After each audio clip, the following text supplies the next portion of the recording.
Regretting You by Colleen Hoover. Performed by Tanya Eby and Lauren Ezzo.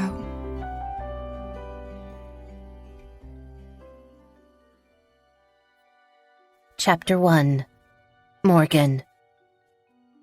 I wonder if humans are the only living creatures that ever feel hollow inside. I don't understand how my body can be full of everything bodies are full of, bones and muscles and blood and organs, yet my chest sometimes feels vacant, as if someone could scream into my mouth and it would echo inside of me. I've been feeling this way for a few weeks now. I was hoping it would pass because I'm beginning to worry about what's causing this emptiness. I have a great boyfriend I've been dating for almost 2 years now, if I don't count Chris's moments of intense teenage immaturity, mostly fueled by alcohol. He's everything I want in a boyfriend. Funny, attractive, loves his mother, has goals. I don't see how he could be the cause of this feeling. And then there's Jenny, my little sister, my best friend. But I know she's not the source of my emptiness. She's the primary source of my happiness, even though we're complete opposites. She's outgoing, spontaneous, and loud, and has a laugh I'd kill for. I'm quieter than she is, and more often than not, my laughter is forced. It's a running joke between us that we are so different. If we weren't sisters, we would hate each other. She'd find me boring, and I'd find her annoying, but because we're sisters, and only 12 months apart, our differences somehow work. We have our moments of tension, but we never let an argument end without a resolution. And the older we get, the less we argue and the more we hang out. Especially now that she's dating Chris's best friend, Jonah. The four of us have spent almost every waking hour together as a group since Chris and Jonah graduated high school last month. My mother could be the source of my recent mood, but that wouldn't make sense. Her absence isn't anything new. In fact, I'm more used to it now than I used to be. So if anything, I've become more accepting of the fact that Jenny and I got the short end of the stick in the parent department. She's been inactive in our lives since our father died 5 years ago.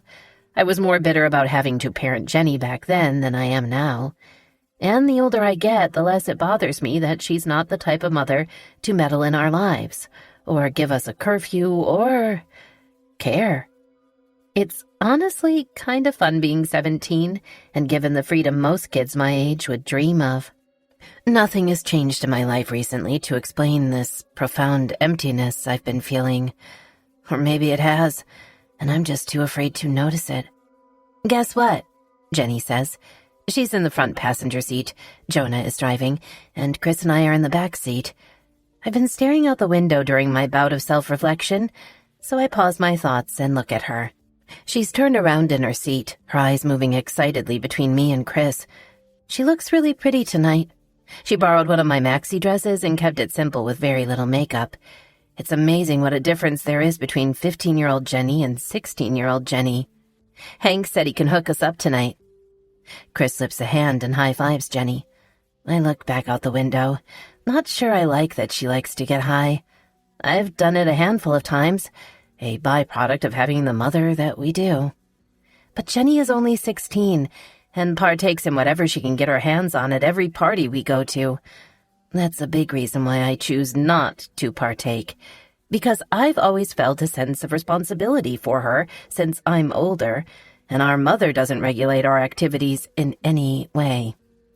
Sometimes I feel like I'm Chris's babysitter, too.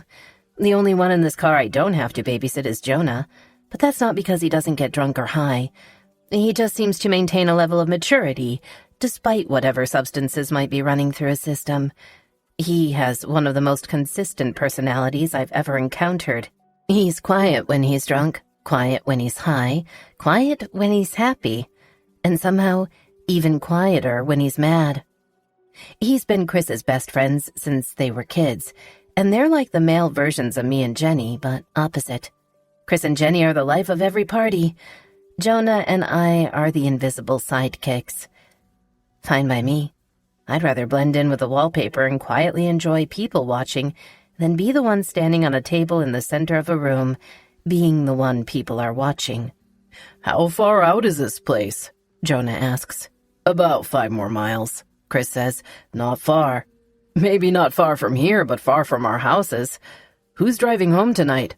Jonah asks. Not it, Jenny and Chris both say at the same time. Jonah glances at me in the rearview mirror. He holds my stare for a moment, and then I nod. He nods too. Without even speaking, we've both agreed we'll stay sober tonight. I don't know how we do it, communicate without communicating, but it has always been an effortless thing between us. Maybe it's because we're a lot alike, so our minds are in sync a lot of the time. Jenny and Chris don't notice. They don't need to communicate silently with anyone because anything and everything they need to say rolls off the tips of their tongues, whether it should or not. Chris grabs my hand to get my attention. When I look up at him, he kisses me. You look pretty tonight, he whispers. I smile at him. Thank you. You don't look so bad yourself. Want to stay at my house tonight? I think about that for a second, but Jenny spins around in her seat again and answers for me. She can't leave me alone tonight. I'm a minor about to spend the next 4 hours ingesting a lot of alcohol and maybe an illegal substance. Who's going to hold back my hair while I vomit in the morning if she stays at your place? Chris shrugs. Jonah? Jenny laughs. Jonah has typical parents who want him home by midnight. You know that. Jonah just graduated high school, Chris says, talking about him like he's not in the front seat listening to every word. He should man up and stay out all night for once. Jonah is pulling the car into a gas station when Chris says that. Anyone need anything? Jonah asks, ignoring the conversation being had about him. Yeah, I'm gonna try to buy some beer, Chris says, unbuckling his seatbelt. That actually makes me laugh. You look every minute of 18. They aren't going to sell you beer. Chris grins at me, taking that comment as a challenge. He gets out of the car to go inside, and Jonah gets out to pump gas. I reach into Jonah's console and grabs one of the watermelon Jolly Ranchers he always leaves behind. Watermelon is the best flavor. I don't understand how anyone could hate it, but apparently he does. Jenny unbuckles her seatbelt and crawls into the back seat with me. She curls her legs beneath her, facing me. Her eyes are full of mischief when she says, I think I'm going to have sex with Jonah tonight. For the first time in ages, my chest feels full, but not in a good way. It feels like it's being flooded with thick water, maybe even mud. You just turned 16. The same age you were when you had sex with Chris for the first time. Yeah, but we had been dating longer than 2 months, and I still regret it. It hurt like hell, lasted maybe a minute, and he smelled like tequila.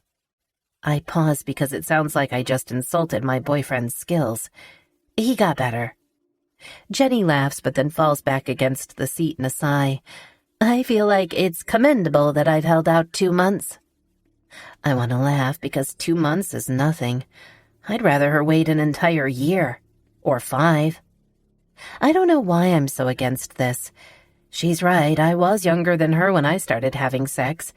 And if she's going to lose her virginity to someone, at least it's to someone I know is a good person. Jonah has never taken advantage of her. In fact, he's known Jenny for an entire year and never made a pass at her until she was 16. It was frustrating to her, but it made me respect him. I sigh. You lose your virginity once, Jenny. I don't want this moment to be while you're drunk in a stranger's house, having sex on someone else's bed. Jenny moves her head from side to side like she's actually contemplating what I've said. Then maybe we could do it in his car. I laugh, but not because that's funny. I laugh because she's making fun of me. That's exactly how I lost my virginity to Chris, cramped in the back seat of his father's Audi. It was absolutely unremarkable and wholly embarrassing. And even though we got better, it would be nice if our first time had been something we could look back on with fonder memories. I don't even want to think about this or talk about it. It's hard being best friends with my little sister for this very reason. I want to be excited for her and hear all about it, but at the same time, I want to protect her from making the same mistakes I made. I always want better for her. I look at her sincerely, trying my best not to seem motherly. If it happens tonight, just stay sober, at least. Jenny rolls her eyes at my advice and crawls back in the front seat just as Jonah opens his door. Chris is back too, without beer. He slams his door and folds his arms over his chest. Really sucks having a baby face. I laugh and run my hand across his cheek, pulling his focus to mine. I like your baby face. That makes him smile. He leans in and kisses me, but pulls away as soon as his lips meet mine. He taps Jonah's seat. You try it. Chris takes cash out of his pocket and reaches into the front, dropping it on the console. Won't there be plenty of alcohol there? Jonah asks. It's the biggest graduation party of the year. The entire senior class will be there, and every one of us are underage. We need all the reinforcements we can get. Jonah reluctantly grabs the cash and gets out of the car. Chris kisses me again, this time with tongue. He pulls back pretty quickly, though. What's in your mouth? I crunch down on the Jolly Rancher to break it. Candy? I want some, he says, bringing his mouth back to mine. Jenny groans from the front seat. Stop! I can hear you slurping. Chris pulls back with a grin, but also with a piece of Jolly Rancher in his mouth. He bites down on it while putting on his seatbelt. It's been 6 weeks since we graduated. Who has a graduation party 6 weeks after graduation? Not that I'm complaining. Just seems like we should be past the graduation celebrations by now. It hasn't been 6 weeks. It's only been 4, I say. 6, he corrects. It's July 11th. 6. I try to keep the sudden onslaught of tension in every single muscle in my body from being visible to Chris, but I can't help but have a reaction to what he just said. Every part of me stiffens. It hasn't been 6 weeks. Has it? If it's been 6 weeks, that means I'm 2 weeks late for my period. Shit. Shit. The trunk to Jonah's car pops open. Chris and I both spin around, just as Jonah slams the trunk shut and walks to the driver's side door. When he gets in the car, he has a smug smile on his face. Motherfucker, Chris mutters, shaking his head. She didn't even card you? Jonah puts the car in drive and begins to pull out. It's all in the confidence, my friend. I watch as Jonah reaches across the seat and takes Jenny's hand. I look out the window, my stomach in knots, my palms sweating, my heart pounding, my fingers quietly counting the days since my last period. I haven't given it any thought at all. I know it was graduation because Chris was bummed we couldn't have sex. But I've just been expecting to get it any day now, thinking it's only been a month since they graduated. The 4 of us have been so busy doing a ton of nothing during summer break that I haven't even thought about it. 12 days. I'm 12 days late. It's all I've thought about all night while at this graduation party. I want to borrow Jonah's car keys, drive to a 24-hour pharmacy, and buy a pregnancy test. But that would only make him ask questions. And Jenny and Chris would notice my absence. Instead, I have to spend the entire evening surrounded by music so loud I can feel it cracking in my bones. There are sweaty bodies in every part of this house, so there's nowhere I can escape to. I'm too scared to drink now because if I am pregnant, I have no idea what that could do. I've never given pregnancy much thought, so I don't know exactly how much alcohol can harm a fetus. I won't even take that chance. I can't believe this. Morgan! Chris yells from across the room. He's standing on a table. Another guy is standing on a table next to him. They're playing a game where they balance on one leg and take turns downing shots until one of them falls. It's Chris's favorite drinking game and my least favorite time to be around him, but he's waving me over. Before I make it across the room, the guy on the other table falls, and Chris raises a victorious fist in the air. Then he jumps down just as I reach him. He wraps an arm around me, pulling me to him. "You're being boring," he says. He brings his cup to my mouth. "Drink. Be merry." I push the cup away. "I'm driving us all home tonight. I don't want to drink." "No, Jonah's driving tonight. You're good." Chris tries again to give me another drink, but I push it away again. Jonah wanted to drink, so I told him I'd drive. I lie. Chris looks around, spotting someone nearby. I follow his gaze to see Jonah sitting on the couch next to Jenny, whose legs are draped across his lap. You're DD tonight, right? Jonah glances at me before answering Chris. It's a 2-second silent conversation, but Jonah can see in my pleading expression that I need him to tell Chris he's not. Jonah tilts his head a little in curiosity, but then looks at Chris. Nope, I'm getting hammered. Chris slumps his shoulders and looks back at me. Fine, I guess I'll have to have fun all alone. I'm trying not to be insulted by his words, but it's hard not to be. Are you saying I'm not any fun when I'm sober?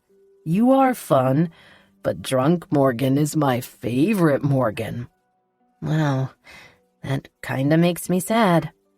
But he's drunk, so I'll excuse his insults right now, even if it's just to avoid an argument. I'm not in the mood. I've got more important things on my mind. I pat Chris's chest with both hands. Well, drunk Morgan won't be here tonight, so go find people you can have fun with. Right when I say that, someone grabs Chris's arm and pulls him back to the tables. Rematch, the guy says. With that, my level of sobriety is no longer Chris's concern, so I take that as an opportunity to escape from him, this noise, these people. I walk out the back door and am met with a quieter version of the party and a blast of fresh air. There's an empty chair next to the pool, and even though there's a couple in the water I'm almost certain are doing things that should be deemed unsanitary in a swimming pool, it's somehow less of a nuisance than being inside that house. I position my chair so that I can't see them, and I lean back and close my eyes. I spend the next few minutes trying not to obsess over any symptom I may or may not have had this past month. I don't even have time to start thinking about what all of this might mean for my future when I hear a chair being dragged across the concrete behind me. I don't even want to open my eyes and see who it is. I can't take Chris and all his drunkenness right now. I can't even take Jenny and her combination of wine coolers, weed, and being 16. You okay? I sigh from relief when I hear Jonah's voice. I tilt my head and open my eyes, smiling at him.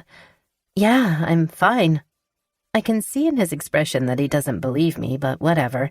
There's no way I'm telling Jonah I'm late for my period because A, it's none of his business, and B, I don't even know if I'm pregnant, and C, Chris is the first person I'll tell if I am. Thanks for lying to Chris, I say. I just really don't feel like drinking tonight. Jonah nods in understanding and offers me a plastic cup. I notice he's holding two, so I take one from him. It's soda, he says. Found a rogue can buried in one of the coolers. I take a sip and lean my head back. Soda tastes so much better than alcohol anyway. Where's Jenny? Jonah nudges his head toward the house. Taking table shots. I couldn't stay to watch. I groan. I hate that game so much. Jonah laughs. How did we both end up with people who are our exact opposites? You know what they say. Opposites attract. Jonah shrugs. I find it odd that he shrugs at that. He stares at me for a moment, then looks away and says, I heard what Chris said to you. I don't know if that's why you're out here, but I hope you know he didn't mean it. He's drunk. You know how he gets at these parties. I like that Jonah is defending Chris right now. Even though Chris can sometimes be a little insensitive, Jonah and I both know that his heart is bigger than both of ours put together. I might be mad if he did this all the time, but it's a graduation party. I get it. He's having fun and he wants me to have fun with him. In a way, he's right. Drunk Morgan is way better than sober Morgan. Jonah looks at me pointedly. I wholeheartedly disagree with that. As soon as he says that, I pull my eyes from his and look down at my drink. I do this because I'm afraid of what's happening right now. My chest is starting to feel full again, but in a good way this time. That emptiness is being replaced with heat and flutters and heartbeats, and I hate it because it feels like I've just pinpointed what has caused me to feel so empty these past few weeks. Jonah. Sometimes when we're alone, he looks at me in a way that makes me feel empty when he looks away. It's a feeling I've never gotten when Chris looks at me. This realization scares me to death. Until lately, it seems I've gone my whole life without experiencing this feeling, but now that I have, it's as if part of me disappears when the feeling disappears. I cover my face with my hands. Out of all the people in the world to want to be around, it's a shitty realization to know Jonah Sullivan is starting to top that list. It's like my chest has been on a constant search for its missing piece, and Jonah is holding it in his fist. I stand up. I need to get away from him. I'm in love with Chris, so it makes me uncomfortable and itchy when I'm alone with his best friend and having these feelings. Maybe it's the soda making me feel this way, or the fear that I might be pregnant. Maybe it has nothing to do with Jonah. I've been standing for all of 5 seconds when, out of nowhere, Chris appears. His arms tighten around me right before he propels us both into the pool. I'm both pissed and relieved, because I needed to get away from Jonah. But now I'm sinking into the deep end of a pool that I had no intentions of getting into fully clothed. I surface at the same time Chris does, but before I can yell at him, he pulls me to him and kisses me. I kiss him back because it's a much-needed distraction. Where's Jenny? Chris and I both look up, and Jonah is looming over us, glaring down at Chris. Don't know, Chris says. Jonah rolls his eyes. I asked you to keep an eye on her. She's drunk. Jonah walks toward the house to find Jenny. So am I, Chris says. Never ask a drunk person to babysit a drunk person. Chris moves a few feet until he can touch, and then he pulls me with him. He rests his back against the wall of the pool and positions me so that I'm holding on to his neck, facing him. I'm sorry for what I said earlier. I don't think any version of you is boring.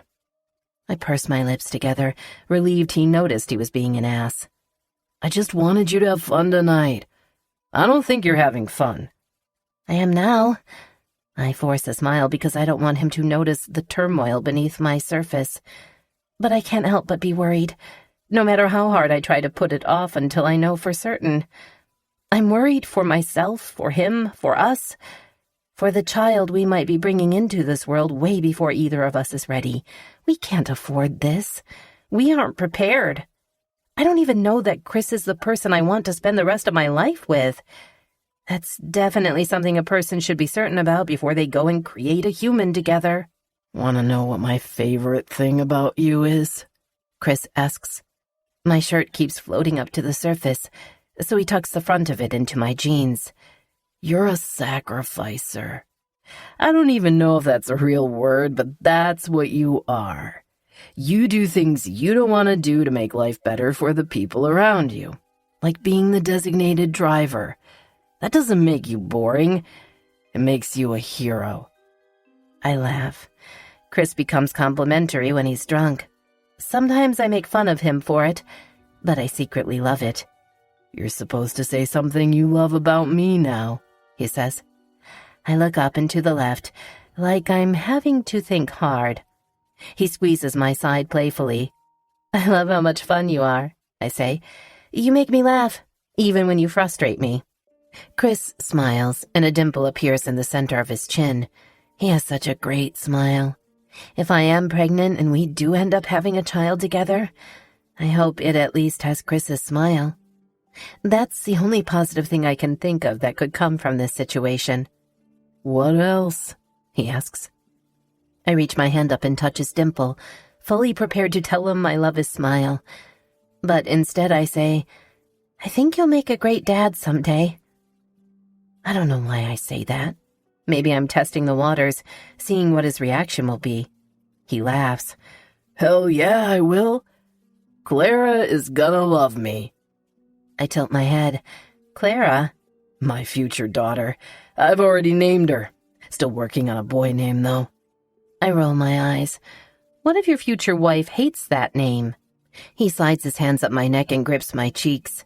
You won't. Then he kisses me. And even though his kiss doesn't fill up my chest like Jonah's looks sometimes do, I feel a comforting reassurance in this moment.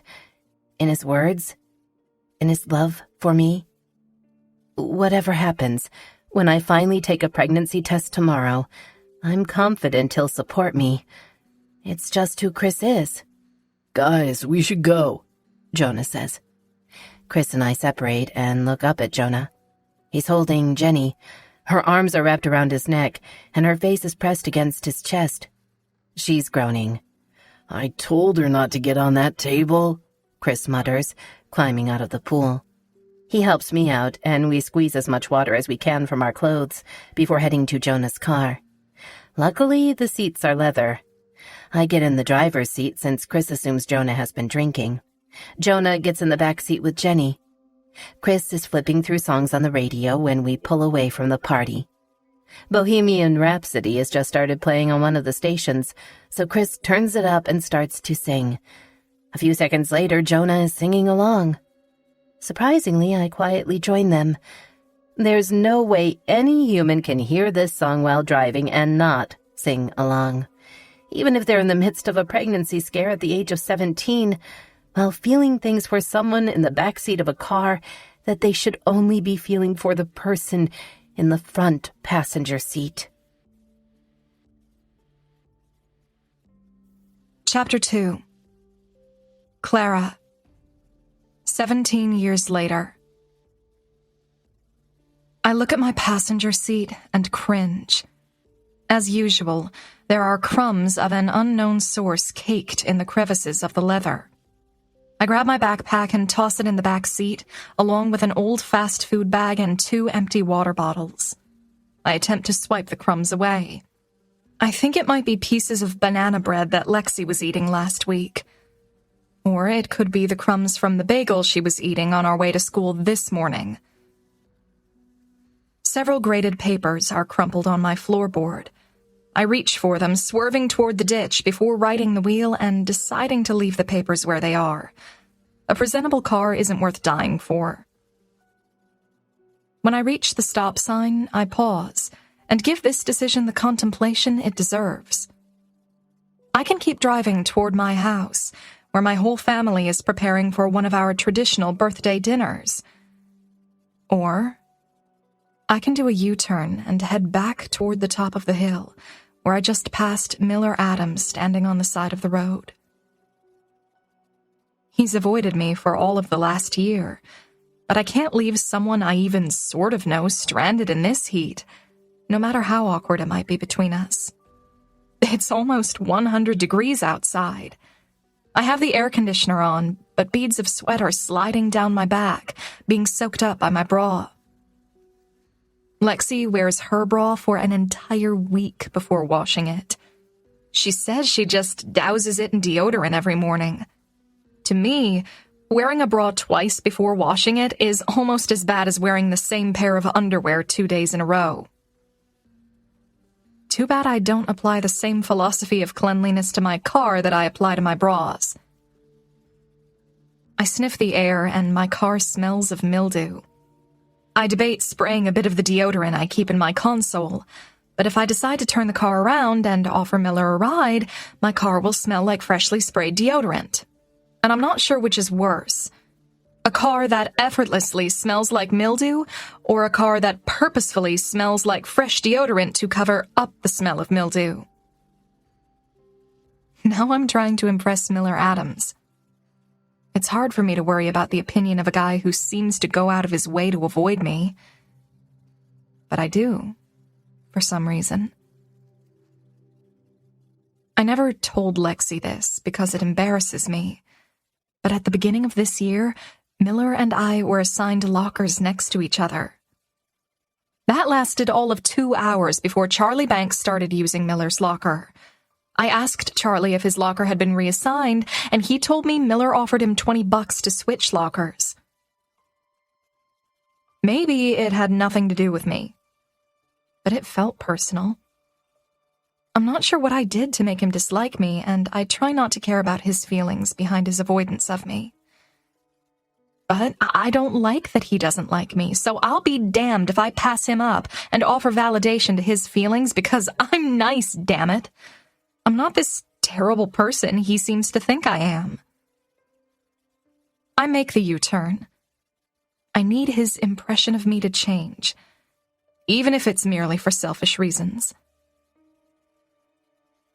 When I approach the top of the hill, Miller is standing next to a road sign, holding his cell phone. I don't know where his car is, and he certainly isn't on this road because he's out for a casual run. He's wearing a pair of faded blue jeans and a black t-shirt, each a death sentence of their own in this heat, but paired together? Heat stroke is a strange way to want to go out, but to each his own. He's watching me as I loop my car around and park behind him. He's about 5 feet away from the front of my car, so I can see the smirk on his face when he slides his cell phone into his back pocket and looks up at me. I don't know if Miller realizes what his attention, or lack thereof, can do to a person. When he looks at you, he does it in such a way that it makes you feel like the most interesting thing he's ever seen. He puts his entire body into the look, somehow. He leans forward, his eyebrows draw together in curiosity. He nods his head. He listens. He laughs. He frowns. His expressions while he listens to people are captivating. Sometimes I watch him from afar as he holds conversations with people, secretly envious they're getting his rapt attention. I've always wondered what a full-on conversation would be like with him.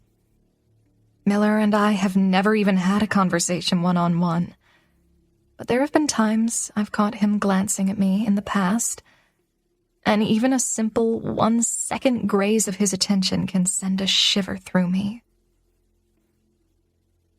I'm starting to think maybe I shouldn't have made the U-turn, but I did, and I'm here, so I roll down my window and swallow my nerves.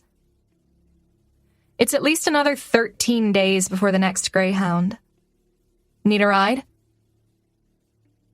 Miller stares at me a moment, then looks behind him at the empty roadway, as if he's waiting for a better option to come along. He wipes sweat from his forehead, and his focus lands on the sign he's gripping. The anticipation swirling around in my stomach is a clear signal that I care a lot about the opinion of Miller Adams, as much as I can try and convince myself that I don't. I hate that things are weird between us, even though nothing has happened that I'm aware of that would make them weird. But the way he avoids me makes it feel like we've had issues in the past, when really we've had no interaction at all. It almost feels similar to breaking up with a guy and then not knowing how to navigate a friendship with him after the breakup. As much as I wish I didn't care to know anything about him, it's hard not to want attention from him, because he's unique and cute, especially right now, with his ranger's cap turned backward and wisps of dark hair peeking out from beneath it. He's long overdue for a haircut. He usually keeps it shorter, but I noticed when we started back to school that it got a lot longer over the summer. I like it like this. I like it short, too. Shit. I've been paying attention to his hair. I feel I've subconsciously betrayed myself.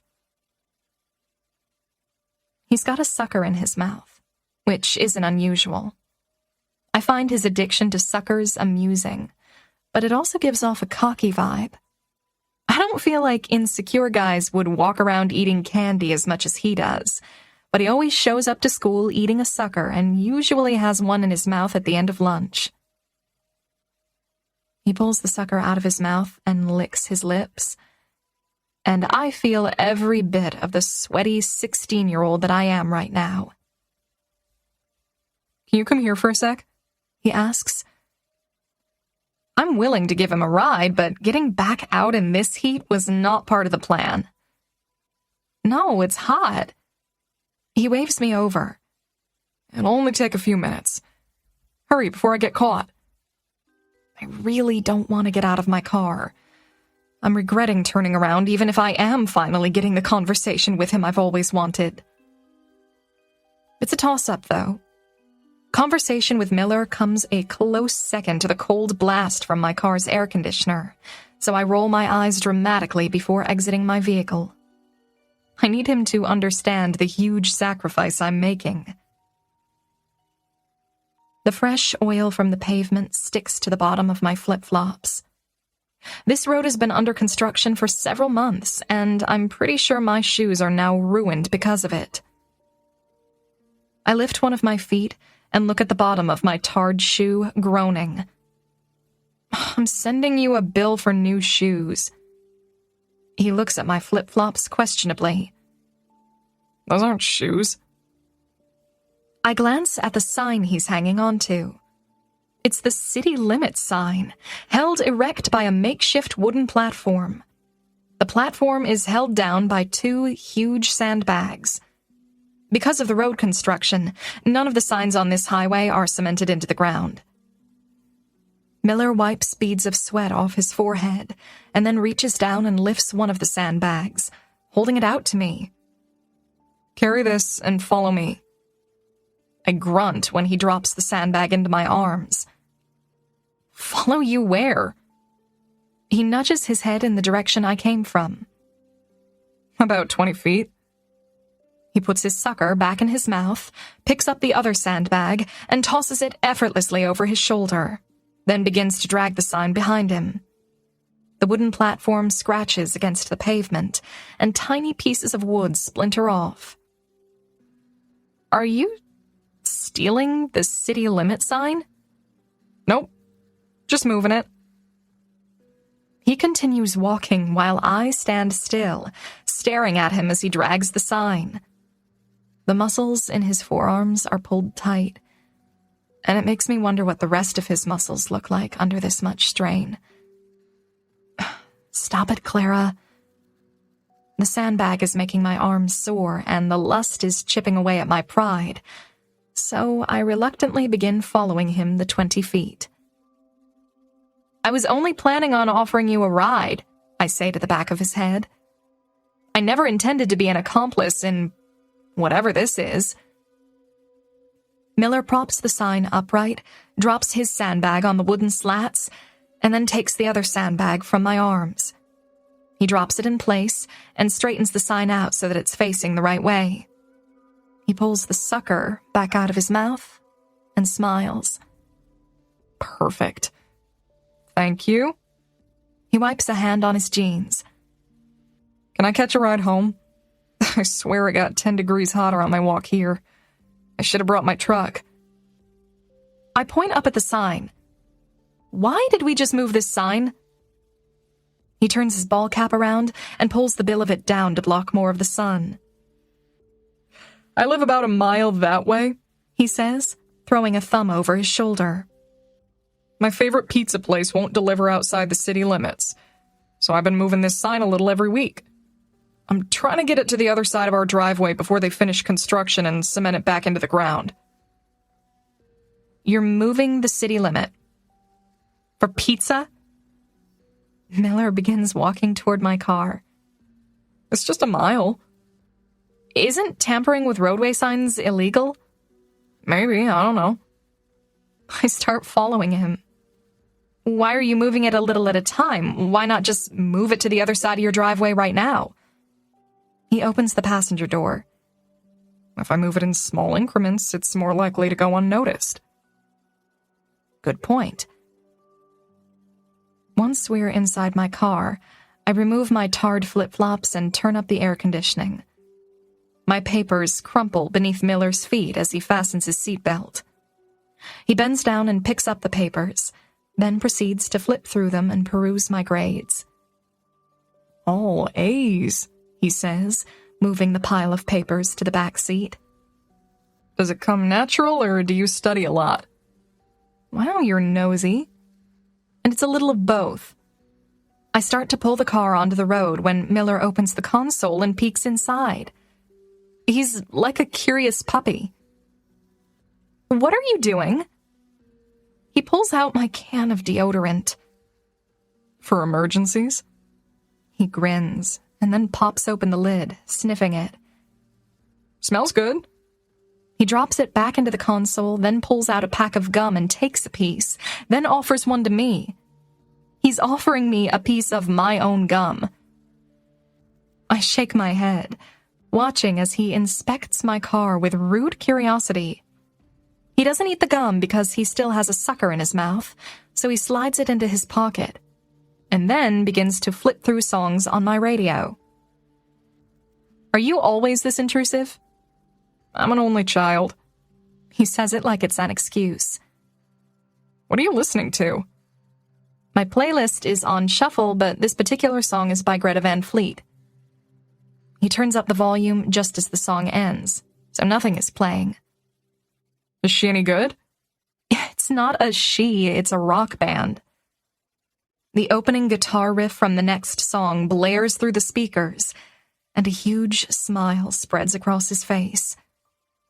I was expecting something a little more mellow, he yells. I look back at the road, wondering if this is who Miller Adams is all the time. Random, nosy, maybe even hyper. Our school isn't massive, but he's a senior, so I don't have any classes with him. But I know him well enough to recognize his avoidance of me. I've just never been in this type of situation with him. Up close and personal. I'm not sure what I was expecting, but this isn't it. He reaches for something tucked between the console and his seat, but before I realize what it is, he already has it open. I snatch it from him and toss it in the back seat. What was that? He asks. It's a folder with all my college applications, but I don't want to discuss it because it's a huge point of contention between my parents and me. It's nothing. Looked like a college application to a theater department. You're already sending in college applications? You are seriously the nosiest person I've ever met. And no, I'm just collecting them because I want to be prepared. And hiding them in my car because my parents would flip if they knew how serious I am about acting. Have you not applied anywhere yet? Yeah, film school. Miller's mouth curls up in a grin. Now he's just being facetious. He begins tapping his hands on my dash and beat to the music. I'm trying to keep my eyes on the road, but I feel pulled to him. Partly because he's enthralling, but also because I feel like he needs a babysitter. He suddenly jolts upright, his spine straight, and it makes me tense up because I have no idea what just startled him. He pulls his phone out of his back pocket to answer a call I didn't hear come through over the music. He hits the power button on my stereo and pulls the sucker out of his mouth. There's barely anything left of it, just a tiny little red nub. Hey, babe, he says into the phone. Babe? I try not to roll my eyes. Must be Shelby Phillips, his girlfriend. They've been dating for about a year now. She used to go to our school, but graduated last year and goes to college about 45 minutes from here. I don't have an issue with her, but I've also never interacted with her. She's 2 years older than me, and although 2 years is nothing in adult years, 2 years is a lot in high school years. Knowing Miller is dating a college girl makes me sink into my seat a little. I don't know why it makes me feel inferior, as if attending college automatically makes a person more intellectual and interesting than a junior in high school could ever be. I keep my eyes on the road, even though I want to know every face he makes while on this phone call. I don't know why. On the way to my house? He pauses for her answer and then says, I thought that was tomorrow night. Another pause. Then, you just passed my driveway. It takes me a second to realize he's talking to me. I look at him and he's got his hand over his phone. That was my driveway back there. I slam on the brakes. He catches the dash with his left hand and mutters, "Shit," with a laugh. I was so caught up in eavesdropping on his conversation, I forgot what I was doing.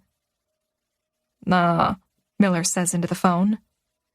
"I went for a walk and it got really hot, so I caught a ride home."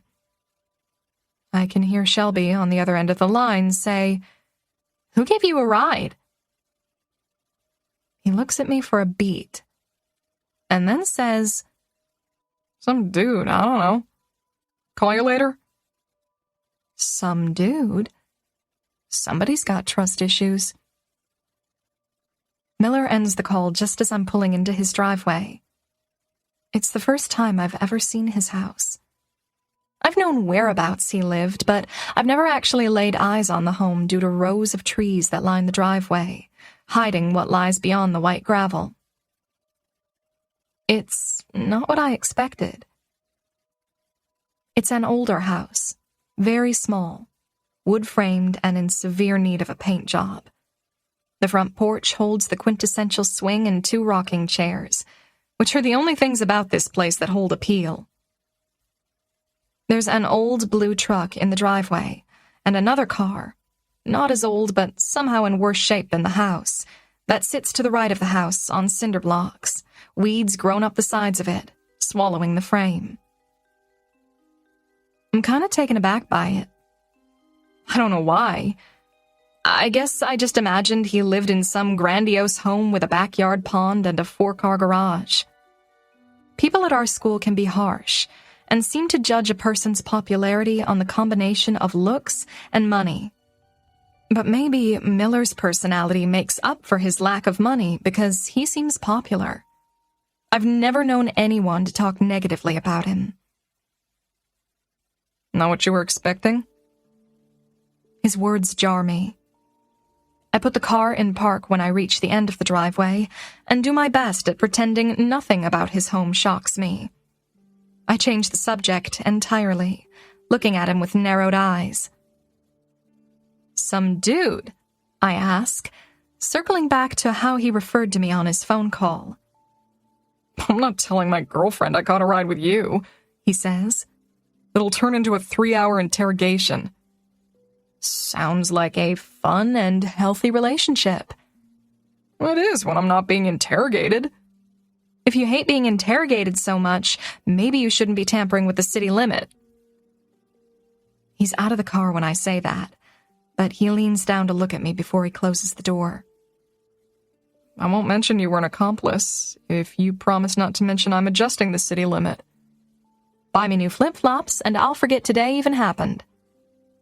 He grins as if I amuse him, then says, "My wallet is inside. Follow me." I was only kidding, and based on the condition of the home he lives in, I'm not about to take cash from him. But it seems like we somehow developed this sarcastic rapport, so if I suddenly become sympathetic and refuse his money, I feel it might be insulting. I don't mind insulting him in jest, but I don't want to actually insult him. Besides, I can't protest because he's already walking toward his house. I leave my flip-flops in the car, not wanting to track Tar into his house, and follow him barefooted up the creaky steps, noticing the rotting wood on the second step. I skip over that step. He notices. When we walk into the living room, Miller discards his tarred shoes by the front door. I'm relieved to see the inside of the home fares better than the outside. It's clean and organized, but the decor is ruthlessly trapped in the 60s. The furniture is older. An orange felt couch with your standard homemade Afghan draped over the back faces one wall. 2 green, extremely uncomfortable-looking chairs face the other. They look mid-century, but not in a modern way. Quite the opposite, actually. I have a feeling this furniture hasn't been changed out since it was purchased, long before Miller was even born. The only thing that looks fairly new is a recliner facing the television, but its occupant looks older than the furniture. I can only see a portion of his profile and the top of his balding, wrinkled head. But what little hair he does have is a shiny silver. He's snoring. It's hot inside. Almost hotter than it is outside. The air I'm gently sucking in is warm and smells of bacon grease.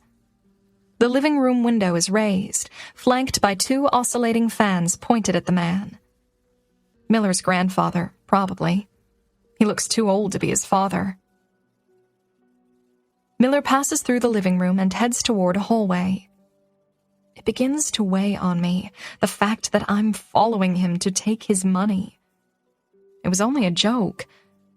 Now it feels like an extremely pathetic show of my character. When we reach his bedroom, he pushes open the door, but I remain in the hallway. I feel a breeze sweep through his room and reach me.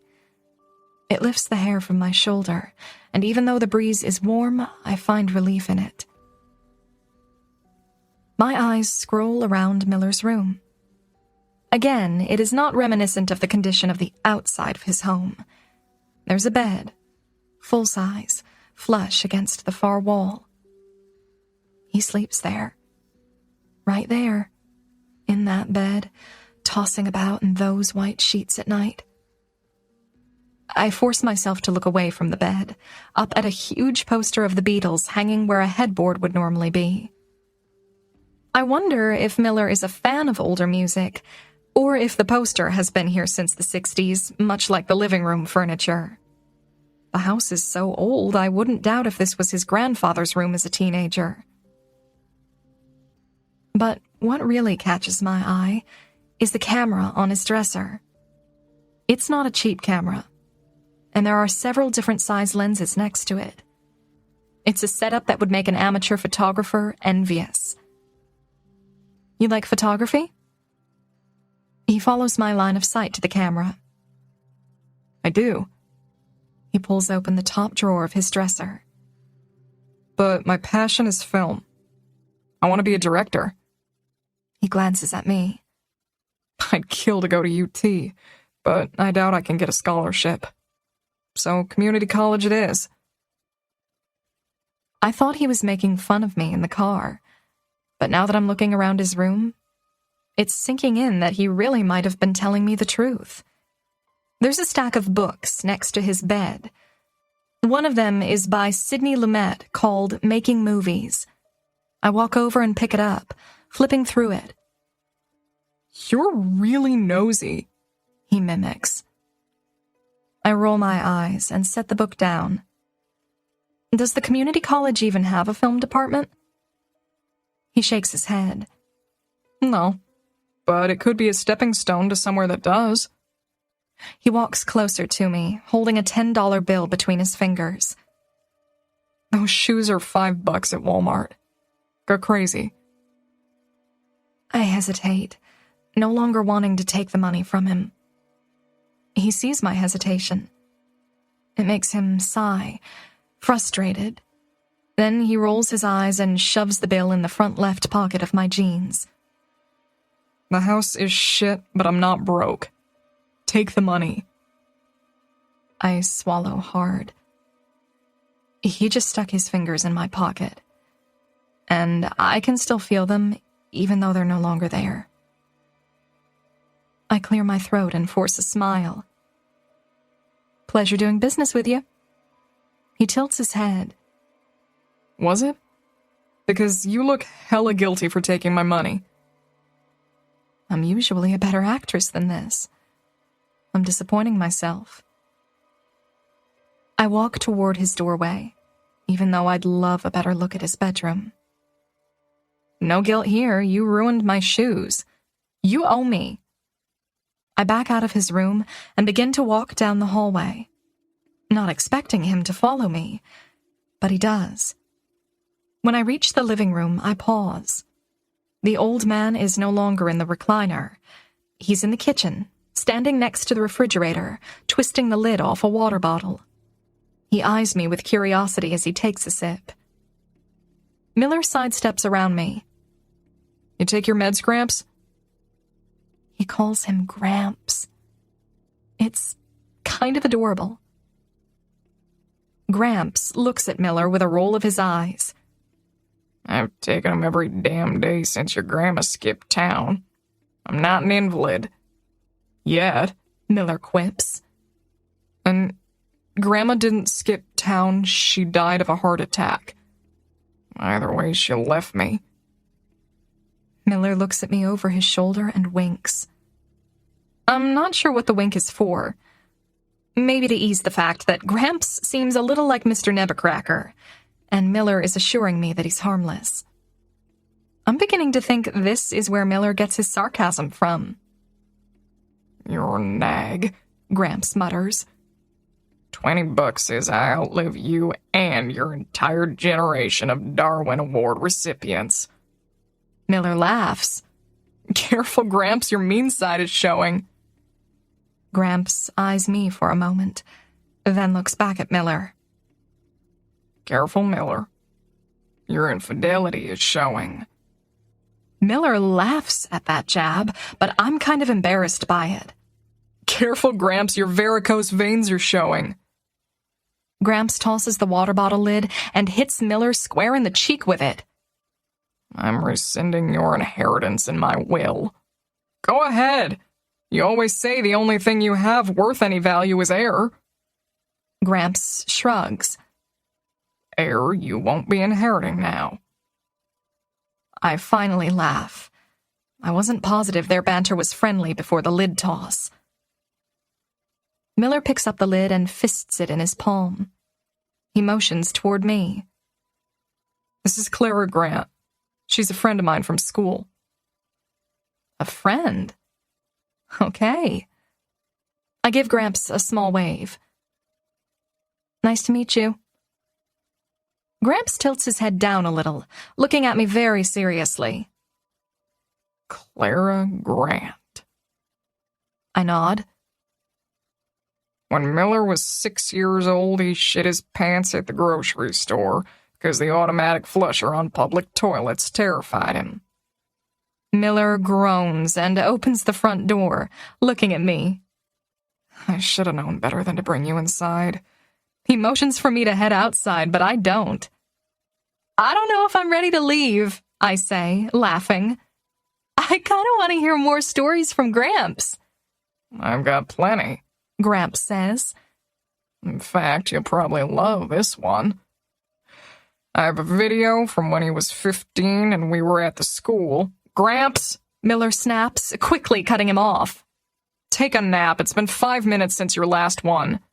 Miller grabs my wrist and pulls me out of the house, closing the door behind him. Wait, what happened when you were 15? I'm hoping he finishes that story because I need to know. Miller shakes his head and actually seems a little embarrassed. Nothing. He makes up shit. I grin. No, I think you're the one making up shit. I need that story. Miller puts a hand on my shoulder and urges me toward the porch steps. You're never getting it. Ever. You aren't aware of my persistence. And I like your grandpa. I might start visiting him, I tease. Once the city limit is moved, I'll order a pepperoni and pineapple pizza and listen to your Gramps tell embarrassing stories about you. Pineapple? On pizza? Miller shakes his head in mock disappointment. You aren't welcome here anymore. I walk down the steps, skipping the rotted one again. When I'm safe on the grass, I turn around. You can't dictate who I get to be friends with. And pineapple on pizza is delicious. It's the perfect combination of sweet and salty. I pull out my phone. Does your Gramps have Instagram? Miller rolls his eyes, but he's smiling. See you at school, Clara. Don't ever come back to my house again.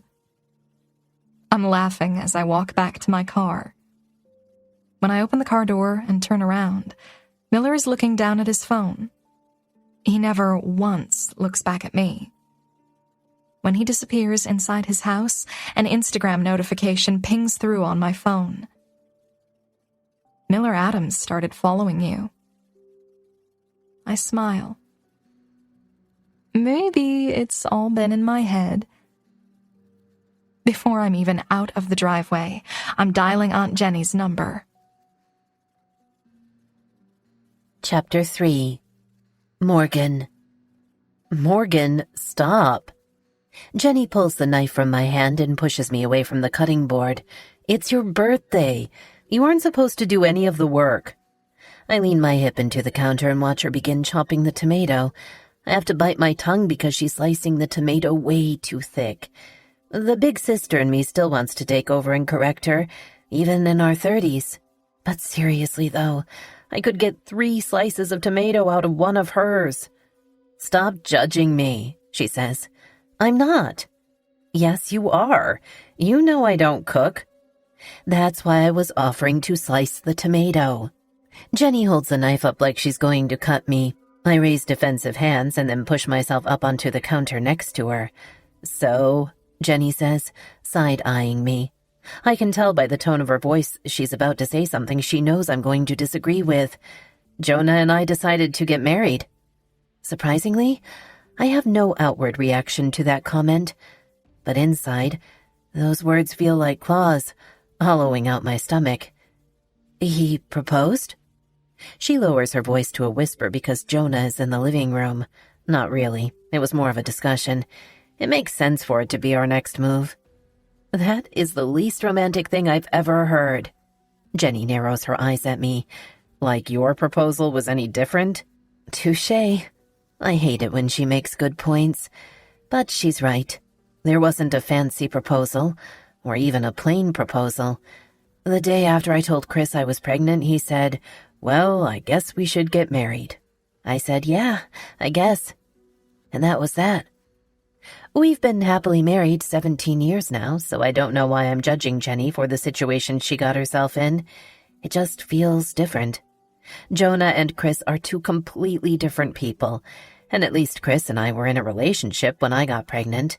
I'm not even sure what's going on with Jonah and Jenny.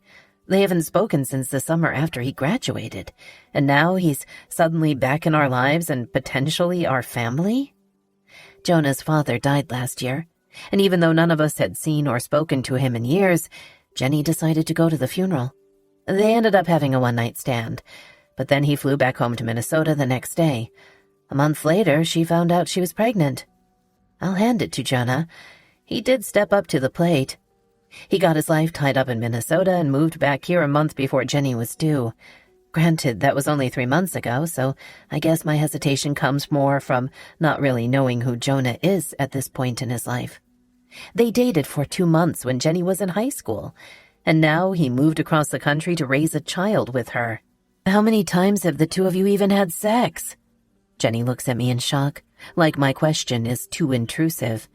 I roll my eyes. Oh, stop acting modest. I'm serious. You had a one-night stand and then didn't see him until you were 9 months pregnant. Have you even been cleared by your doctor yet? Jenny nods. Last week. And? I ask, waiting for her to answer my question. 3 times. Including the one-night stand? She shakes her head. 4, I guess, or, well, 5. That night counts as 2 times. Wow, they're practically strangers. 5 times. And now you're marrying him? Jenny has finished cutting the tomatoes. She plates them and starts slicing up an onion. It's not like we just met. You liked Jonah just fine when I dated him in high school. I don't understand why you have an issue with it now. I pull back. Let's see. He dumped you, moved to Minnesota the next day, disappeared for 17 years, and now he suddenly wants to commit to you for the rest of his life? I think it's odd that you think my reaction is odd. We have a child together, Morgan. Is that not the same reason you've been married to Chris for 17 years? There she goes, bringing up another good point. Her phone rings, so she wipes her hands and pulls it out of her pocket. Speaking of your child, she answers her cell. Hey, Clara. She has it on speakerphone, so it stings when I hear Clara say, You aren't with my mother, are you? Jenny's eyes widen in my direction. She begins backing toward the kitchen door. Nope. Jenny takes the phone off speaker and disappears into the living room. It doesn't bother me that Clara always calls my sister for advice, rather than asking me. The problem is Jenny has no idea how to give Clara advice. She spent her 20s partying, struggling through nursing school, and coming to me when she needed a place to stay. Usually when Clara calls Jenny with something important that Jenny doesn't know how to answer, she'll make an excuse to hang up, and then she'll call me and relay everything. I'll tell her what to tell Clara. Then she'll call Clara back and relay the advice like it came from her. I like the setup, although I'd much rather Clara just ask me. But I get it. I'm her mom. Jenny is the cool aunt. Clara doesn't want me to know about certain things, and I get that. She'd die if she knew that I was aware of some of her secrets, like when she asked Jenny to make her an appointment to get on birth control a few months ago, just in case. I hop off the counter and continue slicing the onion. The kitchen door swings open and Jonah walks in. He nudges his head toward the cutting board. Jenny told me I have to take over because you aren't allowed to do anything. I roll my eyes and drop the knife, moving out of his way. I stare at his left hand, wondering what a wedding ring is going to look like on his ring finger. It's hard for me to imagine Jonah Sullivan committing to someone. I still can't believe he's back in our lives. And now he's here, in my kitchen, chopping onions on a cutting board that was given to me and Chris at the wedding Jonah didn't even attend. You okay? I look up at Jonah. His head is tilted, his cobalt eyes full of curiosity as he waits for me to answer him. Everything inside of me feels like it thickens. My blood, my saliva, my resentment. Yeah. I flash a quick smile. I'm fine. I need to give my focus to something else. Anything else. I walk to the refrigerator and open it, pretending to look for something. I've successfully avoided one-on-one conversation with him since he moved back. I don't feel like making it a thing right now, especially on my birthday. The kitchen door swings open and Chris walks in with a pan of burgers fresh off the grill. I close the refrigerator and stare at the kitchen door, which continues to swing back and forth behind him. I hate that door more than I hate any other part of this house. I'm grateful for the house, don't get me wrong. Chris's parents gave it to us as a wedding present when they moved to Florida. But it's the same house Chris grew up in, and his father and his grandfather. The house is a historical landmark, complete with a little white sign out front. It was built in 1918 and reminds me daily that it's over a century old. The creaky floorboards, the plumbing that's constantly in need of repair. Even after we remodeled 6 years ago, the age still screams out any chance it gets. Chris wanted to keep the original floor plan after the remodel, so even though a lot of the fixtures are new, it doesn't help that every room in this house is secluded and closed off from every other room. I wanted an open floor plan. Sometimes I feel like I can't breathe in this house with all these walls. I certainly can't eavesdrop on Jenny and Clara's conversation like I'd like to. Chris sets the pan of burgers on the stove. Gotta grab the rest and then it'll be ready. Is Clara almost home? I don't know, I say. Ask Jenny. Chris raises his eyebrows, sensing my jealousy. He exits the kitchen, and the door continues to swing. Jonah stops it with his foot and then goes back to cutting up the vegetables. Even though the four of us used to be best friends, sometimes Jonah seems like a stranger to me. He looks mostly the same, but there are subtle differences. When we were teens, his hair was longer. So long he'd sometimes pull it back in a ponytail. It's short now and a richer brown. He lost some of the honey-colored streaks that would show up by the end of every summer, but the darker color just brings out the blue in his eyes even more. His eyes have always been kind, even when he was angry. The only time you could tell he was upset was when his angular jawline would tense. Chris is his opposite. He has blonde hair and emerald eyes and a jawline he doesn't keep hidden behind stubble. Chris's job requires him to be clean-cut, so his smooth skin makes him appear years younger than he actually is. And he has this adorable dimple that appears in the center of his chin when he smiles. I love it when he smiles, even after all these years of marriage. When I compare the two of them, it's hard to believe Jonah and Chris are both 35. Chris still has a baby face and could pass for being in his 20s. Jonah looks all of 35 and seems to have grown several inches, even since high school. It makes me wonder how much different I look now than I did as a teenager. I'd like to think I still appear as youthful as Chris, but I certainly feel a lot older than 33. Well, 34 now. Jonah brushes past me to grab a plate from the cabinet. He glances at me when he does and holds his stare. I can tell by the look on his face he has something to say, but he probably won't say it because he's always inside his head. He thinks more than he speaks. What? I stare back at him, waiting for a response. He shakes his head and turns around. Nothing. Never mind. You can't look at me like that and not tell me what you were about to say. He sighs, his back still to me as he grabs the head of lettuce and sticks the knife into it. It's your birthday. I don't want to bring it up on your birthday. Too late for that. He faces me again with a hesitant look in his eye, but he concedes and tells me his thoughts. You've barely spoken to me since I moved back. Wow. He cuts right to the chase. I can feel my chest and neck heat from the embarrassment of being called out. I clear my throat. I'm speaking to you now. Jonah folds his lips together, like he's trying to remain patient with me. It's different. Things feel different. His words tumble around in the kitchen, and I want to dodge them, but the kitchen is too damn small. Different from what? He wipes his hands on a dish towel. From how it used to be. Before I left. We used to talk all the time. I almost scoff at that ridiculous comment. Of course, things are different. We're adults now, with lives and children and responsibilities. We can't just go back to the carefree friendships we all had back then. It's been over 17 years. Did you think you could show back up and the four of us would fall right back into place? He shrugs.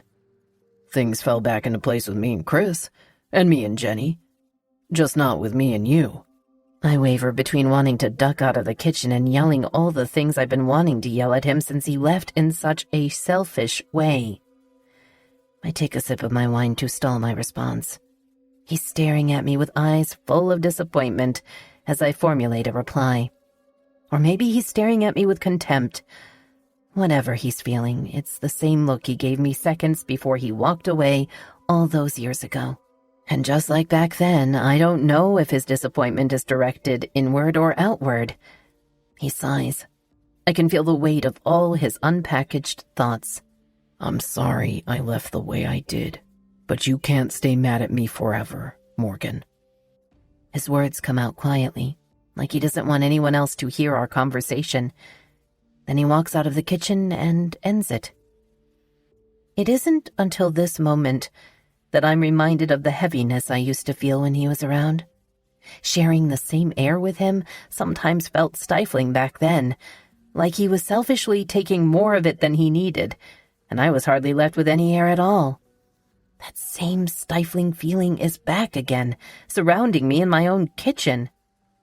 Even though he's no longer in the kitchen and the door is swinging back and forth, I can still feel the heaviness bearing down on my chest.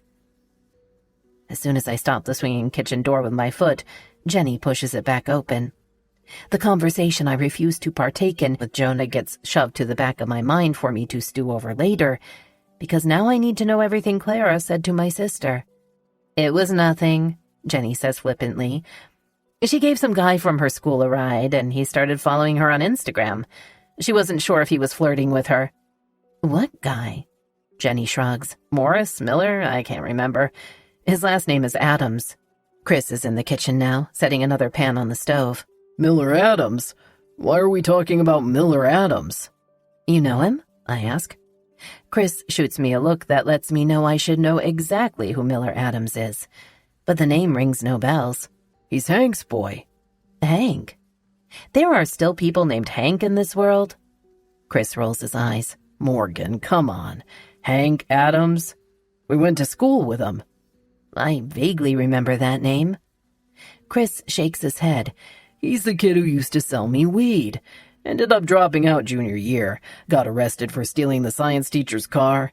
And a load of other shit. Pretty sure he's been in jail a few years now. Chris gives his attention to Jenny. Too many DUIs or something. Why are we talking about his son? Clara isn't dating him, is she? Jenny grabs a pitcher of iced tea from the refrigerator and closes the door with her hip. No, we're talking about a celebrity named Miller Adams. You're talking about someone local. Different people. Chris blows out a rush of air. Thank God. That's the last family she needs to be involved with. Anything involving his daughter and a boy is not an easy subject with Chris. He takes the tea from Jenny and leaves the kitchen to go place it on the dining room table. I laugh once I know Chris is out of earshot. A celebrity. Jenny shrugs. I don't want to get her in trouble. Jenny has always been quick on her feet.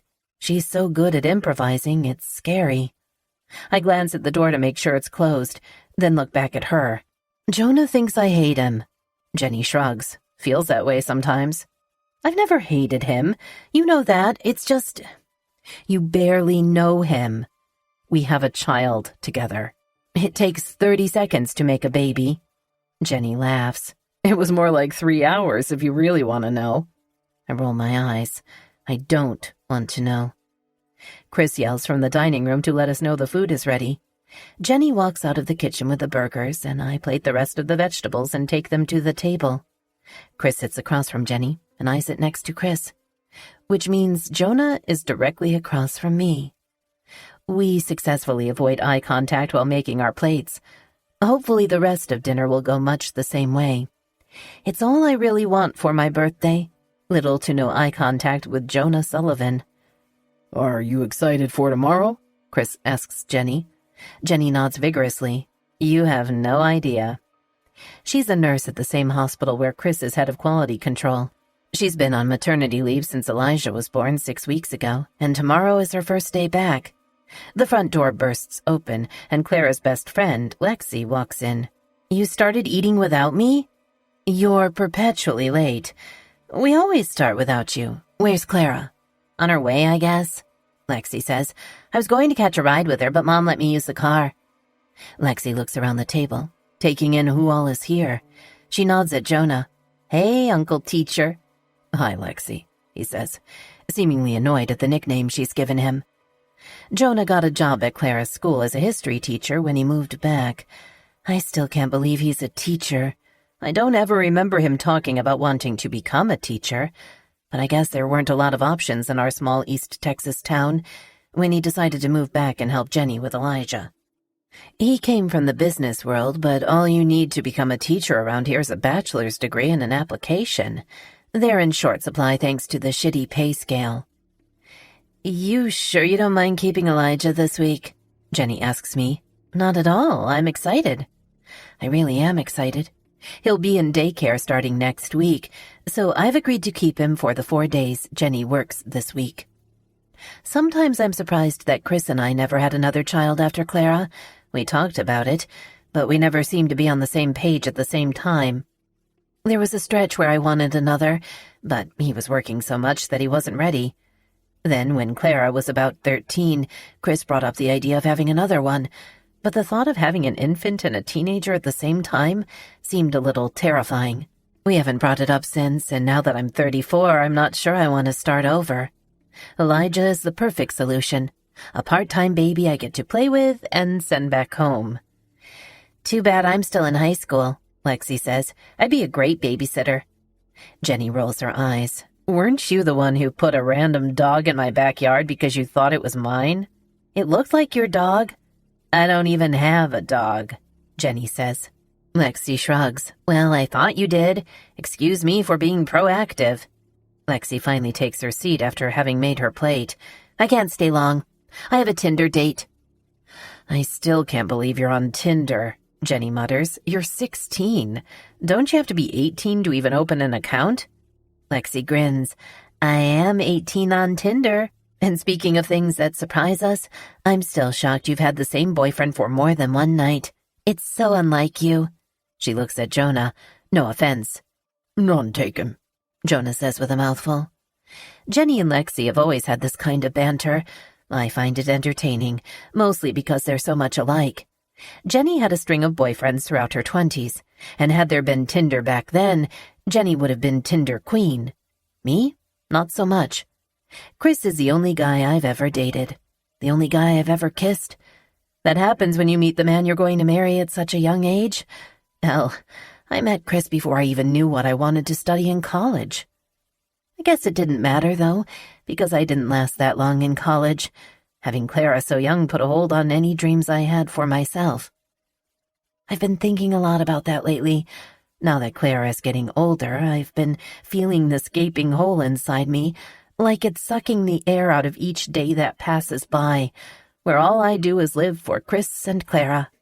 Clara finally walks into the house in the middle of my self-deprecating thought. She stops about 5 feet from the table, ignoring everyone and everything around her, as her finger moves over her phone screen. "Where have you been?" Chris asks her. She's only about 30 minutes later than usual, but he notices. "Sorry," she says, placing her phone down on the table next to Lexi's. She reaches over Jonah's shoulder to grab her plate. "Theater meeting after school, and then one of my classmates needed a ride." She smiles at me. "Happy birthday, Mom." "Thank you." "Who needed a ride?" Chris asks her. Jenny and I look at each other right when Clara says, "Miller Adams." Shit. Chris drops his fork to his plate. Lexi says, "Excuse me? Where was my phone call about this?" Chris looks at Jenny and then at me like he's about to scold us for lying to him. I grip his leg under the table. A sign I don't want him to mention we were talking about it. He knows as well as I do that Jenny is a good source of information for what's going on in our daughter's life, and if he reveals Jenny was telling me about their conversation, we'll all suffer. "Why are you giving Miller Adams a ride?" he asks her. "Yes," Lexi says. "Why did you give Miller Adams a ride? Don't leave out a single detail." Clara ignores Lexi, responding only to her father. "It was barely a mile. Why do you seem so bothered by it?" "Don't do it again," Chris says. "I vote do it again," Lexi says. Clara looks at Chris in disbelief. "It was hot out. I wasn't going to make him walk." Chris raises his eyebrow, something he doesn't do very often, which makes it all the more intimidating when he does. "I don't want you involved with him, Clara, and you shouldn't be giving guys rides. It isn't safe." "Your father is right," Lexi says. "Only give hot guys rides when I'm with you." Clara falls down into her seat and rolls her eyes. "Oh my God, Dad. He's not a stranger, and I'm not dating him. He's had the same girlfriend for a year." "Yeah, but his girlfriend is in college, so it's not like she'll be in your way," Lexi says. "Lexi?" Chris says her name is more of a warning. Lexi nods and runs her fingers across her mouth, like she's zipping her lips shut. I'm a little in shock that Clara is sitting here acting like she didn't just call Jenny and slightly freak out that this kid was flirting with her. She's acting like she doesn't care, to both Chris and Lexi. But I know she does, thanks to Jenny. I stare at Clara in awe of her ability to pretend otherwise, but that awe is accompanied by a slight disturbance. I'm equally as impressed by her ability to lie as I am Jenny's ability to lie. It's scary. I couldn't lie if my life depended on it. I get flustered and my cheeks flush. I do whatever I can to avoid confrontation. "I don't care if he's single or married or a billionaire. I would appreciate it if you wouldn't give him another ride." Lexi makes a move like she's unzipping the imaginary zipper on her lips. "You're her dad. You shouldn't say it like that. If you make a guy off limits to a teenage girl, that only makes us want him more." Chris points his fork at Lexi and looks around the table. "Who keeps inviting her to these things?" I laugh, but I also know Lexi is right. This isn't going to end well if Chris keeps this up. I can feel it. Clara already has a crush on the guy, and now her father has made him off limits. I'll have to warn Chris later not to bring it up again unless he wants Hank Adams to be Clara's future father-in-law. "I feel out of the loop," Jonah says. "What's so bad about Miller Adams?" "There's no loop, and there's nothing wrong with him," Clara assures him. "It's just my parents, being overprotective as usual." She's right. My mother didn't shelter me as a child in any sense, which is part of the reason I ended up pregnant with Clara at 17. Because of that, Chris and I take it overboard with Clara sometimes. We admit that. But Clara is our only child, and we don't want her to end up in a situation like we did. Miller is a good kid, Jonah says. I have him in class. Nothing like Hank was at that age. You have him in class for 40 minutes a day, Chris says. You don't know him that well. Apples don't fall far from their trees. Jonah stares at Chris after that response. He chooses not to continue the conversation, though. Sometimes when Chris wants to make a point, he doesn't let up until the person he's arguing with gives in. When we were younger, I remember him and Jonah always going toe-to-toe. Jonah was the only one who wouldn't give in and let Chris win. Something has changed since he's been back, though. He's quieter around Chris. Always lets him get the final word.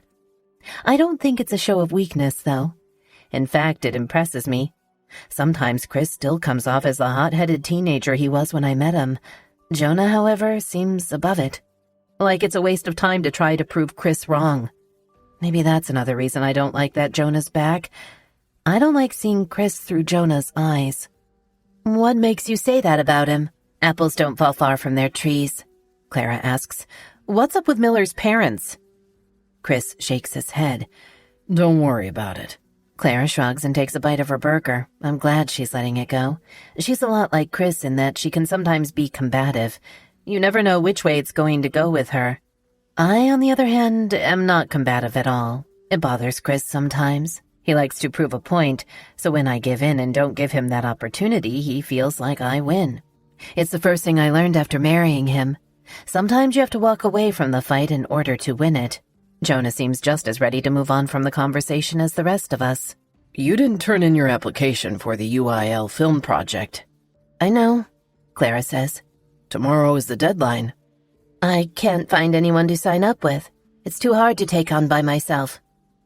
It bothers me that Jonah entertains this idea of hers. Clara wants to go to college and study acting. I have no doubt she'd be good at it because she's phenomenal on stage. But I also know what the odds are of actually succeeding in such a competitive industry. Not to mention, if you are one of the few who do succeed, you're dealing with the price of fame. It's not something I want for my daughter. Chris and I would love acting to be a backup major to something that can actually sustain her financially. You don't want to help her with it? Jonah asks, his attention on Lexi. Lexi makes a face. Heck no, I work too much. Jonah returns his attention to Clara. Meet me before first period starts tomorrow. There's another student looking for a partner, and I'll see if they're interested. Clara nods, just as Lexi starts to wrap up the rest of her burger. Where are you going? Clara asks. Tinder date, Jenny answers for her. Clara laughs. Is he at least our age? Of course. You know I hate college boys. They all smell like beer. Lexi leans down and whispers something in Clara's ear. Clara laughs, and then Lexi leaves. Clara begins asking Jonah questions about the film project requirements. Jenny and Chris are in a conversation of their own, discussing everything she missed at the hospital while on maternity leave. I talk to no one and pick at my food. It's my birthday, and I'm surrounded by everyone important to me, but for some reason, I feel more alone than I've ever felt. I should be happy right now, but something is off. I can't put my finger on it. Maybe I'm getting bored. Or worse, maybe I'm boring. Birthdays can do that to you. I've been analyzing my life all day, thinking about how I need something of my own. After having Clara so young, Chris and I married, and he's always taken care of us financially since graduating college. I've always taken care of the house, but Clara will be 17 in a couple months. Jenny has a career and a new child, and is about to have a new husband. Chris got a promotion 3 months ago, which means he's at the office even more now. When Clara is away at college, where will that leave me? My thoughts are still stuck on the state of my life an hour after we've finished dinner. I'm loading the dishwasher when Jonah walks into the kitchen. He stops the door from swaying before it even starts. I appreciate that about him. He's a good dad, and he hates my kitchen door. That's 2 things. Maybe there's hope for our friendship yet. He's holding Elijah against his chest. Wet rag, please. That's when I see thee spit up all over Jonah's shirt. I grab a rag and wet it, then hand it to him. I take Elijah from him while he cleans himself up. I look down at Elijah and smile. He looks a little like Clara did at his age. Fine blonde hair, dark blue eyes, a perfect little round head. I start to sway back and forth. He's such a good baby. Better than Clara. She was colicky and cried all the time. Elijah sleeps and eats and cries so little that sometimes Jenny will call me when he does cry, just so we can gush over how cute he sounds when he's upset. I glance up, and Jonah is watching us. He looks away and reaches toward the diaper bag. I got you a birthday present. I'm confused. Before dinner he seemed so tense with me. Now he's giving me a birthday present? He hands me an unwrapped gift. A gallon-sized Ziploc bag full of candy. What are we, 12? It takes me a moment, but as soon as I see that it's an entire bag of watermelon Jolly Ranchers, I want to smile, but I frown instead. He remembered. Jonah clears his throat and tosses the rag into the sink. He takes Elijah from me. We're about to head home. Happy birthday, Morgan. I smile, and it's probably the only genuine smile I've given him since he's been back. There's a moment between us, a 5-second stare, where he smiles and I nod, before he leaves the kitchen. I don't know exactly what that 5 seconds meant, but maybe we've come to some kind of truce. He really is trying. He's great to Jenny, great to Elijah, one of Clara's favorite teachers. Why, when he's so great to everyone I love, have I been wishing he wasn't in any of our lives? Once Jenny, Jonah, and Elijah leave, Clara goes to her room. It's where she spends the majority of her evenings. She used to want to spend her evenings with me, but that stopped when she was around 14. Chris spends his evenings with his iPad, watching Netflix or sports. I waste mine away watching cable, the same shows every night. My weeks are so routine. I go to bed at the same time every night. I wake up at the same time every morning. I go to the same gym and do the same workout routine and run the same errands and cook the same scheduled meals. Maybe it's because it's my 34th birthday, but I felt like this cloud has been hanging over me since I woke up this morning. Everyone around me seems to have a purpose. Yet I feel like I've reached the age of 34 and have absolutely no life outside of Clara and Chris. I shouldn't be this boring. Some of my friends from high school haven't even started families yet, and my daughter will be out of the house in 21 months. Chris walks into the kitchen and grabs a bottle of water out of the fridge. He picks up the bag of Jolly Ranchers and inspects it. Why would you want an entire bag of the worst flavor? It was a gift from Jonah. He laughs and drops the bag on the counter. What a terrible gift. I try not to read too much into the fact that he doesn't remember watermelon is my favorite flavor. I don't necessarily remember all the things he liked when we first met. I'll be late tomorrow. Don't bother with dinner. I nod, but I already bothered with dinner. It's in the slow cooker, but I don't tell him that. He starts to walk out of the kitchen. Chris? He stops short and faces me. I've been thinking about going back to college. For what? I shrug. I don't know yet. He tilts his head. But why now? You're 34. Wow.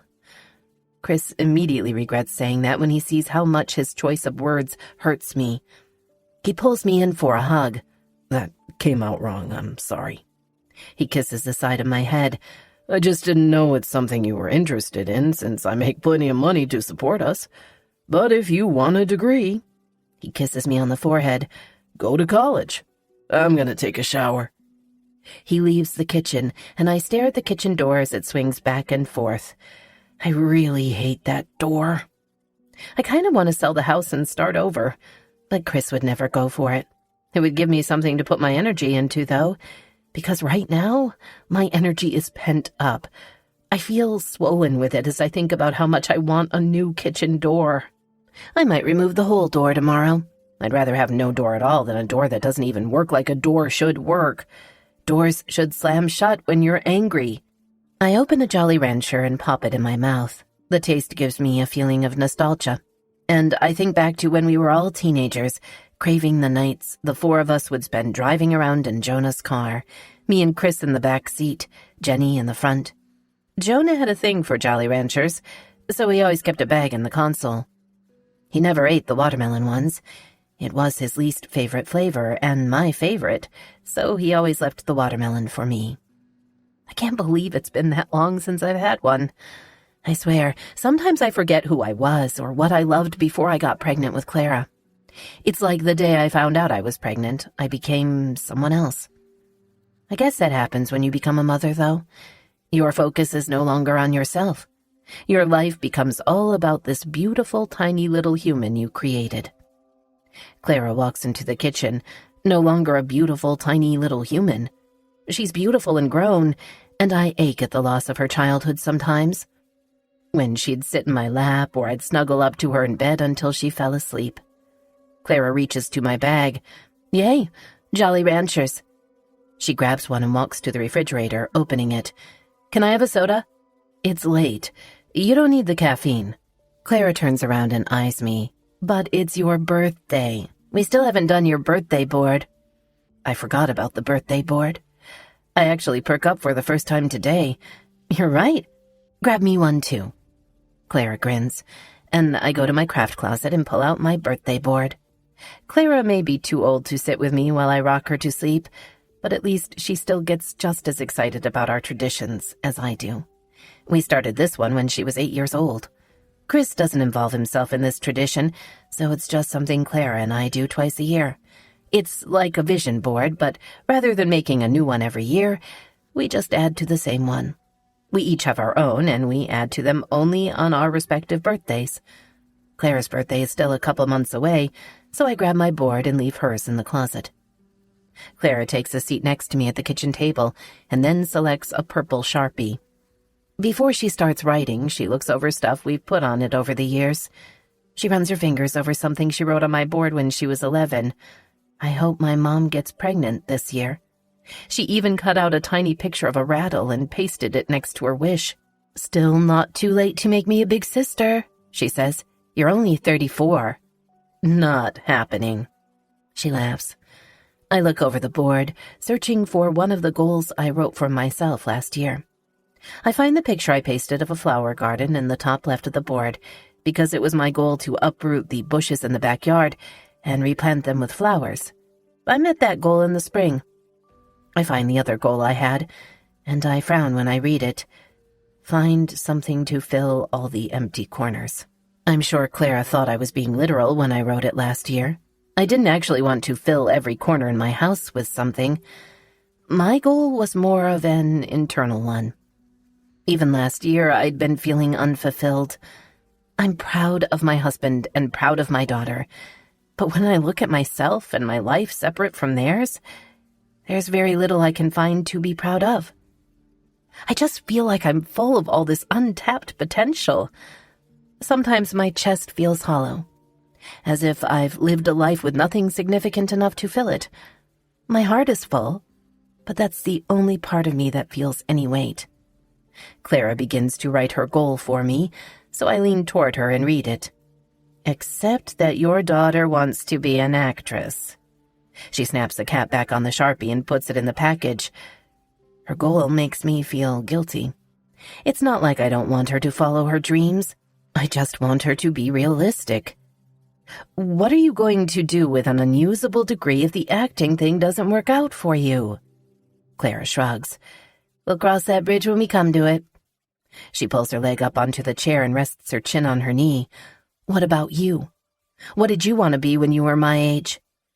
I stare at my board, wondering if I can even answer that question. I can't. I had no idea. I didn't have any special talents.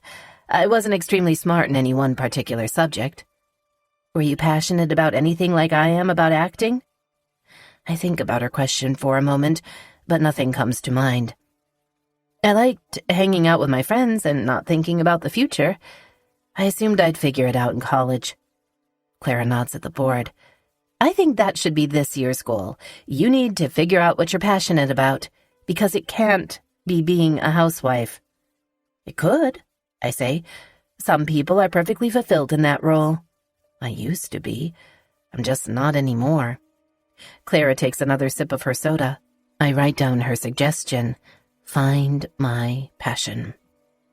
Clara may not want to know this, but she reminds me of myself at her age. Confident. Thought I knew everything.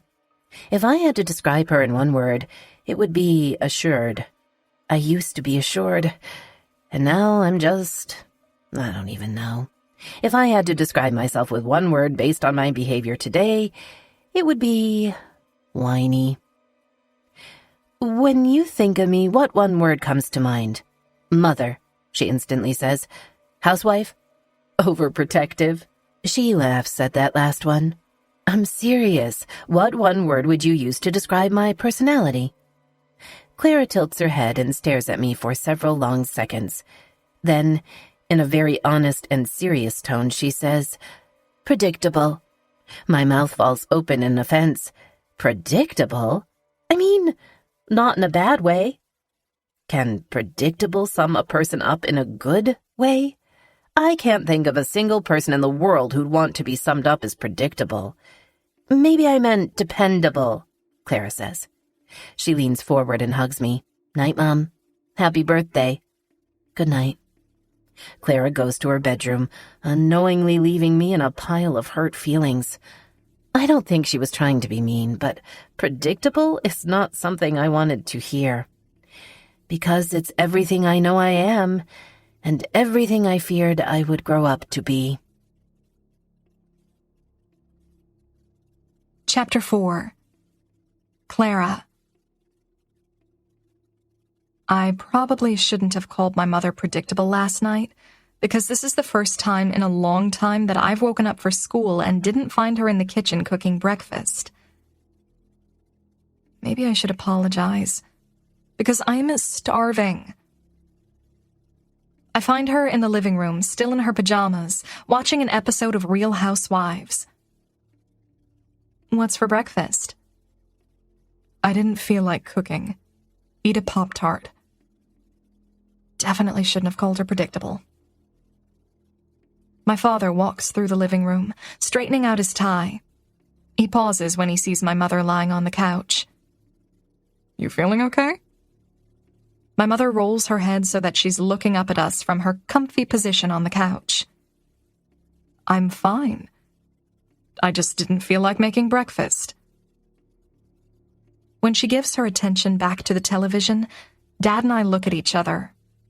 He raises a brow before walking over to her and pressing a quick kiss on her forehead.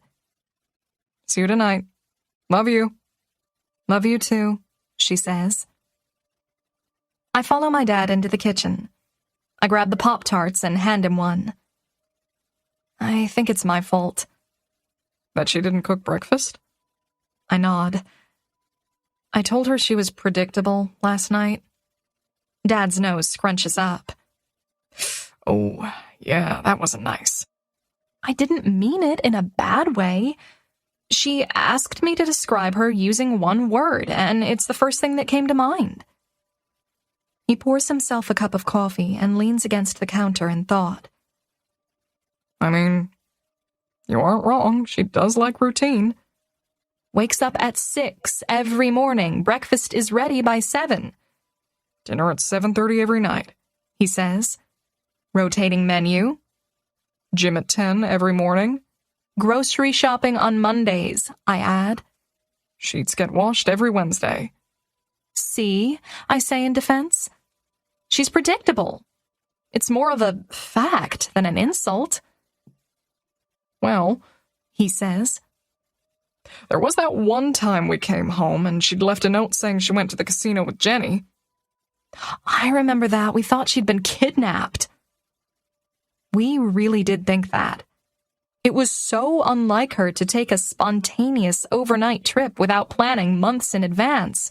So we called both of them, just to make sure she was the one who wrote the note. My father laughs as he pulls me in for a hug. I love his hugs. He wears the softest white button-up shirts to work, and sometimes when his arms are around me, it's like being wrapped in a cozy blanket. Only that blanket smells of the outdoors, and it sometimes disciplines you. I need to get going. He releases me and pulls at my hair. Have fun at school. Have fun at work. I follow him out of the kitchen to find Mom no longer on the couch, but standing in front of the television. She's pointing the remote at the TV screen. The cable just froze. It's probably the remote, Dad says. Or the operator, I say, taking the remote from my mother. She always hits the wrong button and can't remember which one to press to get back to her show. I hit all the buttons and nothing works, so I power everything off. Aunt Jenny walks into the house as I'm attempting to power the television back on for my mother. "Knock, knock," she says, swinging open the door.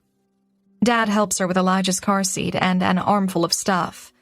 I power the television back on, but it doesn't do anything. I think it's broken. "Oh, God," my mother says, as if the idea of being home all day with an infant and no television is a nightmare of an existence. Aunt Jenny hands my mother Elijah's diaper bag. "You guys still have cable? No one has cable anymore." There's only a year of age difference between Aunt Jenny and my mom, but sometimes it feels as though my mother is the parent of both of us. We try to tell her, but she insists on keeping it, I say. "I don't want to watch my shows on an iPad," my mother says in defense. "We get Netflix on our television," my father says. "You can still watch it on the television." "Bravo isn't on Netflix," my mother responds. "We're keeping the cable." This conversation is making my head hurt, so I take Elijah out of his car seat to get a minute in with him before I have to leave for school. I was so excited when I found out Aunt Jenny was pregnant. I always wanted a sibling, but Mom and Dad never wanted more kids after they had me. He's as close as I'll ever get to a brother, so I want to be familiar to him. I want him to like me more than anyone else. "Let me hold him," my father says, taking Elijah from me. I like how much my dad likes his nephew. Kinda makes me wish he and Mom would have another one. It's not too late. She's only 34. I should have written it down again on her birthday board last night. Aunt Jenny hands my mother a list of written instructions. "Here's his feeding times and how to heat the breast milk, and I know you have my cell phone number, but I wrote it down again in case your phone dies. I wrote Jonah's number down too." "I've raised a human before," my mother says. "Yeah, but it was a long time ago," Aunt Jenny says. "They might have changed since then." She walks over to my father and gives Elijah a kiss on the head. "Bye, sweetie. Mommy loves you." Aunt Jenny starts to leave, so I grab my backpack in a hurry because there's something I need to discuss with her.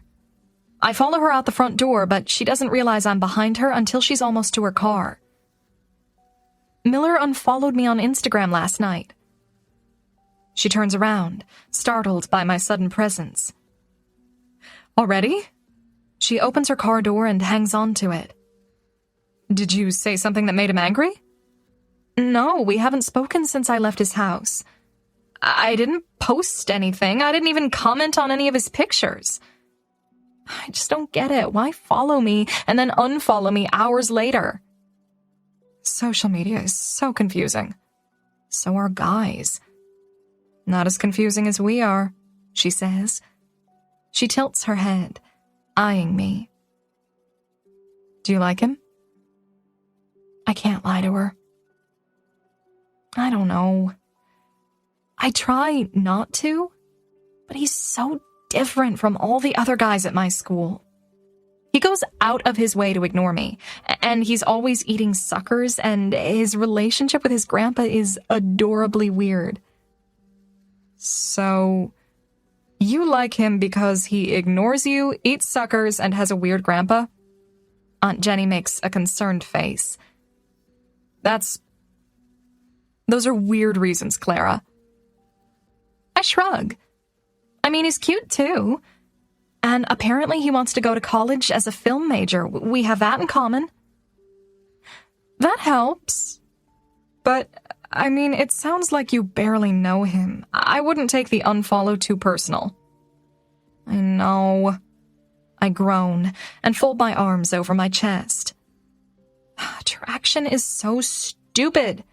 And knowing he unfollowed me already put me in a shit mood, and it's only 7 a.m. Maybe his girlfriend saw the follow and didn't like it, Aunt Jenny suggests. I thought about that possibility for a brief moment this morning, but I didn't like thinking about Miller and his girlfriend discussing me. My father walks out the front door, so Aunt Jenny gives me a hug goodbye and goes to leave because she's parked behind both of us. I get in my car and text Lexi while I wait for Jenny to pull out of the driveway behind me. I hope you got my text last night about me picking you up half an hour early. You never responded. She still hasn't responded when I pull into her driveway. Just when I'm about to call her, she comes tumbling out of her house, her backpack hanging from the crease of her elbow while she attempts to slide on a shoe. She has to stop and press her hand to the hood of the car to finish getting the shoe on. She stumbles to the door, her hair in disarray, mascara still under her eyes. She's like a drunk hurricane. She gets in the car and shuts the door, dropping her backpack to the floorboard. She pulls out her makeup bag. You just woke up. Yeah, 4 minutes ago when you texted. Sorry. How'd the Tinder date go? I ask sarcastically. Lexi laughs. I can't believe your family still believes I have a Tinder account. You lie to them about having it every time you're around. Why would they believe otherwise? I work too much. All I have time for is school and work and maybe a shower if I'm lucky. She opens her makeup bag. By the way, did you hear about Miller and Shelby? I whip my head in her direction. No, what about them? She opens her mascara just as I pull up to a stop sign. Stop here for a second. She begins putting on her mascara, and I wait for her to finish whatever she was going to say about Miller Adams and his girlfriend. How random that it's the first thing she brought up, and it's the only thing I've been able to think about since I gave him a ride yesterday. What about Miller and Shelby? Lexi moves her mascara wand to her other eye. She still doesn't answer me, so I ask her again. Lexi, what happened? Jeez, she says, stuffing the mascara wand back into the tube. Give me a sec. She motions for me to continue driving while she pulls out her lipstick. They broke up last night. That's my favorite sentence that's ever come out of Lexi's mouth. How do you know? Emily told me. Shelby called her. Why'd they break up? I'm trying not to care. Really trying. Apparently, it's because of you. Me? I look back at the road. That's ridiculous. I gave him a ride to his house. He was in my car for 3 minutes tops. Shelby thinks he cheated on her with you. Shelby sounds like she has trust issues. That's really all it was? Lexi asks. A ride. Yes, it was that inconsequential. Do you like him? She asks. No, of course not. He's an asshole. He is not. He's super nice. Annoyingly nice. She's right. He is. He's only an asshole to me. Isn't it weird that my father thinks he's such a bad person? Lexi shrugs. Not really. Your father doesn't even like me, and I'm awesome. He likes you, I say. He only teases the people he likes. And maybe Miller is the same way, she suggests. Maybe he only ignores the people he likes. I ignore that comment. Lexi focuses on putting on her makeup, but my mind is whirling. Did their fight really have to do with a silly car ride? It was probably the car ride coupled with the Instagram follow, which would explain why he unfollowed me last night. which proves he's trying to get her back. Do you think their breakup will stick? Lexi glances at me and grins. What's it matter to you? It was inconsequential. Jonah makes me call him Mr. Sullivan at school. I'm sure he'd like it if I called him Uncle Jonah outside of school, but he's just Jonah to me. I haven't known him long enough to feel like he's my uncle yet, even though he just had a baby with my Aunt Jenny. Maybe after they're actually married, I'll add the title. But for now, all I really know of him is what I've heard my parents say. That he broke Aunt Jenny's heart in high school and moved away without warning. I've never asked any of them why he broke up with her. I don't guess I really cared. But for some reason, I'm curious today. Jonah is at his desk grading papers when I walk in. Morning, he says. Morning. I have him for first period, so I toss my backpack in my usual seat. But I take the seat right in front of his desk. Did Jenny get Elijah dropped off with your mom? He asks. Yep. Cute as ever. He really is. Looks just like his daddy. No, he looks just like me, I correct. Jonah stacks his papers together and scoots them aside. Before he gets into the whole film project thing, I let my curiosity get the best of me. Hey, why'd you break up with Aunt Jenny in high school? Jonah lifts his head quickly, his eyebrows raised. He laughs nervously, like he doesn't want to have this conversation with me. Or with anyone. We were young. I'm not sure I even remember. Mom wasn't happy when you got Aunt Jenny pregnant last year. I'm sure she wasn't. It wasn't very well thought out. Kind of hypocritical of her, considering they had me at 17. Jonah shrugs. That isn't hypocritical unless the action she's objecting to occurs after the objection. Whatever that means. It means people who make mistakes usually learn from them. That doesn't make them hypocrites, it makes them experienced. Didn't they teach you in college not to dole out life lessons before the morning bell rings? Jonah leans back in his seat, a hint of amusement in his eyes. You remind me of your mother when she was your age. Oh, God. It's a compliment. How? Jonah laughs. You'd be surprised. Stop insulting me. Jonah laughs again, but I'm only half kidding. I love my mother, but I do not aspire to be my mother. He grabs one of two folders on his desk and hands it to me. Please fill this out, even if you don't end up doing it. If you place in the top, it'll be great to put on your film school applications. Not to mention you'll have footage for your acting reel. I open the folder to look through it. So, who is it that's looking for a partner?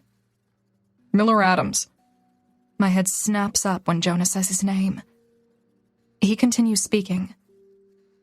When you guys were talking about him last night, I remembered reading in the notes from the teacher who sponsored this program last year that Miller was on a team that placed, which means he has the experience. I asked him to sign up this year, but he ultimately turned it down. Said he's got a lot going on and it's a big commitment. But if the two of you do it together, he might be interested. I'm not gonna lie. I was secretly hoping it was Miller Adams, especially because he told me he was into film. But was Jonah not at the same dinner I sat through last night? Why would you try to pair me up with him on a project after what my dad said? I'm a teacher, not a matchmaker. Miller is the perfect partner on this. And he's a good kid. Your father is misinformed. Either way, Dad set hard boundaries that I already know I'm not going to follow. Jonah stares at me thoughtfully for a second, then crosses his arms over his desk. I know. Listen, it's just a suggestion. I think the project will be good for you. But if your dad doesn't want you to do it, there's not much I can do. But you also don't need a parent's permission to sign up. You only need it for submission, and that's still several months away.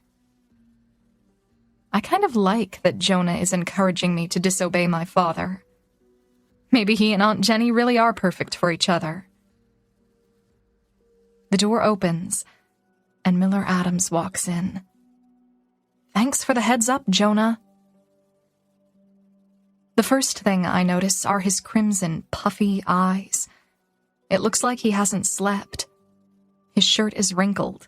His hair is a mess. Miller looks from Jonah, to me, to Jonah. He remains by the door and tosses a hand in my direction while looking at Jonah. This is who you want me to sign up with? Jonah nods, confused by Miller's reaction. I'm not confused by it. I'm used to him not wanting anything to do with me. Sorry, but that's not going to work out, Miller says. He looks at me. No offense, Clara. I'm sure you understand why. I guess his girlfriend really is the reason. I gathered when you unfollowed me on Instagram 5 hours after following me. Miller walks farther into the room and drops his backpack on a desk and plops down into the chair. According to Shelby, I shouldn't have followed you in the first place. I laugh. Your girlfriend broke up with you because I gave you a ride in 102-degree weather? There's something off about that. She broke up with me because I lied to her about it. Yeah, and you lied to her about it because you knew she'd break up with you if she found out. Therein lies the issue. Jonah inserts himself into our conversation by leaning forward and looking back and forth between us. He pushes back his chair and stands. I need coffee. He tosses the other folder on Miller's desk and heads for his classroom door. You two figure this out and let me know what you decide by the end of the day. Jonah leaves, and it's just Miller and me left in the room, staring at each other. He looks away and browses through the contents of the folder. He really could have used those extra minutes of sleep. I feel bad Jonah called him in early for this. He looks like a truck ran him over between me dropping him off at his house yesterday and him waking up this morning. I can tell whatever fight he and Shelby had, it's taken a toll on him. You look really heartbroken, I say. I am, he says with a dull tone. Well, not all is lost. Heartbreak builds character. That makes Miller laugh, although it's a dry laugh. He closes the folder and looks at me.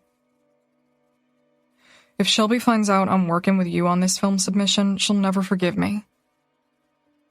So, that's a yes? Miller doesn't laugh at that. In fact, he seems a little bummed that I'm making jokes at his expense. He's obviously not in the mood. And honestly, I kinda don't blame Shelby for dumping him. If my boyfriend lied to me about being in the car with another girl, then followed that girl on Instagram, he'd be my ex-boyfriend too. Sorry, Miller. I'm sure she's great. If I can help in any way, maybe back up your story, let me know. Miller smiles at me appreciatively and then stands up, heading for the classroom door. He leaves the folder on the desk. You should do the project anyway. I nod, but I don't really care to sign up alone. For a few hopeful seconds, I was excited I might get to work with Miller on the project. Now that I had a taste of that thought, every other option tastes bitter. Seconds later, Miller is gone. I stare at the folder on his desk, then grab it and fill out the form anyway. You never know. Shelby and Miller may not get back together. And it would suck if he didn't sign up just because his girlfriend has jealousy issues. Jonah returns with 2 coffees, just as I finished both forms. He hands me one of the coffees and casually leans against his desk. He's been around for a few months now, and he still has no idea how much I hate coffee. This is why I don't refer to him as Uncle Jonah yet. What was that all about? He asks. His girlfriend hates me. Well, ex-girlfriend. I take a sip of the coffee to be nice. It's putrid. Shouldn't be a problem then, right? I laugh. You would think. I hand him both the folders. I filled them out anyway. Don't mention it to Miller. If he changes his mind, at least we'll have met the deadline for sign-ups. I like the way you think, Jonah says. He sets his coffee on his desk and picks up a piece of chalk. He's writing the date on the board when 2 of my classmates walk in. I go back to my seat. When the classroom begins to fill up, Jonah turns around and eyes the coffee on my desk. Clara, students aren't allowed to have drinks in class. Do it again and I'll give you detention. I roll my eyes at him, but I want to laugh at his ability to switch into teacher mode so easily, even if he is just toying with me. Yes, Mr. Sullivan, I say, mockingly. I trash the coffee, then pull out my phone and text Aunt Jenny on the way back to my seat. Me. You busy? Aunt Jenny. On my way to work. Me. It'll only take a sec. 2 things. Your baby daddy is a smartass. Also, Miller and Shelby broke up. Not sure how long it'll last. Aunt Jenny. Why'd they break up? Because you gave him a ride? Me. Apparently it was the Instagram follow that did it. Aunt Jenny. That's good news. Now you get to date the guy with the weird grandpa. Me. I didn't say his grandpa was weird. I said their relationship was adorably weird. Also, he's trying to get his girlfriend back, so I don't know that I have a chance. Aunt Jenny. Ugh, that stinks. Don't pursue him then. You don't want to be the other girl. Trust me. Me.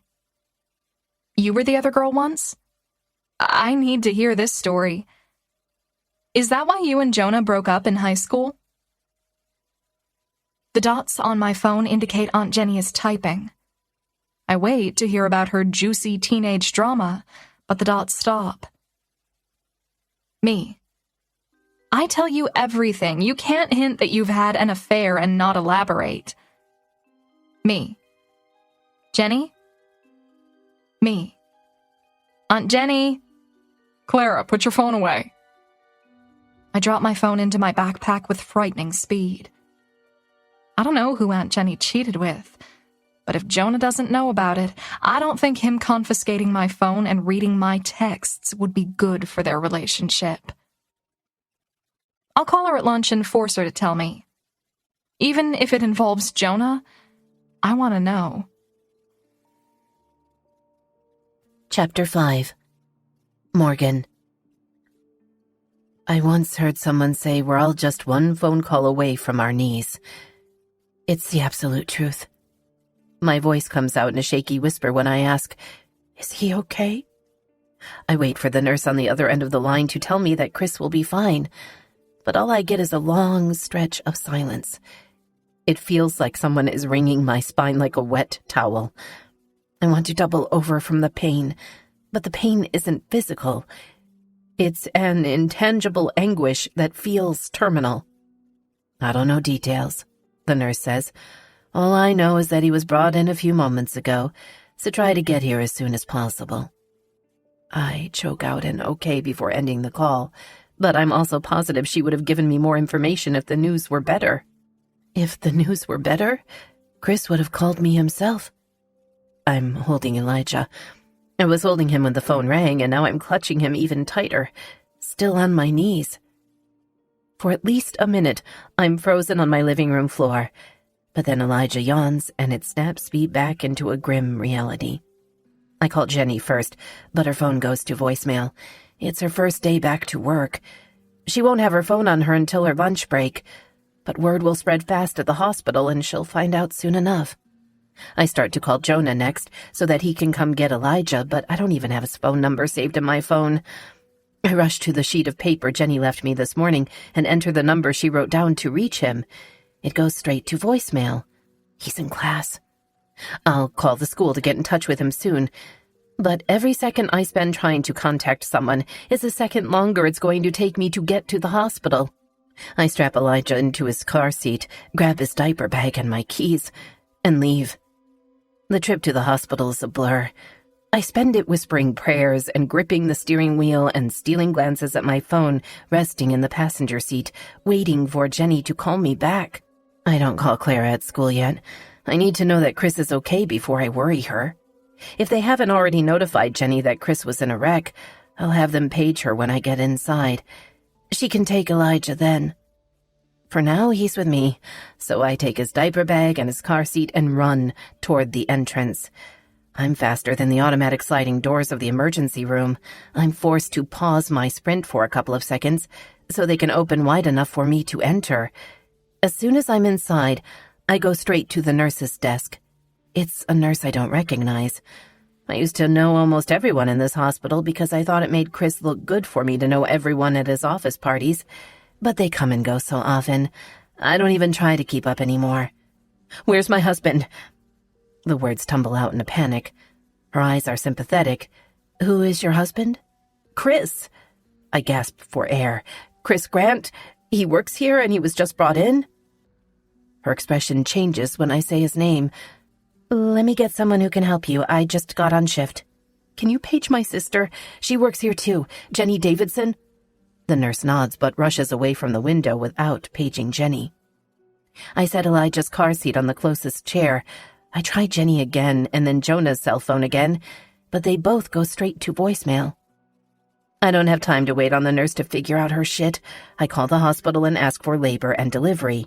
They connect me after the most excruciating 30 seconds of hold time in my life. "Labor and delivery, how may I direct your call?" "I need to speak to Jenny Davidson, one of your nurses. It's an emergency." "Hold, please." Elijah starts to cry, so I put my phone on speaker and set it in the chair so that I can pull him out of his car seat.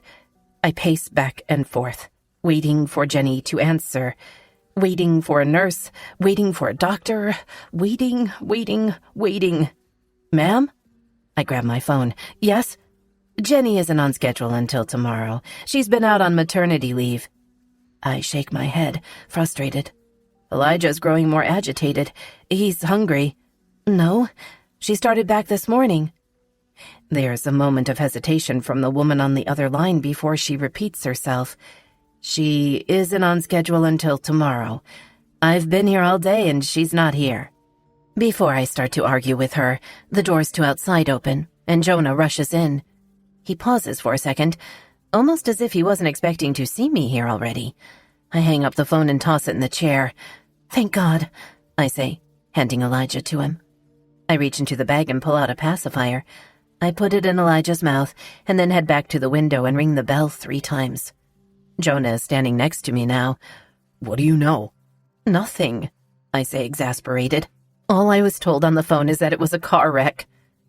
I finally look up at Jonah, and I've never seen him like this. Pale, expressionless. For a moment I worry about him more than myself, so I take Elijah from him. He backs up to a chair and sits down. In the midst of my internal hysteria, irritation begins to claw its way out. Chris is my husband. Jonah should be worried about me more than himself right now. The waiting room is alarmingly empty. Elijah only becomes fussier, so I sit 3 seats down from Jonah and pull a bottle out of Elijah's diaper bag. It's cold, but it'll have to do.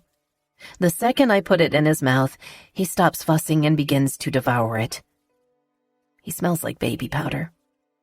I close my eyes and press my cheek against the top of his warm head, hoping the distraction will keep me from breaking down.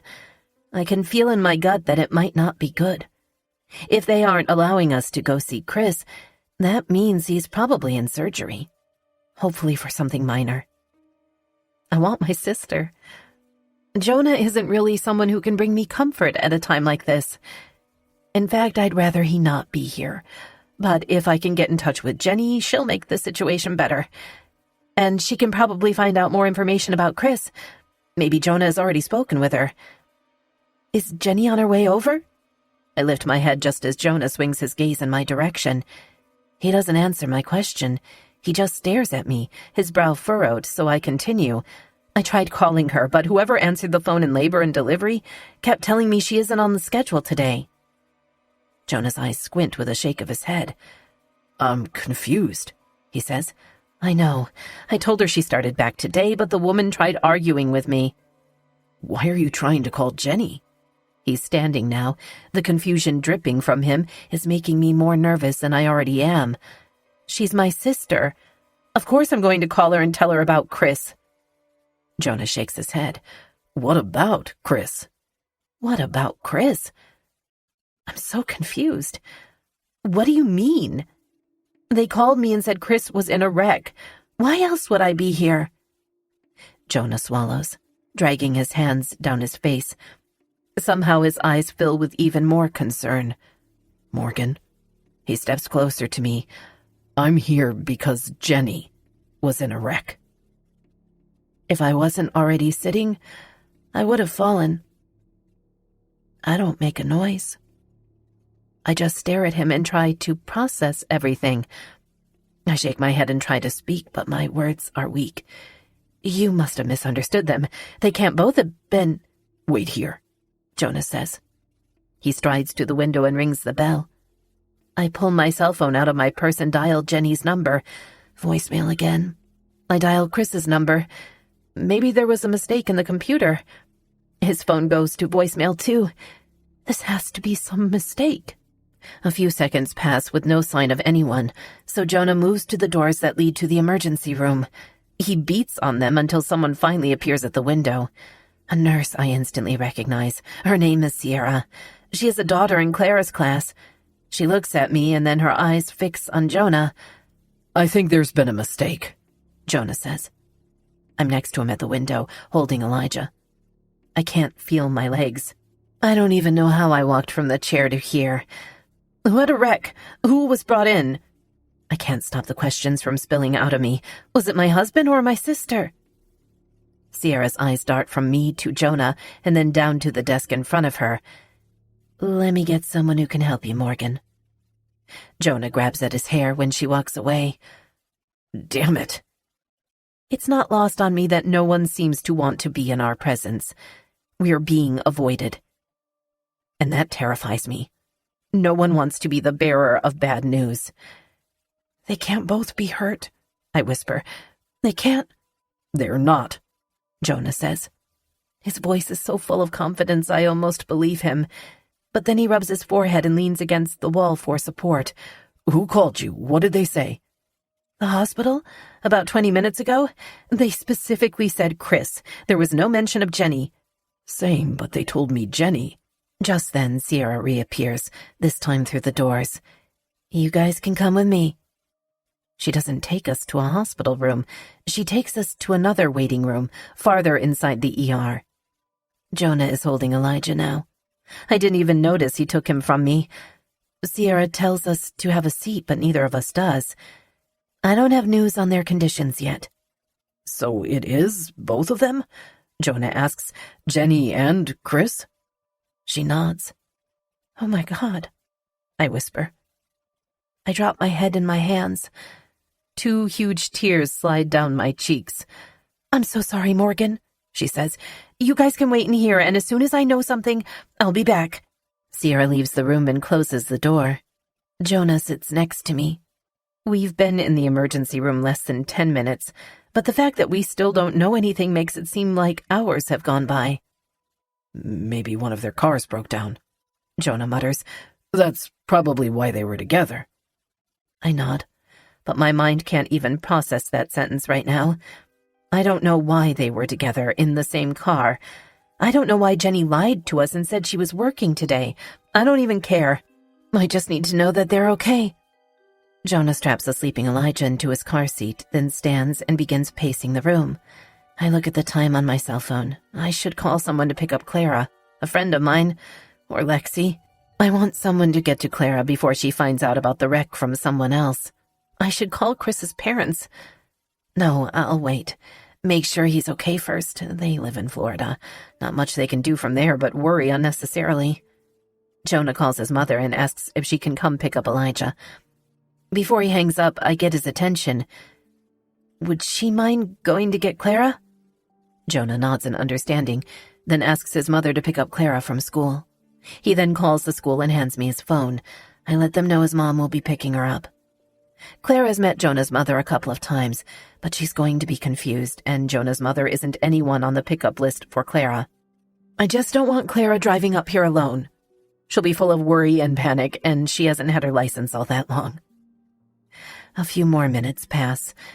Jonah spends it calling the police station, trying to get information about the wreck. They won't tell him much. He asks what the model of the vehicle is that was involved. It was Jenny's car, a Toyota Highlander. A male was driving, but that's all they'll tell him. Why was Chris driving her car? Jonah asks. I treat it as a rhetorical question, but he mutters another. Why did she lie about working today? I keep watching my phone as if Jenny or Chris is going to call me and tell me they're fine. Morgan, Jonah says. I don't look at him. Do you think... Are they having an... Don't say it, I spit out. I don't want to hear it or think it. It's absurd. It's incomprehensible. I stand up and start to pace the portion of the room Jonah hasn't paced yet. I've never been so irritated by sounds before. The beeping coming from the hallway, the tapping of Jonah's fingers against his phone screen as he shoots off texts to Jenny's and Chris's phones, the paging system overhead calling doctors and nurses from one place to another, the squeaking of my shoes against the hardwood floor of this room. I'm so incredibly annoyed by every single thing, but the cacophony of sounds is the only thing I want in my head right now. I don't want to think about why Chris and Jenny were together. Clara will be here soon, and my mother, Jonah says. We need to come up with a reason why Chris and Jenny were together. Why lie to them? I'm sure it was a work-related thing. Jonah is staring at the floor, but I can see that his expression is full of doubt, concern, fear. I swipe tears away, and I nod because he could be right. I choose to believe he's wrong, but his mother and Clara might begin to ask us questions. They'll want specifics, or they'll start having the same thoughts Jonah and I are having. We can't tell them we don't know why they were together. It could cause unnecessary suspicion in Clara. We can tell them Chris had a flat and Jenny gave him a ride to work, I suggest, at least until Jenny and Chris can explain it themselves. We make eye contact, something we've barely done since he walked into the emergency room. Jonah nods while pressing his lips together, and something about the look in his eyes breaks me. As if Jonah can sense I'm beginning to crack, to fade, he walks over to me and pulls me in for a comforting hug. I'm clinging to him in fear, my eyes squeezed shut, when the door finally opens. We separate. Jonah steps forward, but when I see the look on the doctor's face, I step back. He begins to speak, but I don't know exactly what he says because his words mean nothing to me. I can see our answer in his apologetic eyes, in the way his lips turn down at the corners, in his remorseful stance. When the doctor tells us there was nothing they could do, Jonah falls into a chair. I just fall. Chapter 6. Clara. I used to collect snow globes when I was younger. They lined a shelf in my bedroom, and sometimes I would shake them up, one after the other, then sit on my bed and watch as the flurries and the glitters swirled around inside the glass. Eventually, the contents inside the globe would begin to settle. All would grow still. And then the globes on my shelf would return to their quiet, peaceful states. I liked them because they reminded me of life. How sometimes It feels like someone is shaking the world around you, and things are flying at you from every direction. But if you wait long enough, everything will start to calm. I liked that feeling of knowing that the storm inside always, eventually settles. This week proved to me that sometimes the storm doesn't settle. Sometimes the damage is too catastrophic to be repaired. For the past 5 days, since Jonah's mother showed up at my school to take me to the hospital, it feels like I've been inside a snow globe that someone shook up, then dropped. I feel like the contents of my life have shattered, and fragments of me have spilled out all over someone's dusty hardwood floor. I feel irreparably broken. And I can't even blame what happened to them on anyone but myself. It's unfair how one event, 1 second, can shake the world around you, toss everything on its head, ruin every happy moment that led up to that earth-shattering second. We're all walking around like lava coats our throats, painfully silent. My mother keeps asking if I'm okay, but all I can do is nod. Other than those words, she's been just as quiet as I have. It's like we're living in a nightmare, one where we don't want to eat or drink or speak. A nightmare where all we want to do is scream, but nothing comes out of our hollow throats. I'm not a crier. I guess I get that from my mother. We cried together at the hospital. So did Jonah and his mother. But as soon as we left the hospital and went to the funeral home, my mother became as poised and put together as people expect her to be. She's good at putting on a brave face in public, but she saves the tears for her bedroom.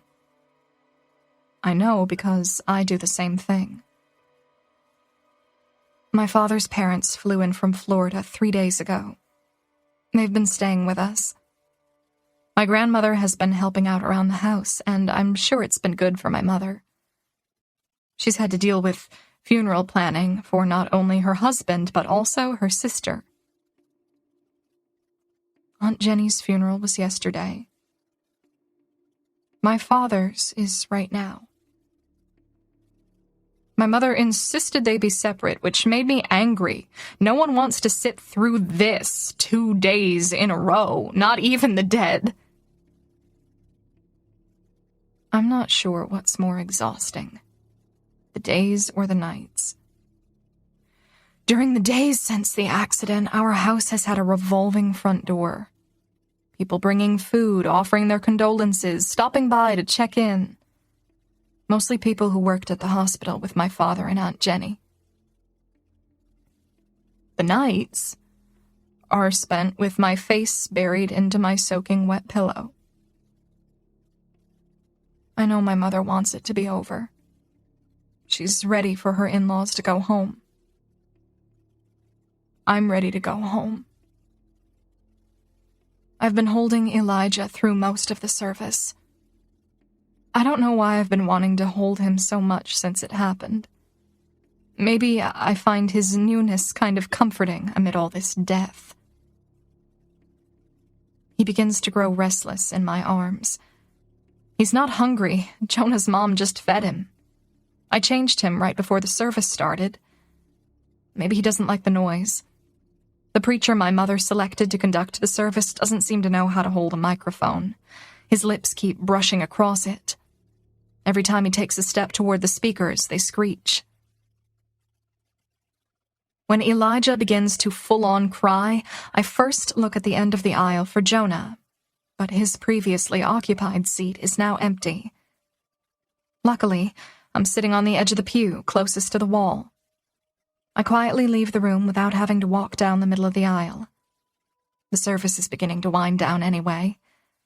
They'll have the prayer, and then everyone will walk past the casket and hug us, and then it'll be over, I hugged most of these same people at Aunt Jenny's funeral yesterday. I don't really feel like doing it all over again. It's part of the reason I've been insistent on holding Elijah. I can't really hug people when my arms are occupied with my baby cousin. When I'm outside the chapel and back in the foyer, I put Elijah in his stroller and take him outside. Ironically, it's a beautiful day. The sun warms my skin, but it doesn't feel good. It feels unfair. My father loved days like this. One time he called in sick and took me fishing simply because the weather was so nice. You okay? I glance to my left, and Jonah is leaning against the building in the shade. He pushes off the brick and walks toward us. I find it odd that he isn't inside right now. My father and Jonah were supposedly best friends, and he's skipping his service? I guess I don't have room to talk. I'm out here too. He was getting restless, so I brought him outside. Jonah places his palm on the top of Elijah's head, brushing his thumb over his forehead. You can go back in. I'll probably just take him home now. I'm jealous he gets to leave. I want to leave. I don't go back inside. I take a seat on a bench right outside the front door to the chapel and watch Jonah push the stroller across the parking lot. After strapping Elijah into his car seat and loading the stroller into his trunk, Jonah gives me a small wave as he climbs into the car. I wave back, unable to mask the empathy in my expression. Elijah isn't even 2 months old yet, and Jonah will be raising him alone now. Elijah will never know what Aunt Jenny was like. Maybe I should write down some of my favorite memories of her before I start to forget. That thought breathes new life into my grief. I'm going to start forgetting them. I'm sure it won't happen at first, but it will, after time. I'm going to forget how my father sounded off-key when he sang John Denver songs at the top of his lungs every time he mowed the yard. I'm going to forget how Aunt Jenny used to wink at me whenever my mother would say something that exposed her overbearing side. I'll start to forget how my father always used to smell like coffee or fresh grass, and how Aunt Jenny used to smell like honey. And before I know it, I'll forget how their voices sounded, and what their faces looked like in person. A tear falls down my cheek, and then another. I lie down on the bench and curl up my legs. I close my eyes and try not to get swallowed up in more guilt, but the guilt wraps its arms around me, squeezing the breath out of my lungs. Since the moment I found out they had the wreck, I knew in my gut what caused it. I was texting Aunt Jenny. She was responding to my texts at first, and then she wasn't. I never heard back from her, and then 2 hours later I found out about the wreck. I'd like to believe it wasn't my fault, but Aunt Jenny said she was on her way to work when I texted her. I should have been more concerned about her reading my texts while driving, but I was only concerned about myself and my issues. I wonder if Mom knows my conversation with Jenny is what caused them to crash. Had I not been texting her in that moment, had I just waited until she was at work, my mother wouldn't have lost both her sister and her husband. She wouldn't be struggling right now with being forced to bury 2 of the most important people in her life. Jonah wouldn't have lost Jenny. Elijah wouldn't have lost his mother. I wouldn't have lost my father, the only man I've ever loved. Did they look at Aunt Jenny's phone? Could they determine she was texting and driving? If my mother does find out it was because I wanted Aunt Jenny to read my texts and respond to me when I knew she was driving, that will only add to her heartache. That knowledge makes me not want to be here at a funeral where every single tear being shed inside is all because of me. Hey. My eyes pop open at the sound of his voice. Miller is standing over me, his hands in the pockets of his pants. I sit up on the bench, straightening out my dress so that it covers my thighs. I'm surprised to see him. He's wearing a suit, black on black. I feel terrible that my body can somehow feel this much grief, yet be sparked with a twinge of attraction as soon as Miller is in my presence. I use my palms to wipe tears from my face. Hi. He presses his lips together and looks around, like this is as uncomfortable as I fear it is. I wanted to stop by, see how you were doing. I'm not doing well. Not at all. I want to tell him that, but the only thing that comes out of my mouth is, I don't want to be here. I'm not asking him to take me anywhere. I'm just being honest about what I'm feeling this very moment. But he nudges his head toward the parking lot. Then let's go. Miller is driving the old blue truck that was sitting in front of their house the day I dropped him off. I don't even know what kind of truck it is, but it's the same color of blue as the sky is right now. The windows are down, so I'm guessing his air conditioner no longer works.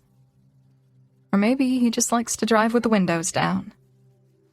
I pull my hair up and tie it in a knot so it'll stop blowing in my face. I tuck flyaways behind my ears and then rest my chin on my arm as I stare out the window. I don't ask him where we're going. I don't even care. I just know that with every mile he puts between me and the funeral home, I feel more and more pressure release from my chest. A song plays, and I ask Miller to turn it up. I've never heard it before, but it's beautiful, and has nothing to do with any of the thoughts I'm having, and the singer's voice is so soothing it feels like a bandage. As soon as it ends, I ask him to play it again. I can't, Miller says. It's the radio. Truck is too old for Bluetooth. What was the song? Dark Four-Door by Billy Rafool. I liked it. I look back out the window just as another song begins to play. I like his taste in music. I wish I could just do this all day, every day. Ride around listening to sad songs while Miller drives. For some reason, sadness in music eases the sadness in my soul. It's like the worse the heartache in a song is, the better I feel. Dramatic songs are like a drug, I imagine. Really bad for you, but they make you feel good. I wouldn't know. I've never done drugs before, so I've never tested that particular comparison. I've never even been high. It's hard to do normal rebellious teenage things when you have two parents who overcompensate for the mistakes they made when they were teenagers. You hungry? Miller asks. Thirsty? I pull away from the window and turn to look at him. No. I kind of want to get high, though. His eyes move swiftly from the road to me. He smiles a little. I'm sure you do. I'm serious, I say, sitting up straighter. I've never tried it before, and I really want to get out of my head today. Do you have any weed? No, he says. I sink back into my seat, disappointed. But I know where you can get some. 10 minutes later, he's pulling up to the local movie theater. He tells me to wait in the truck. I almost tell him never mind, that it was just a random thought. But part of me is curious if it'll help with the grief. I'll try anything at this point. He walks into the theater, and less than a minute later, he's walking out with a guy who looks a little older than us. Maybe in his 20s. I don't recognize him. They walk to the guy's car, and within 15 seconds, cash and weed are exchanged. Just like that. It seems so easy, yet fills me with a nervous energy. It's not legal in Texas, and even if it were, Miller is only 17. Not to mention, he has a brand new dash cam in this old truck. I'm positive the dash cam didn't catch the transaction, but if he were to be arrested right now, the police would search his truck and probably watch the video and hear that the drugs are from me. My knee is bouncing nervously when Miller climbs back into his truck.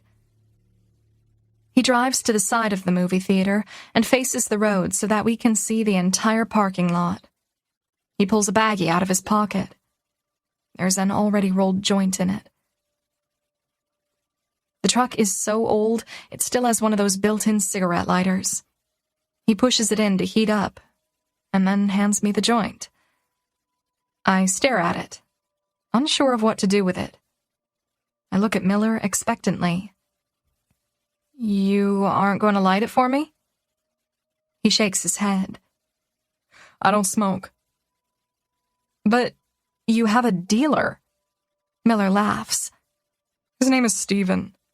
He's my co-worker, not a dealer. But he always has weed on him. Well, shit, I didn't think I'd have to do it myself. I've never even lit a cigarette before. I pull out my phone and open YouTube.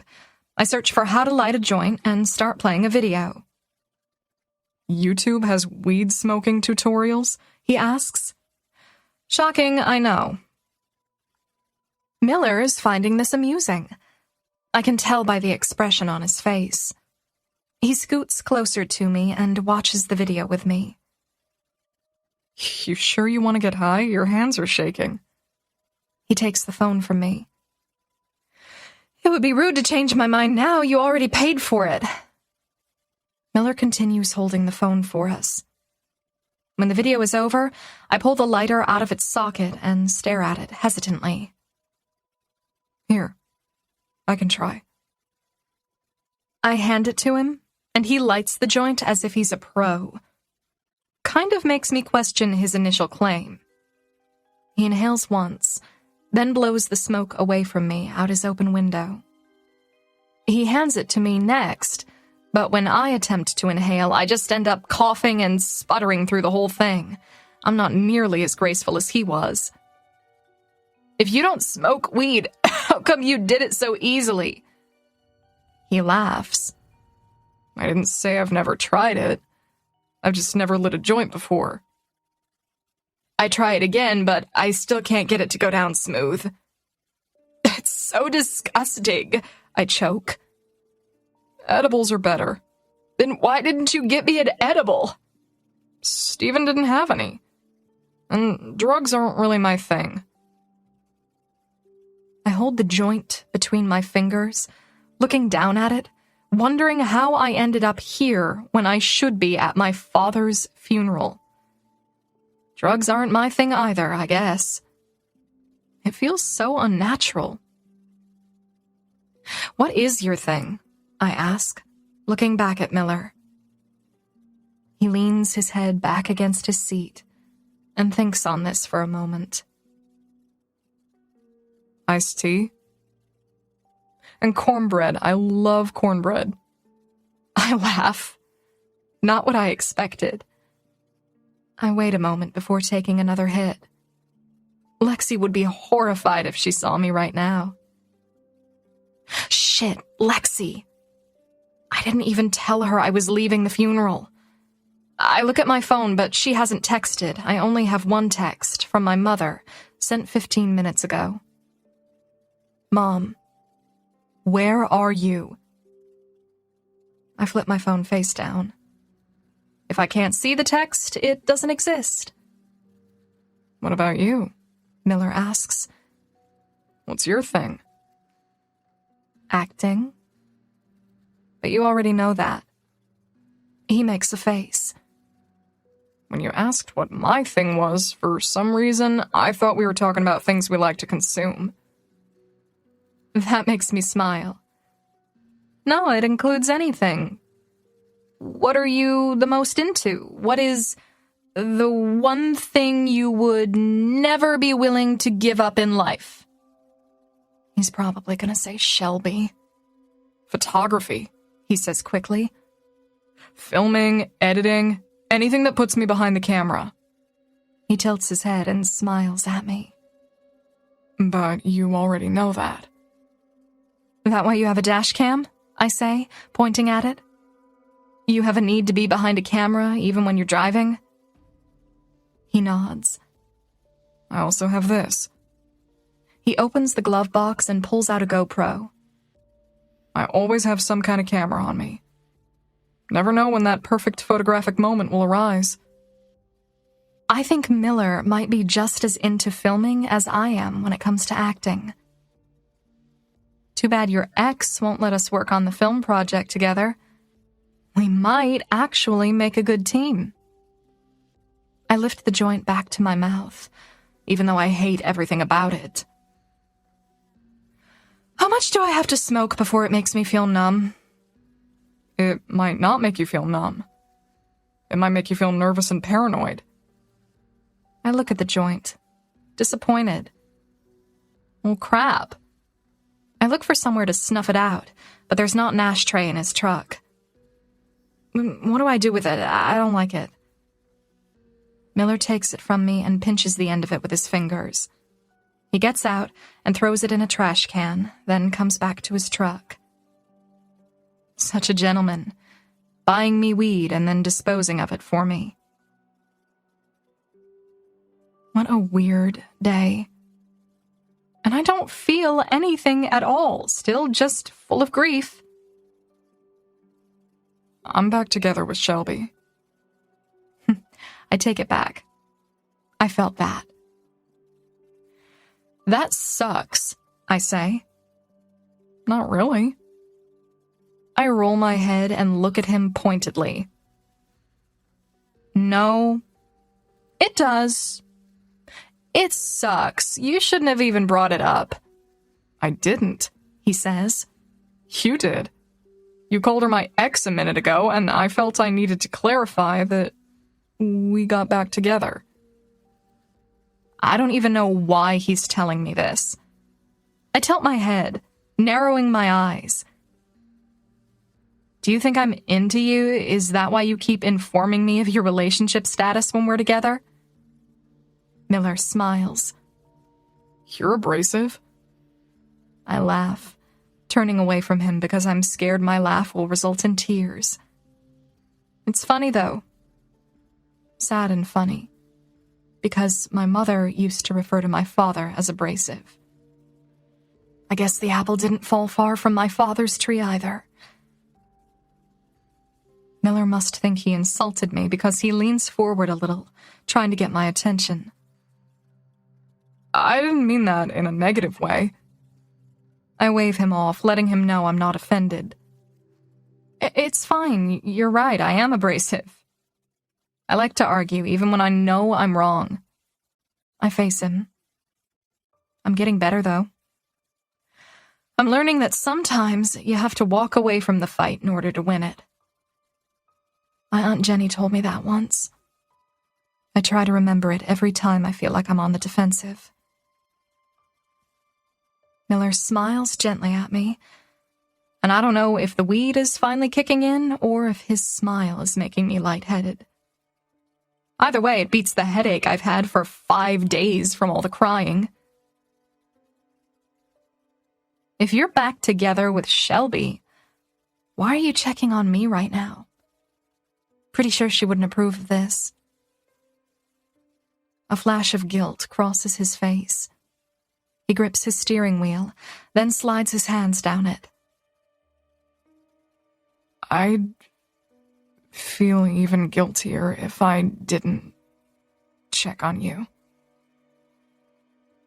I'd really like to ruminate on that comment, but our conversation is ruined by the intrusion of a car that pulls up next to us. I glance out my open window, then sit up straight. Crap. Get in the car, Clara. My mother's words are firm and loud, but it could be because the windows are down and she pulled up so close to Miller's truck that I'm not sure I'll be able to open the door. Is that your mother? Miller whispers. Yep. But oddly, it doesn't faze me as much as it probably should. Maybe the weed really did help because I kind of want to laugh that she's here. I forgot we have that app. She can track me anywhere. Clara, my mother says again. Miller raises an eyebrow. Good luck. I shoot him a tight-lipped smile and then open my door. I was right. I can't get out. You parked too close, Mom. My mother inhales a slow breath and then puts the gear shift in reverse. When I'm clear to open my door, I don't even look back at Miller. I walk to my mother's car and get inside. She says nothing as she begins to drive away from the theater. Nothing until the words, "Who was that?" Miller Adams. I can feel her disapproval, despite her silence. A few seconds later, she swings her head in my direction. Oh my God. Are you high? Huh? Were you just getting high with that guy? No. We were just talking. I don't sound convincing. She makes a sound and then says, You smell like weed. Do I? I sniff my dress, which is stupid because anyone who knows they don't smell like weed wouldn't sniff themselves to see if they do smell like weed.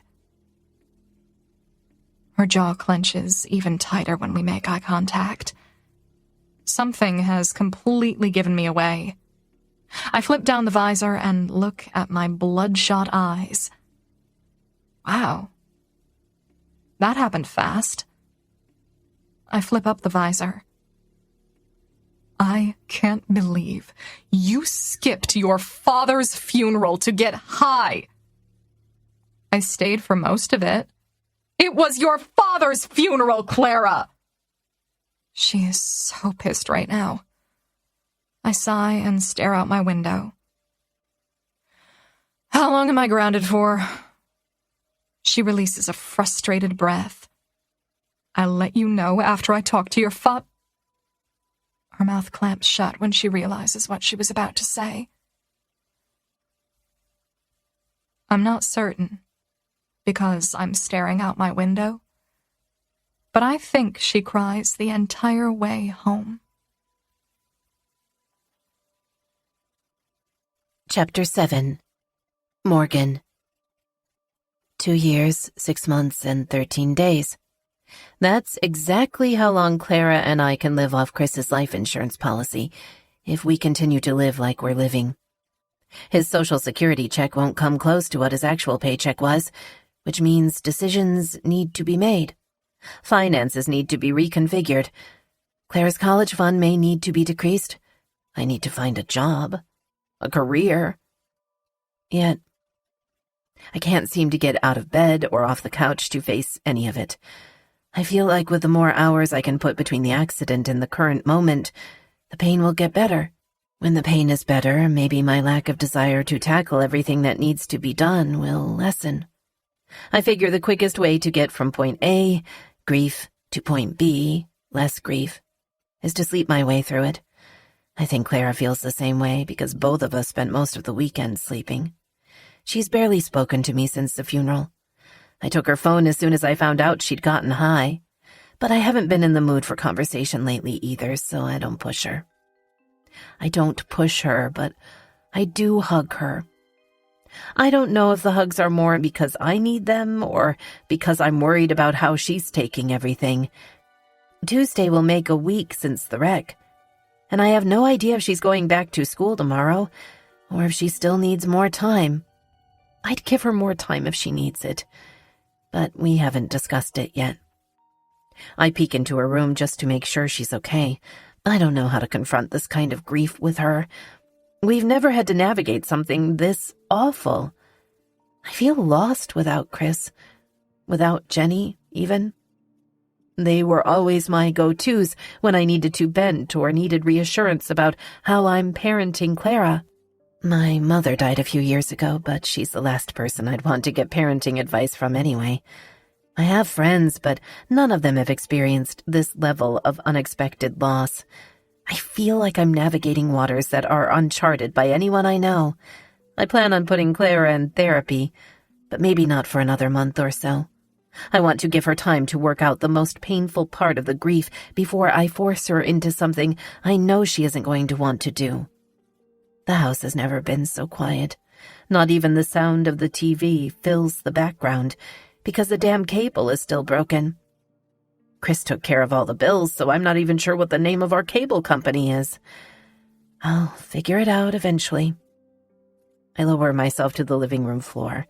It's dark, and I attempt to meditate, but really all I'm doing is thinking of everything I can possibly think of that doesn't involve a thought of Chris or Jenny, but it's hard. Almost every memory I have includes one of them. They were both a part of every single milestone or event in my life. My entire pregnancy with Clara, her birth, our wedding, our anniversaries, graduations, family holidays, birthday cookouts, movie dates, fishing and camping trips, Elijah's birth. Every important moment of my life included the two of them.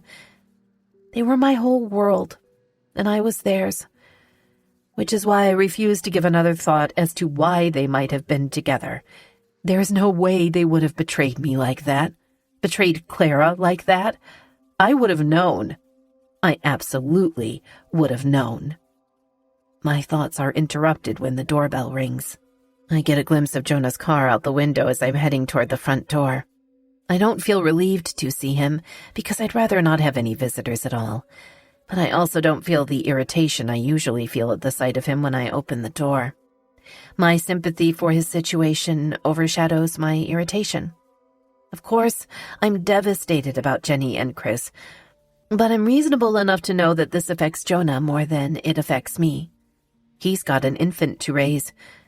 I at least had Chris, Jenny, and Chris's parents to help me with Clara. Jonah only has his mother. I guess he has me too. But I'm not much help right now. I open the door, shocked by what I see. Jonah hasn't shaved in a few days. He doesn't even look like he's showered or slept. He probably hasn't, because I haven't. And I don't even have an infant to care for. "Hey," he says, his voice flat. I open the door to let him in. "Where's Elijah?" "My mother wanted him for a few hours." That makes me feel good. Jonah needs the break.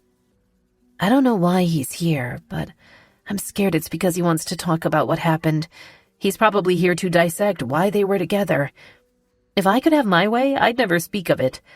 I want to pretend it didn't happen. The grief of losing them is enough. I don't want to pile anger and feelings of betrayal on top of that. I just want to miss them. I don't think I have enough strength left to hate them. We're standing quietly in the living room for only 5 seconds, but it feels like longer. I don't know what to do. Take him to the back patio to sit? Take a seat at the dining room table with him? The couch? This is awkward because I don't have that kind of ease with Jonah anymore. My routine with him since he showed back up has been avoidance. And since I can't really avoid him right now, I feel like this is all new territory. "Is Clara home?"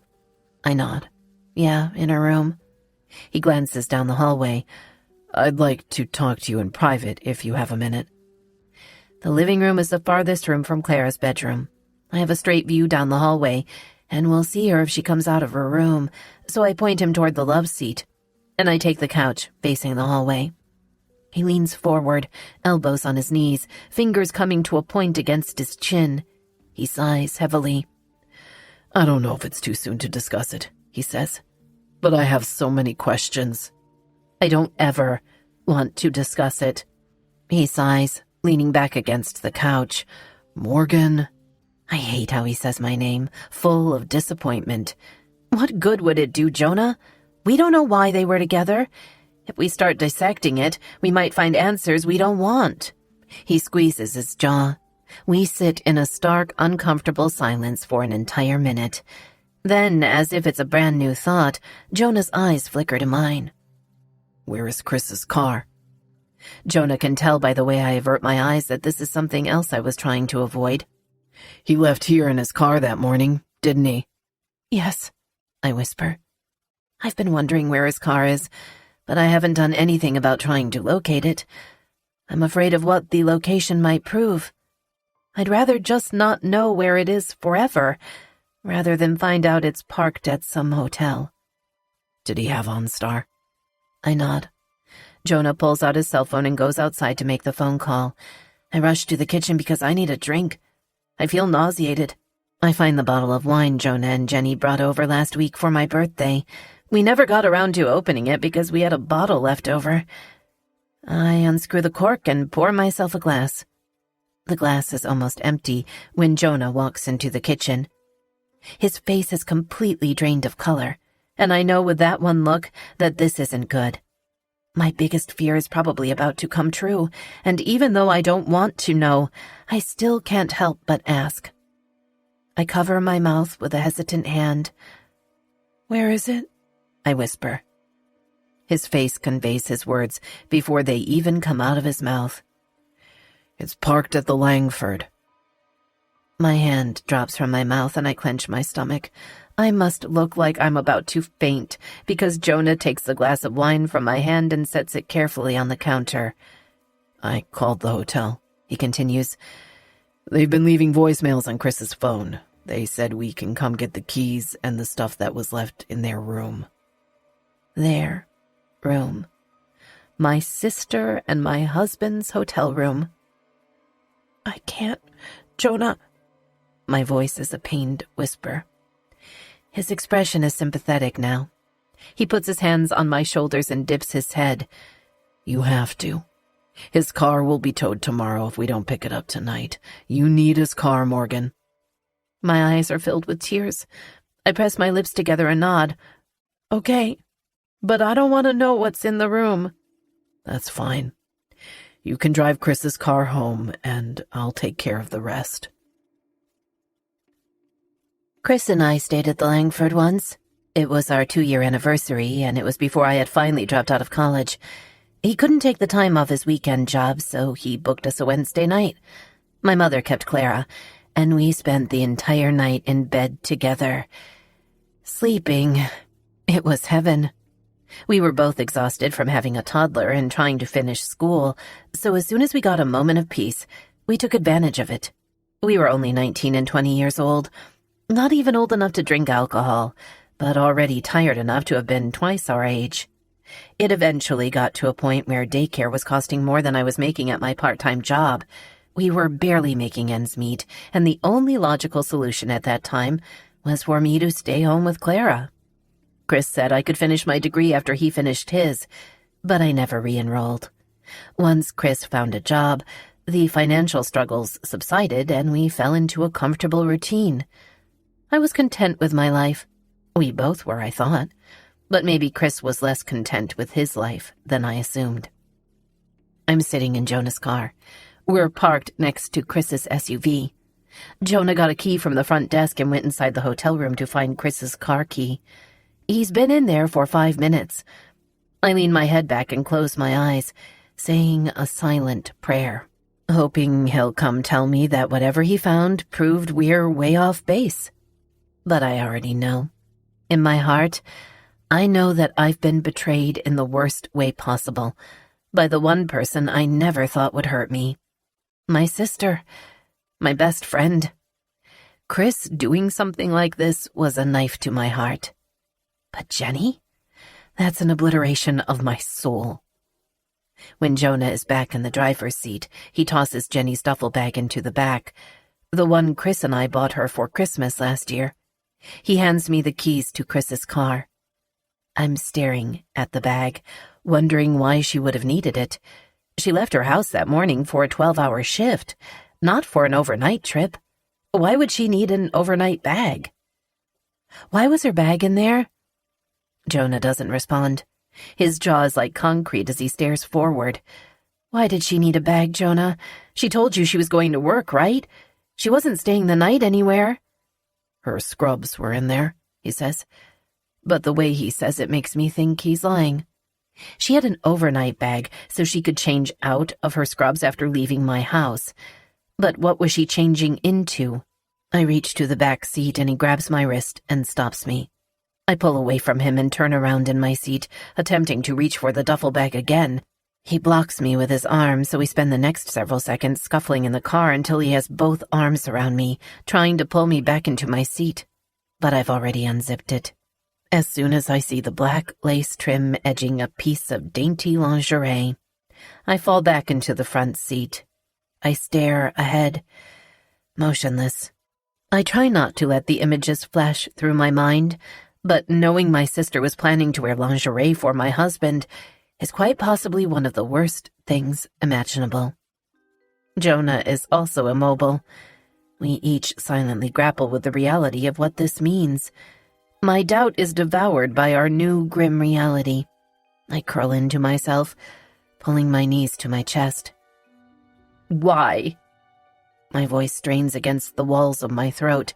Jonah reaches a comforting arm out, but I push him away. Take me home. He doesn't move for a moment. But Chris's car. I don't want that fucking car. Jonah eyes me for a beat, then nods once. He cranks his car and reverses out of our parking spot, leaving Chris's car where it sat untouched for the past week. I hope the car gets towed. It's in Chris's name, not mine. I don't want to see the car at my house. The bank can repossess it, as far as I'm concerned.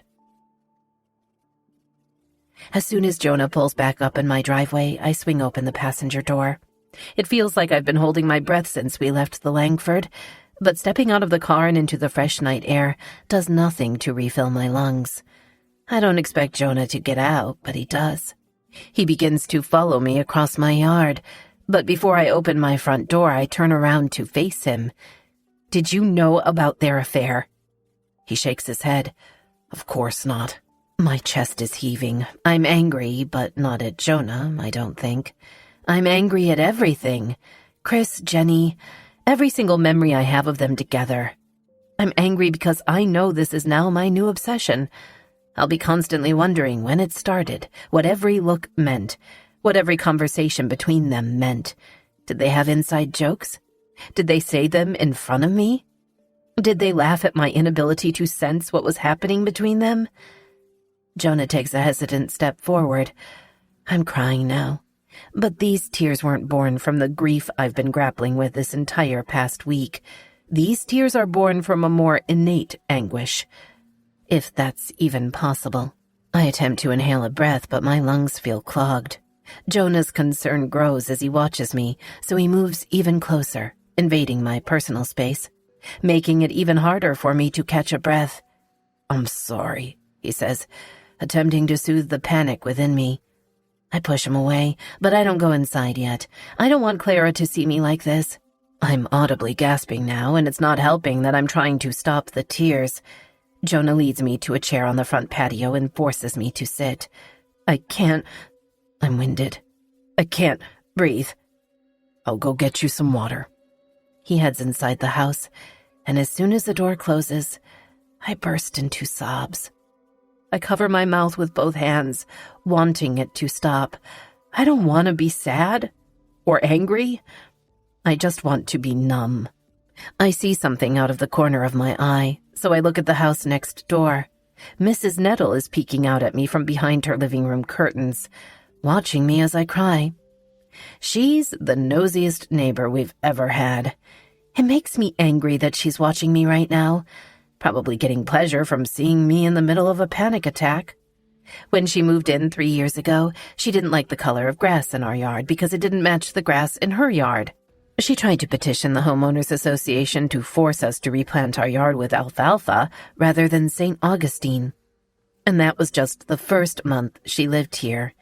She's gotten so much worse since then. God, my random anger at my 80-year-old neighbor is making it even harder to breathe. My heart rate is so fast right now, I can feel it pounding in my neck. I put a hand on my chest just as Jonah returns with the water. He takes a seat next to me, ensuring I take a sip. Then another. He places the glass on the table between us. Lean forward and put your head between your knees, he says. I do it without question.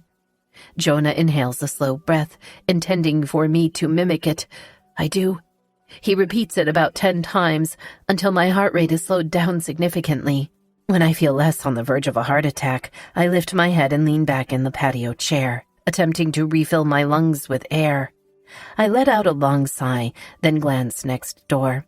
Mrs. Nettle is still staring at us from behind her curtain. She doesn't even try to hide her nosiness.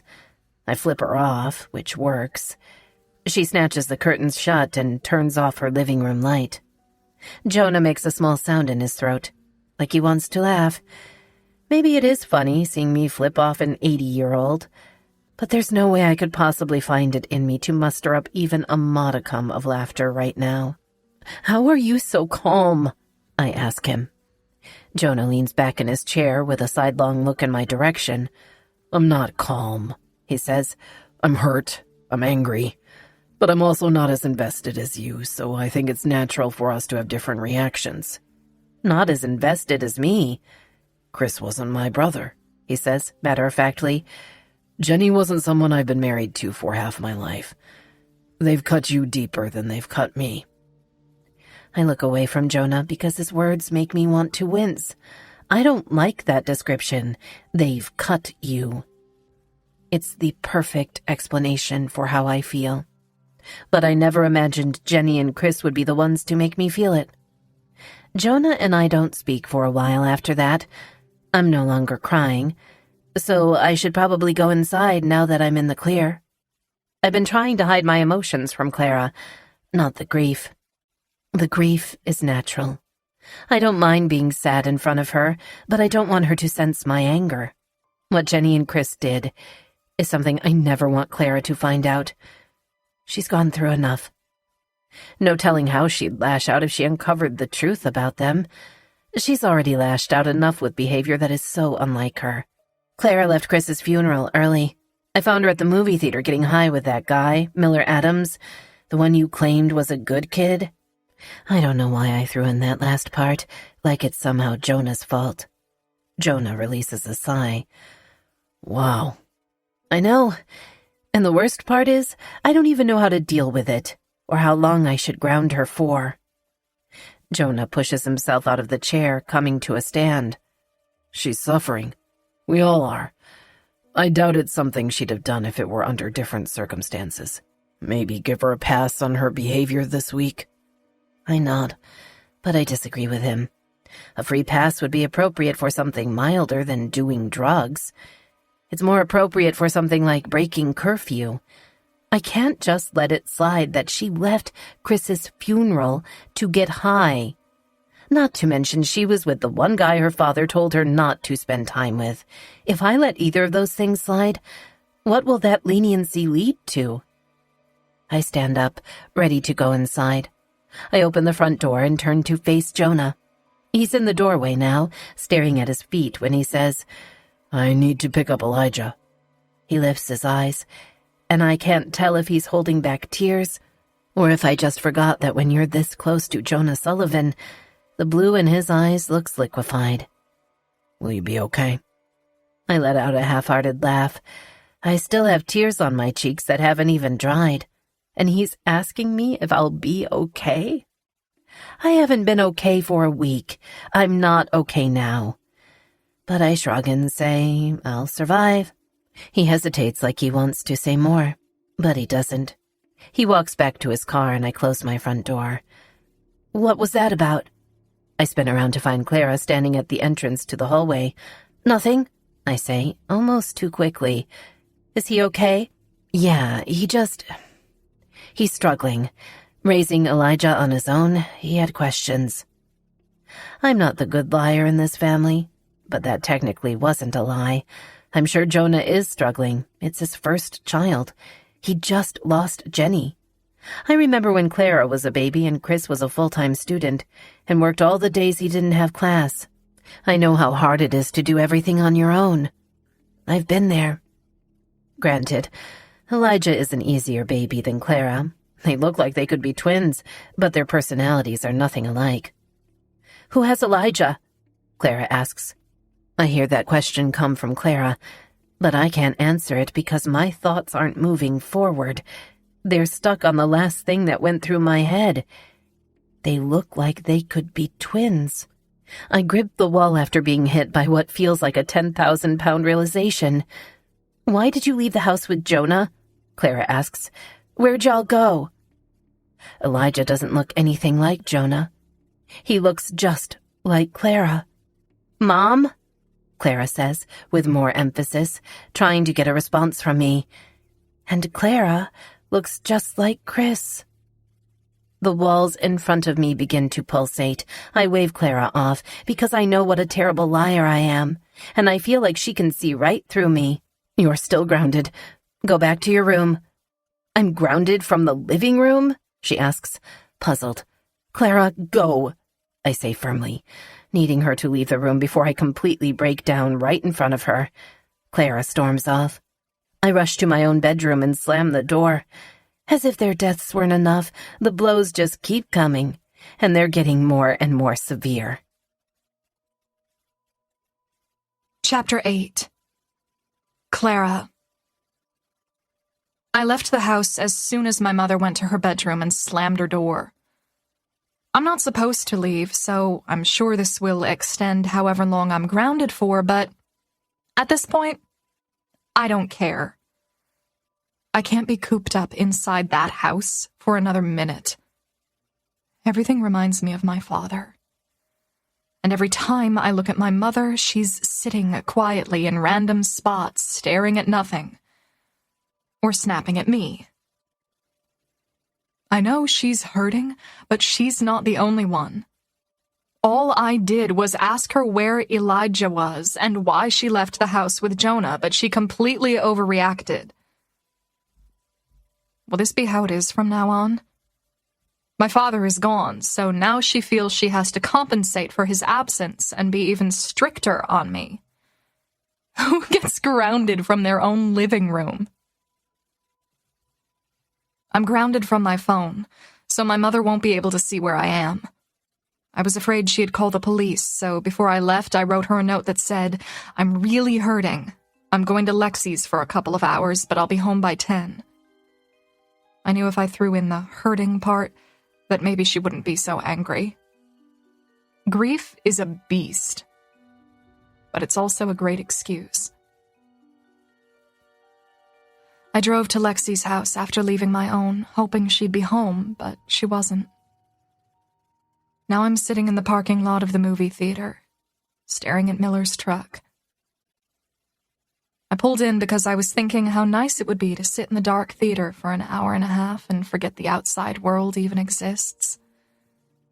But now that I know Miller is working tonight, I'm not sure I want to go in. It'll seem like I came here on purpose, seeking him out. Maybe I did. I don't even know. Either way, I'm not going to stop going to the movies anytime he's working simply because he's got a girlfriend. I'm also not going to stop going just because I'm worried it'll be awkward. I mean, the guy bought me drugs. Can't get much more awkward than that. The outdoor ticket counter window is closed, but Miller is inside. I watch him through the glass doors for a moment.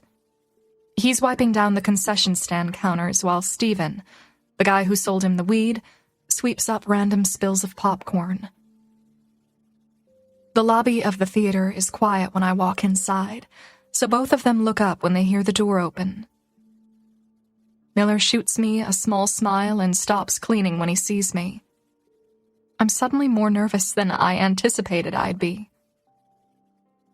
He presses his palms onto the counter and leans forward as I approach him. I figured you'd be grounded.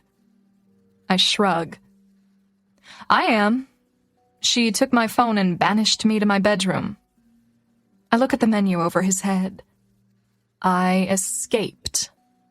He laughs. Final showing started between 30 and 45 minutes ago, but you can take your pick. Theater 4 is the emptiest. What's playing in 4? Interstate? It's an action flick. Gross, I'll take it. I pull money out of my purse, but he waves it away. Oh, don't worry about it. Family gets in free. If anyone asks, tell them you're my sister. I'd almost rather pay than pretend we're siblings. Miller laughs and grabs a large cup. What do you want to drink? Sprite.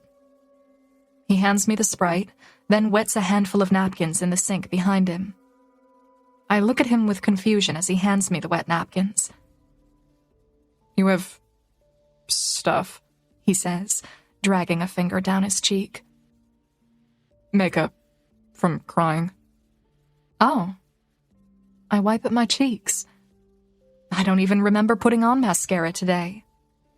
I seem to be going through the motions of life without actually being aware of any of the motions. I wasn't even aware that I was crying the entire way here. Hell, I'm probably still crying. I can't even tell anymore.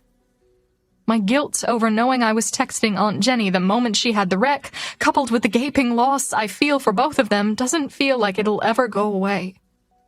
The tears that seemed to only come at night are starting to follow me into the daytime. I thought time would make it better. But so far, time has just allowed my feelings to build and build. My heart feels swollen, like it might explode if even one more small tragedy finds its way in.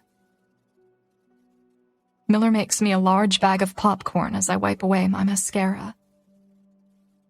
You want butter? Lots of it. I toss the napkin in a nearby trash can, not even concerned if I got it all. He douses the popcorn in butter. Don't forget, if an employee asks for a ticket, you're my sister, he says, as he hands the popcorn to me. I put a few pieces of popcorn in my mouth as I back away. Thanks, Bubba. He makes a pained face after I call him that, almost as if it's a gross thought. I like that the thought of us being relatives repulses him. That means there's a chance he's imagined us together in an entirely different capacity. The popcorn is stale. I'm sure it's because the concession stand was shutting down when he made me a bag. Can't expect fresh popcorn at the end of the night. But it's so bad that I'm pretty sure this popcorn is the reject pile that's been resting untouched at the bottom of the popcorn machine since it was first popped this morning. I'm eating it anyway. I chose to sit in the back row in the corner because there are only 2 other people in here and they're in the middle. I didn't want to sit in front of them because I planned on crying through the whole thing. But it's actually an interesting enough movie to keep my mind off things. I didn't say it was a good movie. Just interesting. At least, the main character is interesting. She's a no-holds-barred badass, with shoulder-length hair that whips and sways with her every movement. I've focused more on her hair than on the storyline. My hair is long, down to the middle of my back. My dad loved my hair long, and talked me out of cutting it off every time I got the urge. I pull at a strand of my hair and slide my fingers down the length of it. I'm tired of it. I think I'll cut it off soon. I'm due for a change. Hey, Miller whispers. I look up just as he's taking a seat next to me. How's the movie? I don't know. I'm thinking about cutting off my hair. He reaches into my popcorn and grabs a handful, then leans back in his seat and props his feet up on the chair in front of him. I have scissors behind the concession stand. I didn't mean right now. Oh, well, whenever you're ready. The scissors stay here, so just show up and I'll cut it. I laugh. I didn't mean I wanted you to cut it.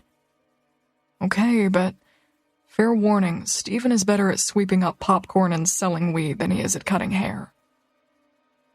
I roll my eyes, resting my feet on the back of the seat in front of me. New flip-flops? He asks, staring at my feet. Yep. Did some real shady shit for these. Miller grabs another handful of popcorn, and we don't speak for the next few minutes.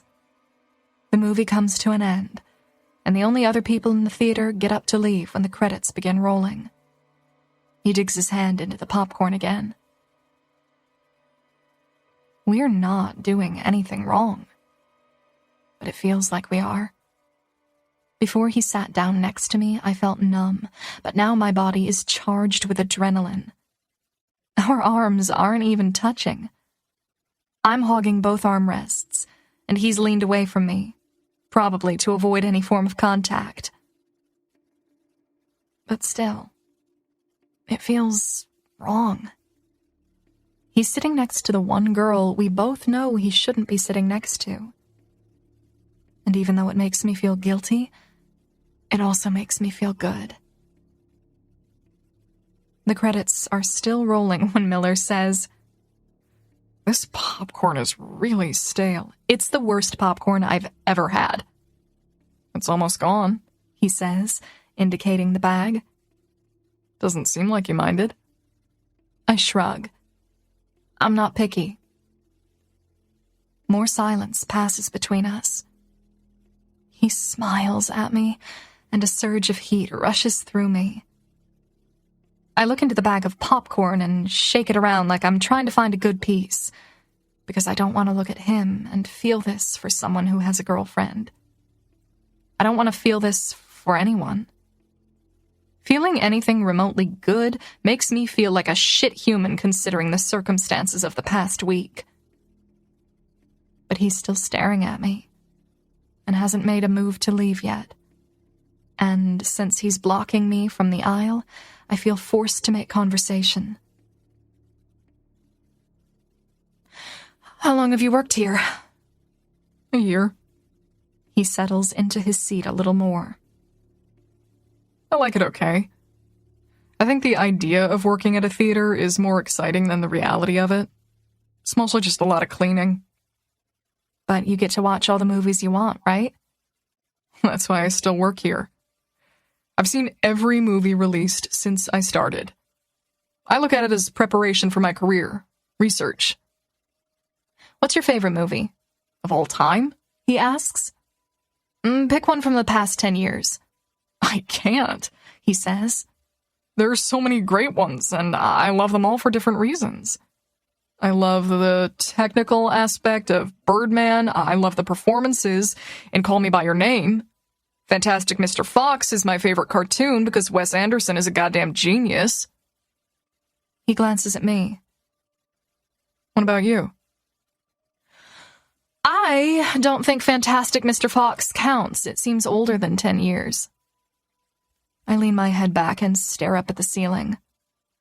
It's a tough question. I'm like you. I don't know that I have a favorite movie. I tend to judge more on the talent than the storyline. I think Emma Stone is probably my favorite actress. And Adam Driver is the best actor of our time, but I don't think he's landed the role of his lifetime yet. He was great in BlacKkKlansman, but I'm not crazy about some of the other movies he's been in." "But did you see the Kylo Ren skit?" "Yes," I say, sitting up. "On SNL? Oh my God, it was so funny." I'm smiling. But I hate that I'm smiling. It feels weird to smile when I'm so full of sadness. But this is how Miller makes me feel every time I'm around him. He's the only thing that seems to be able to take my mind off everything, yet he's the one person I can't really hang out with. "Thanks for that, Shelby." It sucks.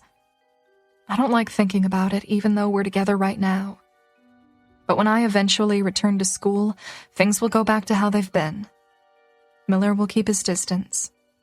I'll respect his relationship with Shelby, which will only serve to make me respect him even more. and I'll just continue to be in a depressing funk. I should go, I say. Miller hesitates before moving. Yeah, I think my break was over 10 minutes ago. We both stand up, but I can't get out of the aisle because he's blocking my way, facing me, not making an effort to walk away. He's just staring down at me as if he wants to say something else. Or do something else. I'm really sorry about what happened, he says. At first, I'm not sure what he's talking about, but then it hits me.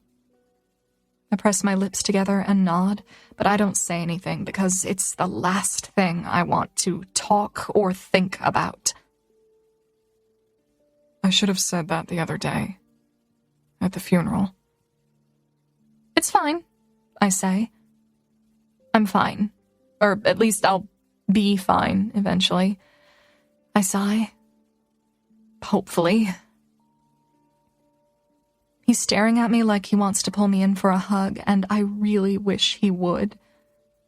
But instead he turns and walks out of the aisle toward the exit. I stop at the restroom on our way out. He grabs a trash can and starts to pull it toward the theater we just came out of. See you, Clara. I don't tell him goodbye. I walk into the restroom and don't even bother pretending things will be the same between us the next time I see him. He'll avoid me while being all faithful and shit, and whatever, that's okay. I need to stop interacting with him anyway, because as good as it feels when I'm around him, it's starting to hurt when I'm not. And I don't need another painful thing added to my already existing pile of excruciating feelings. When I get home, I expect my mother to be waiting up for me, pissed and ready to argue. Instead, the house is quiet. Her bedroom light is off. When I get to my own bedroom, I'm surprised to find my cell phone on my pillow. A peace offering. That's unexpected. I lie back on my bed and catch up on my messages. Lexi wants to know if I'll be at school tomorrow. I wasn't planning on going back so soon, but the thought of being in this house sounds way worse than school, so I tell her I'll be there. I open Instagram and browse through Miller's profile. I know I said I needed to stop interacting with him, and I will. But first I need to send him a message. Just one. Then we can go back to how things have been between us for the past year. Non-existent. Just wanted to say thank you for the free movie and the shitty popcorn. You're the best sibling I've ever had. He doesn't follow me, so I expect it to go to his filtered messages and take him a month to read. But he actually responds within a few minutes. Miller. You got your phone back. I grin and roll onto my stomach when his message comes in. Me. Yeah. It was on my pillow when I got home. I think it's a peace offering. Miller. She sounds like a cool mom. I roll my eyes. Cool is being very generous. Me. She's great. I even put one of those smiling face emojis to make my response more believable. Miller.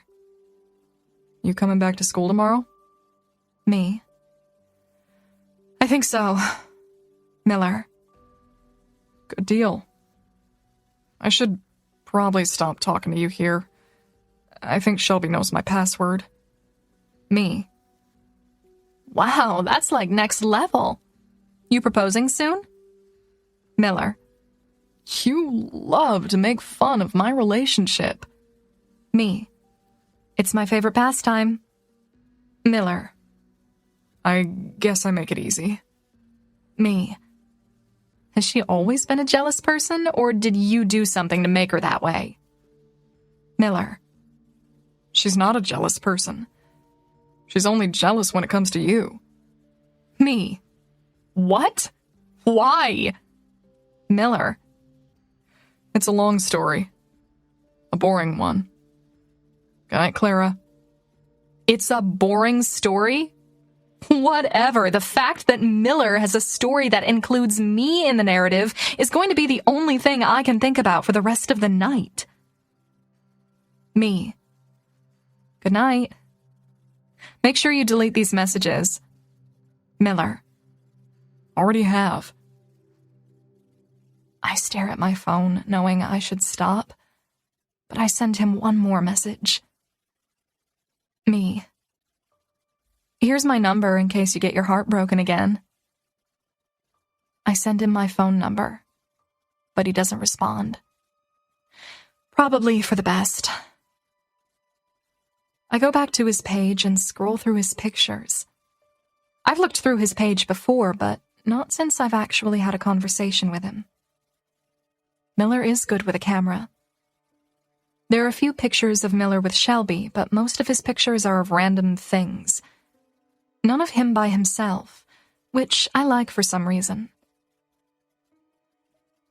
The picture that catches my eye is a black and white photo he took of the city limit sign.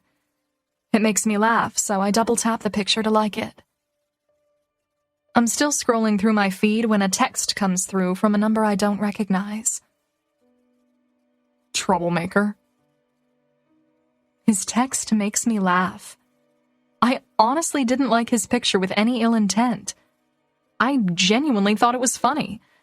And for a minute, I forgot that me even liking it could send him back to the interrogation room with Shelby. I immediately save his number in my contacts. It makes me wonder if he's going to save my number under my real name or a fake name. Shelby would flip if she knew he had my number in his phone. And I'm sure if she has his Instagram password, she probably goes through his phone. Me. You saving my number under a fake name so you don't get in trouble? Miller. I was thinking about it. What about Jason? Me. Jason is a good name. Everyone knows a Jason. She wouldn't be suspicious. I smile, but my smile only lasts a fleeting second. I remember the last thing Aunt Jenny texted me. You don't want to be the other girl.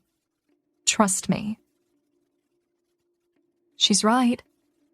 Aunt Jenny was always right. What am I doing? Me. Never mind, don't save me under a fake name. I don't want to be Jason in your phone, and I don't want to be your fake sibling at the movie theater. Call me someday when I can just be Clara. The dots appear on my phone. They disappear. He doesn't text me back. After a few minutes, I screenshot our messages and then delete his number. Chapter 9. Morgan. I've just slipped into a light sleep when I hear a banging on the door that startles me. I sit up in bed and reach over to shake Chris awake. His side of the bed is empty. I stare at it, wondering when things like that are going to stop. It's been less than 2 weeks since they died, but I've picked up my phone at least 5 times to call him or Jenny. It's so natural that I just forget. Then I'm forced to relive the grief. Another pounding on the door. My head swings in the direction of the noise. My heart rate picks up because I'm going to have to deal with this whether I'm prepared to or not. In the past, when something happened unexpectedly in the middle of the night, Chris would always take care of it. I pull on a robe and rush to the door before whoever it is wakes up Clara. The pounding is so incessant, it's starting to make me angry. It better not be Mrs. Nettle from next door, here to blame me for something. She once woke us up at 2 a.m. to complain about a squirrel in our backyard tree. I flip on the porch light and look through the peephole, relieved to see it isn't Mrs. Nettle. It's just Jonah, disheveled and holding Elijah tightly against his chest. But my relief only lasts for a second when I realize that it's midnight, and Jonah doesn't just randomly stop by at midnight. Something must be wrong with Elijah. I swing open the door. Is everything okay? Jonah shakes his head, his eyes frantic as he pushes past me. No. I close the door and walk over to them. Does he have a fever? No, he's fine. I'm confused.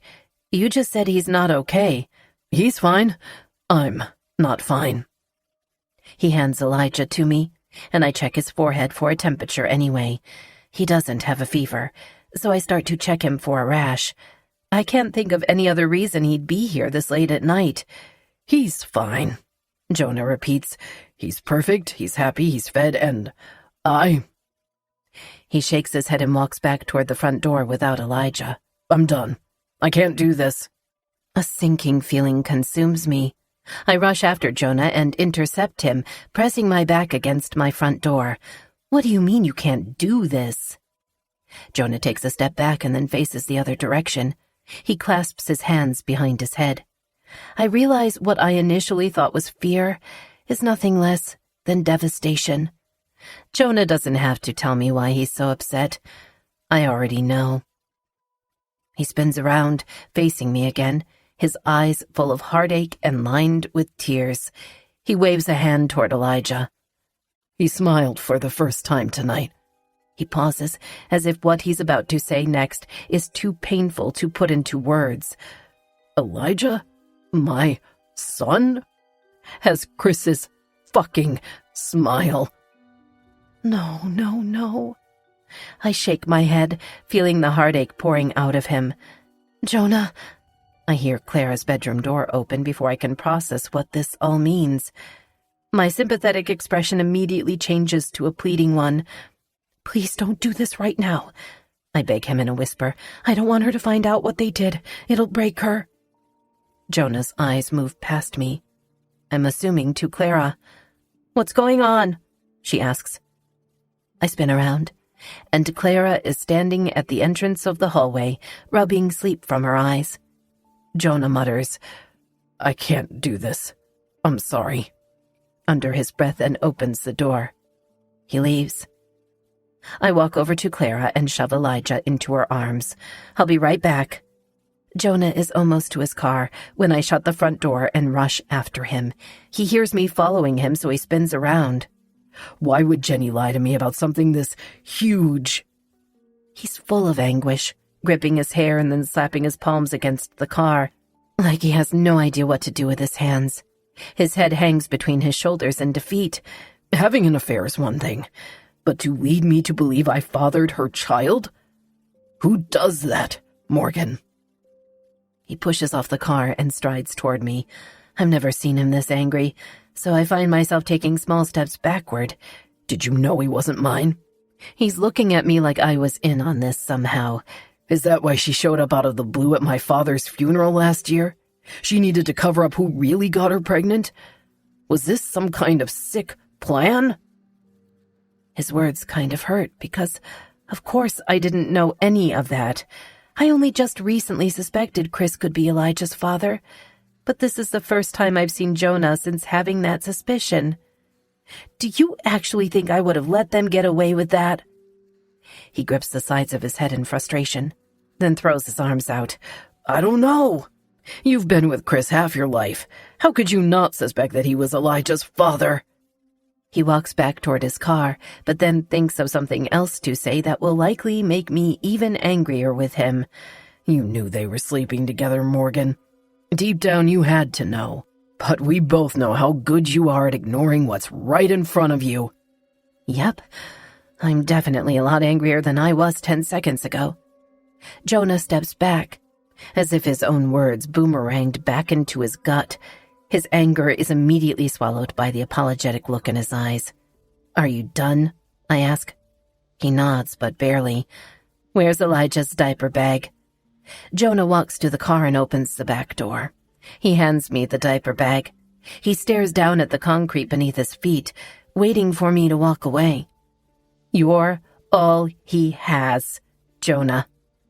He lifts his head and stares at me a moment, and then slowly shakes his head.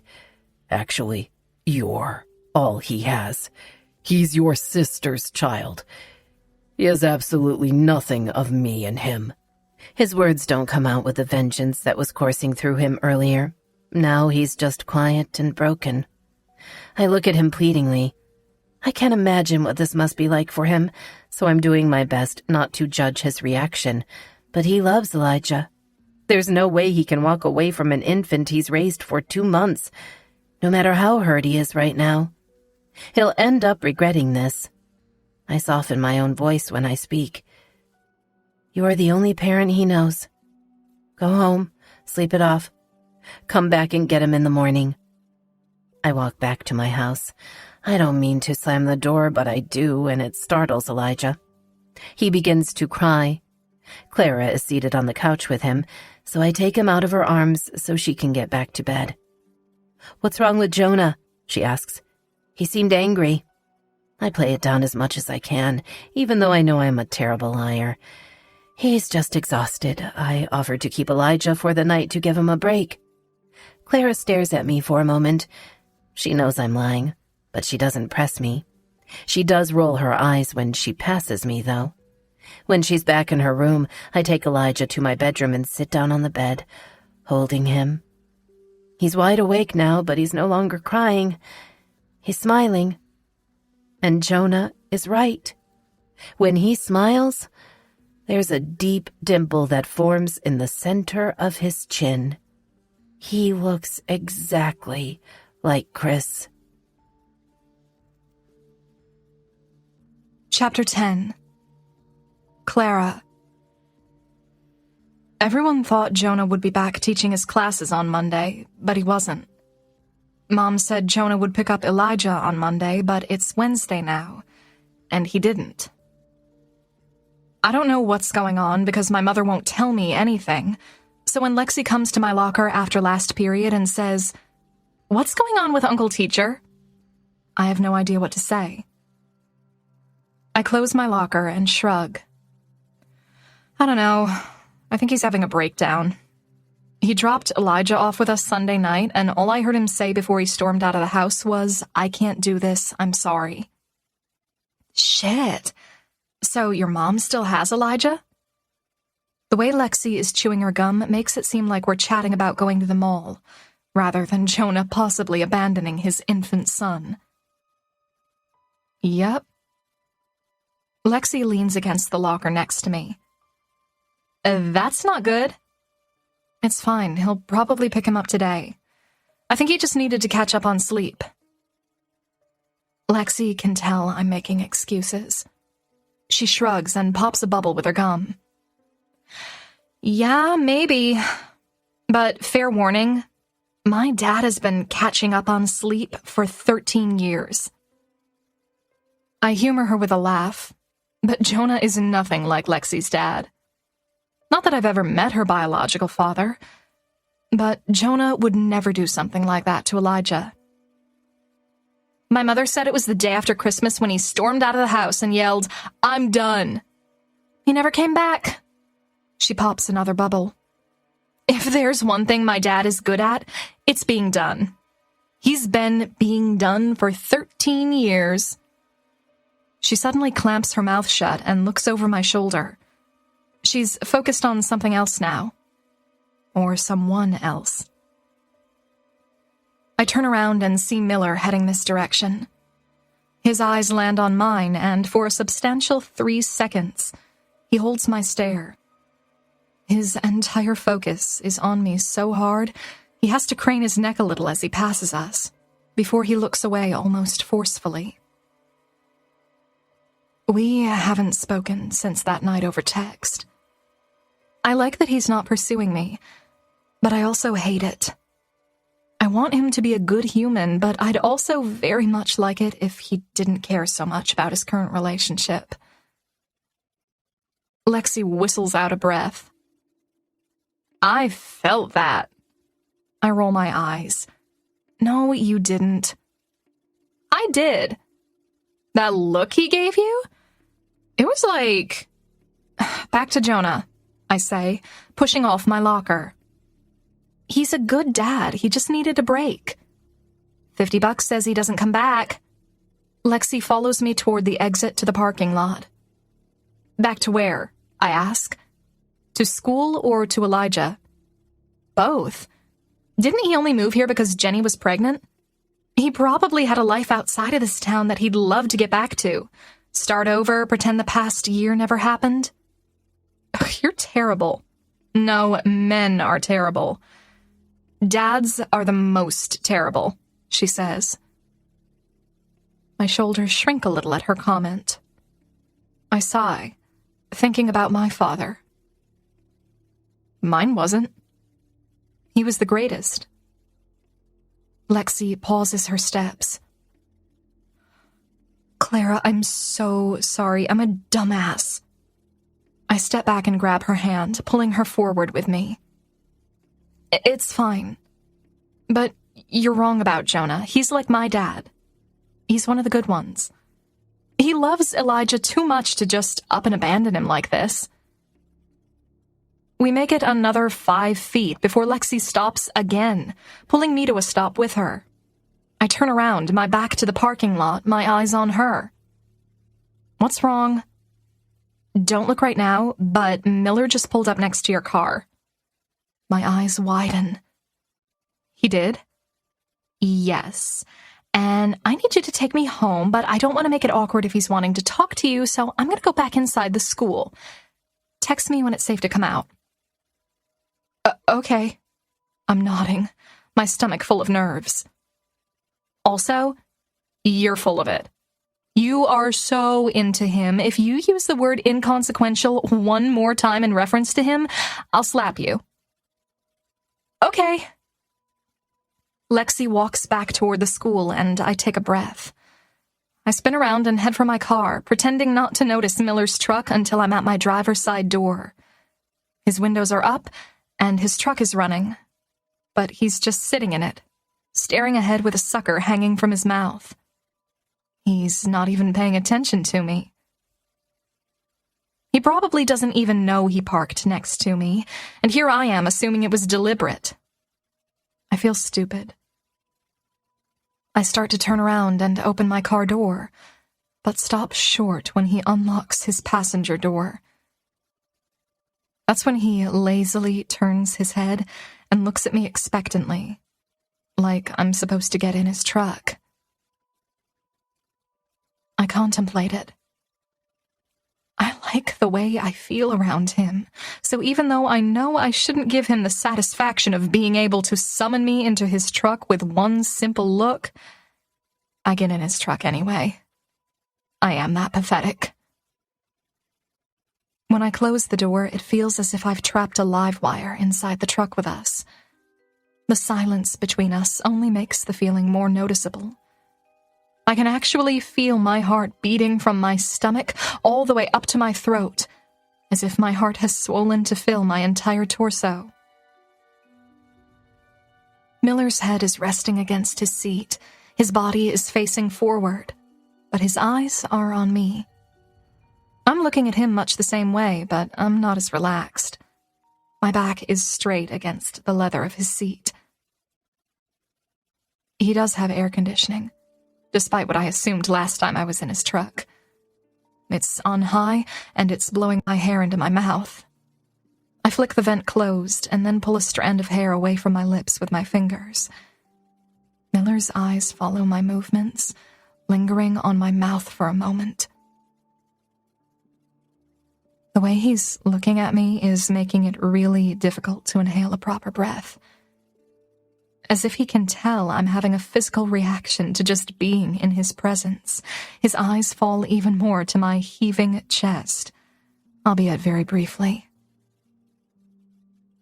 He pulls his sucker out of his mouth and grips his steering wheel, looking away from me. I changed my mind. I need you to get out of my truck. I'm dumbfounded by his words, and also very confused. Changed your mind about what? He looks at me again, and for some reason, he looks torn. He drags in a slow breath. I don't know. I feel really confused around you. He feels confused around me? That makes me smile. My smile makes him frown. I don't even know what's happening right now. I don't know if I like it or hate it, but I do know that whatever it is that makes me feel the way I do when I'm around him is a feeling that can only be fought for so long. He's looking back at me like he's almost at the end of his fight. You really need to figure out your shit, Miller. He nods. Believe me, I know I do. That's why I need you to get out of my truck. This entire interaction is so bizarre, I can only laugh about it. My laugh finally makes him smile. But then he groans and grips his steering wheel with both hands, pressing his forehead against it. Please, get out of my truck, Clara, he whispers. I should hate that he's battling some sort of moral struggle right now. I like this feeling, thinking he might be attracted to me, a lot more than thinking he hates me. I try to keep Shelby at the forefront of my mind. Knowing he has a girlfriend that he loves and cares for keeps me from climbing across this seat and kissing him like I want to. But I know I'm not doing anything to help prevent him from having the same urge, because I'm still sitting in his truck, despite him asking me to get out no less than 3 times. I might even make it worse when I reach over and pull his sucker out of his grip. Miller? He tilts his head, still pressed against the steering wheel, and stares at me. You're confusing me, too. I put his sucker in my mouth and grab the door handle. Miller keeps his head tilted just enough so that he can watch me exit his truck. As soon as I shut the door, he locks it, then puts the truck in reverse like he can't get away from me fast enough. I get into my car, fully convinced that Aunt Jenny was wrong about one thing. She said girls were more confusing than guys. I don't believe that for a second. I back out of my parking spot after Miller is gone. When I pull onto the road, my phone rings. It's Lexi. Shit. Lexi. I answer it. I'm sorry, I'm turning around. You forgot me. I know I'm the worst. Coming back now. Chapter 11. Morgan. 2 years, 6 months, and 13 days. That's how long Chris's life insurance was supposed to last in a worst-case scenario when I did the math. But adding an infant into the mix is going to throw us into poverty level. I can't get a job if I have an infant. I can't afford daycare if I get a job. I can't sue Jonah for child support because he's not even the father. When Elijah begins to cry, I pile the paperwork together and go tend to him. Again. I thought Elijah was nothing like Clara was at this age, but I'm beginning to think I was wrong. Because all he's done for the last few days is cry. He naps occasionally, but he's mostly been crying. I'm sure it's because I'm not familiar to him. He's used to Jenny, and he hasn't heard her voice in a while. He hasn't heard Jonah's since Sunday night. I'm doing the best I can at pretending this will turn out okay, but I'm starting to worry it won't, because Jonah hasn't responded to a single one of my texts. Jonah very well may not come back. And do I blame him? He's right. I'm the one related to this baby by blood, not him. It's as if Elijah is more my responsibility now. Despite being on the birth certificate, Jonah really doesn't have an obligation to raise a child who was created by my sister and my husband. I was hoping the 2 months Jonah had spent with Elijah would be enough to form that unbreakable bond between parent and child, and that he'd come to his senses and show up, apologetic and heartbroken. But that didn't happen. It's going on day 4, and here I am, possibly about to raise a newborn in the midst of this chaos. Last night, I couldn't stop thinking about it while I sat in the living room, holding Elijah as he screamed his head off for an hour straight. I actually started laughing hysterically in the middle of all the screaming. It made me wonder if I was going crazy. That's how they always depict crazy people on television, laughing in dire situations, when they should be reacting more appropriately. But all I could do was laugh, because my life is complete and utter shit. It's shit. It is shit. My husband is dead. My sister is dead. Their illegitimate child has been handed over to me to raise when my own daughter barely speaks to me anymore. I'm not qualified for this. And I can't even escape this shit life to watch television because the damn TV is still broken. I should call them. Call who? I spin around, shocked to find Clara home. I didn't even hear her walk through the door. Call who? She repeats. I didn't realize I said that out loud. The cable company? I miss television. Clara shakes her head as if she wants to say, cable is so outdated, Mom. But she doesn't. She walks over and takes Elijah from me. There are 2 cable companies in this town, but I get lucky and call the one we actually have an account with first. I'm on hold forever before I finally get an appointment confirmed. When I hang up, Clara is looking up at me from her position on the couch. Have you even slept yet? I'm assuming she asks this because I'm in yesterday's clothes, and I haven't brushed my hair. I can't even remember if I brushed my teeth. I usually do it before I go to sleep and as soon as I wake up, but I haven't done either of those things because Clara is right. I haven't slept. I wonder how long someone can go on no sleep. Apparently, for Elijah, it's 7 hours, because that's how many have passed between his last nap and this one. Call Jonah and tell him to come get his son. You look like you're about to break. I avoid responding to her comment, lifting Elijah out of her arms. Can you run to the store and grab some diapers? I only have one left and he needs changing. Jonah can't bring you more? Clara asks. Isn't that his responsibility? I look away from Clara, since she's staring at me like I'm water and she can see right through me. Cut Jonah some slack, I say to her. His world has been turned upside down. Our worlds were turned upside down too. Doesn't mean we'd abandon an infant. You wouldn't understand. He needs time. My wallet is in the kitchen, I say, continuing to avoid throwing Jonah under the bus, no matter how much I want to. Clara takes my money and leaves for the store. When it's just me and Elijah, I lay him on the pallet I made for him.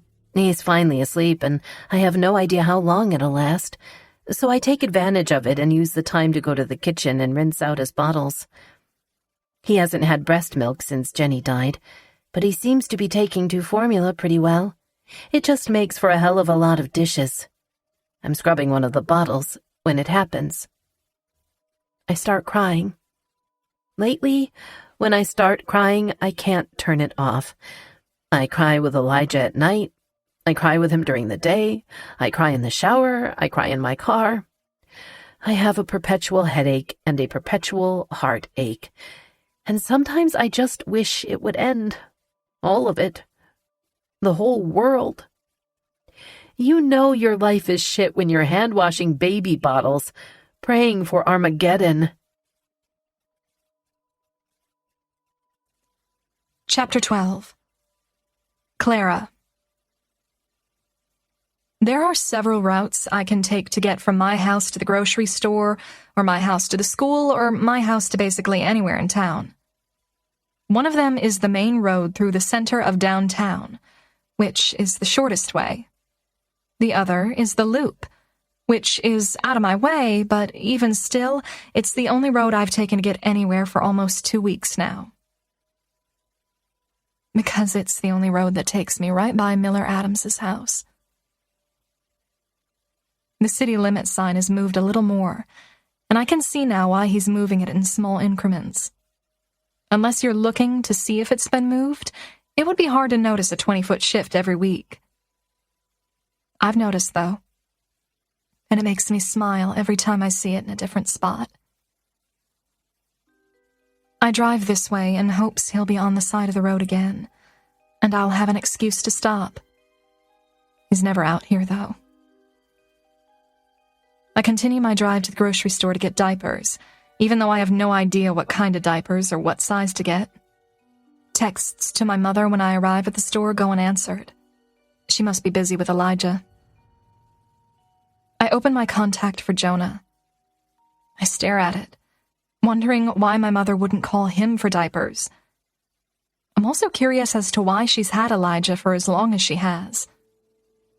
I could tell she was lying to me when she said he just needed a break. I could see it in her eyes. She was worried. She's hoping a break is all he needs. But what if Lexi is right? What if Jonah decides not to come back for him?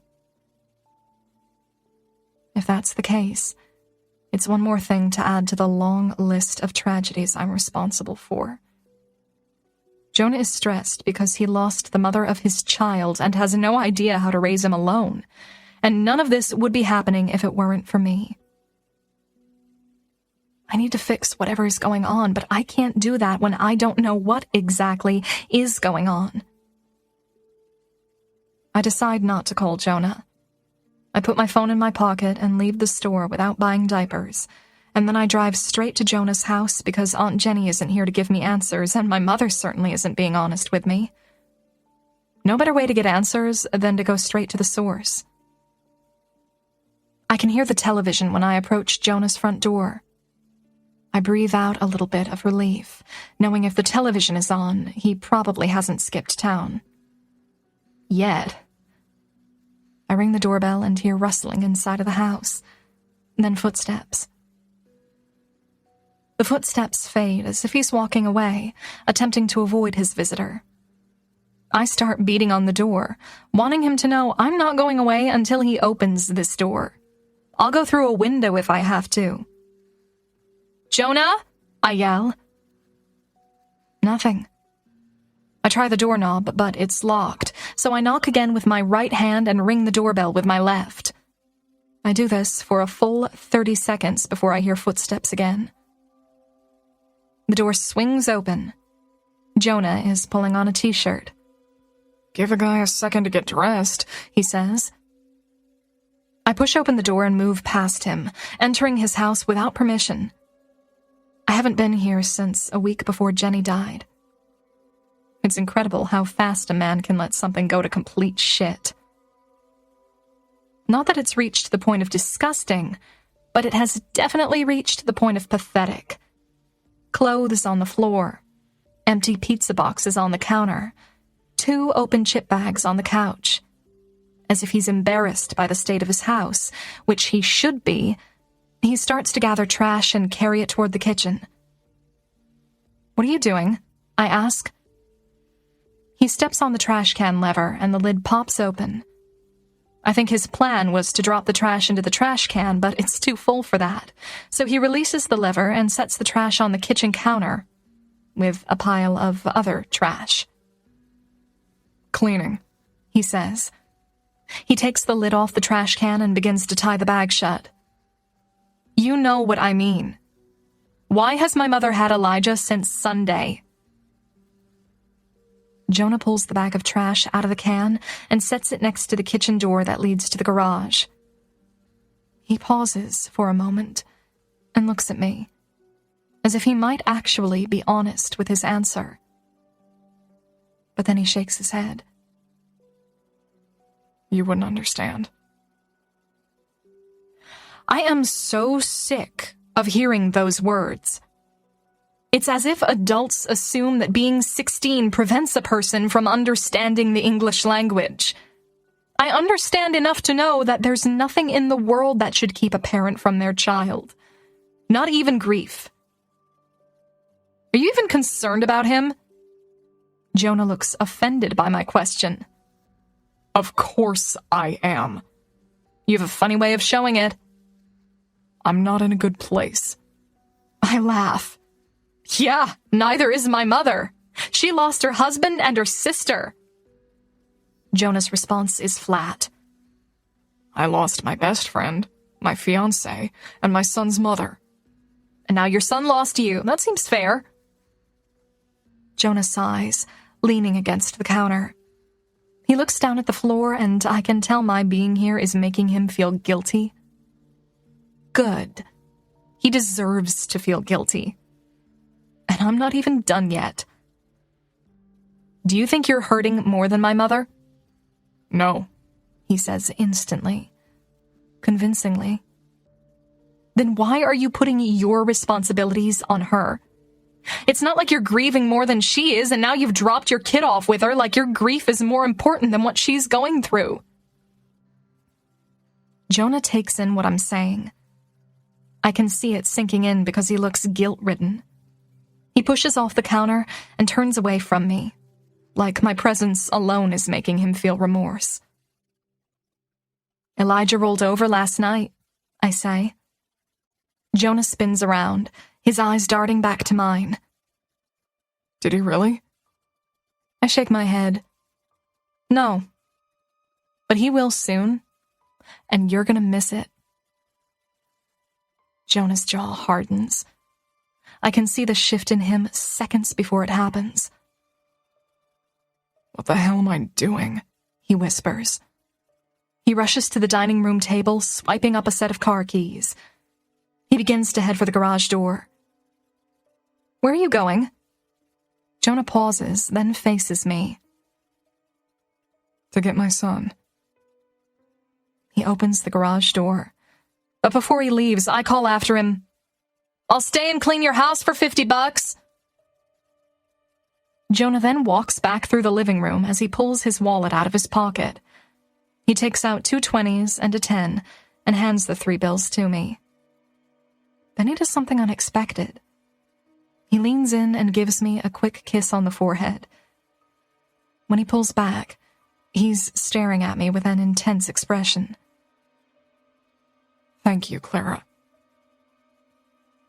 I smile and shake the 3 bills in my hand. But I know he isn't thanking me for staying to clean his house. He's thanking me for knocking some sense back into him. Chapter 13. Morgan. I'm in the laundry room, rewashing the few outfits I have of Elijah's when I hear the front door open and close. Clara must be back from the store with diapers. I'm still crying. Big surprise. I wipe at my eyes before turning on the dryer and heading back into the living room. When I round the corner, I pause. Jonah is standing in my living room. He's holding Elijah, cradling him against his chest, kissing him over and over on top of his head. "I'm sorry," I hear him whispering. "Daddy is so sorry." I don't want to interrupt the moment. It's heartwarming, which is odd, since I was so full of anger just minutes before. But I can see in Jonah's expression that he realizes he can't just walk away from Elijah. No matter who fathered him, Jonah has raised him. Jonah is the one Elijah knows and loves. I'm happy that Jonah didn't make my worst fears come true. I walk to my bedroom and give them a moment while I repack Elijah's diaper bag. When I return to the living room, Jonah hasn't moved. He's still cradling him, as if he can't apologize enough to Elijah, as if Elijah even understands what happened. Jonah glances up and we make eye contact.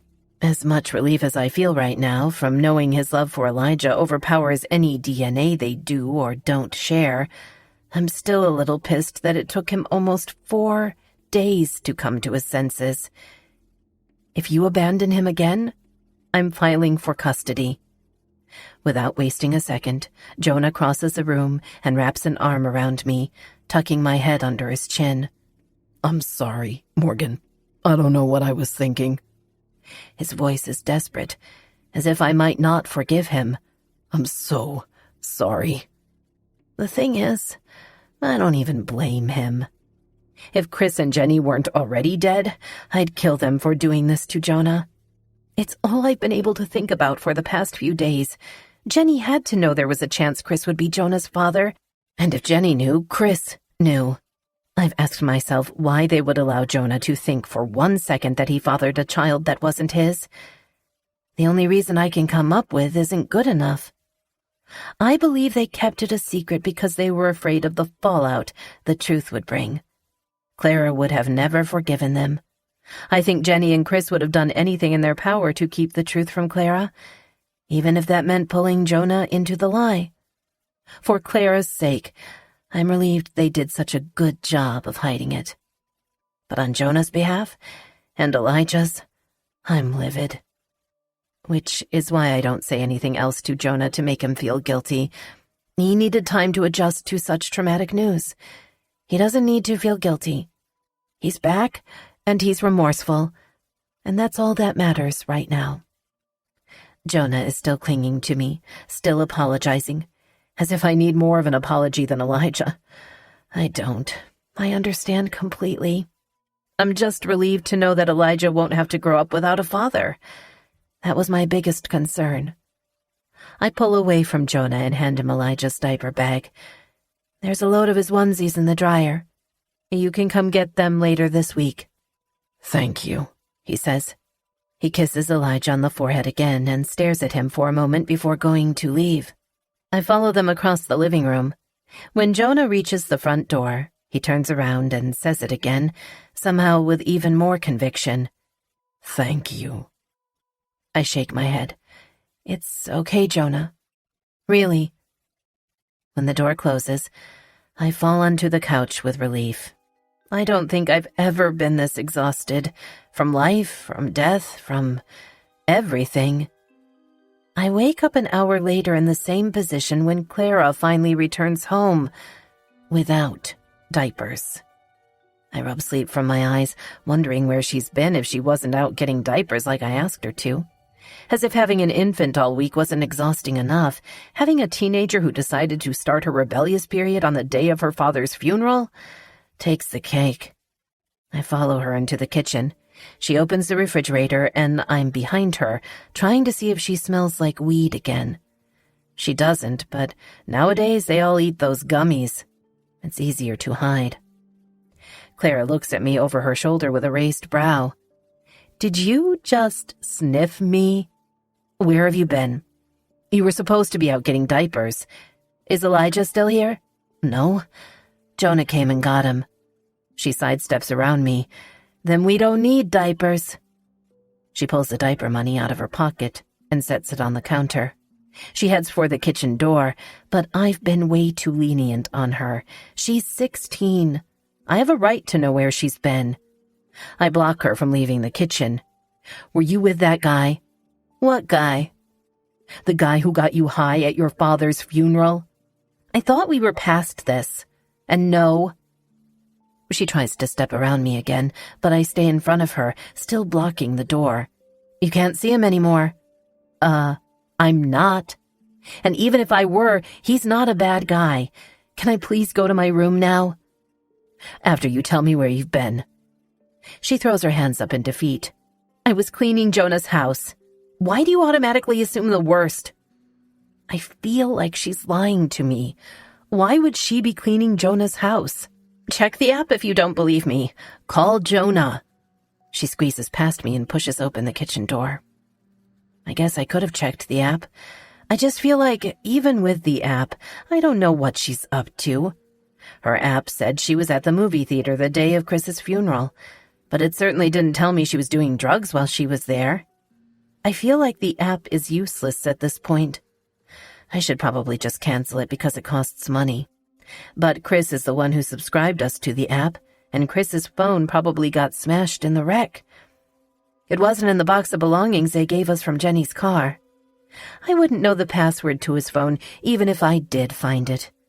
That should have been my first clue that he was hiding so many things from me.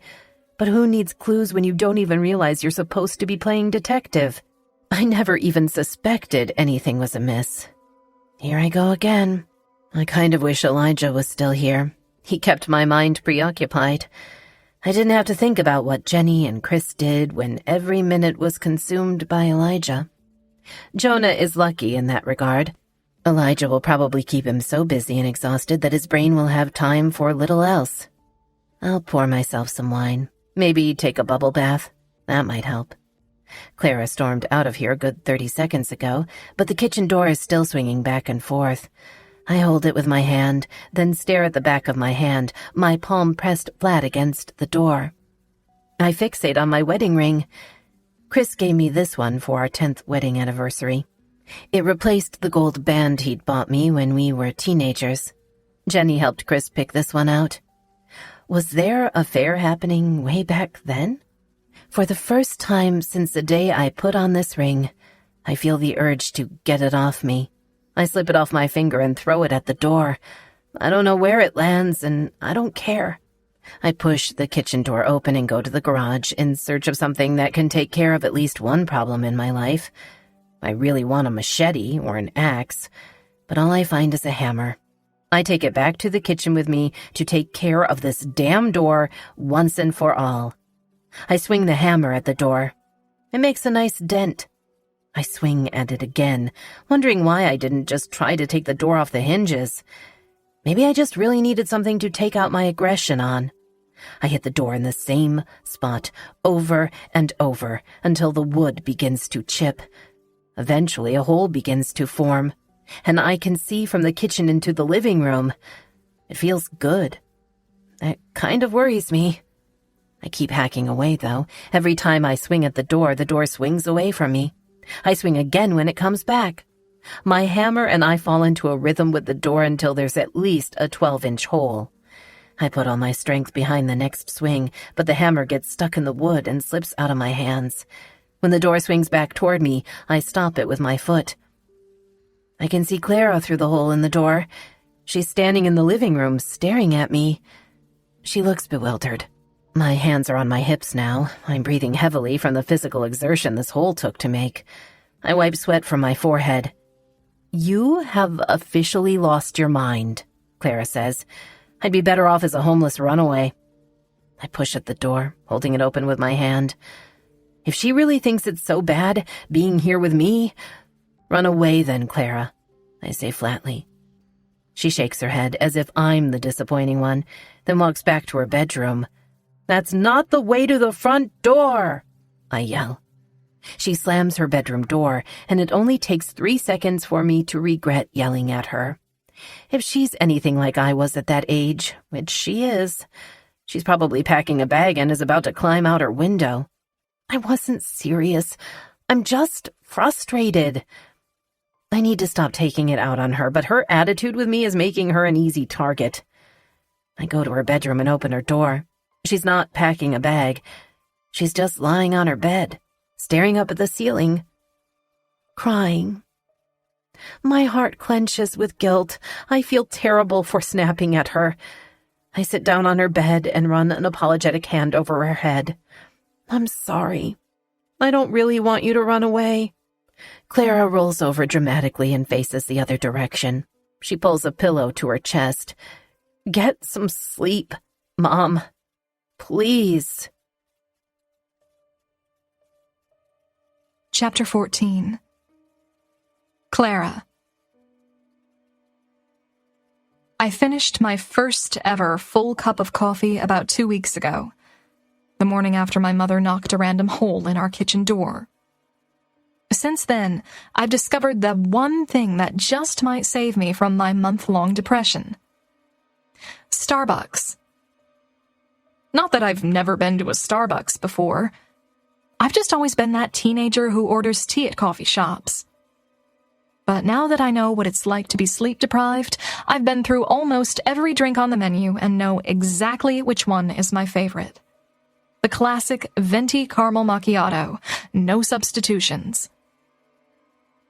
I take my drink to an empty corner table, one that I've sat at almost daily for the last 2 weeks. When I'm not at Lexi's house after school, I'm here. Things have gotten so tense at home, I don't even want to be there. My curfew on school nights is 10, as long as I don't have homework. My curfew on weekends is midnight. Suffice it to say, I haven't been home before 10 p.m. since the last argument my mother and I got into. If she's not demanding to know where I am and who I'm with, or sniffing me for signs of drug use, she's moping around the house, knocking random holes in the doors. And then there's everything we haven't talked about. The fact that I was texting Jenny when they died. And I know where she and Jonah went when they left the house together. The Langford. I saw it on the app. I asked her that night where they'd gone, but she wouldn't tell me. If I brought it up to her now, I have a feeling she'd lie to me. Things just feel uneven with her. We aren't on the same page. We don't know how to talk to each other now that Dad and Jenny are gone. Or maybe it's me. I don't know. I just know I can't take being in our house right now. I hate the feeling I get when I'm there. It feels weird without my father there, and I'm scared it'll never go back to the way it used to be. It used to feel like home. Now it feels like an institution, and my mom and I are the only patients. It's sad that I feel more comfortable at Starbucks than in my own home. Lexi works at Taco Bell 5 days a week, and tonight she's back at it. So I get comfortable in my quiet little corner of caffeine land and open a book. I'm only a few pages in when my phone vibrates on the table. I flip it over to look at the new Instagram notification. Miller Adams started following you. I stare at the notification, allowing the meaning of it to soak in for a moment. Did Shelby break up with him again? Is this his way of getting back at her? I feel a smile attempting to form on my lips, but I bite it back because I'm kind of getting whiplash. Get in my truck, get out of my truck. Let's be friends on Instagram. No, let's not be friends. Okay, yeah, let's be friends. I won't allow myself to feel happy about this until I know what the hell he's up to. I open our Instagram messages since I deleted his number, and I send him one. Me. Get your heart broken again? Miller. I think I did the breaking this time. There's no biting back my smile this time. It's too big to fight. Miller. What are you doing right now? Me. Nothing. Miller. Can I come over? My house is the last place I want him. Me. Meet me at Starbucks. Miller. On my way. I set my phone down and pick up my book again, but I know I won't be able to concentrate on the words while I wait for him. It doesn't matter, though, because 5 seconds later, Miller is pulling an empty chair over to my table. He sits, straddling the chair backward. I pull my book to my chest and stare at him. You were already here? He grins. I was standing in line to get coffee when I messaged you. Which means he probably saw me grinning like an idiot. That feels like an invasion of privacy. It's not my fault you're severely unaware of your surroundings. He's right. When I'm here, I don't have a clue what's going on around me. Sometimes I sit here for 2 hours reading, and when I close the book, I'm surprised to look up and see that I'm not at home. I slide the book into my bag and take a sip of my coffee. Then I lean back in my chair, my gaze rolling over Miller. He looks better. Not so heartbroken this time. He actually looks content, but I have no idea how long that'll last before he realizes how much he misses Shelby and unfollows me on Instagram again. I don't know how I feel about being your backup plan every time things go south with your girlfriend. He smiles gently. You aren't a backup plan. I like talking to you. I don't have a girlfriend anymore, so I no longer feel guilty talking to you. That's essentially what a backup plan is. Priority doesn't work out. Move on to second tier. A barista calls Miller's name, but he stares at me for 5 long seconds before he scoots his chair away from the table and goes to retrieve his coffee. When he comes back, he doesn't revisit the conversation. He changes the subject entirely. Feel like going for a ride? He takes a sip of his coffee, and I have no idea how something as simple as a cute guy sipping coffee could be appealing. But it is. So I grab my bag and stand up. Sure. Aside from a few dates I went on with a guy named Aaron last year, without my parents' permission, I've never been on a date with anyone else.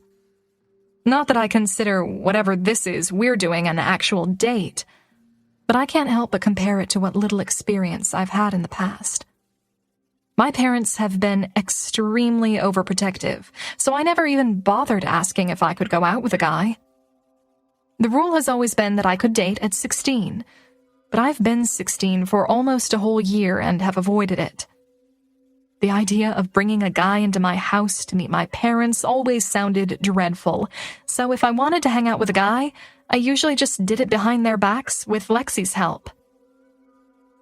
I do know enough to know that silence is your enemy on dates. You try to fill that silence by asking trivial questions that no one really wants to answer, and then, if you can get past the terrible answers, you might get to make out at the end of the night. But whatever this is between me and Miller is not a date. Not even close. We haven't said one word to each other since we got into his truck, even though that was over half an hour ago. He isn't forcing me to answer questions I don't want to be asked, and I'm not forcing every ounce of information out of him about his breakup with Shelby. It's just two people listening to music, enjoying the silence. I love it. It might even beat my cozy corner in Starbucks. This was Gramps' truck, Miller says, breaking our comfortable silence. But I'm not annoyed by the break. I've actually been wondering why he drives such an old truck, and if there's a story behind it. He bought it brand new when he was 25. Drove it his whole life. How many miles are on it? There were just over 200,000 before it was gutted and everything was replaced. Now there are... He lifts his hand to look at the dash behind his steering wheel. 19,212. Does he still drive it? Miller shakes his head. No, he's not in any shape to drive. He seemed like he was in pretty good shape to me. Miller scratches his jaw. He has cancer. The doctors are giving him 6 months, tops. That feels like a brutal punch to my gut, and I've only met the man once. He likes to pretend it isn't happening and that he's fine. But I can tell he's scared. It makes me wonder more about Miller's family. Like what his mother is like, and why my father seemed to hate his father so much. Are the two of you very close? Miller just nods. I can tell by his refusal to verbally answer that question that he's going to take it hard when it does happen. That makes me sad for him. You should write everything down. He gives me a sidelong glance. What do you mean? Write it all down. Everything you want to remember about him. You'll be surprised how soon you start to forget everything. Miller smiles at me appreciatively. I will, he says. I promise. But I also have a camera in his face most of the time for that very reason. I smile back and then stare out the window. That's all that's said between us until he pulls back into the Starbucks parking lot 15 minutes later. I stretch my back and then my arms before unbuckling my seatbelt. Thank you. I needed that. Me too, Miller says. He's leaning against his driver's side door, his head resting on his hand as he watches me gather my bag and open my door. You have good taste in music. I know, he says, a soft smile playing on his lips. See you at school tomorrow? See ya. The way he's looking at me makes me think he doesn't want me to go, but he's not saying anything to indicate otherwise, so I exit his truck. I shut the door and turn to my car, but I can hear him scrambling out of his truck while I search for my keys. He's next to me now, leaning against my car. Miller's stare is intense. I feel it everywhere.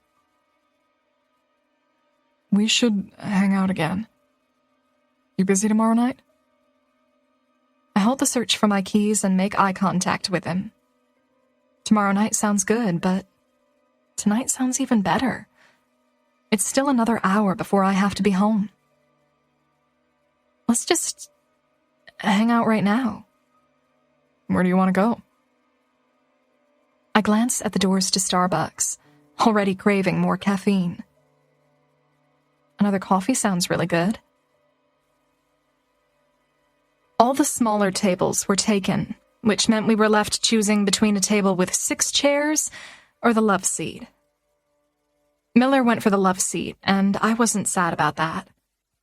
We're both relaxed into the couch, our heads pressed into the back of the cushions, facing each other. I've pulled my legs onto the love seat, and Miller has one leg propped up. Our knees are touching. Most of Starbucks has cleared out by now, and my drink is almost empty. But we haven't stopped talking and laughing, not even for a few seconds. This version of us is so different than when we were in his truck earlier, but just as comfortable. It just feels natural with him. The silence, the conversation, the laughter. All of it feels so comfortable, and that's something I didn't even know I'd been missing. But I have missed it. Since the moment of the wreck, everything in my life has felt like it's edged in sharp corners, and I've been tiptoeing around this world in the dark for the past month, trying not to injure myself. We haven't talked about his breakup, despite my curiosity about what happened.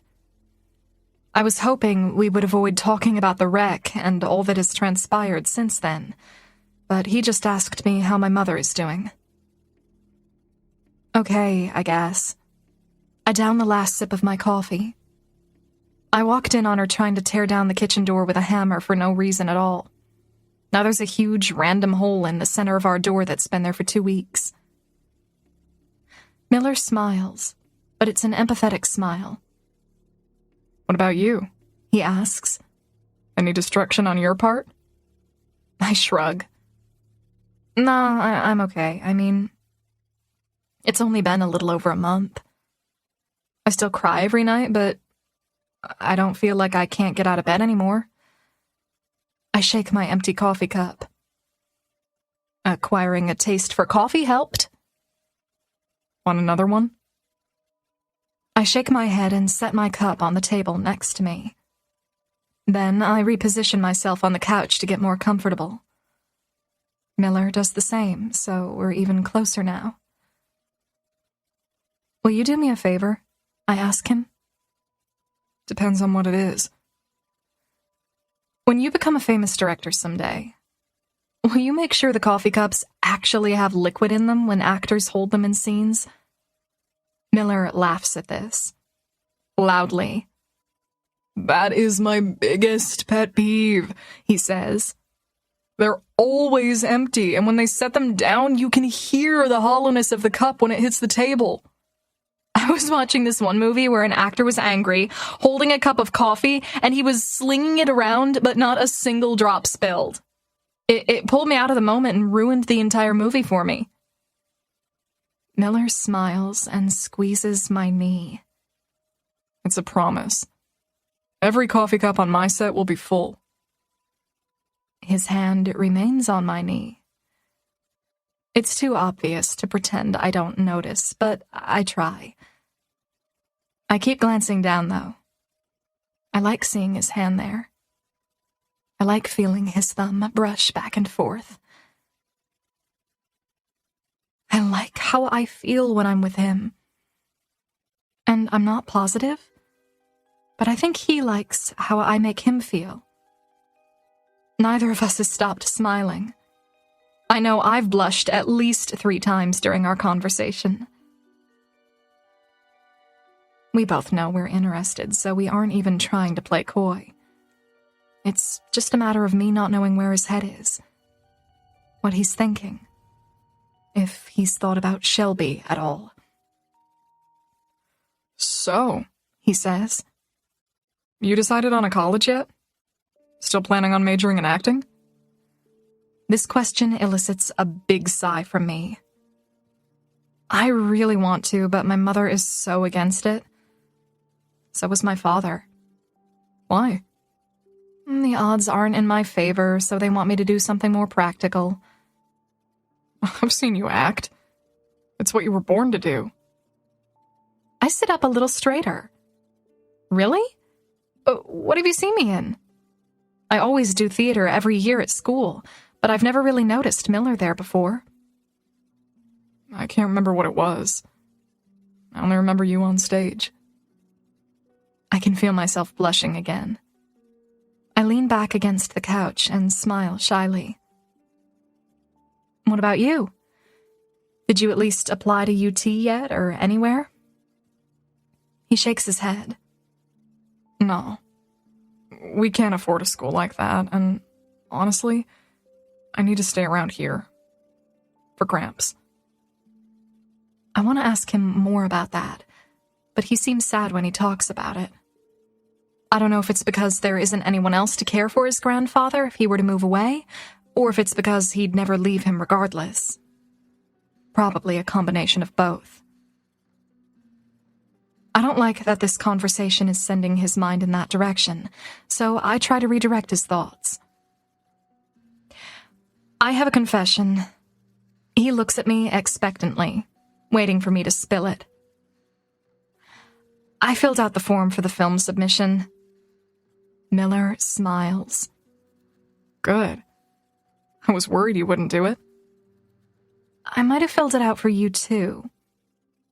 He stares at me, his eyes narrowed. In case I broke up with Shelby? I nod. He laughs a little and then says, Thank you.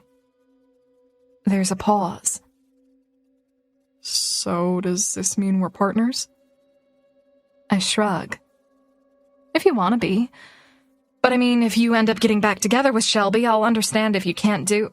Miller leans forward, dipping his head as he stares at me. I'm not getting back together with her. Get that out of your head. Such a short sentence, but such a big statement. One that sends a surge of heat up my chest. He has such a serious look in his eye that it makes me nervous when he begins to speak again. Earlier, when you called yourself my backup plan, I wanted to laugh. Because if anything, Shelby was my backup plan to you. A reserved smile spreads across his face. I've had a thing for you for almost 3 years. His words stun me into momentary silence. Then I shake my head, confused. 3 years? Why do you never do anything about it? Timing, he says quickly. I almost did once, but then you started dating that one guy. Aaron. Yeah, Aaron. Then I started dating Shelby. Then you and Aaron broke up 2 months later. And then you began to go out of your way to avoid me. Miller looks apologetic when I say that. You noticed? I nod. You paid a guy $20 to switch lockers with him on the first day of school this year. I took that very personally. I say it with a laugh, but I'm being completely transparent. I was trying to keep my distance. Shelby and I were friends before we started dating, so she knew I used to have a thing for you. That explains so much. That's why you said she's only jealous of me and not other girls?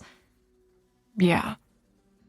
Miller leans casually against the couch again, his head resting against the back of it. He's watching me process everything he just said. He's staring back at me with so much vulnerability, like it just took a hell of a lot of courage for him to admit what he did, and he's nervous about how I might respond. I don't even know how to react. I kind of want to change the subject because I feel awkward now. I don't have anything to say that'll impress him or make him feel as good as his words just made me feel. For those reasons, the most random thing comes out of my mouth. Does your truck have a name? Miller squints, as if he's wondering what the hell I'm talking about. Then he just laughs, and it's the greatest, deepest laugh. Yeah. Nora. Why Nora? He hesitates. I love the smile that's playing on his lips. It's a Beatles song. I recall the Beatles poster hanging in his bedroom. So you're a Beatles fan? He nods. I have a lot of favorite bands. I love music. It feeds my soul. What are your favorite lyrics? He doesn't even hesitate. Well, they're not from the Beatles. Who are they from? A band called Sounds of Cedar. Never heard of them, but I like the name. If I tell you my favorite lyrics by them, you'll want to listen to every song they've ever written. I smile, hopefully. Good, give me a couple of lines. He leans in just a little and smiles as he repeats the lyrics. I've believed in you since the moment I met you. I believe in myself now that I've finally left you. I let the lyrics simmer as we stare at each other. It makes me wonder if those are his favorite lyrics because of his recent breakup with Shelby, or if they were his favorite lyrics even before that. I'm not about to ask him, though. Instead, I release a sigh. Wow, I whisper. Those words are somehow both tragic and inspiring. He smiles gently. I know. I can't hide how he makes me feel in this moment. I'm appreciative that being with him gives me a respite from my grief. I'm appreciative that he's not pretending to be someone he's not. I'm appreciative that he broke up with his girlfriend before making a move on me. And even though I don't know him really well, I know him enough to be able to tell that there's a lot of good in him. I'm severely drawn to that part of him. The part of him that showed up to my father's funeral simply because he wanted to check on me. I'm drawn to that part even more than his looks, or his humor, or his terrible singing voice. There are so many feelings swirling around in my chest right now, and I'm afraid the room will start spinning if I don't find my center of gravity. I lean forward and press my lips against his, if only just to balance myself. It's a quick kiss. Unexpected for both of us, I think. When I pull away, I'm biting my lip nervously, wondering if I should have done that. I rest my head against the couch and wait for his reaction. He doesn't take his eyes off me. I didn't think our first kiss would be like that, he says quietly. Like what? Sweet. How did you think it would be? His eyes wander to the few remaining customers still lingering. I can't show you in here. When his gaze meets mine again, the satisfaction in his lazy smile fills me with confidence. Then let's go to your truck. The anticipation for our second kiss makes me even more nervous than our first. We're holding hands when we exit Starbucks. He heads to his truck and opens the passenger door for me. I get in and he shuts it, then walks around to the driver's side. I don't know why I'm so nervous now. Probably because this is actually happening. Me and Miller. Miller and me. What would our ship name be? Cliller? Millera?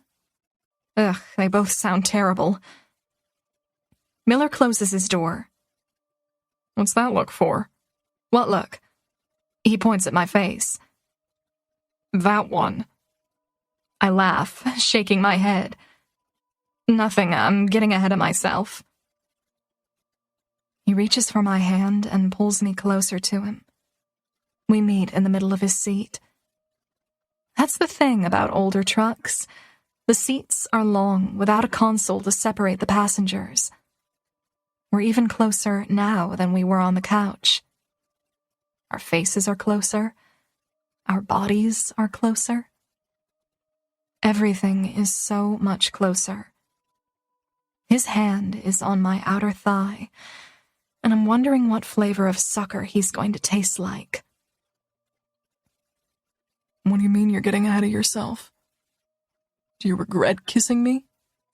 I laugh because that's the last thing I regret. No, I was thinking how terrible our ship names would be. I see relief take over his expression, but then his eyes crinkle at the corners.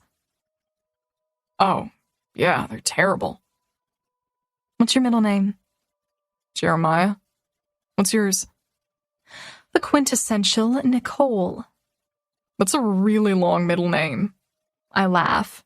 Smartass. I can see the wheels turning behind his eyes. Jericho? That's so bad. I'm thinking about it when it hits me how odd this is. We've had one small peck. We've only spent part of an evening together without him being attached to someone else, yet here we are discussing ship names. I want to believe how he makes me feel, but the truth of the matter is he hasn't even been single long enough to decide if he even wants this to go anywhere. You're making that face again, he says. I sigh, breaking eye contact with him. I look down and grab his hand. Sorry, I pause for a moment, then look back up at him. Are you sure about this? I mean, you just broke up with Shelby today or yesterday. I don't even know when, but either way, I don't want to start something if you're going to back out of it in a week. The silence after I finish speaking lingers in the truck for a lot longer than I feel comfortable with. We're still holding hands, and Miller is lightly stroking the outside of my thigh with his other hand. He sighs, more heavily than I want him to. That kind of sigh is usually followed up with words that aren't good. You know the day in my truck, when you told me to figure out my shit? I nod. That was the day I broke up with Shelby. It wasn't today, or yesterday. It was weeks ago. And to be honest, my shit was already figured out long before that day. I just didn't want to hurt her. Nothing else is said with words. It's all said with a look. His eyes pierce mine with such a concentrated honesty that I suck in a breath. He moves his hand from my leg to my elbow, and then slowly drags his fingers up my arm and neck, coming to a stop at my cheek. I'm pulling in shallow breaths, watching his eyes as they scroll over my face and pause on my lips. Nehemiah sounds okay, I whisper. The moment is interrupted by his laughter. Then his hand slides to the back of my head, and he pulls me to his mouth, still grinning. It's a sweet kiss, at first, much like the one I gave him inside. But then his tongue slips past my lips and touches mine, and the sweetness is gone. This just got serious. I respond with an almost embarrassing hunger, pulling him closer, wanting him and his kiss to take away the last few droplets of grief that are still swimming around inside of me. My hands are in Miller's hair now, and one of his hands is sliding down my back. I've never felt anything so good and perfect before. I can actually feel the dread building inside of me, knowing this kiss will eventually come to an end. He grips my waist and guides me closer so that I'm straddling him. Our new position makes him groan, and his groan makes me kiss him even deeper. I can't get enough. He tastes like coffee rather than suckers, but I don't mind because I actually love the taste of coffee now. His fingers graze the skin of my lower back, and I'm amazed at how such a small touch can cause such a consequential reaction. I tear my mouth from his, afraid of that feeling, that intensity. It's new to me, and I feel somewhat jarred by it. Miller pulls me to him, burying his face against my neck. My arms are wrapped around him, and my cheek is pressed against the top of his head. I can feel his breaths falling in heavy, heated waves against my neck. He sighs, circling his arms more tightly around me. That's more along the lines of the kind of first kiss I was expecting. I laugh. Oh yeah? You like that one better than the sweet one I gave you? He shakes his head and puts a little separation between us so that he can look at me. No, I loved the sweet kiss too. I smile and press my lips gently against his so that I can give him another sweet kiss. He sighs against my mouth and kisses me back. No tongue, just soft lips and a gentle release of air. He peeks over my shoulder, glancing at his radio, and then leans back against the seat. You're late for curfew. He says it sort of with dread, like he wishes we could stay in his truck all night. How late? It's 15 after. Well, crap. Miller slides me off of him and then exits the truck. I open my door to get out, and then Miller laces his fingers through mine as he walks me to my car. He opens the door for me, resting an arm on the top of my door frame. We kiss one more time before I take a seat in my car. I cannot believe how much I'm feeling right now. Before I showed up here today, I lived without Miller in my life perfectly fine. Now I feel like every minute I spend without him is going to be torture. Night, Clara. Good night. He stares at me for a moment without shutting my door. Then he just groans. Tomorrow seems so far away now. I love the way he put exactly how I'm feeling into the perfect string of words. He closes my door and backs away a few steps. But he doesn't stop watching me, and he doesn't return to his truck until I'm out of the parking lot and on my way home. Late. This should be fun. Chapter 15. Morgan. I've been sitting on the back patio, contemplating. I'm not sure what I'm contemplating. My mind is like a ping-pong ball, bouncing from thoughts about Chris, to thoughts about how I need to start applying for jobs, to thoughts about going back to college, to thoughts about Clara, and how she's way past curfew. It's almost 10:30 now, so I text her. Again. You're late. Please come home. She's been staying out a lot, and I have no idea who she's with because she barely talks to me anymore. When she is here, she's in her bedroom. The app shows she's always either at Lexi's or Starbucks, but who in the world spends that much time at a coffee shop? There's a soft knock on my back patio door, and I glance up, almost having forgotten that Jonah has been here for the past 20 minutes, fixing the kitchen door. I stand up and tuck my hair behind my ears when he walks outside. Do you have pliers? I'm pretty sure Chris does, but his toolbox has a lock on it. But I might have a pair. I walk into the house and go to the laundry room. I keep my own toolbox for when I needed to fix stuff when Chris wasn't around. It's black and pink. Chris got it for me for Christmas one year. He also got one for Jenny. The thought pierces me. Sometimes I think it's getting better, but then the simplest memories remind me how much it still sucks. I pull my toolbox down and hand it to Jonah. Jonah opens it and sorts through it. He doesn't find what he needs. They're old hinges, he says. I can't get the last one off because it's stripped so bad. I have something that'll work at the house, but it's late, so I'll just come back tomorrow, if that's fine. He says it like it's a question, so I nod. Yeah, sure. I texted him yesterday, telling him I couldn't get the kitchen door off the hinges and asking if he could help. He said he'd be over tonight, but that it would be late because he was picking his sister up at the airport. He didn't even ask why I needed the door off the hinges. When he got here earlier, He never even asked why there was a huge hole in it. He just walked straight to the door and got to work. I'm waiting for him to ask what happened as we walk toward the front door, but he doesn't. I don't like the quiet, so I throw a question in the mix that I don't even really care to know the answer to. How long is your sister in town for? Until Sunday. She'd love to see you. She just, she didn't know if you'd want company.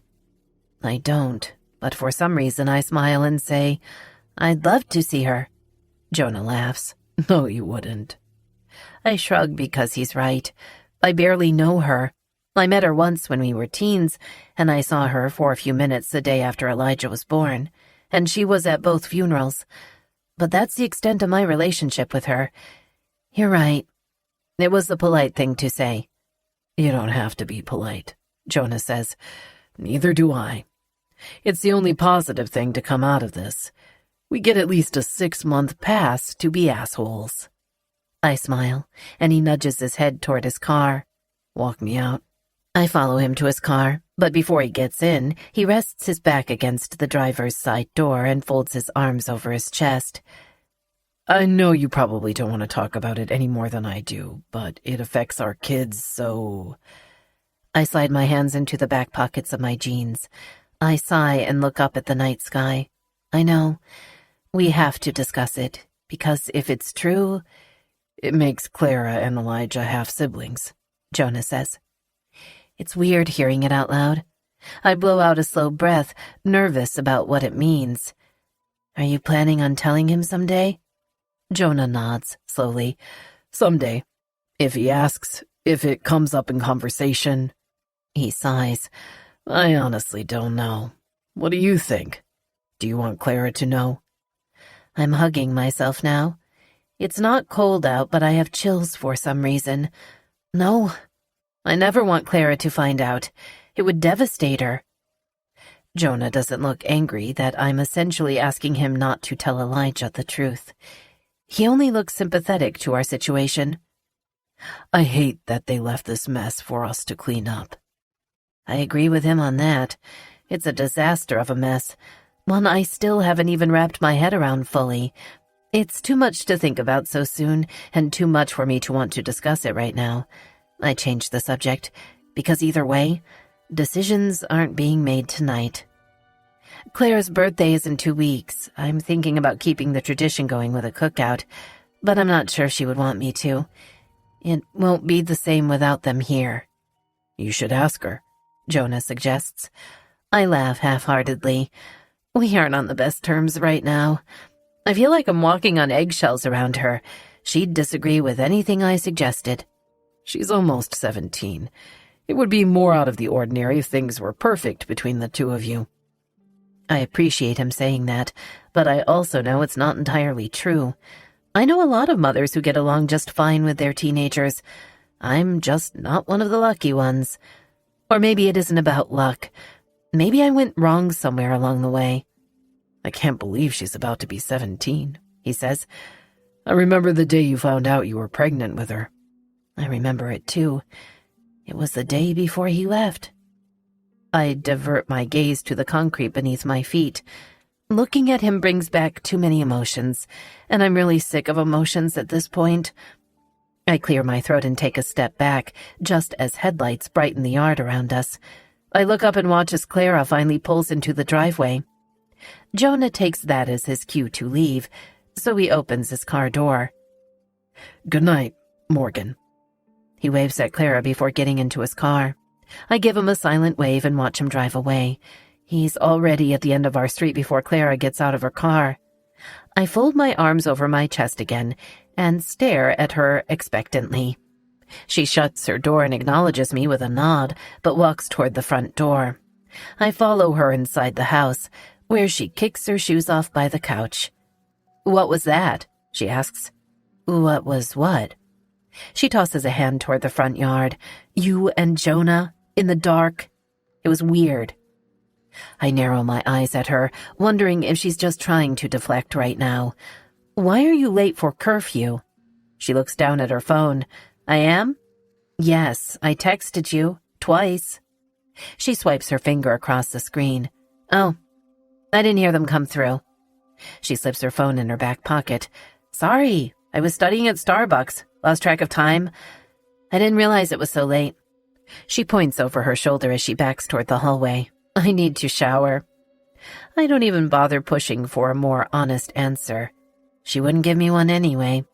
I walk to the kitchen and grab a Jolly Rancher. I lean against the counter and stare absent-mindedly at the hole in my kitchen door, wondering why Jonah so casually brought up the day I found out I was pregnant, like it wasn't one of the worst days of my life. Maybe he brought it up because his leaving the next day didn't mean as much to him as it did to the rest of us. I've forced myself not to think about that week since it happened, but now that Jonah brought it up, every moment of that day begins running through my mind. We were at the lake. The three of them had been swimming, and I was sitting on a blanket in the grass, reading a book. They all came out of the water at the same time, but Jonah was the only one who walked in my direction. Chris and Jenny ran up the embankment toward the playground. "Morgan," Jenny yelled, "come swing with us." She was running backward up the hill, trying to entice me over. I shook my head and waved her on. I wasn't in the mindset to be playful that day. I hadn't even wanted to go to the lake in the first place, but Chris insisted on it. I wanted a night alone with him, without Jonah and Jenny tagging along. I needed to talk to him in private, but we hadn't had a single second of privacy that day. Sometimes he was oblivious to my moods, even though I had certainly been in a mood since realizing I was late for my period last night. "What's eating you today?" Jonah said as he dropped onto the grass next to me. "You've been acting strange." I almost laughed at his timing. Did Chris send you over to fish it out of me? Jonah stared at me like I had somehow insulted him. "Chris lives in blissful oblivion." Jonah's response surprised me. I noticed he had been making jabs at Chris, little ones, harmless ones, but I noticed. I thought you guys were supposed to be best friends. "We are," Jonah said. "I'd do anything for him." Sometimes you act like you don't even like him. Jonah didn't deny it. Instead, he gave his attention to the lake in front of us, like my comment forced him into contemplation. I picked up a pebble and threw it toward the lake. It didn't even hit the water. "We're out of drinks," Chris said, jogging up to us. He dropped onto the grass dramatically and pulled me to him. He kissed me. "I'm gonna run to the store. Wanna come?" I was relieved to finally get some alone time with him. We had a lot to talk about. "Sure." "I have to pee," Jenny said. "I'm coming too." I had to stop myself from rolling my eyes, but every time I thought I might get 1 minute alone to talk to Chris about what was going on with me, something or someone inserted themselves into our scene. "Take Jenny," I said with a sigh. "I'll wait here." "You sure?" Chris asked as he hopped to his feet. I nodded. "Better hurry. She's already racing you up the hill." Chris looked behind him and then took off in a sprint. "Cheater." I turned back around and looked at Jonah, who was sharing the blanket with me, his knees pulled up, his arms resting on them. He was staring out at the lake. I could sense something was brewing in him. "What's eating you today?" I said, repeating his own question. His eyes cut to mine. "Nothing." "It's something," I said. The look he gave me in that moment was heart-stopping. It was the same feeling I was starting to get every time he looked at me, like it had somehow reached past my eyes and slid down my spine. The reflection of the lake in front of us made his eyes look liquefied. The realization started to grow on me that I was staring back at him much the same way, so I ripped my gaze from his. Jonah sighed heavily and then whispered, "I'm worried we got it wrong." His statement made my breath hitch. I didn't ask him what we might have gotten wrong, because I was too scared of his answer. I was scared he was going to say we weren't with the person we were meant to be with. Of course, he could have been about to say anything, but that's where my mind went, because why else did he look at me the way he looked at me sometimes? I tried to ignore it because Jonah and I had never been romantic in any sense, but we had a connection, one Chris and I didn't even have. I hated it. I hated that Jonah always knew when something was bothering me, but Chris was clueless. I hated that Jonah and I could give each other a look and know exactly what the other was thinking. I hated how he always saved the watermelon Jolly Ranchers for me because it was a sweet gesture. And I didn't like that my boyfriend's best friend did sweet things for me. Besides, he and Jenny had just started dating. Unlike Jenny, I never would have betrayed my own sister. Which is why that day on the shore of the lake when Jonah whispered, "I'm worried we got it wrong," I said the one thing I knew would put us both in our place. "I'm pregnant." Jonah stared at me in stunned silence. I saw the color drain from his face. My confession shook him. He stood up and walked a few feet away from me. It was as if all the what-ifs sank into him at once. He looked like he'd shrunk 2 inches by the time he walked back over to me. "Does Chris know?" I shook my head, watching how his eyes had gone from liquefied to frozen in a matter of seconds. "No, I haven't told him yet." Jonah chewed on his bottom lip for a moment, nodding in thought. He looked angry, or destroyed. When he turned and walked back through the sand and waded out into the water, I stared at him with tears in my eyes. The sun was setting and the lake was murky. I couldn't see how far out he swam, but he was out there long enough that when he finally began making his way back to the shore, Chris and Jenny were pulling back into the parking lot. Jonah sat back down on my blanket, soaking wet and holding his breath.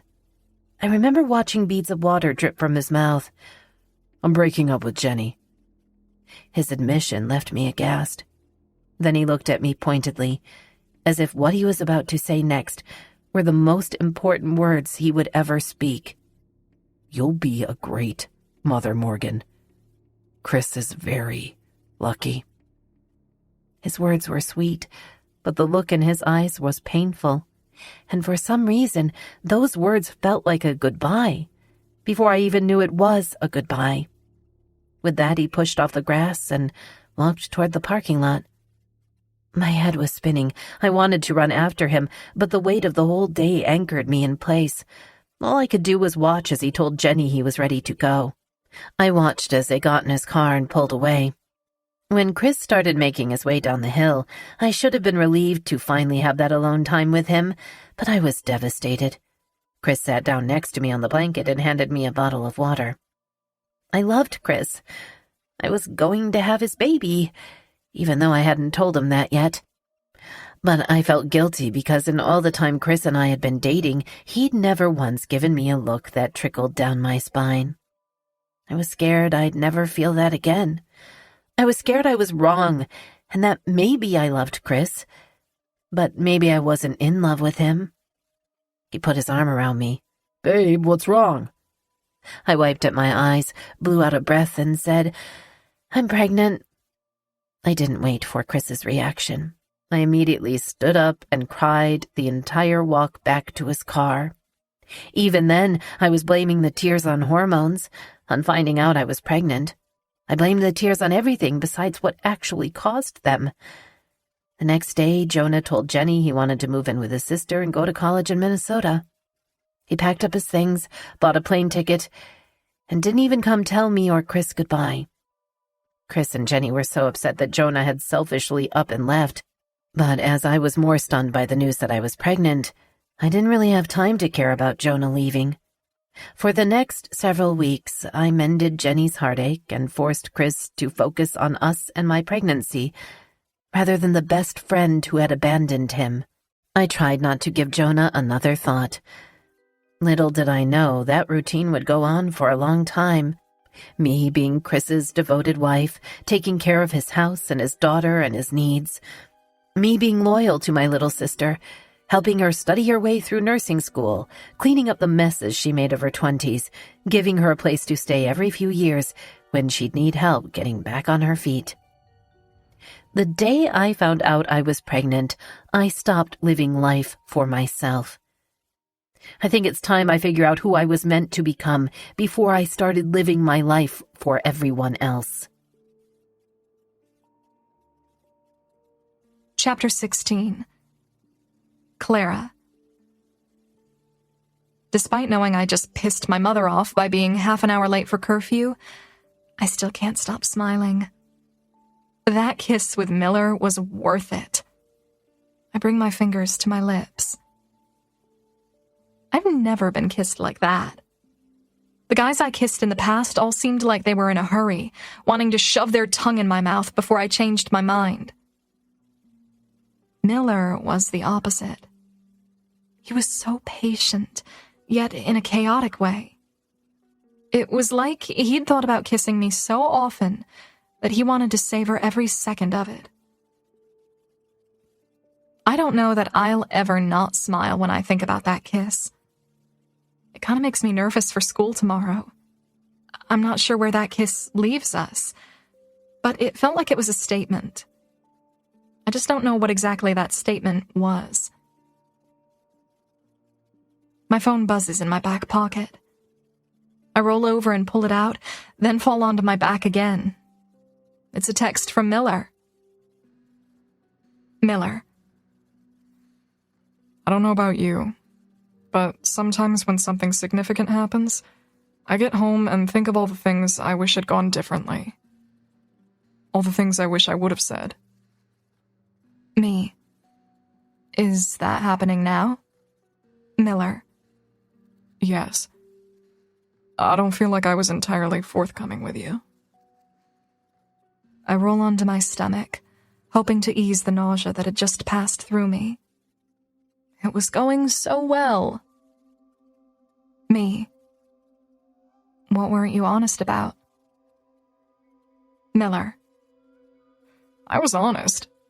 Just not entirely forthcoming, if there's a difference. I left a lot out of our conversation that I want you to know. Me. Like what? Miller. Like, why I've liked you for as long as I have? I wait for him to elaborate, but he doesn't. I'm staring at my phone with so much intensity that I almost throw it when it rings unexpectedly. It's Miller's phone number. I hesitate before answering it, because I rarely ever talk on the phone. I much prefer texting. But he knows I have my phone in my hand, so I can't very well send it to voicemail. I swipe my finger across the screen, and then roll off the bed and head to my bathroom for more privacy. I sit on the edge of the tub. Hello? Hey. He says. Sorry, it's too much to text. You're kind of freaking me out with all the innuendos. Oh, no, it's all good. Don't be nervous. I just should have said this to you in person.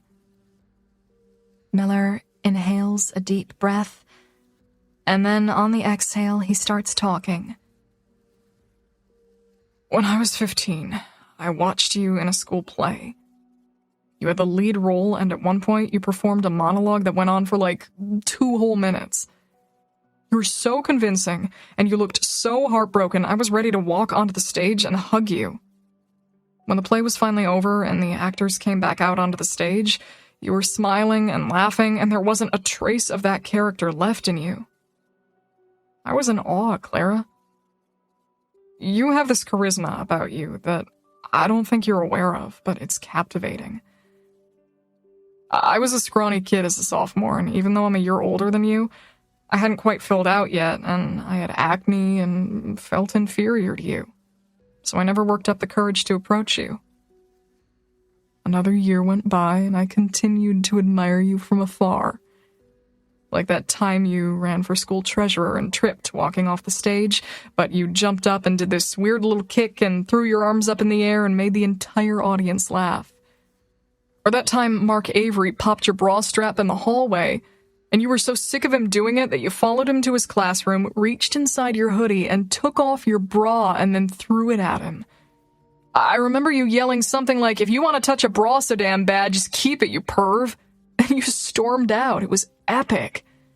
Everything you do is epic, Clara, which is why I never had the courage to approach you. Because an epic girl needs an equally epic guy, and I guess I've just never felt epic enough for you. I've said epic so many times in the last 15 seconds, I'm so sorry. He's out of breath when he finally stops talking. I'm smiling so hard my cheeks ache. I had no idea he felt this way. No idea. I wait a few seconds to make sure he's done. Then I finally respond. I'm pretty sure he can hear from my voice alone that I'm smiling.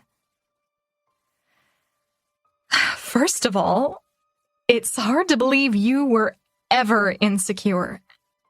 And second, I think you're pretty epic too, Miller. Always have. Even when you were scrawny and had acne. He laughs a little. Yeah? Yeah. I can hear him sigh. Glad I got that off my chest then. See you at school tomorrow? Good night. We end the call, and I don't know how long I sit and stare at my phone. I can't even process the gravity of this. He actually has real feelings for me. He's had feelings for me. I can't believe I've been so oblivious to it.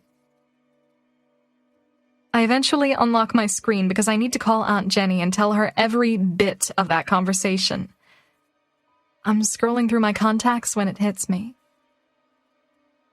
I can't call her. I can never call her again. When is that finally going to sink in? Lexi doesn't even have a chance to fasten her seatbelt before I assault her with the news. I kissed Miller Adams, and I think maybe we're a thing now? Wow, okay, she says, nodding. But what about Shelby? He broke up with her 2 weeks ago. She takes a moment to let this sink in. I back out of her driveway, and she's staring forward, thinking hard about it. Then she looks at me and says, I don't know, Clara. Seems a little quick, like maybe it's a rebound. I know. I kind of thought the same thing, but it doesn't feel that way at all. I can't explain it, but I don't know. I get the feeling he didn't have this kind of connection with Shelby. I can feel her giving me a look. I'm your friend, so I feel the need to say this, but you sound kind of crazy right now. He dated Shelby for an entire year. You made out with him once, and you think he has more feelings for you than he does for her. It does sound insane, but she wasn't there. You know me better than anyone, Lex. You know I don't fall for guys like this. I think you should take me a little more seriously. Sorry, she says. Maybe you're right. Maybe Miller Adams is madly in love with you, and his 12-month relationship with Shelby was some kind of move to make you jealous. And now you're just making fun of me. It was just a kiss, Clara. You're acting like the two of you are official already. Of course I'm making fun of you. I do see the ridiculousness of it from her point of view, but I still think she's wrong. I drop it, though, because she won't understand it. It was an amazing kiss, though, I say with a smile. She rolls her eyes. Good for you. Just don't make it official yet. It's not official, is it? No, I don't guess so. All we did was kiss. He didn't even ask me out on a date. Good. When he does ask you, pretend you're busy. Why? So it doesn't seem like you like him this much. Her advice is confusing. Why wouldn't I want him to know I like him? Because he might lose interest, you'll scare him away. That makes no sense. It's just how guys work. Let me get this straight. If I like a guy and he likes me, we have to pretend not to like each other or we'll stop liking each other? Hey, I didn't make the rules, she says. She falls back into her seat in kind of a slump. I can't believe this. We've always been single together. This is going to change our friendship. No, it won't. It will, she says. You'll sit by him at lunch. He'll start meeting you before and after school. You'll be too busy to hang out with me on weekends. You work all the time anyway. Yeah, but I could have a day off someday, and you won't want to spend it with me now. Next time you have a day off, I'm going to spend it with you. promise? I hold up my pinky, and she grips it just as we're pulling into the school parking lot. Lexi nudges her head. Gross, he's waiting for you. Miller is standing next to his truck in the parking spot next to where I always park. Just the sight of him waiting for me makes me smile. Lexi groans when she sees Miller smiling back at me. I hate it already, she says. She gets out of the car as soon as I put it in park and looks at Miller over the hood. How serious is this thing between you two? Oh my God. I scramble out of the car and look at Miller wide-eyed. Don't answer that. I turn to Lexi. Stop it. She's looking past me at Miller. Got any single friends since you stole mine? Miller laughs. I'm sure I can scrounge up a couple. Lexi shuts her door. Only a couple? She winks at me, then starts walking toward the school by herself. I feel kind of bad, because she's right. Things will change between us a little bit. How was your night? Miller asks, pulling my attention back to him. I couldn't sleep. Me neither, he says, hoisting his backpack up higher onto his shoulder. He leans in and kisses me, just a quick peck on the mouth. Were you up all night thinking about me? I lift a shoulder. Maybe. He walks with me toward the school. Is Lexi serious? Does she really want a boyfriend? I don't know, she's my best friend, but I still can't tell when she's kidding or when she's serious. So it's not just me. I shake my head just as Miller opens the door for me. Once we're in the hallway, he reaches down between us and grabs my hand like it's second nature. I might be biased, but I like how we fit.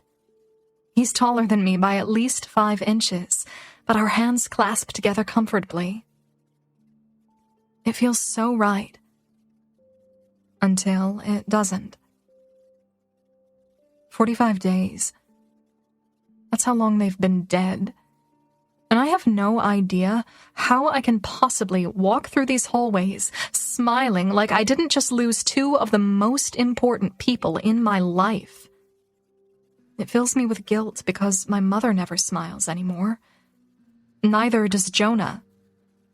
Not only have I stolen lives because of my disregard for Aunt Jenny's safety while she was driving, but now I've stolen the smiles of all the people my father and Aunt Jenny left behind.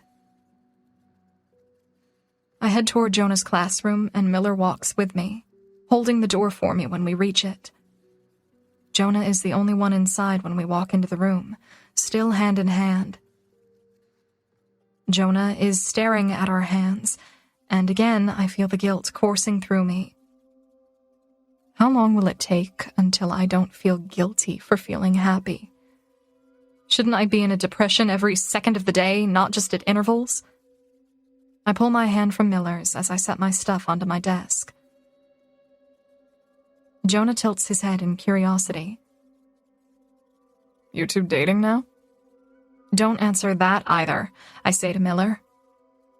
Okay then, Jonah says, giving his attention back to the work laid out in front of him. Gotten very far on the film project? No, I just told Miller I signed him up for it last night. Jonah looks up at Miller. You still waiting on permission from the girlfriend? I don't have a girlfriend anymore. Miller looks at me. Or maybe I have a new one? He looks confused when he gives his attention back to Jonah. It doesn't seem like she wants me telling people we're a thing now. Are we?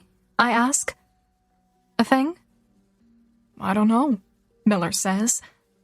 You're the one who keeps telling me not to answer anyone. I just didn't want you to feel pressured to label us. Now I feel pressured not to label us. Well, Lexi said if I acted like I liked you, it would scare you away. Miller raises a brow. If that phone call didn't scare you away last night, I think we're fine. If you like me, I want you to act like you like me, or I'll get a complex. I like you. A lot. Don't get a complex. Good. Miller says. I like you too. Good, I say in return. Good, Jonah says, reminding us of his presence. project is due before the end of the semester. Get started. Okay, Miller and I say in unison. Jonah rolls his eyes and walks back around his desk. Miller backs away from me. I'll meet you after class. I smile. He smiles back, but when he leaves the room, my smile turns to a frown. Once again, I feel guilty for even smiling. Whoa. I look up at Jonah. What? The look on your face. Your smile disappeared as soon as he did. You okay? I nod, but I don't elaborate. Jonah doesn't let it go, though. Clara, what's wrong? I shake my head because it's stupid. I don't know, I feel guilty. Why? It's only been 45 days, and I woke up happy today. I feel like a terrible person for even feeling good for 1 second. Especially since their wreck was my fault. I leave that part out of my confession, though. Welcome to the theme park, Jonah says. I look at him quizzically, so he begins to offer up an explanation. Right after something tragic happens, you feel like you've fallen off a cliff. But after the tragedy starts to sink in, you realize you didn't fall off a cliff. You're on an eternal roller coaster that just reached the bottom. Now it's going to be up and down and upside down for a long, long time. Maybe even forever. Is that supposed to make me feel better? Jonah shrugs. I'm not here to make you feel better. I'm on the same roller coaster you are. The door opens, and students begin to file in. I can't stop staring at Jonah. His eyes have crinkled at the corners, and his lips have a slight downward turn to them. It tugs at my heartstrings a little, seeing him stressed out, or sad, or whatever that look is. I don't like it. He's always been quiet and a little serious, but his eyes have always seemed happy. I guess I haven't really looked at him long enough since the wreck to really see how much it changed him. It makes me wonder how much it's changed my mother. I hardly look at her anymore either. I wonder if that's because of my guilt. Miller isn't waiting for me after class like he said he would be. I'm not even sure where he is first period, so I linger in the hallway for a minute and wait for him. Clara? I spin around at the sound of my mother's voice. She's holding a folder in one hand, her Louis Vuitton bag in the other. She only breaks out the Louis on special occasions, so I'm not sure what she's doing here and why the Louis is out, but it instantly makes me nervous. What are you doing? She holds up the folder. Applying for a job. Here? They're hiring substitute teachers. I thought I could do that for a few months. See if I like it. I've decided to go back to college. The hall is starting to clear out. I look around to make sure no one is near us. Are you serious? She looks at me like I just offended her. What's wrong with me going to college? I didn't mean to offend her. If she wants to go to college, I'm happy for her. But the last thing I want is for her to test the waters at the school I attend daily. We already can't get along at home. I can't imagine potentially having her in class. I shake my head. I didn't mean... My words are cut off when lips meet my cheek and an arm snakes around my waist. I was trying to find you. Where do you go for study period? I look at Miller, wide-eyed. I look back at my mother. My expression prompts Miller to look from me to my mother. I feel him stiffen, and then he drops his arm to his side. It's the first time I've seen Miller look flustered. He holds out his hand to my mother to formally introduce himself. She just stares at his hand, and then looks at me. Miller starts to mumble an apology. I'm so sorry, Mrs. Grant. I thought you were just one of Clara's friends. You look really young. My mother is staring daggers at me, ignoring him. She is young, I say to Miller. She had me when she was 17. My mother doesn't miss a beat as she finally addresses Miller. We're very fertile women. Be careful. Oh my God. I cover my eyes for a brief moment. I can't even look at him when I say, I'll see you at lunch. I can see him nod out of the corner of my eye, and he quickly walks in the opposite direction. I can't believe you just said that to him. You're dating him now? She says, motioning over my shoulder. I thought you said he had a girlfriend. He broke up with her. Why didn't you tell me? Because I knew you wouldn't like it. You're right, I don't. She's raising her voice now. I'm relieved the hallway is empty. Since the day you started hanging out with him, you've skipped out on your father's funeral, you've done drugs, you're never home, you're late for curfew. He's not good for you, Clara. I don't want to argue with her right now, but she couldn't be more wrong about him. It makes me angry that she's placing my behavior on a guy, rather than on the fact that maybe the few bad decisions I've made have been a result of what happened 45 days ago. That's had way more of an effect on me than a boyfriend. Knowing my texts to Aunt Jenny are what caused this entire terrible situation to begin with. I know nothing about what's going on in your life. You tell me nothing. I roll my eyes. Now that Aunt Jenny isn't here to tell you every little secret? Her anger gives way to an expression of shock, like she honestly didn't think I was aware Aunt Jenny used to tell her everything. Then she just looks angry, hurt. Why do you think she told me everything, Clara? It's because all the advice she ever gave you came from me. She's spent the last 5 years cutting and pasting texts I wrote, and then she'd send them to you and pretend they were hers. That's not true, I snap. It is true. So stop treating me like I don't know what's best for you or that I have no clue what I'm talking about. What she's saying about Aunt Jenny isn't true. And even if it were, even if my mother was the one to relay most of the advice Jenny gave me, why would she ruin that for me? Jenny is never coming back thanks to me, and my mother just took the one thing I cherished most about my aunt and threw it in a blender and fed it to me. I hate that I feel like I'm about to cry. I'm so angry with her. At myself. I turn around to walk away before I say something that will get me grounded, but my mother grips my arm. Clara. I yank my arm from her hand. I spin and take a lunging step toward her. Thank you, Mom! Thank you for taking one of the things I loved the most about my aunt and ruining it for me. I really want to call her a bitch, but I don't want to make her angry. I want to make her feel guilty. I want her to feel as guilty as I've felt since the accident. It works.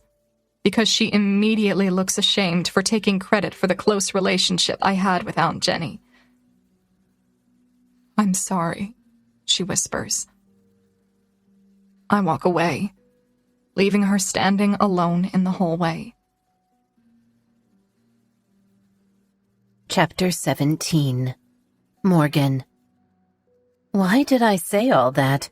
Why did I feel the need to take the credit now that Jenny is gone? I know why. I'm upset and hurt by what Jenny did to me, and it hurts even more to know that Clara still considers her a saint. I wanted Clara to know that Jenny had no clue how to offer mature advice, and everything she learned from Jenny, Jenny learned from me. For some reason, I wanted credit for that. Credit I don't need. I'm taking all the anger I have toward Jenny and Chris, and I'm wanting Clara to feel anger toward them too. I feel terrible. She's right. I hurt her and ruined a memory she had of Jenny, and it was all for selfish reasons. Because I'm mad at Jenny. Because Jenny hurt me. This is all the more proof that I can't let Clara find out about what Jenny and Chris did. Just finding out this one small thing absolutely gutted her. She almost started crying right when I said it. God, this hurts. It all hurts so much that I just want out of here, out of this building. I want to go home. I should have never even considered applying for a job here. What teenager wants to spend all day, every day with their mother? I turn and rush down the hallway, attempting to hold back tears until I make it outside. I'm 10 feet from the door. Morgan? I freeze at the sound of my name. I spin around on my heels, and Jonah is standing in his doorway. He can tell immediately that I'm not okay. Come here, he says, motioning me into his empty classroom. A huge part of me wants to keep walking, but a small part of me wants to take refuge somewhere, and his empty classroom seems like a good place to do that. He presses a hand to the small of my back and ushers me to a seat. He hands me a Kleenex. I take it and wipe at my eyes, pressing back the tears. I don't know where it comes from, but it's as if the last few weeks of feeling like I'm losing control of Clara hit me, and I'm forcing Jonah into being my temporary therapist. I just begin to ramble. I always thought I was a good mom. It's been my only job since I was 17. Chris worked at the hospital, and my job was to raise Clara. So every time she did something good or surprised us in some way, I felt a sense of pride. I cultivated her into this wonderful little human, and I was so proud of her, proud of myself. But since the day Chris died, I'm starting to think maybe I had nothing to do with all the good parts of her. She never acted out before he died. She didn't do drugs or lie about having a boyfriend or where she is. What if all this time I thought she was so great because I was a great mom, but this whole time Chris is the one who brought out the best side of her? Because now that he's gone, she and I just bring out the worst in each other. Jonah was leaning against his desk when I started saying all that, but now he's seated in the desk across from me. He leans forward, clasping his hands between his knees. Morgan, listen to me. I suck in a breath and give him my attention. You and I are in our 30s. We expect a fair amount of tragedy in our lives, but Clara is only 16. No one her age should have to deal with something this damaging. She's lost in grief right now. You just have to let her find her way, like you did with me. Jonah's voice is so gentle right now, I actually find a semblance of comfort in his words. I nod, appreciative he pulled me into his classroom. He reaches out and squeezes one of my hands, reassuringly in both of his. Clara isn't struggling because Chris is no longer here. She's struggling because he's never coming back. There's a difference. A lone tear slides its way down my cheek. I wasn't expecting Jonah to actually make me feel better, but he's right. He's right about Clara, and it also makes me think what he's saying applies to me. Chris's presence wasn't nearly as affecting as his absence has been. Jonah still has both of his hands wrapped around one of mine when the door to his classroom opens. It's Miller. He walks into the classroom and stops a few feet from me. He's looking at me like Clara might have gotten hold of him and told him how much I upset her in the hallway. I raise an eyebrow in warning. I hope you aren't about to tell me how to raise my daughter. Miller takes a sudden small step back. His eyes dart from me to Jonah. He looks uncomfortable when he says, No, ma'am, I'm just... He points at the desk I'm sitting in. You're in my seat. Oh, he's here for class. I look to Jonah for confirmation. Jonah nods and says, He's right. That's his seat. Can I mortify myself any more today? It's fine. I can sit somewhere else, Miller says. I stand up, motioning toward the chair. Miller hesitantly walks to it and sits down. I'm not crazy, I say to Miller, excusing my behavior just now, and maybe even my behavior in the hallway earlier. I'm just having a really bad day. Miller looks to Jonah for confirmation. Jonah nods and says, "She's right. She's not crazy." Miller raises an eyebrow and sinks into his chair, pulling his cell phone out of his pocket, wanting out of our conversation completely. More students begin to file into the room, so Jonah walks me toward the door. "I'll be over later to finish taking the door off the hinges." "Thank you." I start to walk out, but realize how much I dread going home alone to think about the embarrassment of the day. The only thing that could get my mind off everything is Elijah. "Do you mind if I get Elijah from daycare? I miss him." "He'd love that. I already have your name on the pickup list. I'll be over as soon as school lets out." I smile, tight-lipped, before turning away. I walk to my car, regretting that I didn't hug Jonah or give him more of a thank you. He deserves it. Chapter 18. Clara. Miller slides his tray onto the table next to me. Your mother hates me. He casually opens a can of soda and takes a drink. I'm not going to sugarcoat it and tell him he's wrong. That makes two of us. He swings his head in my direction. You both hate me? I laugh, shaking my head. No, my mother hates both of us. I mindlessly spin my water bottle on the table. We got into an argument after you walked away.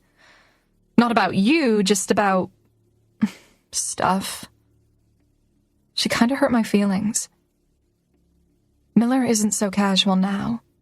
He can see I'm bothered by it, so he turns toward me, ignoring the food in front of him. You okay? I nod. Yeah, we're just in a rut. He leans forward and presses his forehead to the side of my head. I'm sorry this year sucks for you. He plants a quick kiss on the side of my head and then pulls back, grabbing the pickle spear from his plate and putting it on mine. You can have my pickle. Maybe that'll help? How do you know I like pickles? Miller smiles a little. I've spent 3 years trying not to stare at you while you eat lunch. Creepy, I know. But also sweet. He grins. That's me in a nutshell. A sweet creep. Such a sweet creep. Lexi drops her tray onto the table across from us. I want a sweet creep. Found me a boyfriend yet? Not yet, Miller says. It's only been 4 hours since you put in a request. Lexi rolls her eyes. Listen to you talking about time like it matters. You're the one kissing my best friend within minutes of dumping a girl you dated for a year. I groan. Be nice, Lexi. Miller doesn't know you well enough yet to be the butt of your sarcasm. It's not sarcasm. He literally dumped his girlfriend and jumped right into a relationship with you. She looks at Miller. Is that inaccurate? Miller doesn't look like she's pushing any of his buttons. He pops a chip into his mouth. It is quite accurate, he says. He looks at me and winks. Clara knows what's up, though. Well, I don't, Lexi says. I don't know anything about you. I don't even know your middle name. Is it also a brand of beer? I turn to Miller when her question sinks in. Oh, wow. I didn't realize your first and last name are brands of beer. It wasn't intentional. Miller was my mother's maiden name. He faces Lexi. It's Jeremiah. So normal, Lexi says, seemingly disappointed. She eats a spoonful of pudding and sucks on the spoon for a second. She pops it out of her mouth and points at Miller. Who's your best friend, Miller Jeremiah Adams? Is he hot? Single? They're all hot and single, Miller says. What exactly are you looking for? Lexi shrugs. I'm not picky. I prefer blonde men with blue eyes, someone with a dry sense of humor, a little rude, hates spending time with people, doesn't mind a girlfriend who has a shopping addiction, and likes to be right about everything. athletic, taller than 6 foot, and Catholic. I laugh. You aren't even Catholic. Yeah, but Catholics are strict and have to confess a lot, so he might sin less than, say, a Baptist. Your reasoning is so flawed, I say. I know just the guy, Miller says, standing up. Want me to go get him? Right now? Lexi asks, perking up. I'll be right back. Miller walks away, and Lexi looks at me, wiggling her eyebrows. Maybe I do like your boyfriend. He cares about your best friend. I thought you said I wasn't allowed to refer to him as my boyfriend yet. There was a pause when I said that word, she states. I like your boy-friend. We watch Miller as he takes a seat at his usual lunch table. He's talking to a guy named Efren. I know him from theater, but he doesn't match any of Lexi's requests. Or demands, rather. Efren has black hair. He's shorter than Lexi, and he's certainly not athletic. He moved here from the Philippines before starting high school a few years ago.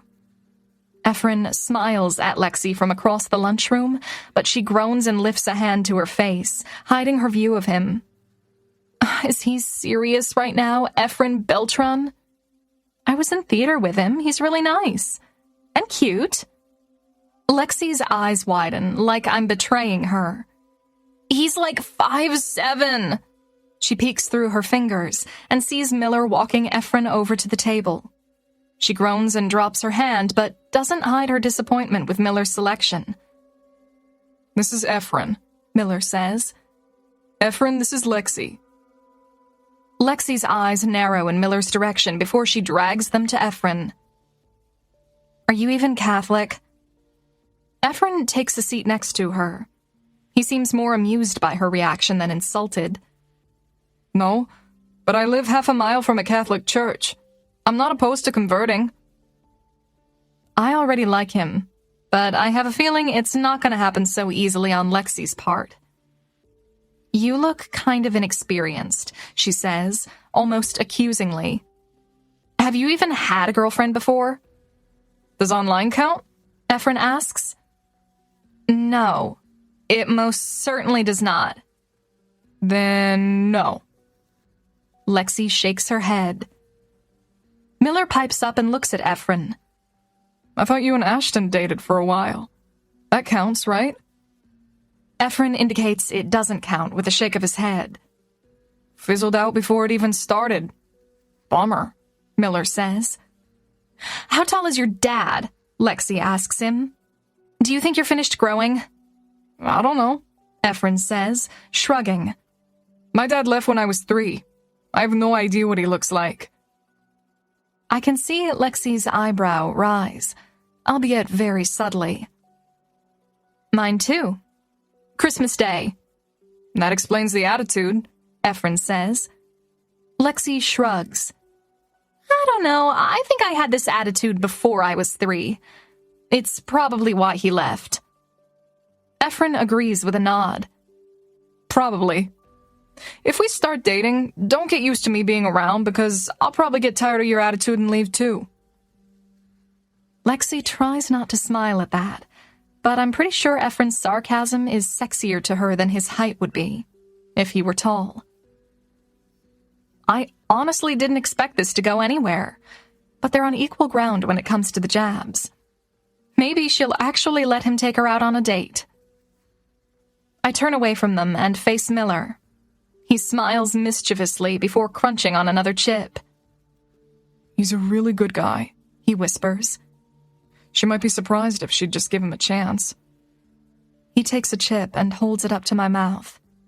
I eat it, and then he leans in and kisses me. It's just a peck. Lasts maybe 2 seconds. But it's 2 seconds too long, because a moment later, someone is tapping us on the shoulder. We both look up to see the lunchroom monitor glaring at us. No PDA in the cafeteria. Put up your trays and come with me. Lunch detention. I look at Miller and shake my head. I've been dating you 14 hours and you're already getting me in trouble. Miller laughs. You were doing illegal things with me long before 14 hours ago. You forget about the sign? Let's go, the lunch monitor says. She follows us as we put our trays away. Miller swipes the bag of chips off my tray when she's not looking and shoves them into the front of his jeans, covering them with his t-shirt. The monitor leads us to the library, where she signs us in for lunch detention.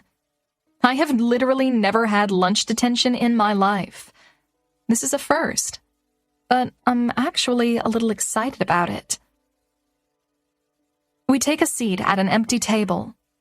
The teacher who's monitoring detention is playing a game on his phone while his feet are propped up on the desk. He doesn't pay us any attention. Miller begins to move his chair a little bit at a time so that it goes unnoticed. It reminds me of how he's been moving the city limit sign. He's eventually sitting so close to me that our thighs and arms are touching. His proximity is nice. I like the way it feels being close to him. I also like the way he smells. Normally he smells like body wash. Axe, maybe. Sometimes he smells like suckers. But right now he smells like Doritos. My stomach growls, so Miller leans carefully back in his seat and sticks his hand in the band of his jeans. He removes the bag of chips and coughs a little when he opens them to cover the noise of the crinkling bag. The detention monitor looks in our direction. Miller stares down at the table and tries to look innocent. When the guy goes back to playing his game, Miller holds the bag of chips toward me. They're all crushed, so I take the most solid one I can find and slip it into my mouth before the teacher notices. We eat the entire bag this way, taking turns sneaking chip fragments, sucking them until they're soggy so we don't crunch too loud. When the bag is gone, I wipe my hand on my jeans and raise an arm. Excuse me? The detention monitor looks up. Can we get a book off the shelf to read? Go ahead, you have 60 seconds. A few seconds later, we end up on the same aisle, and Miller's mouth is on mine, my back against a wall of books. We're laughing while we kiss, making every attempt at being quiet. We're gonna get detention again, I whisper. I hope so. His mouth meets mine again, and we both taste like Doritos now. His hands slide from my cheeks down to my waist. His tongue is soft, but his kisses are quick. We better hurry. We only have 30 seconds left.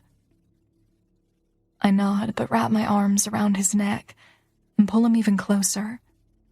We kiss for about 10 more seconds before I push him away. His hands remain on my hips. Come to the theater tonight, he whispers. You working? He nods. Yeah, but I can get you in free. I'll make fresh popcorn this time. Sold. He pecks me on the cheek and grabs a random book off the shelf behind me. I grab one too, and we both return to our seats. It's hard to sit still now. He got me all worked up, and I want to hold his hand or kiss him again, but we have to settle for playing footsie instead. After a while, he leans over and whispers, Mind if we trade books? I look at his book, and he closes it so I can read the cover. An illustrated guide to the female reproductive cycle.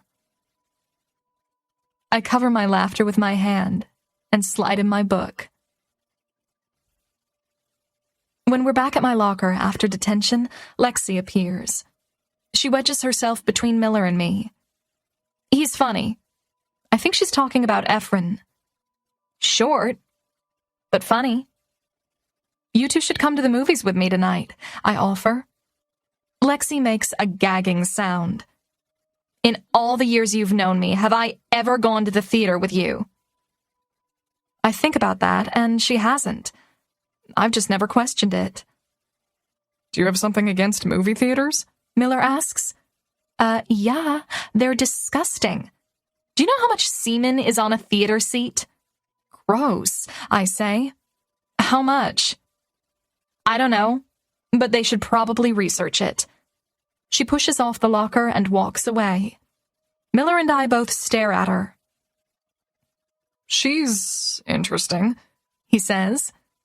She is. But now I'm not so sure I want to come to the theater tonight. Miller leans in toward me. I clean that theater and it's spotless. You better show up. 7? Fine. I'll be there. But if you could Lysol the entire back row of every room, that would be great. Miller leans forward to kiss me goodbye, but I push his face away with my hand. I don't want detention again. He laughs while he backs away. See you in 6 hours. See ya. I don't tell him there's a chance I might not be there.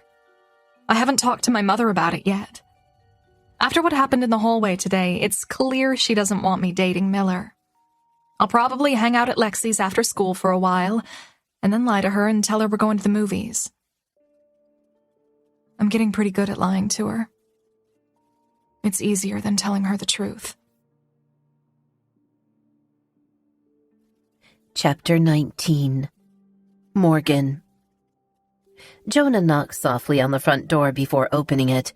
I'm on the couch with a sleeping Elijah when he lets himself in. I picked him up right before they were about to lay him down for a nap, I whisper.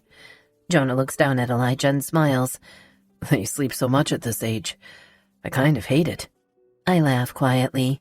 He'll miss it when he starts refusing to take naps. Jonah nods toward the garage. I didn't have time to run home after work. Mind if I try to unlock Chris's toolbox? I shake my head. Jonah heads in that direction, and I put Elijah in his bassinet. I move it to the far side of the living room so that the noise from the kitchen hopefully doesn't wake him. Jonah walks back into the house with Chris's toolbox and carries it into the kitchen. I follow him to help him with the door. I hand him a knife, and it only takes him a few seconds to pick the lock. After he opens the lid, he lifts the top tray out so that he can search through the larger section in the bottom. There's a perplexed look that suddenly appears on his face. That look prompts me to walk over to the toolbox and look inside. We both stare at the contents that were hidden beneath the top tray. Envelopes, letters, cards. Several of them, all addressed to Chris. Are these from you? Jonah asks. I shake my head and take a step back, as if the distance will make them disappear. Every time I feel like one of my many wounds might be starting to heal, something happens to rip it open again. Chris's name is written in Jenny's handwriting on the outside of all the open envelopes. Jonah is sifting through them. My heart begins to race, knowing there could be answers to all of our questions inside those envelopes. When did it start? Why? Was Chris in love with her? Did he love her more than he loved me? Are you going to read them? I ask. Jonah shakes his head with assurance. His decision is so final. I'm envious of his lack of curiosity. He hands them all to me. You do what you need to do, but I don't care to know what they say. I stare at the letters in my hands. Jonah grabs what he needs from the toolbox and pushes it aside, then gets to work on the last stubborn door hinge. I walk the letters to my bedroom and drop them onto the bed. Even just holding them feels too painful. I don't want to look at them while Jonah is here, so I leave my bedroom and close the door. I'll confront them later. I push myself up onto the counter in the kitchen, and I stare at my feet, thinking of nothing but the letters, no matter how hard I try to think of something else. If I read them, will it give me a sense of closure? Or will it only deepen the wound? Part of me is afraid it'll make it worse. The small memories I have make it bad enough, like the one I had this morning that almost brought me to tears. Jenny and I were downtown last year, a week before Chris's birthday. She was adamant about getting him a particular abstract painting she saw hanging in a store. In all the years I'd been married to Chris, I'd never known him to be interested in art, but the painting reminded Jenny of Chris somehow. I never thought much about it. After all, she was his sister-in-law. I loved how well they got along. The painting hangs above the portable kitchen island I keep shoved against the wall. I'm staring at it now. Jenny was adamant about getting Chris that painting for his birthday last year. Jonah pauses what he's doing and looks over his shoulder at the painting. Then his eyes sweep quickly over me, and his focus is given back to the door. I told her he would hate it, and do you know what she said to me? What'd she say? Jonah asks. She said, "You don't know him like I do." Jonah's shoulders tense, but he doesn't respond to that. I remember laughing at her because I thought she was joking, but now, knowing what we know, I think she actually meant it. She was serious about knowing my husband better than I did, and I don't think she meant to say that out loud. Now, every time I look at that painting, I can't help but wonder what story it holds. Were they together the first time he saw it? Did he tell her he loved it? Every memory I have of them I thought was set in stone. But the more I think about it, about them, those memories are all changing shape. And I hate it. Jonah finally gets the door off the hinges. He props it up against the wall and then leans against the counter and grabs a Jolly Rancher. I'm surprised when he pops it in his mouth. "You hate watermelon." "Huh?" "You just ate a watermelon Jolly Rancher. You used to hate them." He doesn't respond to my observation. He's staring at the painting when he begins talking. "The night before they died, when we were all eating dinner at the table, Chris asked her if she was excited about the next day. And I thought of nothing when she said, 'You have no idea,' because she was supposedly starting back to work the next day, and I assumed that's what they were talking about. But they were talking about staying together at the Langford. They were talking about it right in front of us." I hadn't thought about that moment, but he's right. Jenny looked Chris in the eye and more or less told him she was excited about getting to sleep with him. Chills creep up my arms, so I rub them away. I hate them. I hate them for lying to you about Elijah. I hate them for rubbing it in our faces. We're both staring at the painting now. "It's such an ugly painting," Jonah says. "It really is. Elijah could probably paint something better." He opens the refrigerator and pulls out a carton of eggs. When the refrigerator door falls shut, he opens the eggs and pulls one out, cupping it in his hand. Then he throws it at the painting. I watch the yolk trickle down the right side and fall onto the floor. I hope he knows he's cleaning that up. Jonah is in front of me now, holding out an egg. "Feels good. Try it." I take the egg and hop off the counter. I draw my arm back like I'm throwing a softball, and then I hurl the egg at the painting. He's right. It feels good watching it splatter over a memory Jenny and Chris made together. I take another egg from the carton and throw it. Then another. Sadly, there were only 4 eggs in the carton to begin with, so now I'm out, but I feel like I'm just getting started. "Find something else," I say, urging Jonah to open the refrigerator. Something about destroying one of their memories fills me with an adrenaline rush I didn't even know I'd been missing. I'm bouncing on my toes, ready to toss something else, when Jonah hands me a plastic cup of chocolate pudding. I look at it, shrug, and then throw it at the painting. Part of the plastic punches through the canvas. "I meant for you to open the pudding, but that works too." I laugh and grab another pudding from him, then tear open the film. When I try to throw the pudding at the painting, the contents are too thick and too hard to get out. It's not as satisfying as the egg, until I dip my fingers into the cup and walk to the painting. I smear the pudding across the canvas. Jonah hands me something else. "Here, use this." I look down at the jar of mayo and smile. Chris hated mayonnaise. "I know," Jonah says with a grin. I dip my whole hand inside of it, scooping out a cold glob of mayonnaise before smearing it on as much of the painting as I can. Jonah is next to me now, squirting mustard on the canvas. Normally I'd be freaking out about the mess we're making, but the satisfaction far outweighs the dread of the eventual cleanup. Besides, I'm actually laughing. The sound is so foreign I'd smear mayonnaise all over the house just to keep up this feeling. I've smeared almost an entire jar of mayonnaise over the painting when Jonah starts at it with a bottle of ketchup. God, this feels good. I'm already thinking about what else in this house might hold secret memories between the two of them that we could destroy. I bet there's stuff in Jenny and Jonah's house, too. And Jonah might even have more eggs than I did. The jar of mayonnaise is finally empty.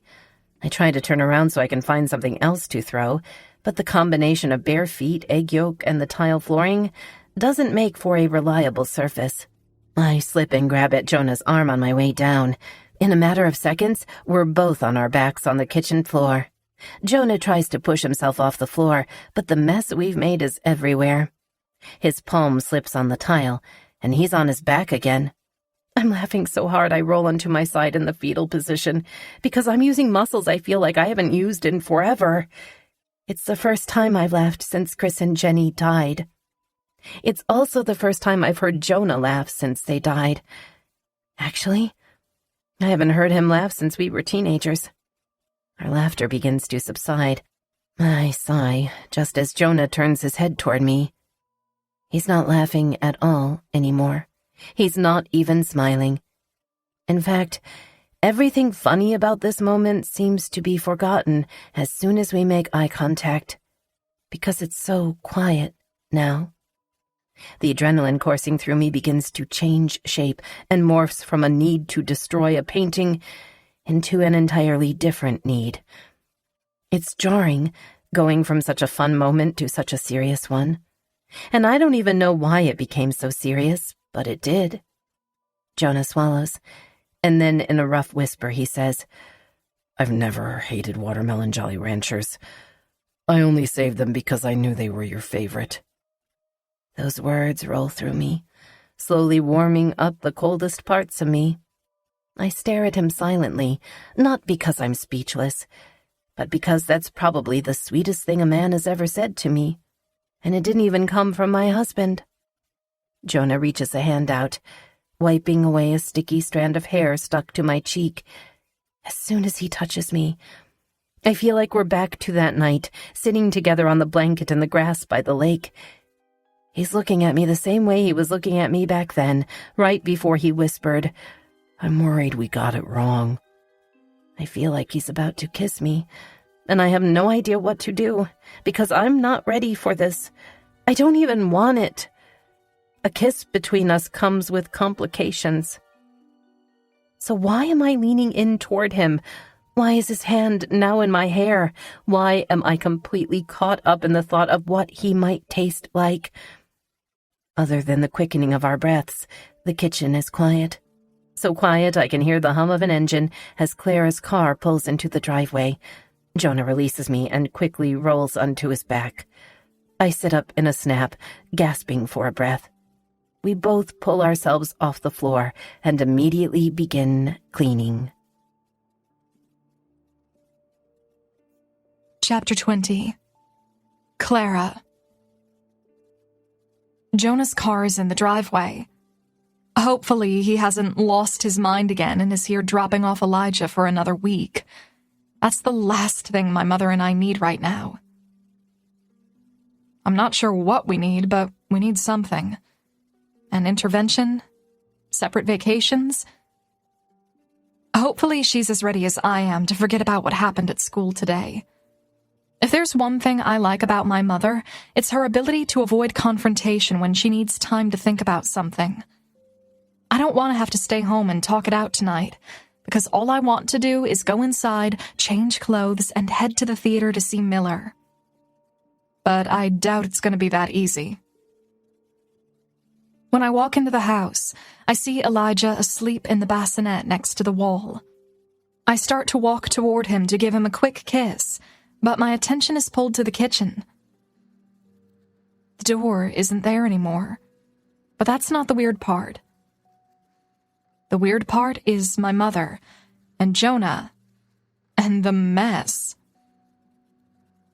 My mom is on her hands and knees, wiping up the floor with paper towels. Jonah is pulling down the painting that Aunt Jenny bought my dad for his birthday. There's stuff all over it. I tilt my head, trying to get a closer look, but can't tell exactly what it is. Food? I take a few steps toward the kitchen before I'm able to put it all together. There's an empty mayonnaise jar on the counter, empty pudding cups on the floor, an empty carton of eggs on the counter. There's food on Jonah's shirt and in my mother's hair. What the hell? Did you guys just have a food fight? My mother's head whips in my direction. She had no idea I was even here. Jonah spins around and almost slips. He drops the painting but catches himself by gripping the counter. He and my mother look at each other. Then they both look back at me. Jonah says, stuttering. We, don't really have an acceptable explanation for this. I raise an eyebrow but keep my thoughts to myself. If I don't judge them for behaving strangely, maybe they won't judge me for not wanting to be here. Okay, well, I'm going to the movies with Lexi.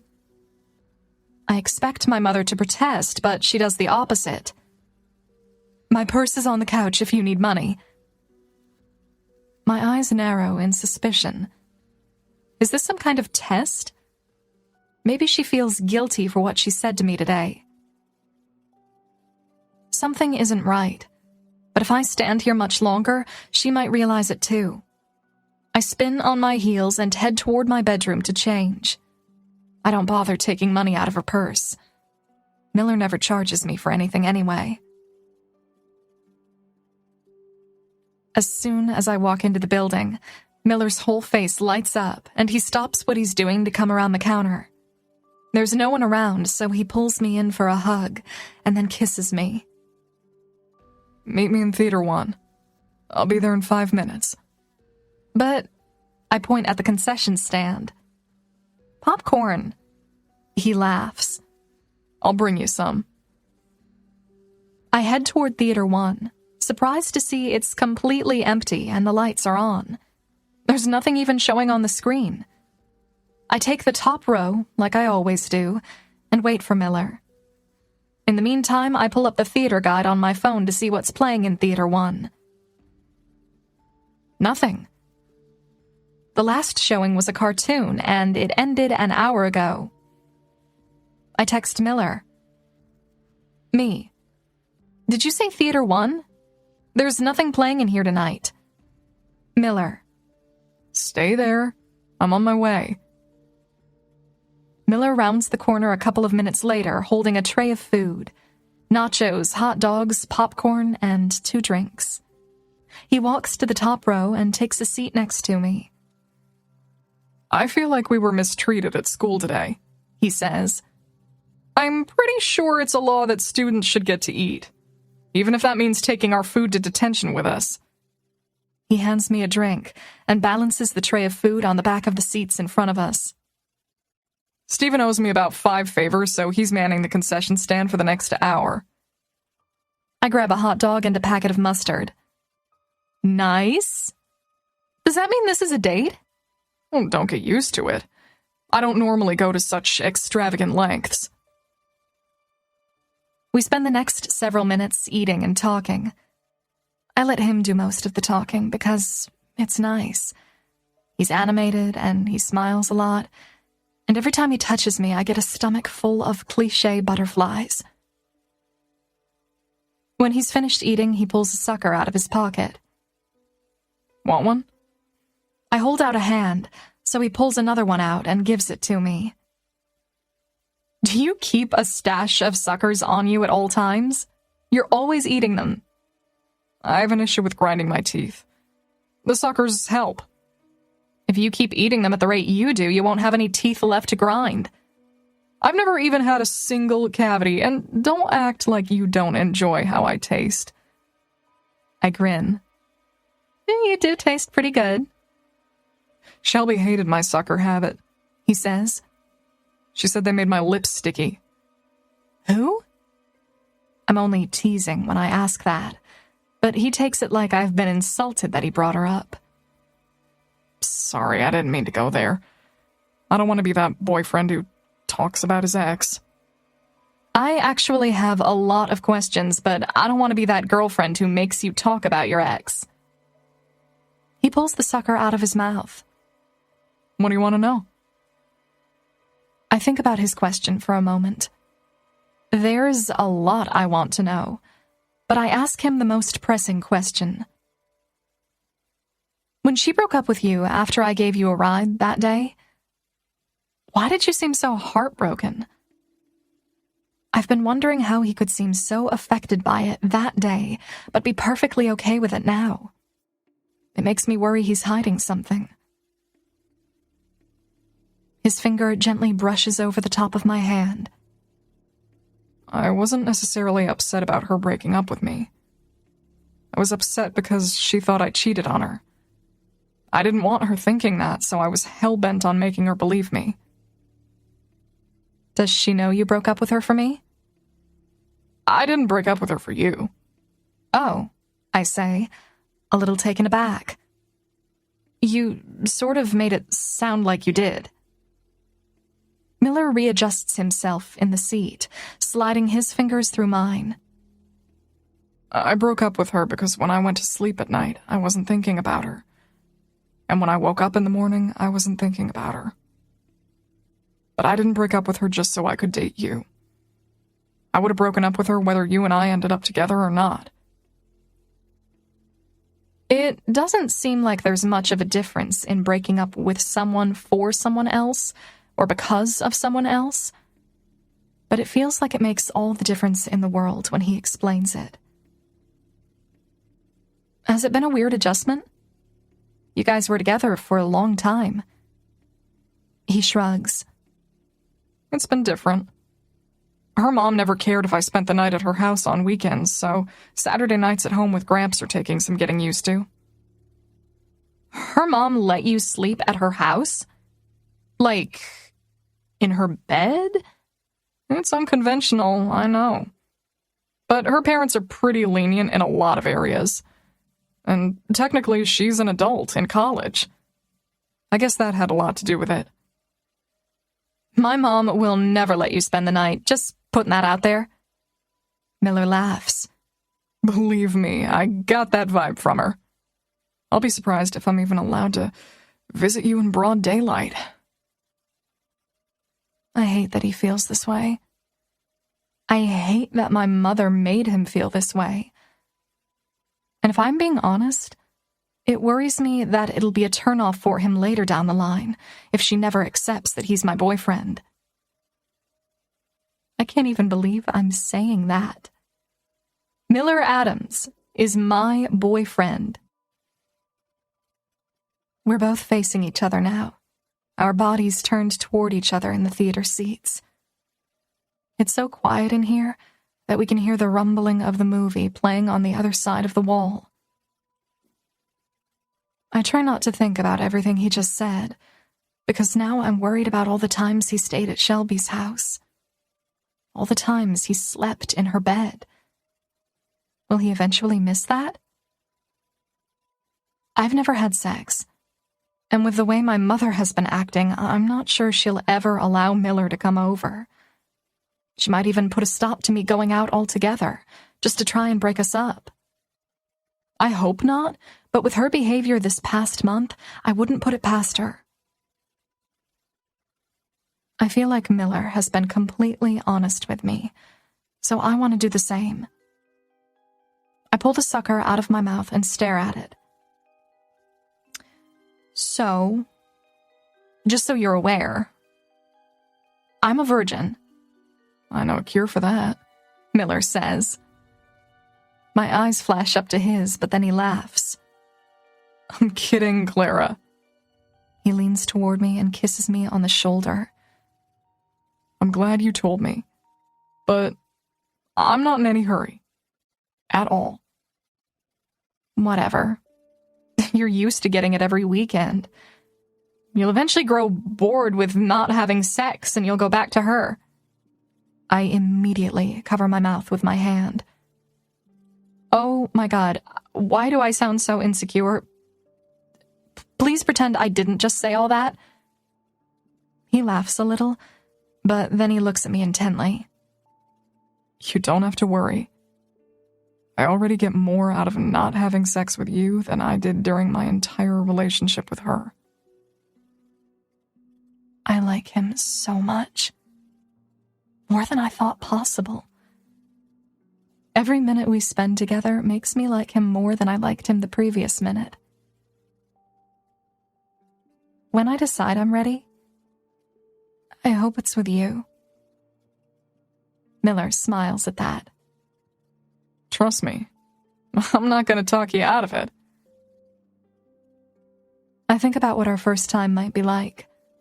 When it'll be. I look over at him and grin. Our first kiss was a cliché coffee shop kiss. Maybe losing my virginity should be cliché too. Miller raises an eyebrow. I don't know, they might ban us from Starbucks. I laugh. I'm talking about prom. It's 5 months from now. If we're still together, I'd like it to be a cliché after prom deflowering. My choice of words makes Miller laugh. He takes his sucker out of his mouth and grabs mine from my hand and sets them on the food tray. Then he leans in and kisses me briefly. When he pulls back, he says, You're getting ahead of yourself.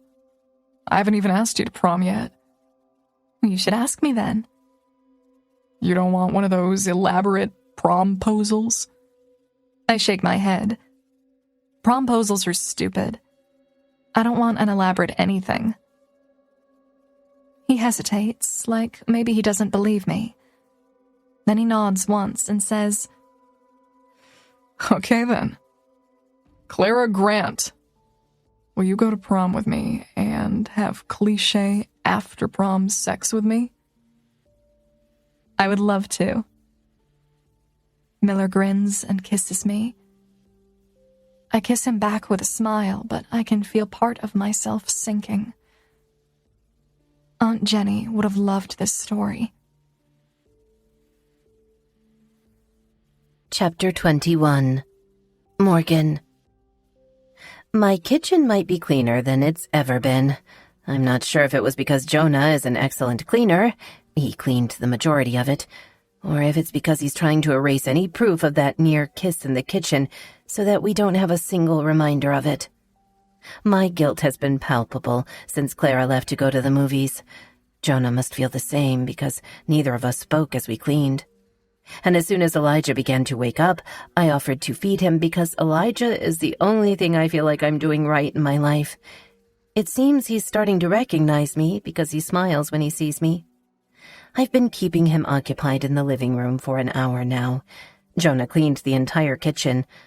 I didn't expect him to, and even told him not to worry about it at one point, but he kept cleaning. I would have done it, but I was honestly relieved when Elijah woke up.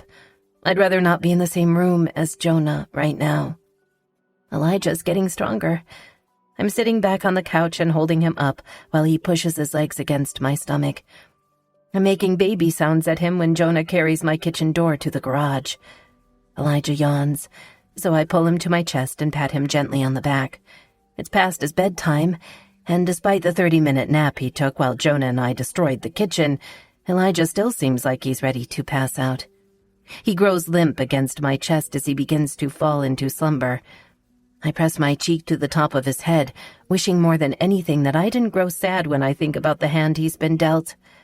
He's lucky to have Jonah. A man who stepped up, knowing there's a huge possibility he didn't father him. I hope, for Jonah's sake, that Elijah doesn't resent him if he ever finds out. I hope it makes Elijah appreciate Jonah even more. Jonah walks into the living room and smiles when he sees Elijah asleep on my chest. He sits down next to us on the couch and rubs a hand over Elijah's back. Jonah releases a quiet sigh, and when I look at him, he's staring back at me. He's sitting so close our legs are touching. The feelings that came about unexpectedly in the kitchen earlier are being shaken awake. I was hoping that was a fluke and that this reaction Jonah elicits from me would remain dormant from here on out. "Scoot over," I whisper. Jonah's eyes squint as if he doesn't understand my direction. "You're too close. I need space. Jonah understands that. He almost seems a little surprised by my reaction. He moves to the other end of the couch in a dramatic display. Now I feel like I just insulted him. I'm sorry, I say. I'm just confused. It's fine, Jonah says. I crane my neck and look down at Elijah. He's limp enough that I can probably move him back to the bassinet. I do that because I need fresh air. After placing him gently onto the mattress, I wait to make sure he doesn't wake up. Then I cover him up. I don't even make eye contact with Jonah as I make my way to the back patio. I'm sure he'll follow me, whether I ask him to or not. And honestly, we need to discuss what almost happened in the kitchen, because the last thing I need is for Jonah to think there's any kind of possibility there. Jonah slides the glass door shut after he follows me out. I'm pacing the back patio, staring at the stones beneath my feet. Chris installed them a few years ago. Jenny and I helped him, and I remember how much fun we had. We kept making fun of Chris because for some reason he listened to John Denver while doing yard work and would sing at the top of his lungs. He never listened to John Denver any other time, only when he did yard work. Jenny and I ridiculed him the entire time we were helping, so he locked us out of the backyard and finished the patio without us. I wonder if their affair started before then. I wonder, more often than I should, when it did start. I don't know why I keep hoping it's more recent. The idea that it's been going on for years makes it feel even more personal. I guess if I work up the courage to read the letters we found earlier, I might find out some of the answers to all the questions I have. Jonah takes a seat in what used to be Chris's favorite chair. Jenny bought it for him. My God, how can I be so stupid? What brother and sister-in-law get along as well as they did? Why did I never see it? Sit down, Jonah says. It makes me nervous when you pace. I flop down into the chair next to Jonah. I close my eyes for a moment, trying to push all the memories back.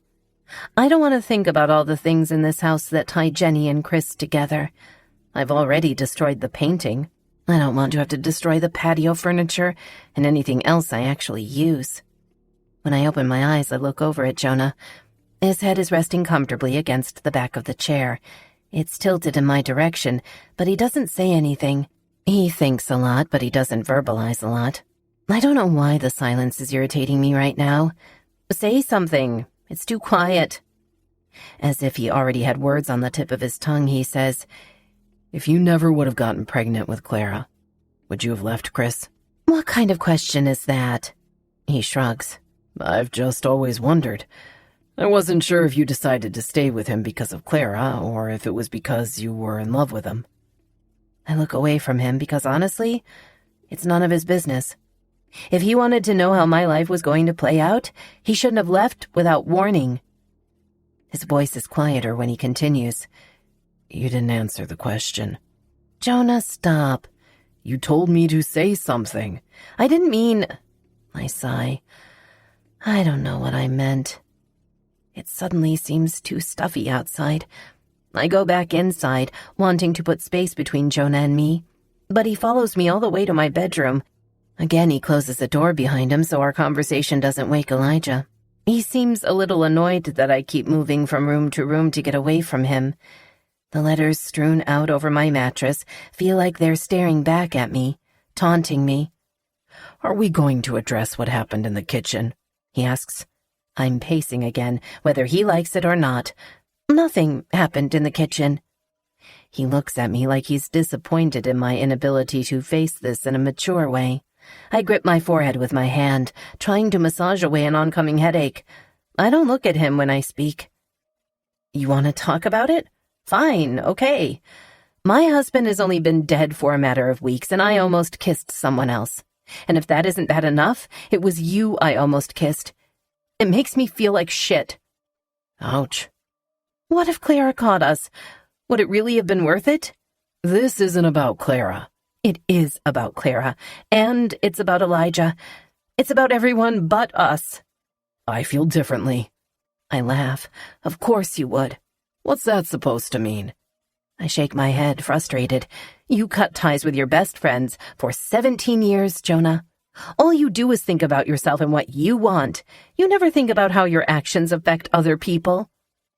I feel the look he's giving me deep in my core. He's staring at me in a way I've never seen him look at anyone. It's a mixture of confusion and injury.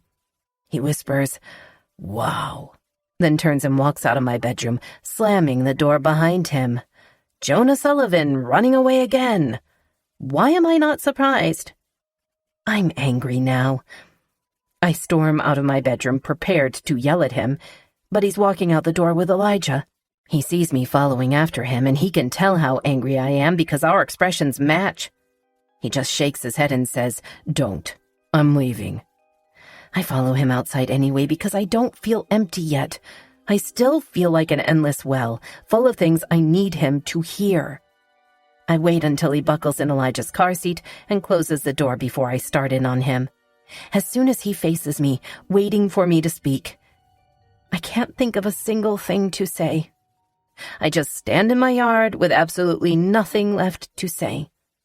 I honestly don't even know why we're arguing. We didn't even kiss. And I'll never put myself in a position like that with him again, so I don't even know why I'm so angry to begin with.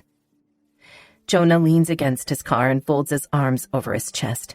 He waits a moment, allowing calm to settle between us. Then he lifts his head and looks at me with so much emotion in his expression. "Jenny was your sister. No matter how I felt about you, I would have never come between the two of you. I left because, unlike Jenny and Chris, I had respect for them, for you. Please don't ever call me selfish again, because that was the hardest decision I've ever had to make in my entire life." He gets in his car, slams the door, and leaves. I'm left standing alone in my front yard, in the dark, full of information I'm not sure I wanted, and feelings I've never allowed myself to confront. My knees feel weak. I don't even have the energy to walk back to the house to think about everything that happened tonight, so I just lower myself to the grass, right where I've been standing since Jonah pulled away. I drop my head into my hands, feeling the weight the day brought with it. Everything that happened with Clara at the school, everything that happened with Jonah in the kitchen, everything he just said. And even though there's a part of me that needed to hear all that from him, it doesn't change anything. Because it could never work between Jonah and me, no matter how long Jenny and Chris are out of the picture. It would make us look like the bad guys. Clara wouldn't understand it. And what would we tell Elijah when he's older? That we all just switched partners? What kind of example is that? Nothing between Jonah and me is a good idea. It'll be a lifetime of reminders that I so desperately want to forget. And now that he threw everything out there that he's probably been needing to say for 17 years, I want him to take it back. I want to go back to yesterday, when it was easier, when he could bring Elijah over without all the awkwardness that will be between us from now on. I feel like he said all that hoping it would solve something, but for me, it only created an even larger wedge. And I don't know that it'll ever get better. We were teenagers. We weren't in love. What we experienced was attraction, and attraction is confusing, but it's also not worth uprooting Clara's life over. I glance up when I see headlights turning in my direction. "Clara." She parks the car, and when she gets out, she doesn't immediately say anything to me. I'm not even sure she notices me until she pivots at the sidewalk and comes to sit next to me on the grass. She pulls her knees up to her chin and hugs them as she stares out into the dark street. "I'm worried about you, Mom." "Why?" "It's late, and you're sitting alone in the dark in the front yard, crying." I reach a hand up to my cheek and wipe away tears I hadn't even acknowledged yet.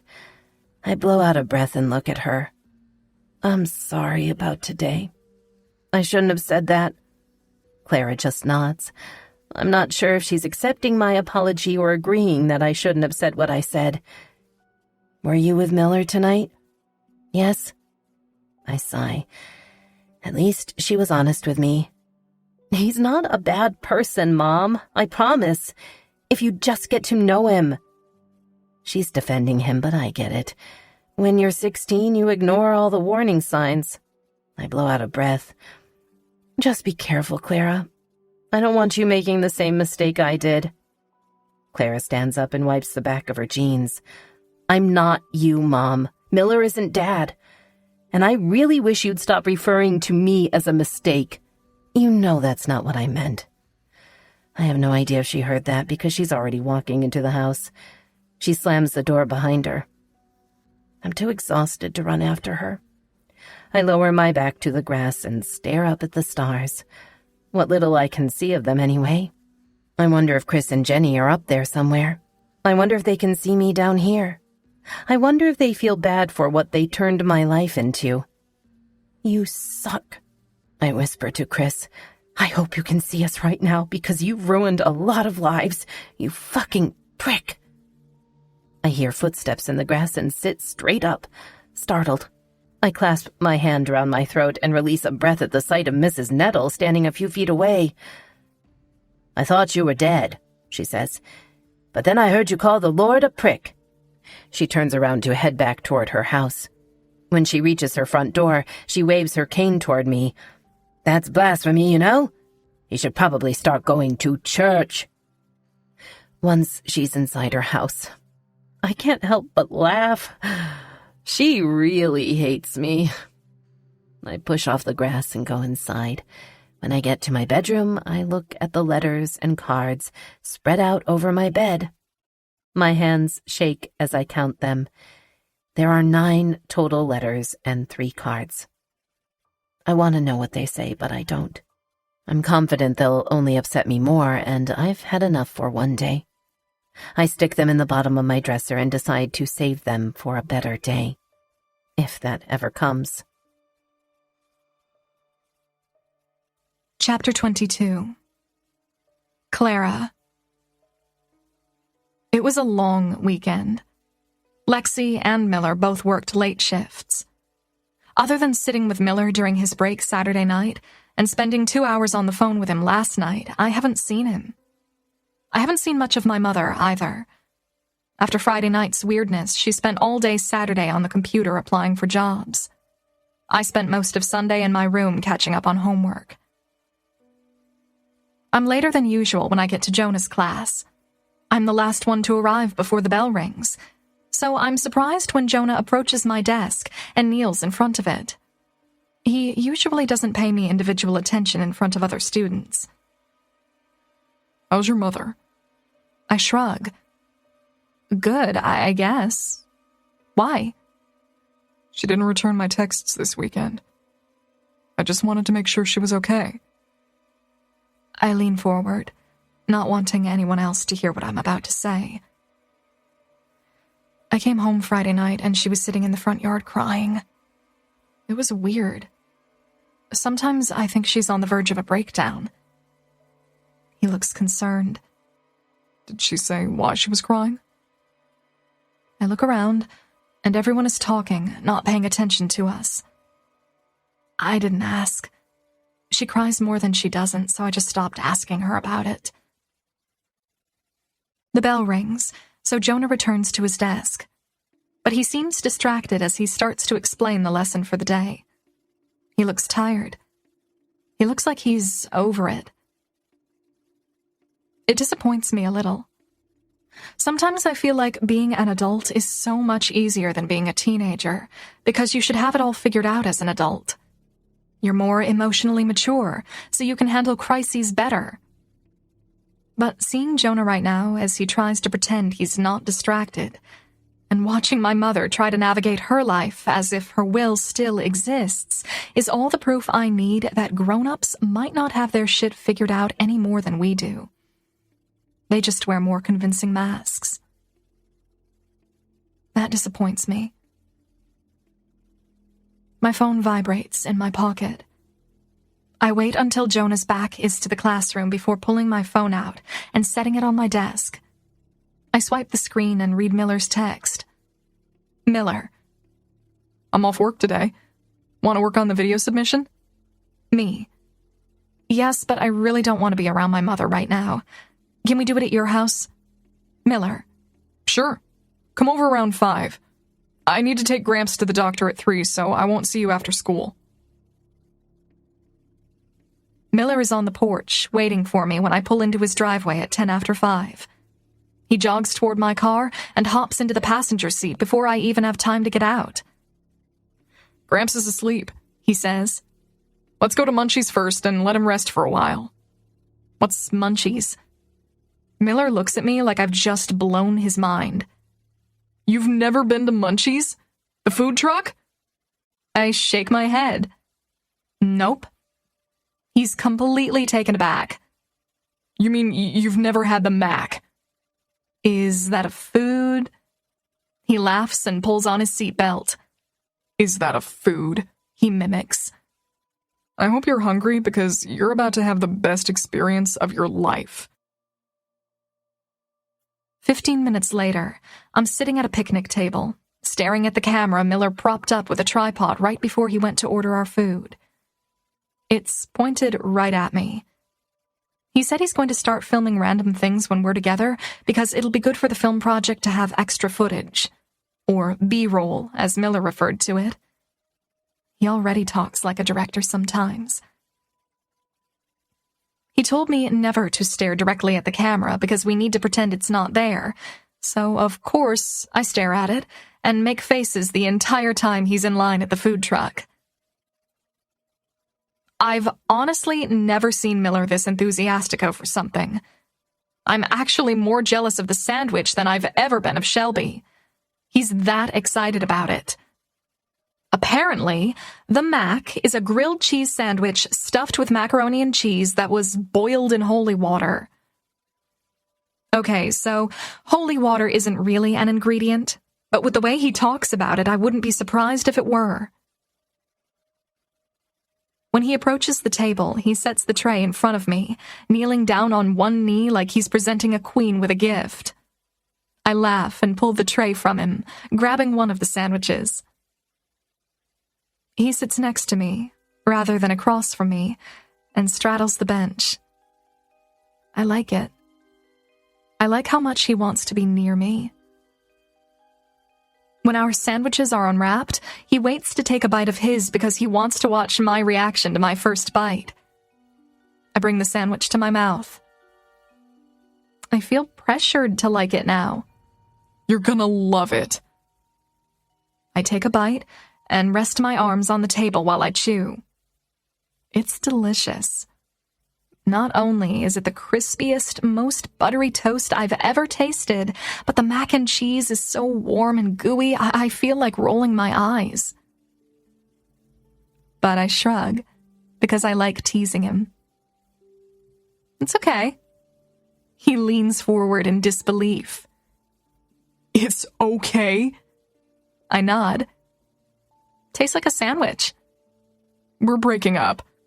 Bread's a little stale. I hate you. Cheese tastes processed. He sets his sandwich down, grabs his phone, and opens Instagram. I'm unfollowing you again.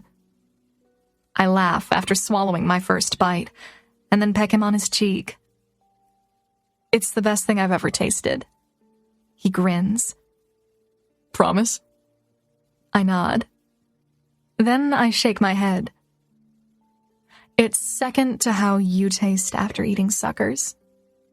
Good enough for me. He picks up his sandwich and takes a bite. He groans, and the sound he makes causes me to redden a little. I don't think he notices, because he tears off a minuscule piece of bread and reaches across the table, placing it next to an ant. The ant eventually carries it away. Miller kisses my cheek, then takes another bite of his sandwich. You thought about what kind of film we're gonna make? I shake my head and wipe my lips with a napkin. He reaches up and brushes something away from my mouth with his thumb. We don't have a lot of time, he says. We have 3 months. That's not a lot of time. It's a lot of work. Dang, I say with a sarcastic undertone.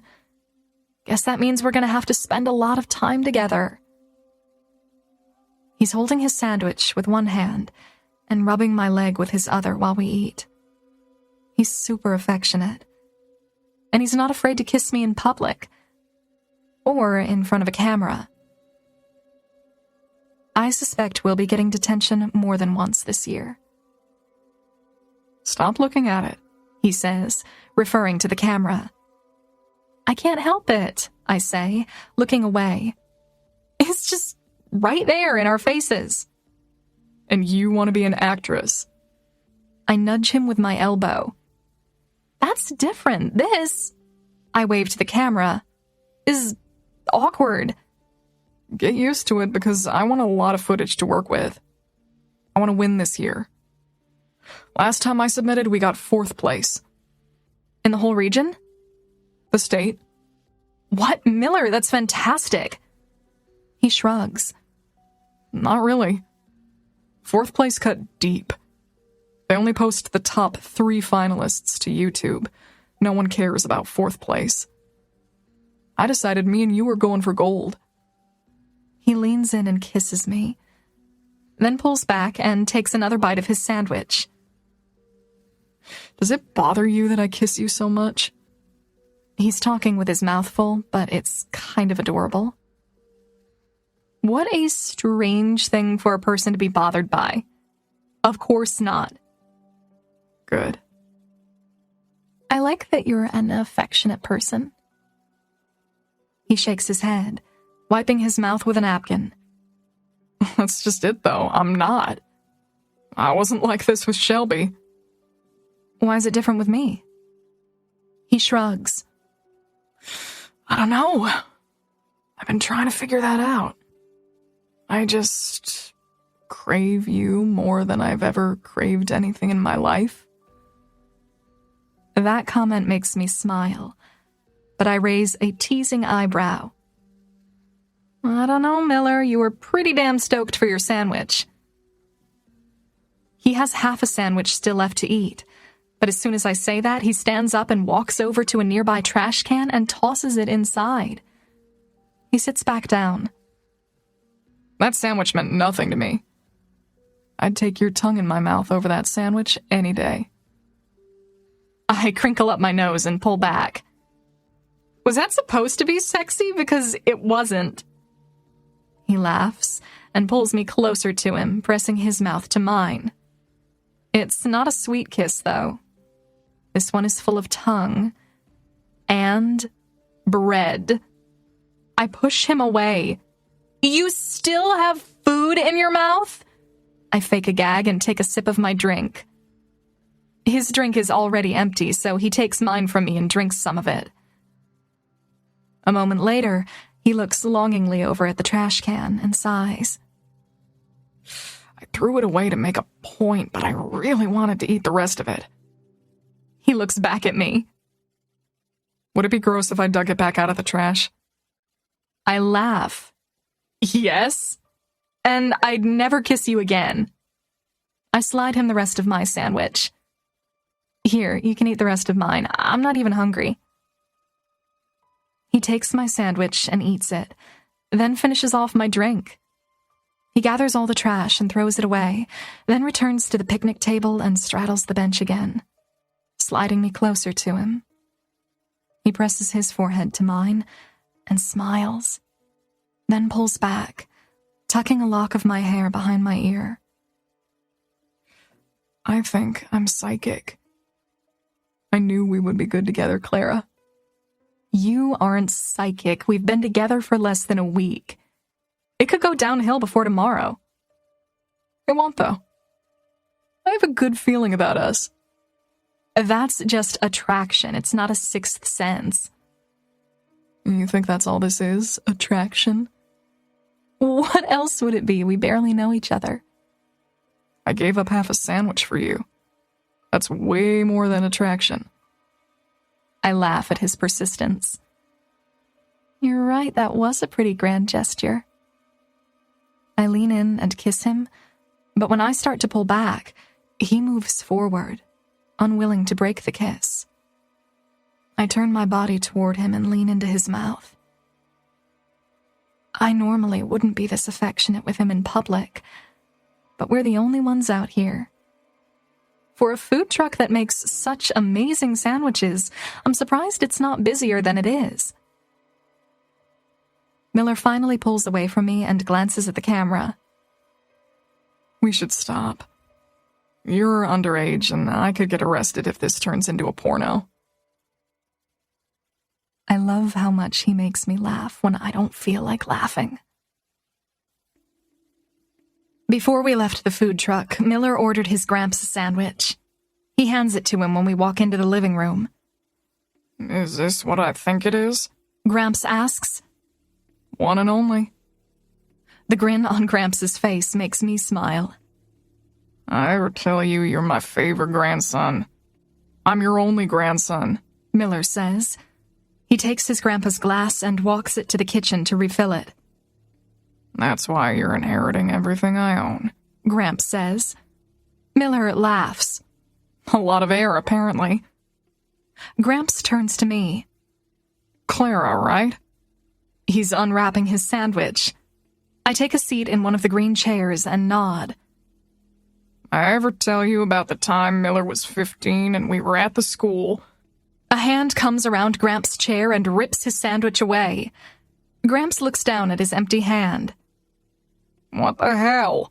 Gramps says to Miller. Miller takes a seat in the other green chair, holding his grandpa's food hostage. Promise me you won't repeat the story, and I'll give you back your sandwich. Come on, Miller, I groan. This is twice you've stopped me from hearing it. Gramps looks at me apologetically. Sorry, Clara. I would tell you, but have you ever had a Mac? I nod in understanding. It's okay. One of these days I'll come over when Miller isn't here so you can finish telling me. Miller hands Gramps back his sandwich. Clara and I have a project to work on. We'll be in my room. You don't have to lie to me, Gramps says. I was 17 once. I'm not lying, Miller says. We really do have to work on a project. Whatever you say. Miller rolls his eyes as he pushes out of his chair. He grabs my hand and pulls me up. I apologize on behalf of my grandpa. Why? You're lying to him. We don't have a project to work on. Miller rolls his head. Yes, we do. He looks at his grandpa disapprovingly. You two aren't allowed to hang out anymore. You're too much alike. Gramps smiles at me as we leave the living room. When we walk down the hallway, I glance into their bathroom. Miller sees my pause. There are multiple pill bottles lined up on the counter, and the reminder that his grandpa is sick makes my stomach twist into a knot. Once we're in Miller's bedroom, he can tell my mood has shifted. Thinking about Gramps? I nod. Yeah. Sucks. Bad. He kicks off his shoes and lies down in the middle of the bed, patting the mattress next to him. I kick off my shoes and crawl in, tucking myself to his side, draping my arm over him. How'd the doctor visit go today? He pushes back my hair, running his fingers all the way to the ends. We talked about what to expect over the next few months. It's not really safe for him to be here alone while I'm in school, so they're putting him on hospice soon. Once he's on hospice, an aide will be here with him most of the time, so that's a relief. I won't have to drop out of school. I sit up on my elbow. Was that really your only option? Yeah. My mother died when I was 10, and he's her father. I have an uncle who lives in California, but he's not much help from there. Other relatives stop by a lot, make sure we have what we need. But I've lived with him since I was 10, so most of the responsibility falls on my shoulders. I had no idea his mother passed away. I'm so sorry. I shake my head. That's a lot of pressure for someone your age. Miller rests a hand on my cheek. You're only 16, and look at what you've been through. Life doesn't play favorites. He pulls my head to his chest. I don't want to talk about it anymore. Let's talk about something else.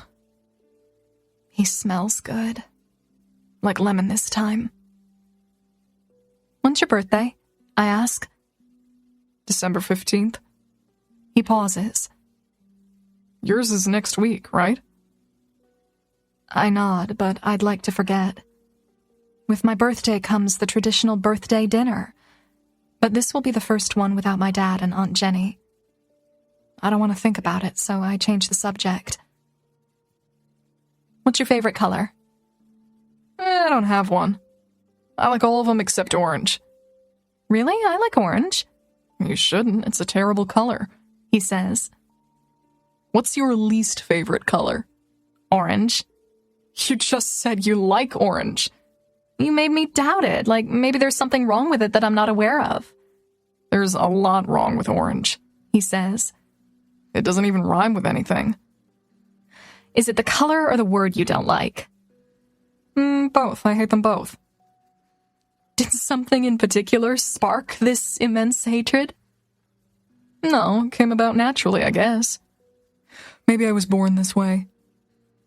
Is it a particular shade of orange you loathe? I hate them all, he says. Every shade of orange from mango to coral. I laugh. This is the stupidest conversation I've ever had. Yeah, we're kind of bad at this. Maybe we should just kiss. I pull my head from his chest and look up at him. Hurry, because I'm starting to forget why I'm even attracted to you. He grins, and then rolls on top of me, brushing back my hair while he smiles lazily. Need a reminder? I nod. This is the most connection our bodies have ever had. We've kissed standing up. We've kissed in his truck. We've kissed sitting down. But we've never kissed on a bed with his body between my legs. He rests his mouth against mine, but doesn't kiss me. He adjusts the pillow beneath my head. Then he kicks the covers away, all while barely teasing my lips with his. This sure is taking a long time, I say. I want you to be comfortable. He keeps his mouth near mine and lifts my neck a little, pulling my hair out from beneath me. He piles it over my shoulder and whispers, "Ready?" against my lips. I start to laugh, but the laugh never happens, because Miller's tongue parts my lips and my near laugh turns into a gasp. It feels different like this, with him on top of me. Better. The kiss is nice. Slow flicks of his tongue, his fingers trailing down my arm, mine trailing up his back. But then I feel him begin to harden between my legs, and it both surprises me and gives me confidence. I wrap my legs around his waist, wanting to ease the ache I'm beginning to feel there, but it only makes it worse. His kiss deepens, and he pushes against me, forcing a moan up my throat. He pauses the kiss for a second, as if that sound does something to him, but then he brings his mouth back to mine with an even more profound urge.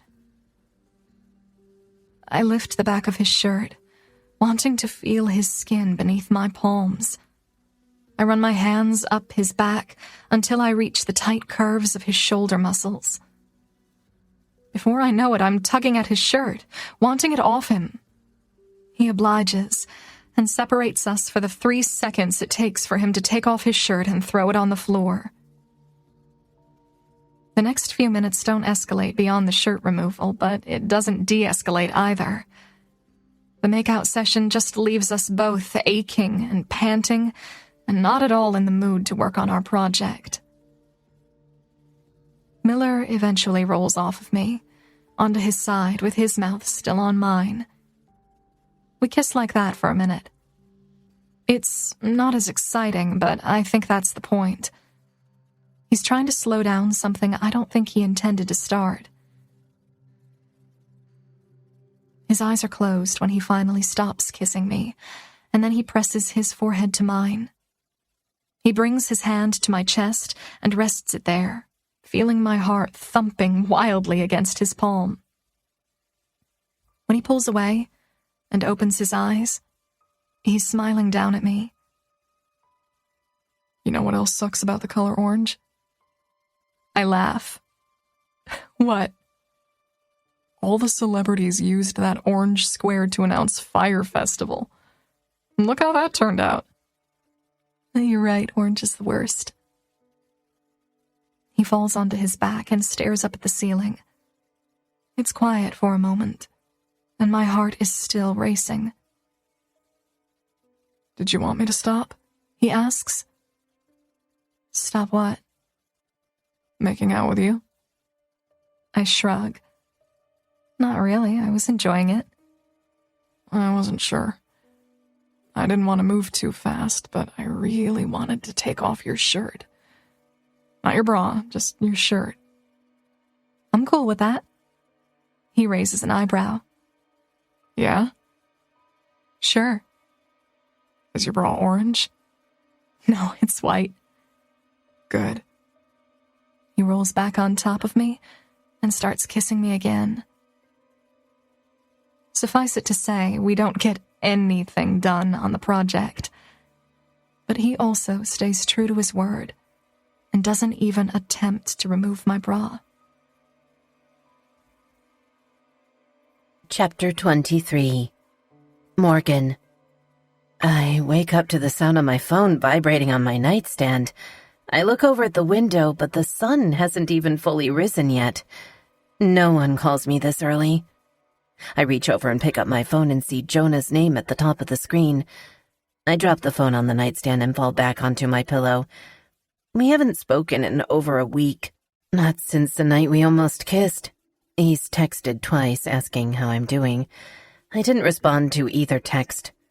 It's hard, because I want to separate myself from him, but at the same time, I want to spend time with Elijah. It sucks that Jonah and Elijah are a package deal. I'm hoping we can work out some kind of visitation schedule. It would be even better if we didn't have to go to each other's houses to exchange Elijah. We could Uber Elijah back and forth. That thought makes me laugh. Ubering babies from house to house. I wonder if there's a minimum age limit for Uber passengers. My phone pings. A text. I swing my arm back to my nightstand and pull my phone to my face. I sit up in bed when I see how many missed calls and texts I have from Jonah. I throw the covers off and stand up, urgently pressing the screen to call him back. He answers on the first ring. Morgan? Is Elijah okay? Jonah sighs with relief at the sound of my voice. I'm sorry to even ask you, but he's been up all night with a fever, so I can't take him to daycare. But I can't call into work today.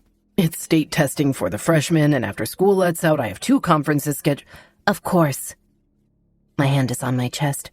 My heart is pounding. I thought it was something worse. Of course. Bring him over. Jonah's voice is softer, less panicked. I won't be able to pick him up until after 6. It's fine. I miss him. I spend the next 20 minutes in the kitchen cooking. Jonah sounded so stressed on the phone, and if Elijah was up all night with a fever, that means Jonah is going to need some energy today. I used to do this for Chris. I'd make breakfast burritos packed with protein and send a bag with him on his busiest days. I might also be making Jonah breakfast as somewhat of an apology. I feel like I was too harsh on him last week. Maybe I've been too harsh on him since he came back into our lives. Either way, burritos will make it better. I'm also hoping this is a step forward. Maybe we can work out some sort of deal to where Elijah can be a huge part of my life, and Jonah and I can build an actual friendship. I stay up most nights, thinking about what he said to me in the driveway. And while it did have a profound impact on the resentment I've been holding toward him, I also realize that the feelings he was talking about were in the past. We were teenagers back then. We were different people. He wasn't saying that he still felt that way. He was simply saying he used to feel that way. He's been back in our lives for several months now, and nothing outside of that near kiss has indicated he still has those same feelings. So whatever he thought he felt for me when we were teenagers, is something he obviously worked through during the years he was away. Otherwise, he wouldn't have slept with Jenny when they ran into each other last year, and he wouldn't have moved in with her or agreed to marry her if he still had feelings for me. That gives me hope that a friendship between us might actually work. I'm stuffing the burritos into a bag when there's a knock at the door. I let Jonah in, but I pause for a second when I take him in. He's dressed up today. He's wearing a black long-sleeved dress shirt with a black and silver tie. He shaved his stubble and finally got a haircut. He looks younger. I start to comment on how nice he looks, but think better of it. Elijah's fussing in the car seat, so I unbuckle him and take him out of it. He's warm when I pull him to my chest. Poor thing. He sounds congested. Are you giving him anything? Jonah nods and pulls a couple of prescription bottles out of the diaper bag. I took him to the ER around midnight. They gave me these, said to rotate them every 4 hours. He holds one of them up. Give him this one in 2 hours. He sets the diaper bag down. I packed extra clothes and rags. You might need them today. You took him to the emergency room. Have you even slept? As if the thought of it is a trigger, Jonah yawns, covering his mouth with a fist. He shakes his head. I'll be okay. I might have time to make a Starbucks run. He opens the living room door to leave. Wait! I go to the kitchen and grab the sack of breakfast burritos, running them back to him before he escapes. I made these for you. Breakfast burritos? Sounds like you're about to have a long day. Jonah looks at me with a soft appreciation as he takes it from me. Thank you. There's a little bit of surprise in his voice, and I try not to let that please me, but it does. It feels good to do something nice for him. I've been so hard on him for so long. I'll text you with updates on Elijah. Don't worry. He's in good hands. Jonah smiles. I don't doubt that for a second. See you tonight. As soon as he leaves, Clara walks around the corner, dressed for school. She sees Elijah in my arms and lights up, holding her arms out in front of her. Gimme. I hand him to her. He's sick. Don't kiss him. You might catch it. She cradles him against her chest and kisses his forehead anyway.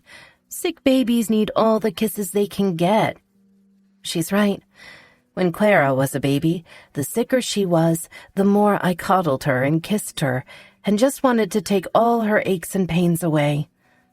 God, I miss those days. I'm sure sometime in the near future I'll miss these days. I feel like Clara and I are an impossible pair this year, but I know I'll miss it after she moves out and starts a life of her own. I'll miss it all.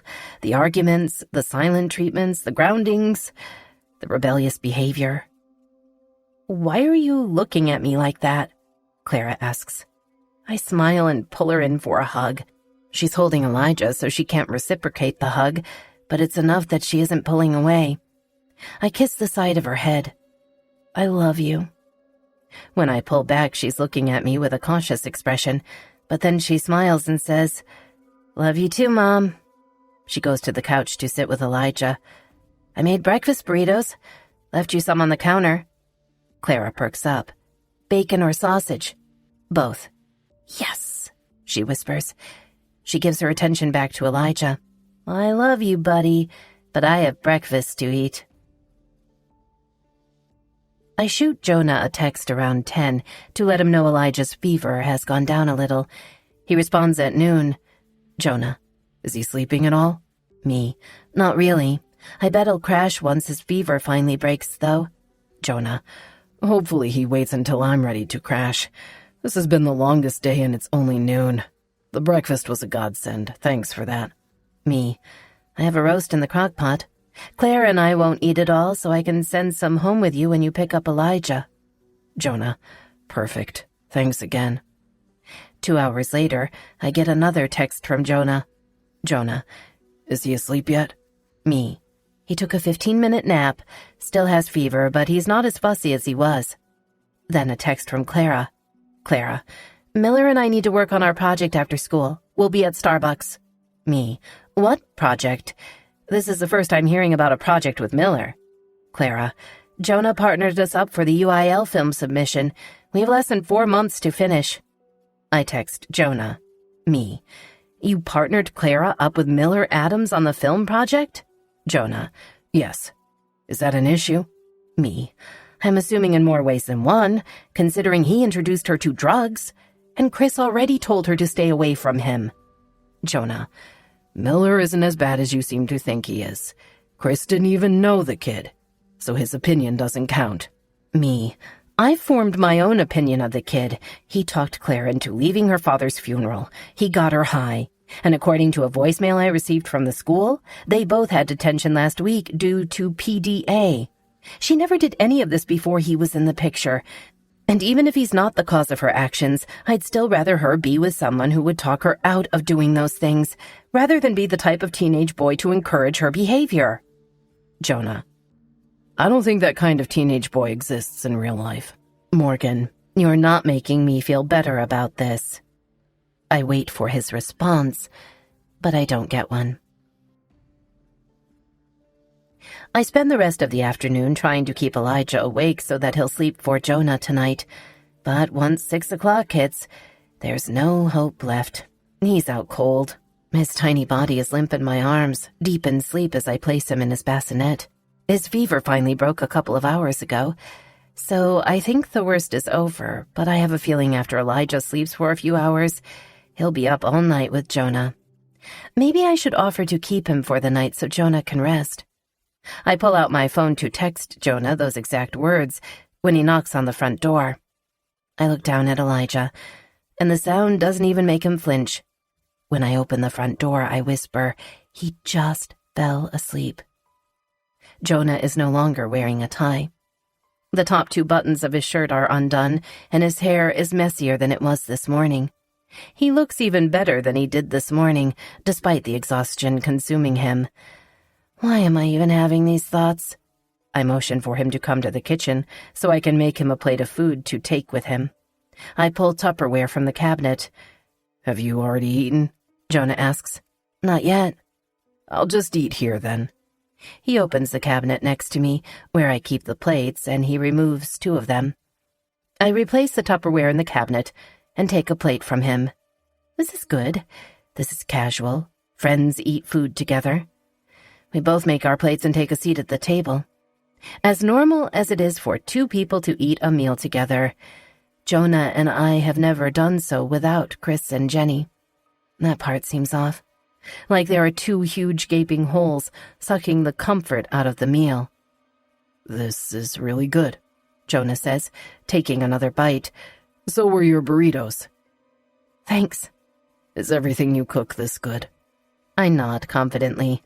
I'm a great cook. Chris hated going out to eat because he said restaurants never compared to what he got at home. How was he not fat? Jonah shakes his head. I'd get so fat eating this every day. He worked out twice a day. You know that. It feels weird talking about Chris like we don't hate him, but I like it. Eventually, I'd like to remember all the good memories without the shadow of the bad ones. We had a lot of good memories together. Where's Clara? I point my fork at him. With that boy? All your fault?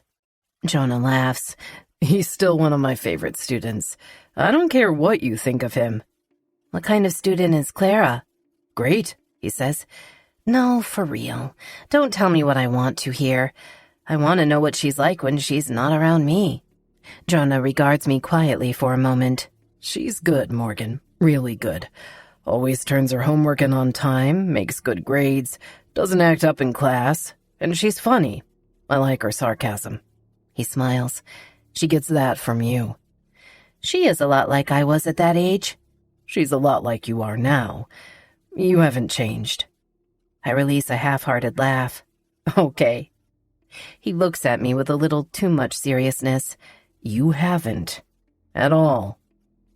I look down at my plate and mindlessly scoot food around. I don't know if that's a compliment. It's kind of pathetic that I'm still the same person I was at 17.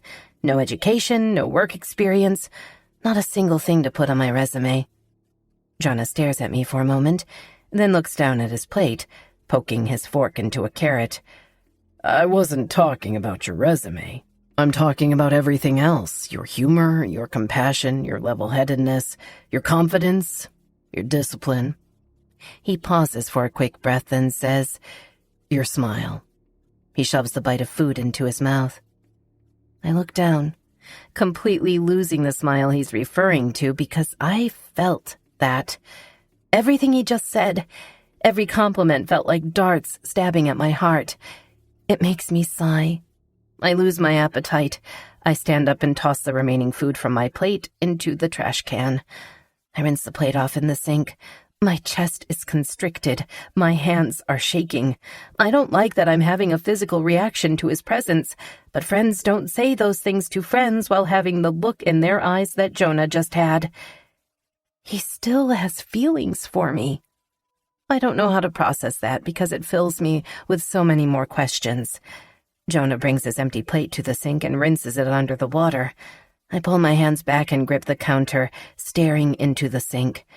He's standing next to me, staring at me. I can't look at him. I'm embarrassed that I even feel anything right now, but I do, and it's confusing because all I feel is jealousy. It's a feeling that's always been there, but it's something I've never allowed myself to acknowledge. But the jealousy is there, and it's loud, and it's forcing me to confront it. Why did you sleep with her last year? As soon as the question passes my lips, I regret it. But since the day Jenny came home from Jonah's father's funeral and told me she'd had a one-night stand with him, I've been full of anger. It somehow felt as if Jonah had betrayed me, even though he didn't belong to me. Jonah takes a step closer. Not close enough that we're touching, but close enough that it feels like we are. I don't know. Maybe because she was there, he says quietly. Or maybe because you weren't. I cut my eyes to his. I wouldn't have slept with you if that's what you're saying.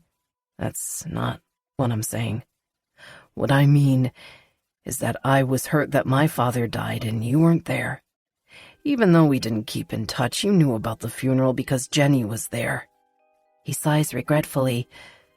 Maybe I did it hoping it would hurt you. That's a terrible reason to sleep with someone. He laughs unconvincingly. Yeah, well, I don't expect you to understand. You were never in my shoes.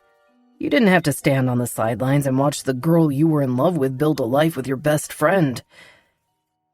Those words leave me breathless. He breaks eye contact with me. Jealousy can make a person do some shitty things, Morgan. He stands up straight, sensing he's worn out his welcome. I should go. Yes. My voice comes out raspy and coarse. I clear my throat. You should. He nods, disappointed that I'm agreeing with him. He taps the fridge twice with an open palm, then walks out of the kitchen. As soon as he's no longer in the same room with me, I refill my lungs with air. His presence still lingers all around me as he gathers Elijah's things. Before he lifts him out of the bassinet, he pauses and walks back to the kitchen. He stands in the doorway, the diaper bag draped over his shoulder. Was it mutual? I shake my head a little, revealing my confusion. I don't know what you mean. How I felt about you. I could never tell. Sometimes I thought you felt the same way, but I knew you'd never admit it back then because of Jenny, but I need to know. Did you feel what I felt? The hammering in my chest is back. He's never confronted me like this. I wasn't expecting it. It's hard to admit something out loud to someone else that you've only just admitted to yourself. Jonah drops the diaper bag to the floor and strides across the kitchen. He doesn't stop until his body and his mouth are both pressed firmly against mine. It's a shock to my system. I grip the counter behind me, just as his hold tightens on my cheeks. I feel so much I'm afraid I might sink to the floor. I press my palms against his chest, fully prepared to push him away. But instead, I find myself pulling him closer with 2 fistfuls of his shirt. When he parts my lips with his, and I feel his tongue slide against mine, I experience a full-body shiver. It's so much all at once. It's an awakening, but it's also a death. It's the realization that I've gone my whole life being kissed by the wrong man. Jonah gets the answer to his question by the way I respond to him. His feelings are definitely mutual. They always have been. No matter how much denial I've shoveled on top of that mutual attraction, my body conforms to his like I'm afraid something will wedge itself between us if I let go. And then, sadly, it does. Chapter 24. Clara. Mom? It's the only word I can manage to say, but it's powerful enough to put a 5-foot divide between them. My mother turns away from me. Jonah looks down at his feet. I just stare at them in disbelief. I'm shaking my head, trying to convince myself that I didn't just see that. My mother kissing her dead sister's fiancé. My mother kissing her dead husband's best friend. I take a step out of the doorway as if the room is contaminated with betrayal, and I'm afraid I might catch it. My mother takes a breath and then faces me, tears rimming her eyes. Clara? I don't give her the chance to explain. I don't really want to know why that was happening. I run to my room because I need solitude before they're able to reach me. I slam my door and lock it. Then, for extra reassurance, I scoop my nightstand in front of it. Clara, open the door, my mother says, her tearful voice muffled by the door, her knuckles rapping against it. Clara, Jonah is speaking now. Please open the door. Leave me alone! My mother is crying. I can hear Jonah apologizing, but it's so quiet I know he's not apologizing to me. He's apologizing to my mother. Just go, I hear her say. Jonah's footsteps fade down the hallway. She knocks on the door again. Clara, please open the door. You don't understand. Just open the door. I flip off my light. I'm going to bed. I don't want to speak to you tonight. Go away. I fall onto my bed. The knocking against my bedroom door finally stops.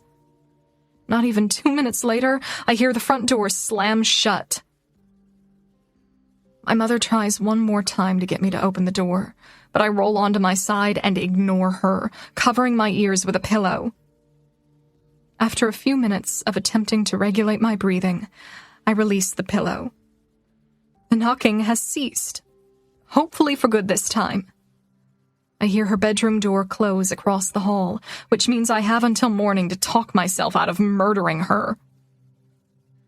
I push myself off the bed. I begin to pace my room, my skin buzzing with anger. How could she do this? They just died 2 months ago. A thought rips through me and causes me to fall back onto the bed. How long has she been doing this? I start to think back on the last several weeks. Jonah has been over here so many times since my father and Aunt Jenny died. My memory is awakened with an entirely new perspective of every moment. The night they were outside in the dark when I got home, the night he came to fix the door, the excuse he made that he needed to come back the next day to finish the door. That time they left the house together, and when I looked on the app, it showed my mom's phone had been at the Langford Hotel. That was only a week after their deaths. I feel like I might be sick. How long have they been having an affair? I feel so stupid. Jonah is always asking about her in class, pretending it's concern. Did Elijah really even have a fever this morning? Hell, Jonah probably stayed the night last night, and I had no idea because I was in my bedroom. It would explain why he was here so early. Why my mother finally cooked breakfast for the first time since before my father died. I pray my father had no idea. This whole time, I've been feeling so guilty for possibly having a hand in ruining everyone's lives, but Jonah and my mother have been ruining everyone's lives since before the accident. How could my mother do this to Jenny? I don't have a sister, but what kind of human would do that to their own flesh and blood? I hate her so much right now. I hate her so much, I'd be fine if I never even spoke to her again. I hate her so much, I sit on the edge of my bed and think of all the ways I can get revenge for what they have been doing to our family. I'm running out of ways to rebel. I've done drugs, I've gotten detention, I've lied, I've missed curfew. The only thing left I could do that I know would upset her is if I were to have sex with Miller. She's always begged me to wait until I was at least 18, which I probably wasn't going to do anyway. But if she knew I lost my virginity at 16, and to Miller Adams, it would destroy her. I look at my alarm clock. It's not even 8 o'clock yet. I still have 4 hours to make it happen before my birthday tomorrow. And I really need Miller right now anyway. His presence is very calming, and I could use some calming vibes. I grab my phone and call Miller. "Hey," he says, answering right away. "What's up?" "What time do you get off work?" "Not for another half hour. You can still come kiss me goodnight before your curfew, though." "Will you come to my house when you leave?" "Your house?" He pauses. "Are you sure?" "Yeah, but use the bedroom window." "Oh, are we being sneaky?" I can hear the grin in his voice. "Okay, but I've never been inside your house. I don't know which window yours is." "First window, right side of the house." "Facing the house?" "Yes." "And bring a condom." He pauses for several long seconds. "Are you sure?" "Positive." "It's... Clara, we don't have to." "You promised you weren't going to talk me out of it." "I don't know that it was a promise, and I assumed it would be a while before we..." "I changed my mind. I don't want to wait until prom." He's silent again. Then he says, "Okay. Yeah. Be there in less than an hour." I turn on my radio to help drown out any noise Miller or I might make.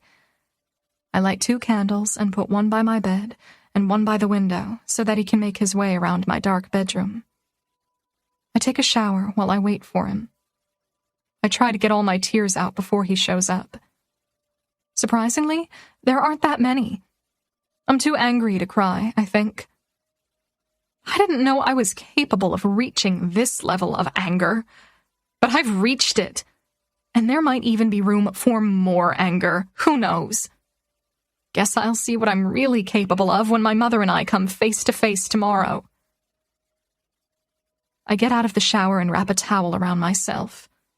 I blow dry my hair a little so that it's not dripping wet. I apply some mascara and pinch my cheeks because I look pale right now. Realizing your own mother is not the person you thought she was can really drain the color from your face. I'm looking for lip gloss when I hear a light tap on my window. I rush to my closet to find something to put on, but then I remember why Miller is here in the first place. He's here to get me naked. The towel will do just fine. I open my bedroom window while Miller takes off the screen. When he climbs inside, he glances around the room before he takes me in. When his eyes finally land on me, I can see his realization sink in. I'm pretty sure up until this point, he didn't think I was serious about losing my virginity to him tonight. But now that I'm standing in front of him, wearing nothing but a towel, his reaction becomes physical. He bites his fist and winces as he looks at me from head to toe. Holy shit, Clara. I would laugh, but I'm still too angry. I don't want him to feel my mood, though. I need to shake it off long enough to get this over with. Miller cups my face in his hands.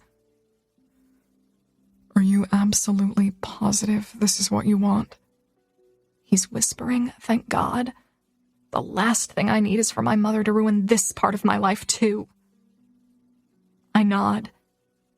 Yes. What about your mom? Where is she? She's in her room. My door is locked. We'll be quiet. Plus, my music is on, so she won't hear us. Miller nods, but he seems nervous.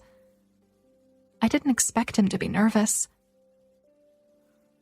I'm sorry if I keep asking if you're sure. I just wasn't expecting this to happen for a while, so... 70% of couples have sex on the first date. I think we've been really patient. Miller laughs quietly. Did you just make up a fake statistic to try and get in my pants? Did it work? He pulls his shirt over his head, and it falls to the floor. It would have worked without the fake statistic. He kisses me then. A full-body kiss.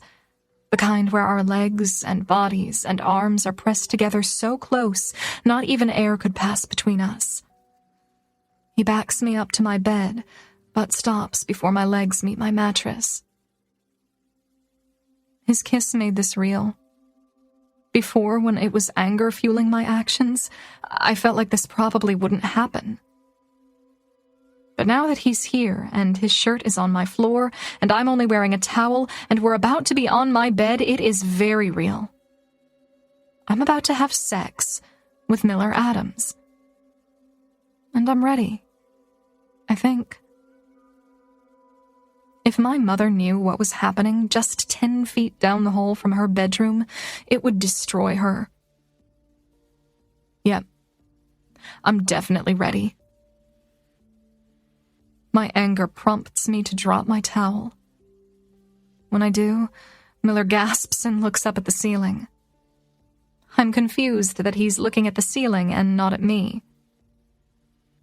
I'm down here. His hands move to my hips, and he just rests them there, still staring up. I know, I guess I'm used to sex being like baseball, you know. Lots of bases I have to make it to before I reach home plate. I feel like I'm cheating at the game. That makes me laugh. When you hit a home run, Miller, it's your lucky night. He finally lowers his head, but he only looks at my face. Get under the covers. I grin and climb under the covers as he attempts to avert his eyes the whole time. He starts to climb under the covers with me, but I stop him. Take off your pants first. He tilts his head. Why are we in such a hurry? Because I don't want to change my mind. Maybe that's a sign you aren't ready yet. God, why can't he just be like other guys and be a complete asshole about this? I'm ready. I'm very ready. He focuses on my face for a moment, as if he's searching for a piece of me that's lying to him. He forgets what a great actress I am. He finally stands up and unbuttons his pants, then kicks them off. He's wearing boxer shorts with pineapples all over them. Sexy. He grins. Thought you might like these. I lift the covers and he slides into my bed with me, but then holds up a finger. One sec. He rolls over and reaches to the floor to grab his jeans. When he rolls back over, he's holding 4 condoms up like the choice is all mine. Got them at the Valero on the corner. They're fruit-flavored. Why are they flavored? Are condoms edible? My question makes Miller laugh. No, it's for... He suddenly blushes. You know, if you put your mouth on it. His answer makes me redden. My question shows just how inexperienced I am. The furthest I've ever gone with a guy is when Miller took my shirt off and we made out on his bed for an hour. I take the orange-flavored condom out of Miller's hand and set it on the nightstand. Not the orange one. It'll ruin the moment. can't even believe you brought that into my house. He laughs. Sorry. It was a vending machine in the men's bathroom. I didn't get to choose what came out of it. Miller picks one of the remaining condoms and tosses the other two on the nightstand with the orange one. When he turns back to me, he slips his arm under the covers and pulls me against him. It scares me. The feeling of his skin against mine. Knowing his boxer shorts are the only thing separating us right now. He wraps a leg over me, and part of me is sad that I'm rushing it because making out with him at his house was nice.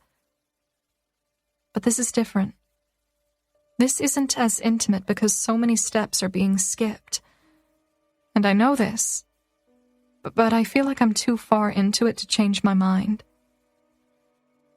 I bury my face in the crevice of his neck because I don't want him to look at me. I'm afraid of what he'll see when he looks in my eyes. I don't have to put it on yet, he whispers. We can do other stuff first. I mean, technically I haven't even touched your boob yet. I grab his hand and slide it over my stomach up to my breast. He groans, and then he's the one burying his face in my neck. Let's just get the hard part over with first. Then we can do other stuff, I whisper.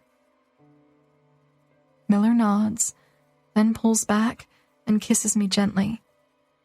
I can feel him taking off his boxer shorts as he kisses me. He pulls away from my lips while he puts on the condom, but he keeps his mouth close to mine. His breath crashes against me in short spurts. When he rolls on top of me, he's looking down at me with eyes full of so many things. Longing, appreciation, wonder.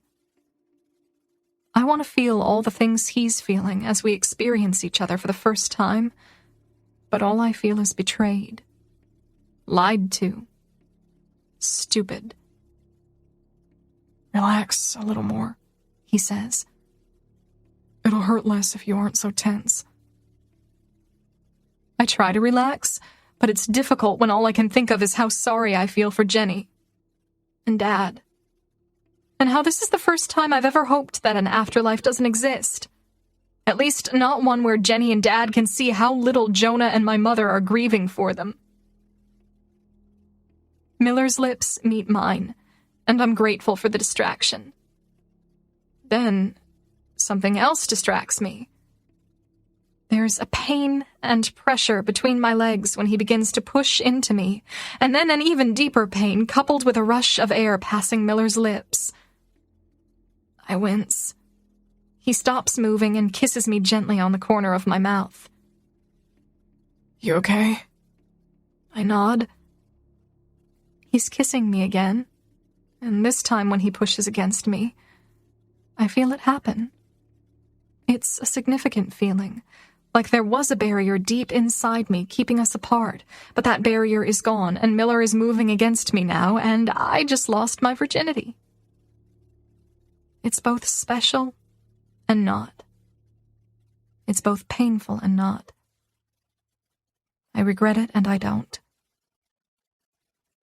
I lie still, my hands on his back, my legs around his.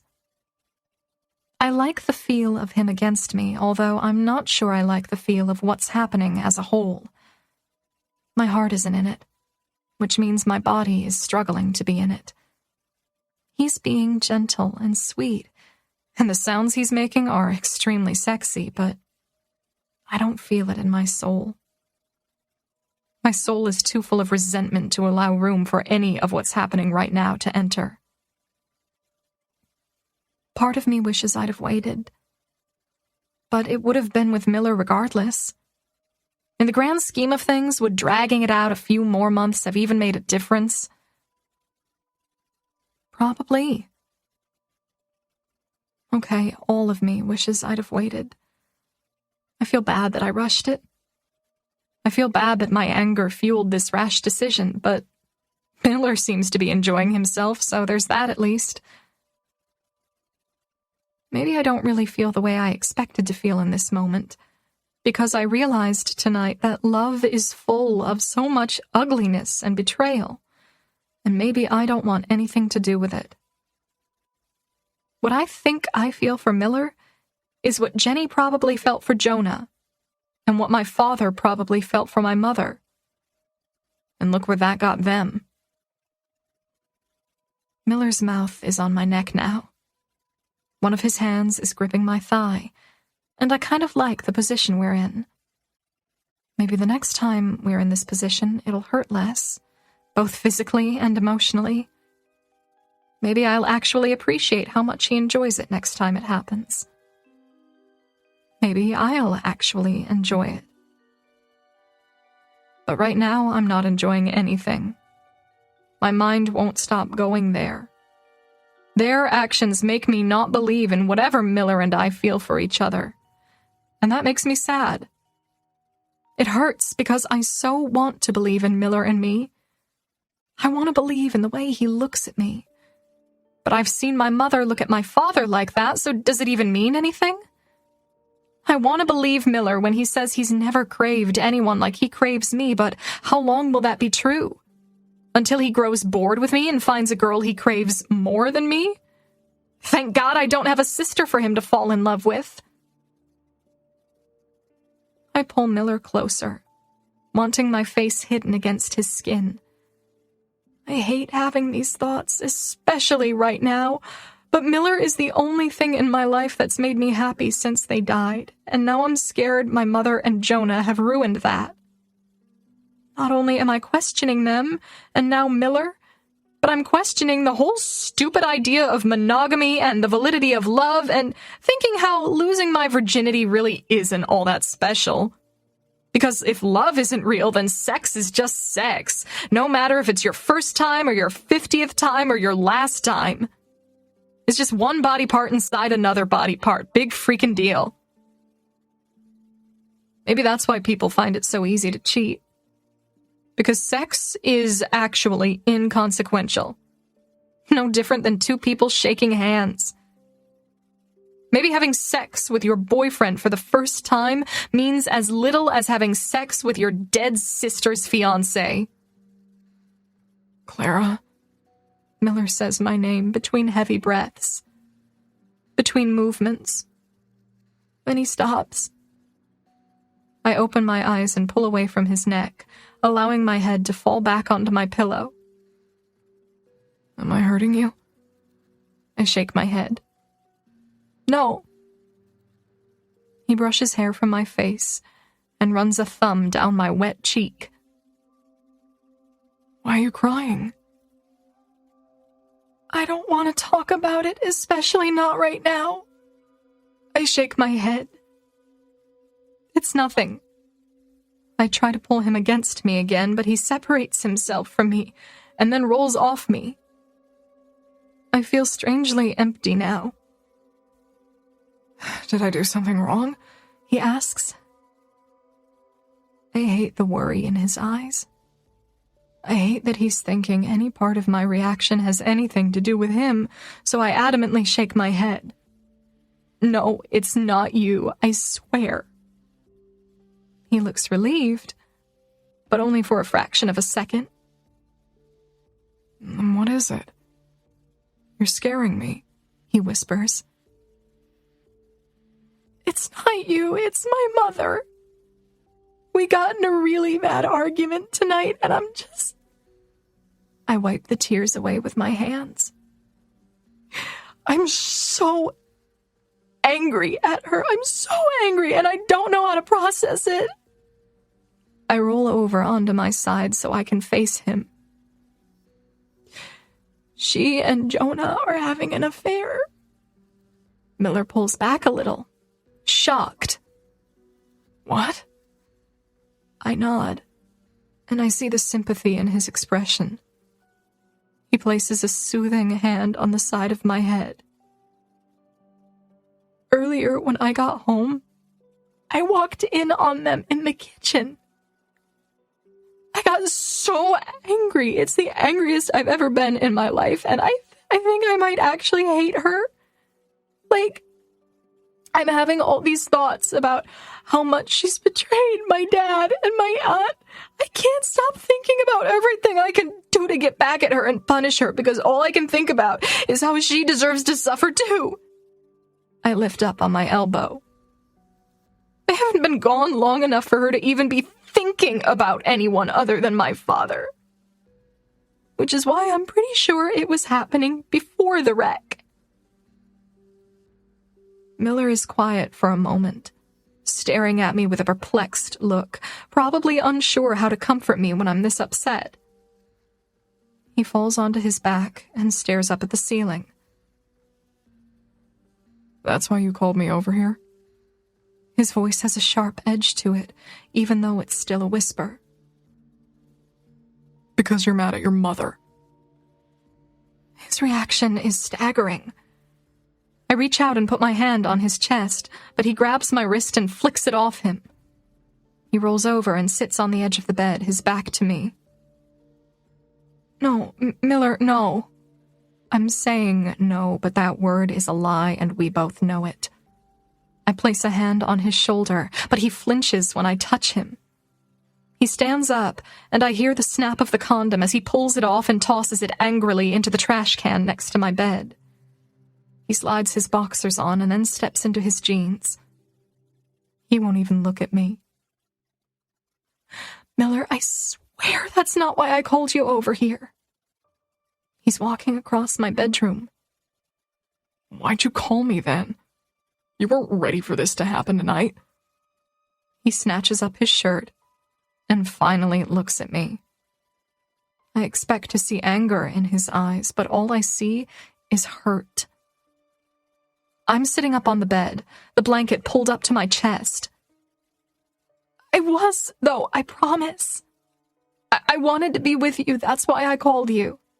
I'm desperately trying to recover, but I think I've ruined this. It's terrifying me. He takes a step forward, waving a hand in my direction. You're upset with your mother, Clara. You didn't want me, you wanted revenge. I knew you weren't ready. It was weird, it was... He releases a frustrated rush of air. I use the sheet to wipe some of my tears away. I called you because I was upset, yes? But being so upset is what made me want to be with you. He's already got his shirt over his head, but he pauses as he's pulling it down over his chest. I would have come over, Clara. Without the sex. You know that.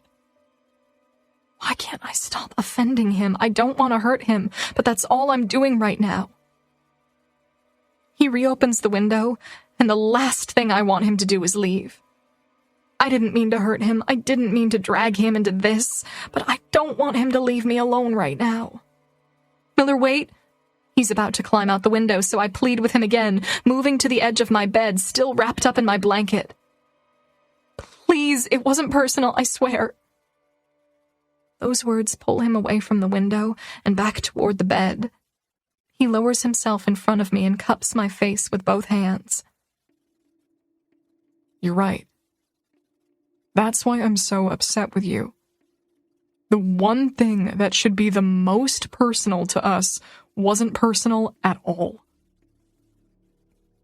His words rip through me, and a loud sob breaks from my chest. I can't believe I did this. It feels like I've stooped to my mother's level.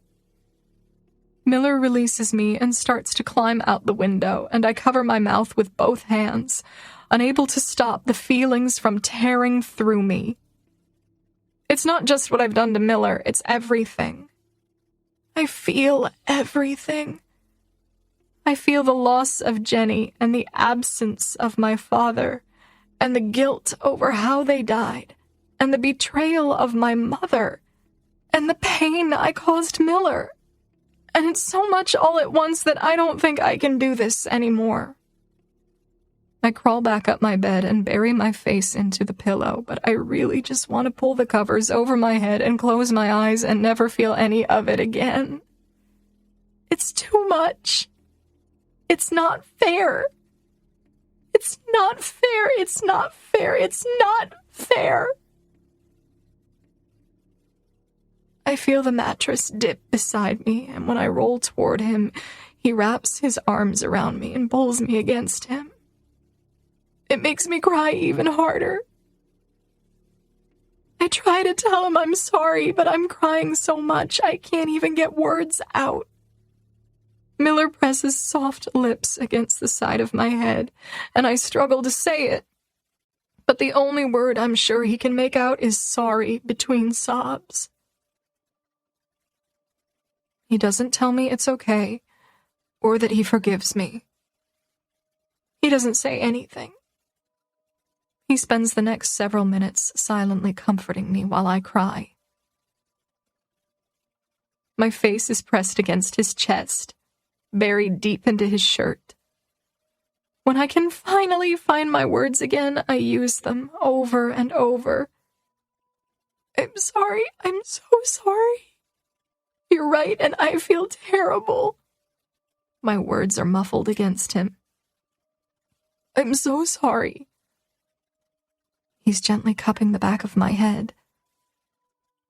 I know you feel bad, he whispers. I forgive you. But I'm still mad at you. Despite his words, he presses a kiss into my hair.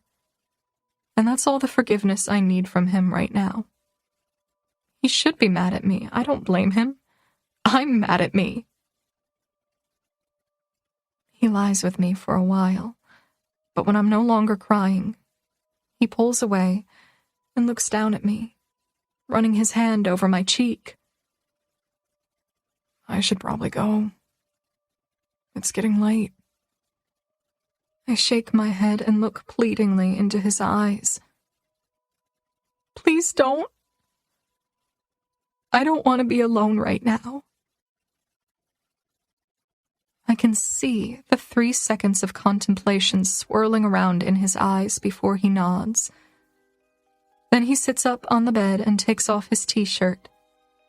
He bunches it up and then reaches over and slides it over my head. Wear this. I slip my arms into the t-shirt, and with the cover still on top of me, I pulled the t-shirt over my hips. It's not lost on me that even after everything that's happened tonight, he still hasn't seen me naked. He never even looked when I dropped my towel. He slips under the covers with me and pulls me to him so that my back is pressed against his chest. We share a pillow. We hold hands. And eventually, we both fall asleep, angry at different people, but both hurting the same. Chapter 25. Morgan. I thought washing baby bottles while praying for Armageddon was rock bottom, but maybe I was wrong. I think this might be rock bottom. What do people do when they hit rock bottom? Wait until someone throws them a rope? Wither away to skin and bones until the vultures come and find them? I'm on my bed, where I've been since last night, except I gave up trying to sleep. Now that the sun's about to come up, I don't see the point. I walked to Clara's room a couple more times, but didn't even bother trying to knock. She turned her music up to drown me out, so I decided to give her the night to hate me before attempting to ask for her forgiveness. Maybe waiting to start therapy was a bad idea. I thought it would be better to wait a few months, let the hardest parts of the grief settle. But obviously, that was a mistake. I need to talk to someone. Clara and I both need to talk to someone. I'm not sure this is something we can fix on our own. I don't want to talk to Jonah about it because he'll just apologize and tell me it'll be okay and assure me it'll get better. And maybe it will. Maybe a rain will come that'll flood the pit I'm in, and I can float to the top and climb out. Or at least drown. Either one seems appealing. Even if we start therapy right away, nothing will change what happened last night. Nothing will change the fact that my daughter saw her mother kissing her dead father's best friend so soon after his death. It's unfathomable, unforgivable. All the school counselors and therapists and conversations and self-help books in the world will never get that image out of her head. I'm completely mortified, ashamed. And no matter how many texts he sends me, 7 since he left here last night, I am not speaking to Jonah again. Not for a long time. I don't want him in my house.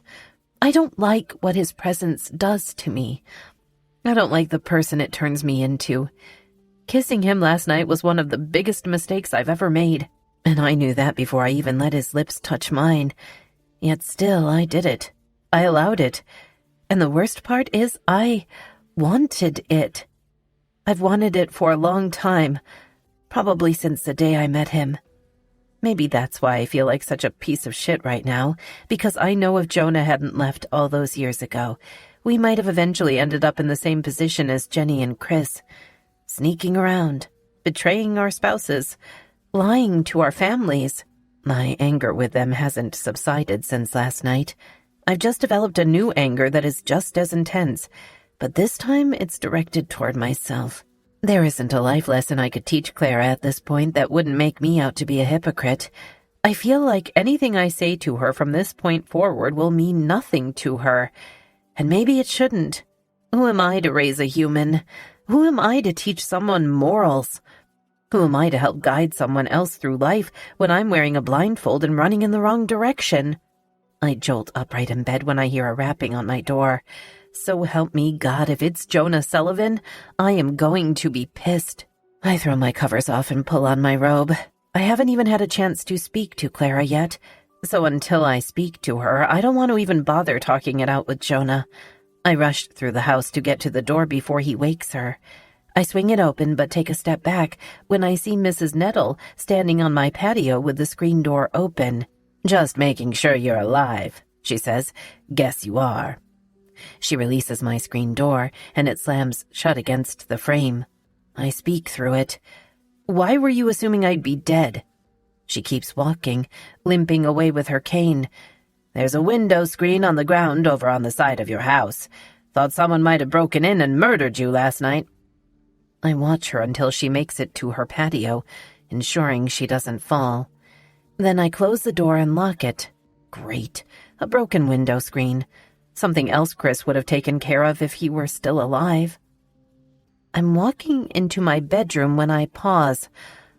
I was Clara's age once. Window screens don't just fall off on their own. Did she sneak out last night? I spin and walk straight to her bedroom.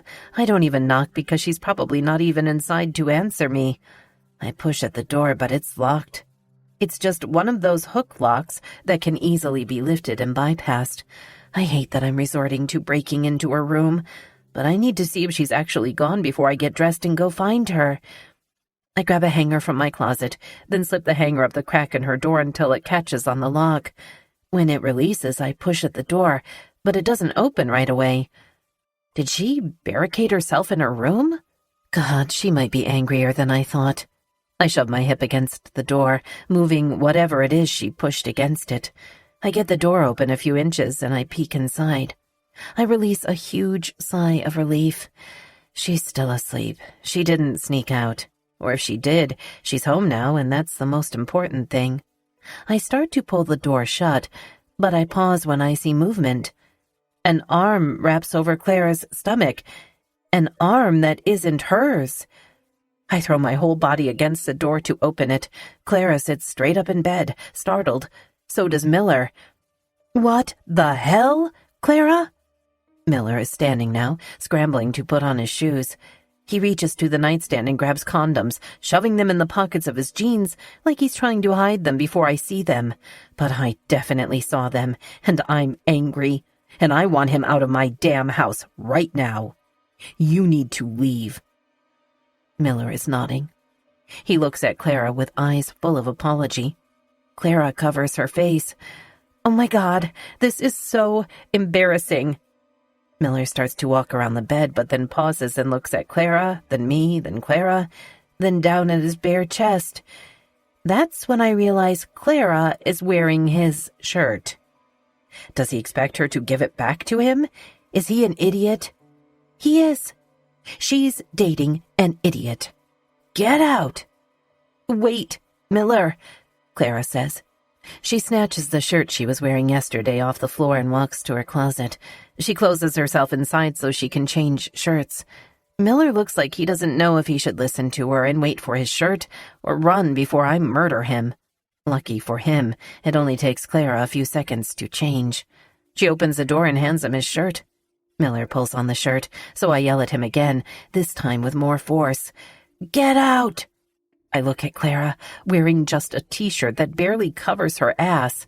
Get dressed. Miller rushes to the window and starts to open it.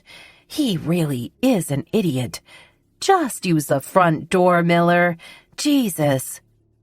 Clara is wrapped up in her bedsheet now, sitting on her bed, full of rage and embarrassment. That makes two of us. Miller slips past me nervously, looking back at Clara. See you at school? He whispers it, as if I'm unable to hear him. Clara nods. Honestly, she could sneak any guy into her bedroom, and this is the guy she chooses. Clara won't be at school today. Clara looks at Miller as he reaches the hallway. Yes, I will. I look at Miller. She won't be there.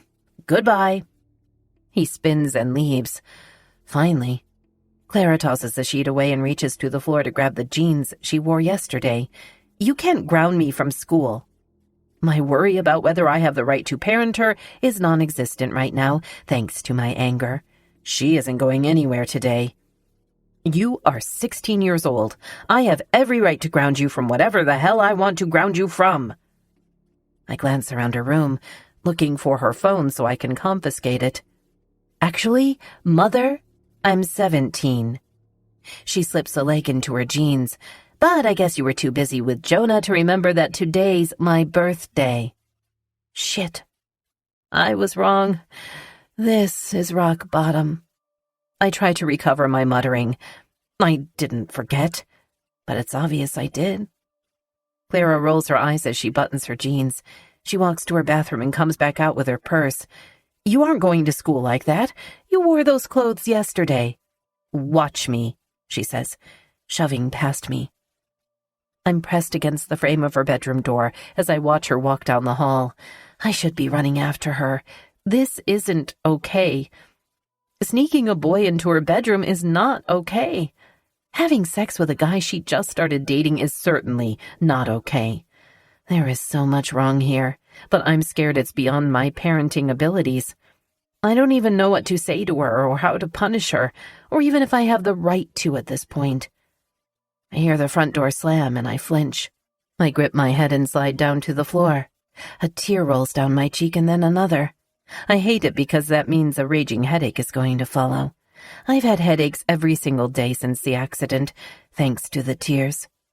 This time I deserve the headache. It's like my own actions have given permission to her rebellion. They have. She'll never respect me again.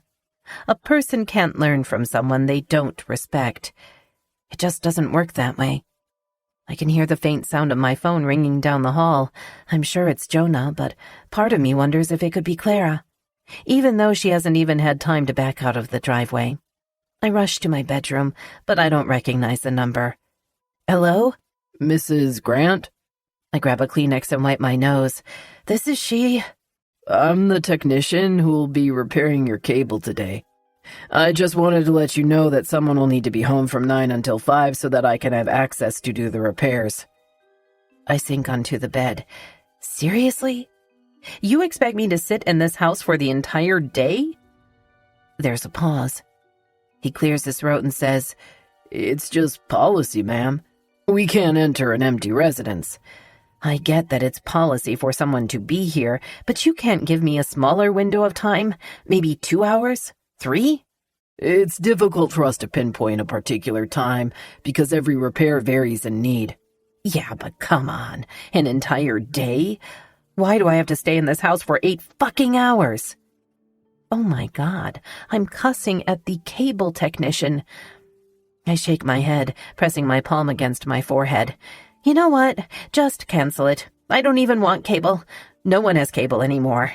In fact, you should probably start looking into other careers, because apparently being a cable technician is no longer sustainable. I end the call, and then I toss my phone on the bed and stare at it. Okay. This is rock bottom. This is definitely rock bottom. Chapter 26. Clara. I get to school half an hour early. There are only a handful of vehicles in the student parking lot, and Miller's truck isn't even one of them.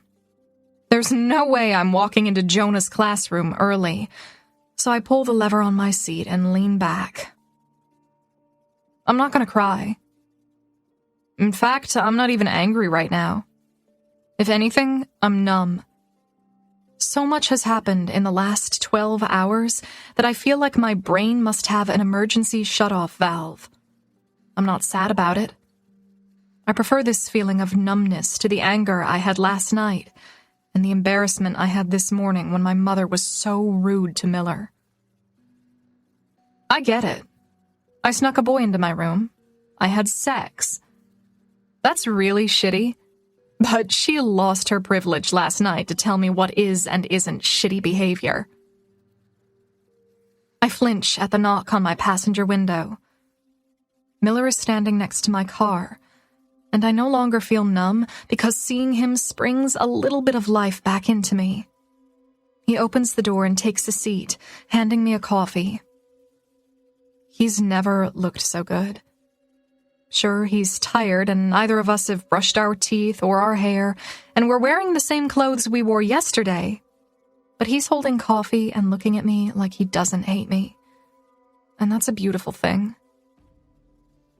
Figured you could use the caffeine, he says.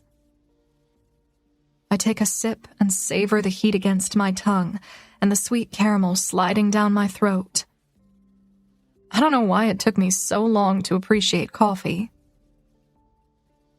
For what it's worth, happy birthday?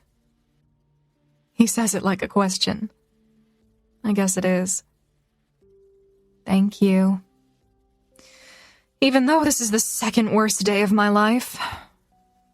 I think yesterday was the second worst day of your life. Today still has a chance of looking up. I take another sip and grab his hand, squeezing it, sliding my fingers through his. What happened after I left? Did she ground you? I laugh at that. No, and she won't. You snuck me into your room last night. Not sure how you can get out of that one, even if it is your birthday. My mother is a liar, a cheat, and a very bad example for me. I decided this morning I'm no longer following her rules. I'll be better off just raising myself. Miller squeezes my hand.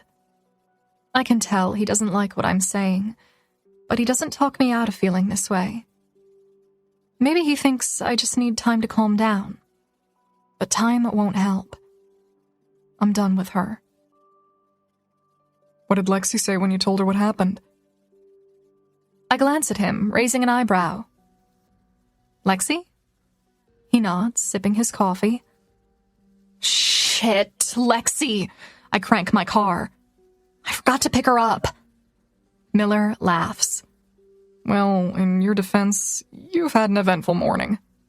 He leans in and kisses me. I'll see you at lunch. I kiss him back. Okay. He grabs the door handle and goes to get out of the car. I squeeze his arm, needing to say one more thing. When he falls back into his seat and looks at me, I lift my hand to the side of his head, not knowing what words to use to convey how sorry I am for last night. I stare at him, my heart full of remorse, but I seem to have forgotten how to verbalize anything at this point. Miller leans forward and presses his forehead to mine. I close my eyes, and he remains there for a moment. He brings his hand up to the back of my neck and caresses it. It's okay, Clara, he whispers. I promise. His lips briefly meet my forehead, before he gets out of my car and closes the door. I am fully aware of what an asshole move that was last night. I'm still mortified by it. So much so, I already know I'm not telling Lexi what happened between Miller and me. I'll never tell anyone. And I hope, someday, we'll have a redo of that moment. Because I certainly did a great job of ruining it. I was so early to school that when I finally made it to Lexi's house, she didn't even know I had forgotten her. She walked out of her house with a wrapped gift and a Mylar balloon that said, "Get well soon" on it. She does that a lot. Waits until the last minute, until it's too late to find the appropriate card or balloon or wrapping paper. Half the stuff she gives me is normally wrapped in Christmas paper, no matter what time of year it is. I still can't believe my mother forgot my birthday. At least Miller and Lexi remembered. Even though I've only been 17 for a few hours, I'm proud of my newfound maturity. When I walked into Jonah's classroom half an hour ago, I made it all the way to my seat without punching him. Even when he told me good morning. Even when his voice cracked as he said it. I didn't even make eye contact with him. He's been lecturing for about 20 minutes now, and I haven't done a single thing I've fantasized about doing during the 20 minutes I've been in his class. I've wanted to scream at him, call him an adulterer, tell the entire class about his affair with my mother, hack the intercom system to tell the whole school. But I haven't done any of those things, and I'm proud of myself for it.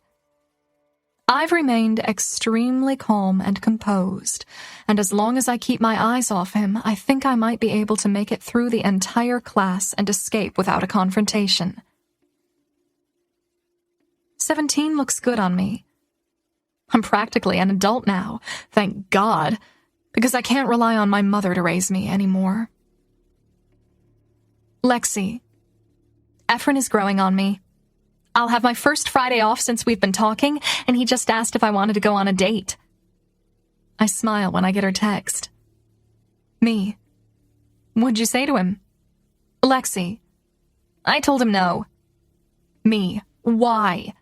Lexi. Kidding, I actually said yes. I'm shocked. He's so short. But he's kind of mean to me, so it makes up for all the many things he lacks. She's the pickiest person I know when it comes to guys. I'm honestly very surprised she agreed to go out with him. Relieved, but surprised. I start to type out a text to her when Jonah says, "Clara, please put your phone away." My chest heaves at the sound of his voice. It makes my skin crawl. I'll put it away when I'm finished with my text. I hear a couple of people gasp in the room, like I just cussed at him or something. I continue typing my response to Lexi. I need to ask administration if I can switch classes. There's no way I can look at Jonah for the rest of the year. I don't want to be in the same room as him, the same house as him, the same town as him, the same world as him. Clara. He says my name with a gentleness, almost as if it's a plea not to make a scene. He can't allow me to text when no one else is allowed to have their phones out. I understand his awkward predicament, not wanting to call me out, but being forced to. I should feel bad, but I don't. I kind of like that he's uncomfortable right now. He deserves a dose of how I've felt since I saw his hands pawing at my mother while his tongue was in her throat. God, I can't get it out of my head no matter how hard I try. I lift my eyes and look at him for the first time since walking into his classroom. Jonah is standing at the front of his desk, leaning against it, his feet crossed at the ankles. He's in teacher mode. Normally, I would respect that, but right now, all I see when I look at him is the man who cheated on my Aunt Jenny. With my mother. When he nods his head toward my phone with a pleading expression, silently asking me to put it away again, all I see is red. I grip my phone in my right hand and I hurl it toward the trash can near the classroom door. My phone crashes against the wall and falls to the floor in pieces. I can't believe I just did that. Apparently, no one else in the class can believe it either. There's a collective gasp. I think one of those gasps is mine. Jonah stands up straighter and walks to the classroom door. He opens it and points out into the hallway. I snatch up my backpack and push myself out of the desk. I march to the door, more than ready to leave this room. I glare at him as I pass through the doorway. I'm sure he's about to walk me to the office, so it doesn't surprise me when he closes the door to his classroom and follows me. Clara, stop. I don't. I'm not listening to him or my mother. I'm done listening to the remaining adults in my life. I feel it might be counterproductive to my mental health. I feel Jonah's hand grip my upper arm, and the fact that he's trying to stop me and have a conversation with me infuriates me. I yank myself from his grip and spin around.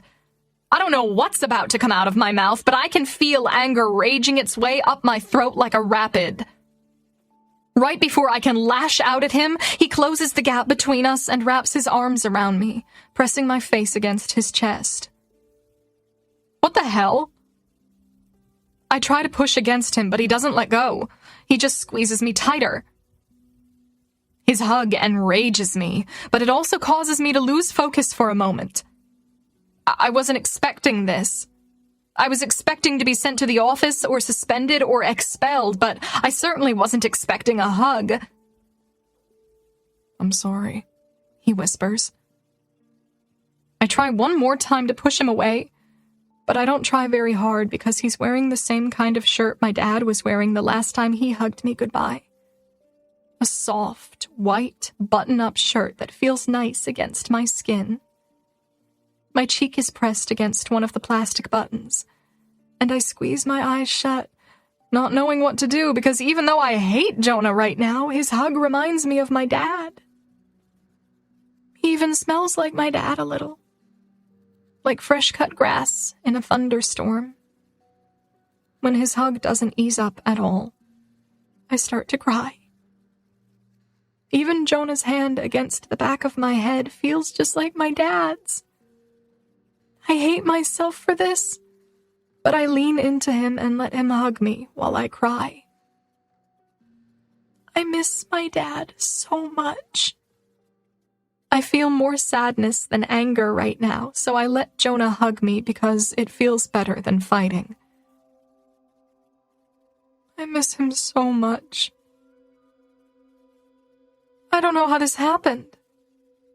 I don't know how I went from throwing my phone across the room to sobbing against his chest, but I'm just glad he's not dragging me to the office. He waits until I've calmed down a little, and then he presses his cheek to the top of my head. I'm sorry, Clara. We both are. I don't know how truthful he's being. But even if he is sorry, I don't think it's going to change anything. He should be sorry. Being sorry is the least he could do to right his wrong. I just can't understand this level of betrayal. I can't understand how my mother can walk around 1 minute supposedly full of grief because she lost her soulmate, but then the next minute her tongue is down his best friend's throat. It's like neither of you even cared about them. Maybe I wouldn't be this mad if I had walked in on my mother kissing a random stranger. But Jonah isn't a stranger. He's Jonah. He's Jenny's Jonah. He pulls back, dropping his hands to my shoulders. Of course we care about them. What you saw, that had nothing to do with them. I pull away from his hands. It had everything to do with them. Jonah sighs, folding his arms over his chest. He really does look remorseful. A small part of me wants to stop being so angry, just so he won't have that look on his face anymore. Your mom and I don't know. I can't explain what happened last night. And honestly, I don't want to. That's for you and your mother to discuss. He takes a step forward. But that's the thing, Clara. You need to discuss it with her. You can't lock yourself in your bedroom forever. I know you're angry, and you have every right to be, but promise me you'll talk to her about this. I nod, but only because he seems so sincere about it. Not because I'm actually going to talk to my mother about it. I don't feel quite as angry with Jonah as I am with my mother, because this really isn't even his fault. I feel like 90% of my anger is placed on my mother. Jonah and Jenny weren't even married. They hadn't even been dating that long. And my dad isn't Jonah's brother, so his betrayal and my mother's betrayal are on 2 different levels. 2 different continents. Jonah should feel guilty, but my mother should feel like scum. I look up at the ceiling and run my hands down my face. I drop them to my hips. I can't believe I threw my phone. It's your birthday.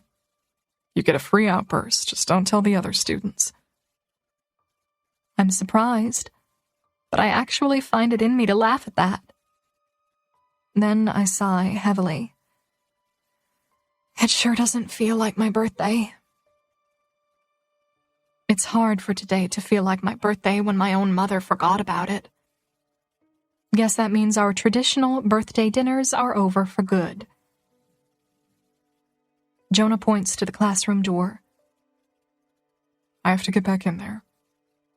Go wait out the rest of this period in your car. I at least need the class to think I punished you. I nod and take a step away from him.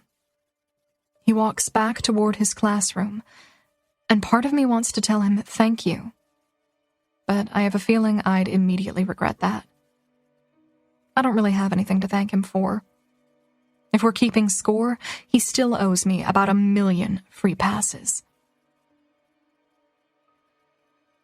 The next 3 periods sail by without a single assault. Progress. I haven't seen Miller since first thing this morning, and it's kind of killing me. We usually text each other throughout the day, but my phone is probably at the bottom of Jonah's wastebasket. When I finally make it to the cafeteria for lunch, I can see the relief spread across Miller's face when I approach the table. He scoots over and puts space between him and Ephraim. You okay? He asks as I take a seat. Rumor has it you threw your phone at Mr. Sullivan. I might have hurled it in his general direction, but I was aiming for the trash can. Did you get detention? No. He took me out to the hallway and gave me a hug. Hold up, Lexi says. You threw your phone and he hugged you? Don't tell anyone. I had to pretend I got punished. I wish I had an uncle teacher, Lexi says. Unfair. Miller presses his lips to my shoulder and then rests his chin there. You okay, though? He whispers. I nod because I want to be okay, but the truth is today sucks. Last night sucked. These past few months have sucked, and I can't seem to catch a break. I can feel heat behind my eyes, and then Miller brings a hand up and squeezes the back of my neck. It's nice out. Want to go for a drive in Nora? That's the only thing that could probably make me feel any sense of relief right now. I would love that. I've skipped a funeral with him, done drugs with him, gotten detention with him, snuck him into my bedroom, lost my virginity to him. In comparison, skipping half a day of school seems like an improvement in my behavior. Miller drove us to the city park. It edges a large pond, one my dad used to take me fishing at on days like this. Miller sits under a shade tree and spreads his legs, patting the ground between them. I sit down with my back against his chest, and he wraps his arms around me as I adjust myself until I'm comfortable. My head is leaning against his shoulder, and his cheek rests against the top of my head when he says,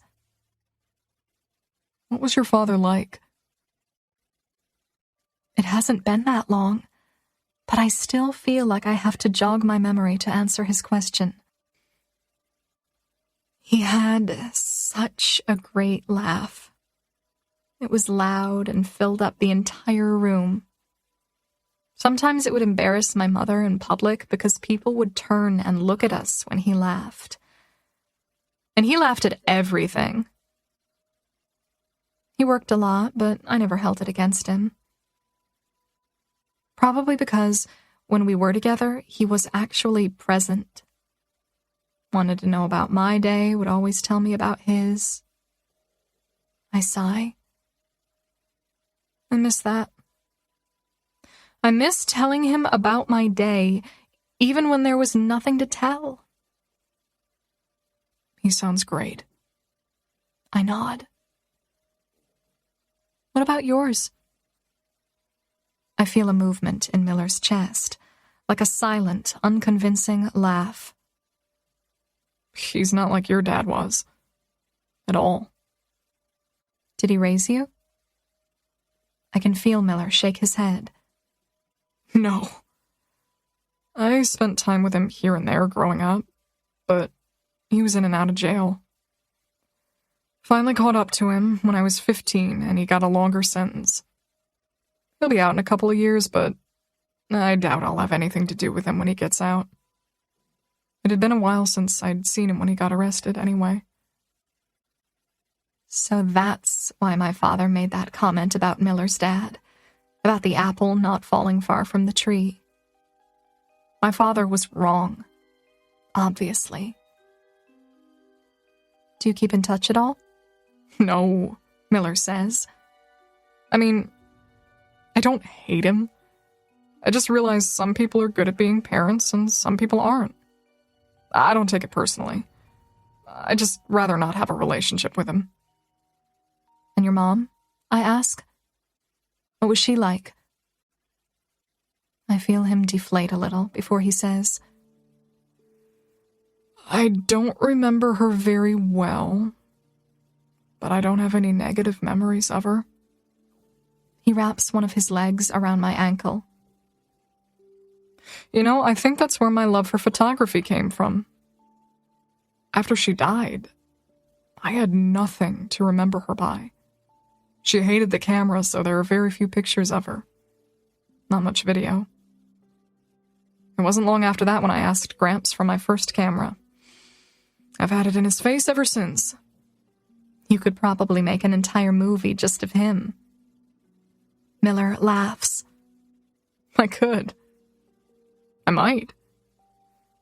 Even if it's just something I do for myself. So, what happens when he... I'll be okay, he says with finality, like he doesn't want to talk about it anymore. I understand why. A father in prison, a dead mom, a grandpa with terminal cancer. I get it. I wouldn't want to talk about it either. We sit in silence for a while before Miller says, Crap, I keep forgetting. He pushes me forward a little and then jogs back to his truck. He comes back with his camera and a tripod, then sets it up several feet away from us. He slips between me and the tree and resumes our position. Don't stare at it this time. I'm staring at it when he says that, so I look out at the water. Maybe we should just cancel the project. Why? My mind is all over the place. I've been in a perpetual bad mood. How bad do you want to be an actress, Clara? It's the only thing I want to be. You're in for a rude awakening if you think you're going to show up on set in a good mood every day. I exhale. I hate it when you're right. He laughs and kisses the side of my head. You must really hate me then. I shake my head gently. Not even a little bit. It's quiet again. Across the lake, there's a man with 2 little boys. He's teaching them how to fish. I watch him, wondering if he's cheating on their mom. Then I feel the anger return now because I feel like I'm going to be looking for the worst in people for the rest of my life. I don't want to talk about Aunt Jenny or my dad or Mom and Jonah, but the words pour out of me anyway. The way Jonah talked today, he really did sound remorseful. Like maybe their kiss was an accident or a one-time thing. I want to ask her about it, but I'm scared she'll be honest and tell me it's way more than that. I kind of think it is because I know they went to a hotel not even a week after the accident. How do you know that? The app. Why else would they have been there if they weren't already involved? Either way, you need to talk to her about it. There's really no way around it. I know. I blow out a rush of air. You know, it doesn't surprise me that Jonah would do something like that. He only moved back here and started dating Jenny because he got her pregnant, not because they were madly in love. But my mother? Her and Dad have been together since high school. It's like she had absolutely no respect for my father. You don't know that. Maybe she and Jonah are just grieving. That didn't look like grief to me. Maybe finding solace in each other helps with the grief. I don't even want to think about that. It's a weird way to grieve. Well, me skipping school helps with my grief, so thank you. Anytime. Well, anytime except last period. I have a test, so I need to get back soon. Whenever you're ready. You doing anything for your birthday tonight? I shrug. Well, it's always been tradition to do family birthday dinners, but I guess that's out. We barely have a family left. Miller's arms tighten around me. It makes me miss my father's hugs. Even Jonah's hug today made me miss him. Well, if your mom will let you, I'll take you out. I highly doubt she's going to let me leave, and I might be too tired to fight her on it. It makes me sad to think you might spend your birthday alone in your room. Yeah, well, it's just another day. I wonder what my father would think about seeing me so sad on my birthday. He'd probably be disappointed we aren't continuing the family birthday dinner. I bet Aunt Jenny would be disappointed about it too. We've never missed one for as far back as I can remember. It makes me wonder why I automatically assumed the tradition would stop with their deaths. They wouldn't want it to stop. Even though my mother seems to have lost her respect for the tradition, that doesn't necessarily mean the tradition shouldn't continue. At least this way I could see Miller tonight. I sit up and look at him. You know what? I do want a birthday dinner tonight. And I want you to come. He raises a cautious eyebrow. I don't know. Your mom didn't seem like she'd ever welcome me back into your house. I'll talk to her when I get home. If she has an issue with it, I'll call you. You don't have a phone. I'll call you from our home phone. People still have those? I laugh. She's only 34, but she's an ancient 34-year-old. I lean back against him, thinking about my birthday. It really isn't fair if she tries to ground me. If she does, I might throw the Langford in her face. I let a slow roll of air pass through my lungs. The more I think about it, the angrier I get. The idea that the two of them were having a hotel tryst just a week after the accident makes me want revenge. I try not to think about it. I turn around and straddle Miller, and then I kiss him for several minutes. It's a good distraction, but he eventually has to drive us back to the school. I wait out the final class period in my car before going home, which is probably a bad idea, because the entire time I sit in my car, I think about all the ways I can fight for the vengeance my dad and Jenny deserve. I head home, even angrier than when I left for school this morning. Chapter 27. Morgan. I'm in Clara's bedroom closet, hanging up clothes when she gets home from school. I've been keeping myself preoccupied all day with cleaning, laundry, mindless organization. It's not lost on me that I never left the house today. So I really should have never canceled the cable technician. I could be catching up on Real Housewives right about now. I hear Clara making her way down the hallway, so I brace for impact. I expect her to scream at me or give me the silent treatment. It'll be one or the other. I'm hanging up the last shirt when she walks into her room and drops her backpack on the bed. "What are we eating for my birthday dinner tonight? I'm hungry." I stare at her cautiously because I feel like this is some sort of trick. She still wants to do a dinner? That surprises me. But I go along with it, just in case it's sincere. I hope it's sincere. "I was thinking lasagna," I say. I know lasagna is her favorite. She nods. "Perfect." I might need to run to the grocery store now, but I'd do anything at this point to have an opportunity to open up a conversation with her. And this dinner will be the perfect opportunity. Maybe she realizes that too. Without Jenny and Chris here, Jonah won't be here. It'll just be the two of us. We're long past due for a serious heart-to-heart. I'm chopping tomatoes for the salad when the doorbell rings. I wipe my hands on a dish towel and begin making my way to the front door. Surprisingly, I'm intercepted by Clara. She swings open the door, and I'm taken aback by the sight of Jonah and Elijah. What is he doing here? Did he really think the dinner was still on after last night? I expect Clara to slam the door in his face, but she doesn't.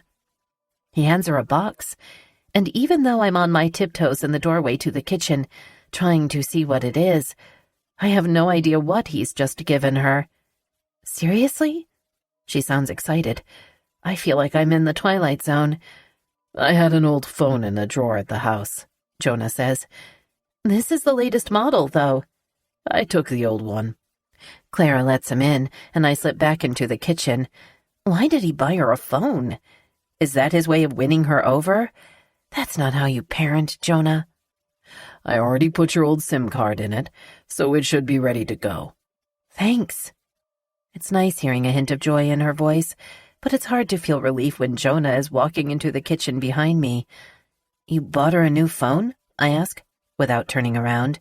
"She dropped hers today in class. It broke, so I gave her one of mine."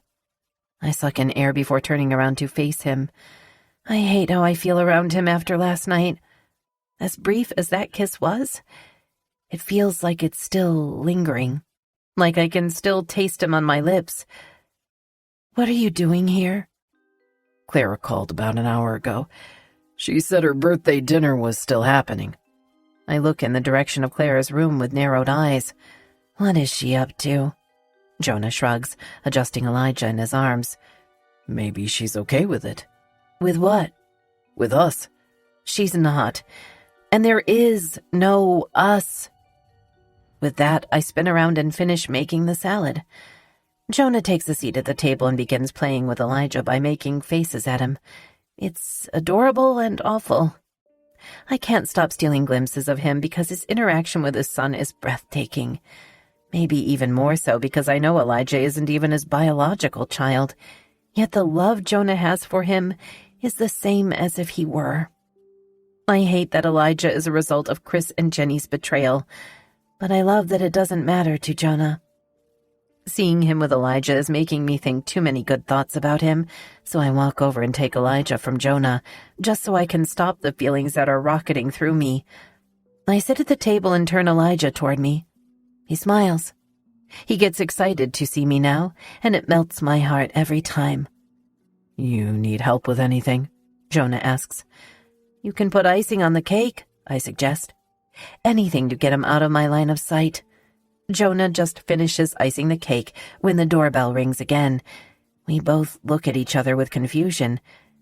You expecting anyone else? I shake my head, then hand him Elijah before I head to the front door. But once again, Clara is rushing across the living room, beating me to the door. When she opens it, I freeze. Miller Adams is standing in the doorway. He looks nervous, but I have no time to register his appearance or even yell at him before Clara grabs his hand and pulls him into the house. Jonah is standing next to me now. Clara is dragging Miller toward the hallway when Miller gives us a half wave. Hey, Mr. Sullivan. He swallows, and his voice is quieter when he addresses me. Mrs. Grant. We don't even have the opportunity to say anything back because Clara has pulled him out of the living room. I don't know what to do, I whisper. About what? Jonah asks. I look at him incredulously, but then I realize he has no idea what Clara did last night. I push on his shoulder, shoving him back to the kitchen. He turns to face me, and I'm trying to keep my voice down despite my anger. I caught them in bed together this morning, I hiss. There were condoms on the table. Clara was practically naked. He slept in her room the entire night. Jonah's eyes widen. Oh, wow. I fold my arms together and slump down in one of the breakfast nook chairs. She's testing me. I look up at Jonah for a little bit of advice. Do I make him leave? Jonah shrugs. It's just dinner. It's not like he's gonna get her pregnant at the table. You're way too lenient. It's her birthday. She was upset with us last night, so she probably invited him over out of spite. At least he's here, and you'll have a chance to get to know him better. I roll my eyes and push myself out of the chair. Dinner is ready. Go tell them before he gets her pregnant. This is so awkward. Not only because I know Miller more than likely took my daughter's virginity last night, but because Jonah and I are barely speaking. We haven't discussed what happened between us, and that hangs thickly in the air. Clara has only given me clipped answers when I try to talk to her, so I finally stopped asking her questions because it was embarrassing. Miller and Clara aren't even really talking because she's scarfing down her lasagna like we're at a food-eating contest. Jonah is holding Elijah, feeding him a bottle as he eats. It's cute, so I stare down at my plate and avoid looking at them. How's the film project coming along? Jonah asks. Miller shrugs. Slowly. We haven't come up with a solid idea yet, but we'll get there. Yeah, because you're too busy doing other things, I want to say. Clara points her fork at Miller's plate. Eat faster. I can see the confusion in his expression, but he picks up his fork and takes another bite. I know exactly what she's doing. She's playing nice, hoping all will be forgiven if she spends her birthday dinner with me. She figures if she doesn't put up a fight, then I won't put up a fight when dinner is over. And she wants to leave with Miller. She's not leaving with him. Not a chance in hell. Clara finishes her food and stands up. She walks her plate into the kitchen. When she comes back, she looks at Miller. You finished? He's mid-bite when she pulls his plate from him regardless. There's still cake to eat, I say, pointing at the 3-layer chocolate cake in the center of the table. Clara stares at me, hard. She grabs Miller's fork from him without breaking her stare, and she digs it into the center of the cake, then shoves a bite into her mouth. Delicious, she says wryly. She drops the fork and takes Miller's hand. Ready? Where do you think you're going? A ball game, Clara says. It's not a game night. Clara tilts her head. You sure about that, Mom? I mean, you weren't even sure it was my birthday this morning. I knew it was your birthday. I was just momentarily shaken by the fact that your boyfriend slept in your bed last night. Clara smirks. Oh, we didn't sleep. Miller mutters. Yes, we did. From behind her. I look at Miller. You can go now. Tell Clara good night. Clara looks at Miller. Don't leave yet. I'm coming with you. Miller looks from me to Clara, like he's torn. I'd feel bad for him if I wasn't so angry at him. Miller, it's probably best if you just go, Jonah says. Clara rolls her head, stopping it when her eyes land on Jonah. If he's leaving, you should go too. You don't live here.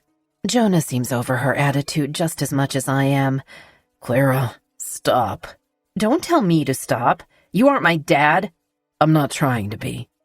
I'm standing now. This is going way too far. Miller turns and heads for the door, as if he senses the bomb is about to explode and he doesn't want to be injured by the shrapnel. Clara backs her way to the front door. It's my birthday. I'm protesting my punishment on the grounds that it was your example that forced me to break the rules last night. She opens the door. I'll be home by curfew. I start to walk around the table in a rush to the door, but Jonah grabs my wrist. Let her go. I look down at his hand clamped around my wrist. You can't be serious. Jonah stands up, forcing my eyes upward because he looms over me. You need to tell her the truth, Morgan. No. You're losing control of her. She hates you. She blames you for everything. She's 16. She'll get over it. She's 17. And what if she doesn't? I can't have this conversation with him right now. She's right. You should go too. Jonah doesn't protest. He grabs Elijah's things and they leave. Jonah doesn't even say goodbye. I stare back at the kitchen table, at all the uneaten food and the near-perfect cake. I slump into a chair, grab a fork, and take a bite of it. Chapter 28. Clara. I'm leaning against Miller's truck with him when Jonah comes outside with Elijah. I turn and stare toward the road so I don't have to look at him. As evidenced in class today, I get a lot angrier when we make eye contact. And even though he was nice enough not to punish me and then later gave me his phone, I realize he did both those things out of guilt because he knows what he's done. And now he's here, having family dinner with us like my father never even existed. I hear him as he's buckling Elijah into place in the back seat of his car. Then I hear the door close.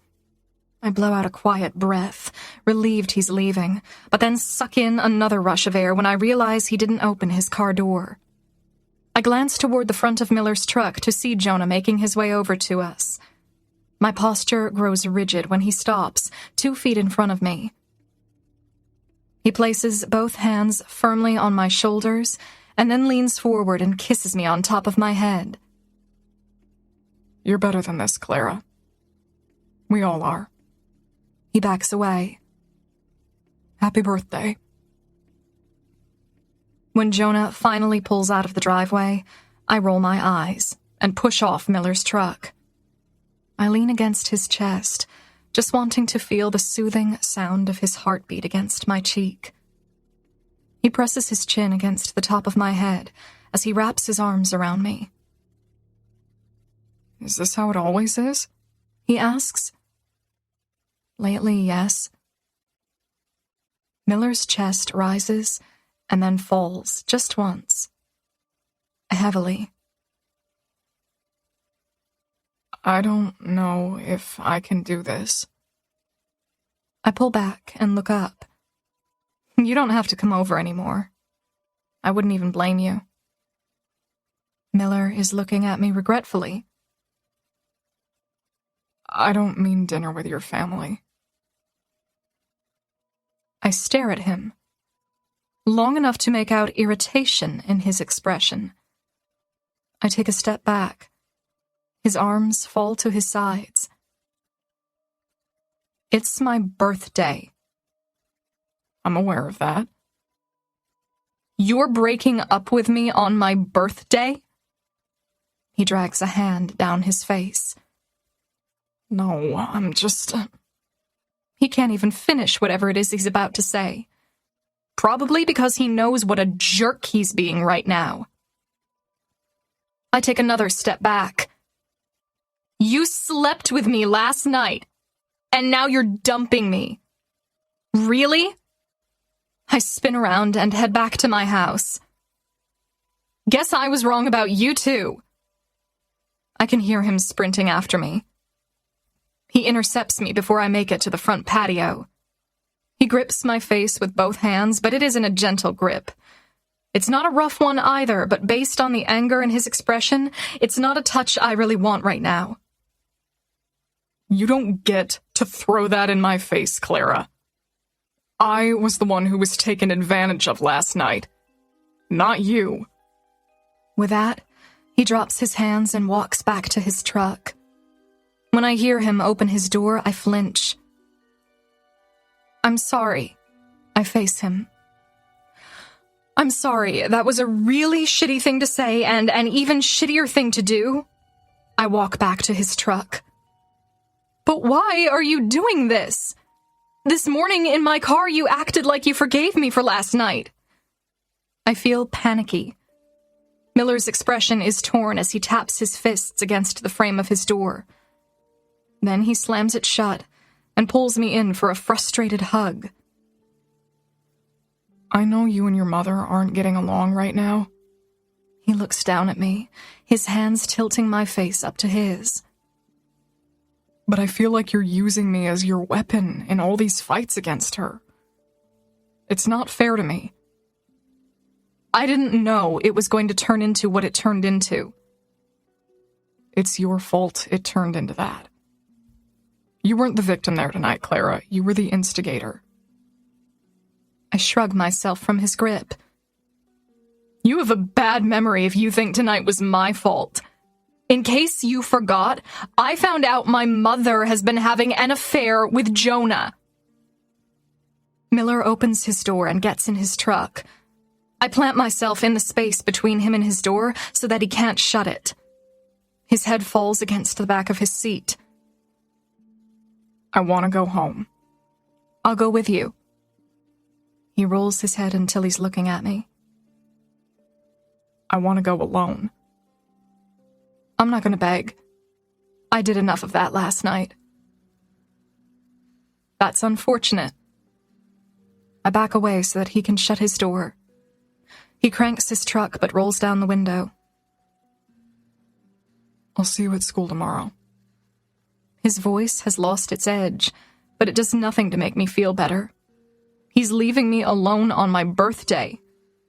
I realize dinner was a mess, but my entire life is a mess. What's new? I turn around and walk away from his truck. Clara! He's confusing as shit with all this back and forth. I spin around and march back to his window. You know what? I don't need this. I don't want a boyfriend who makes me feel worse when I'm already down. I don't want to date you anymore. I'm breaking up with you. I back away, but realize I'm not finished with my point, so I step back toward his truck. They disrespected the two most important people in my life. They disrespected me. Am I just supposed to pretend I'm fine with it? Is that the kind of girlfriend you want? Someone who just gives up and lets other people win every time? Miller's arm is hanging casually over his steering wheel. His voice is calm when he says, "Sometimes you have to walk away from the fight in order to win it." Hearing him repeat those words infuriates me. I stomp my foot. You don't get to break up with me and then quote my dead aunt. I didn't break up with you. And I'm quoting you. Well, you should stop. Don't quote anyone. It's unattractive. If it's possible, Miller somehow looks amused. I'm going home now. Good! He looks behind him and begins to back out of the driveway. I'm standing in the same spot, confused by our argument. I don't even know what just happened. But did we just break up? I can't even tell. Miller presses on the brake and leans out his window. No, we're just having an argument. Fine! Again, he looks amused as he backs onto the street. I want to wipe the smirk off his face, but he's already leaving. When he rounds the corner, I walk back inside the house. My mother is standing in the living room, staring down at her phone. It's on speaker. She's listening to a voicemail. I walk in on the tail end of it. She didn't sign out at the office, so we're just calling to let you know she'll need to bring a note to excuse her from her afternoon classes today. My mother ends the call before the voicemail is over. You skipped school today. I roll my eyes as I brush past her. It was only 3 classes. I had to get out of there. I couldn't breathe. I still can't breathe. I slam my door, and tears are streaming down my cheeks before I even fall against my mattress. I grab my new cell phone and call Lexi. She answers on the first ring, because she's dependable like that. She's the only dependable thing in my life right now. I suck in a series of quick breaths, attempting to choke back tears. This is the worst birthday. The worst. Can you... I suck in more breaths. Come over. On my way. Chapter 29. Morgan. I pull a few of Chris's shirts out of the closet and remove the hangers from them. I drop them into a trash bag I'll be donating to a church. Lexi showed up half an hour ago. I debated on not letting Clara have her over, but I'd almost rather Lexi be here than for Clara to be alone right now. I was relieved to see her when I opened the front door earlier because I could hear Clara crying from my bedroom, and she refuses to speak to me. Or maybe I don't want to speak to her. I think it's best if we just don't speak until tomorrow.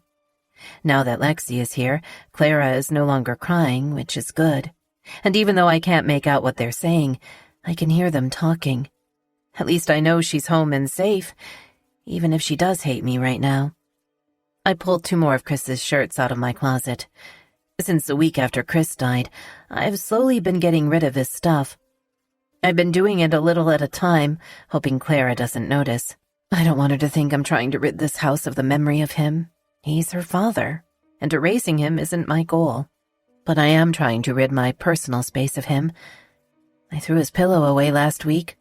I threw his toothbrush away this morning, and I just finished packing up the last of his dresser. I expected, in all my digging around, that I would find something he was sloppy about. A hotel receipt, lipstick on a collar, something that would show he was a little careless in his affair. Aside from the letters he kept locked away in his toolbox, I find nothing else. He hid it well. They both did. I should probably take the letters out of my dresser and put them away before Clara accidentally runs across them. I pull a box of his things down from the top closet shelf. After I got pregnant with Clara, Chris and I moved in together. We didn't have much because we were just teenagers, but this box is one of the few things he brought with him. At the time, it held little mementos like photographs and awards he'd won. But over the years, I've been adding other stuff to it. I consider it our box now.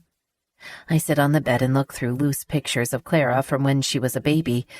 Pictures of me and Chris. Pictures of the 3 of us and Jenny. I inspect every picture, assuming I'll find some kind of hint of when it started. But every picture just paints a portrait of a happy couple. I guess we really were for a while. I'm not sure where it went wrong for him, but I do wish he'd have chosen any girl in the world other than Jenny. That was the least he could have done. Or maybe it was Jenny who chose him. I pull an envelope out of the box. It's full of pictures developed from a roll off one of our old cameras. Jenny isn't in many of the pictures because she was the one who took most of them. But there's a lot of me and Chris. Some include Jonah. I stare hard at the pictures of Jonah, trying to find one where he looks genuinely happy, but there isn't one. He hardly ever smiled. Even now it's a rare thing. Not that he wasn't happy. He seemed happy back then, but not like the rest of us. Jenny would light up around him. Chris would light up around me. But no one made Jonah light up. It's as if he was stuck in a perpetual shadow, cast by something none of us were aware of. I flip through the final 3 pictures, but something about what I see causes me to pause. I pull the 3 pictures out, taken in sequence, and study them. In the first picture, I'm in the middle, smiling at the camera. Chris is smiling down at me. Jonah is on the other side of me, looking at Chris with a desolate expression. In the next picture, Chris is smiling at the camera. I'm looking up at Jonah, and Jonah is looking down at me. And I remember that moment. I remember that look. In the third picture, Jonah is out of the frame. He had broken our stare and walked off. I've tried not to think about that day or the 10 minutes before that picture was taken, and I haven't. Not in a long time. But the pictures force me to recall it in vivid detail. We had been at Jonah's house because he was the only one who had a pool. Jenny was on a towel laid out on the concrete, trying to get a tan near the shallow end of the pool. Chris had just gotten out of the water to go inside the house because he was hungry. Jonah was holding on to a raft a few feet away from me, his body submerged in the water, his arms stretched out over the raft. I couldn't touch, and my legs were tired, so I swam over to him and grabbed onto the float. The raft was poorly inflated and probably a few summers old, so it wasn't very reliable, especially with both of us hanging onto it. I started slipping, so Jonah grabbed my arms, then slid his leg around the back of my knee to anchor me in place. I don't think either of us expected to be jolted by the contact, but I could tell he felt it too. I could tell because his eyes changed shape and darkened at the same moment I shuddered. I'd been dating Chris for a while at that point, and in all the times he'd touched me while we dated, I had never felt that kind of current pass through me. The kind that not only left you breathless, but left you fearing you'd die from lack of oxygen if you didn't back away. I wanted to slip with Jonah under the water and use his mouth for air. The thought startled me. I tried to pull away, but Jonah held onto my arms. His eyes were pleading, as if he knew the second I pulled away, he'd never get to touch me like that again. So I stayed, and we stared. That's all that happened. Nothing was said.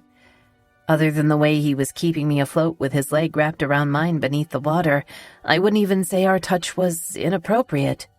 Had Chris seen it? He wouldn't have thought a thing about it. Had Jenny seen it?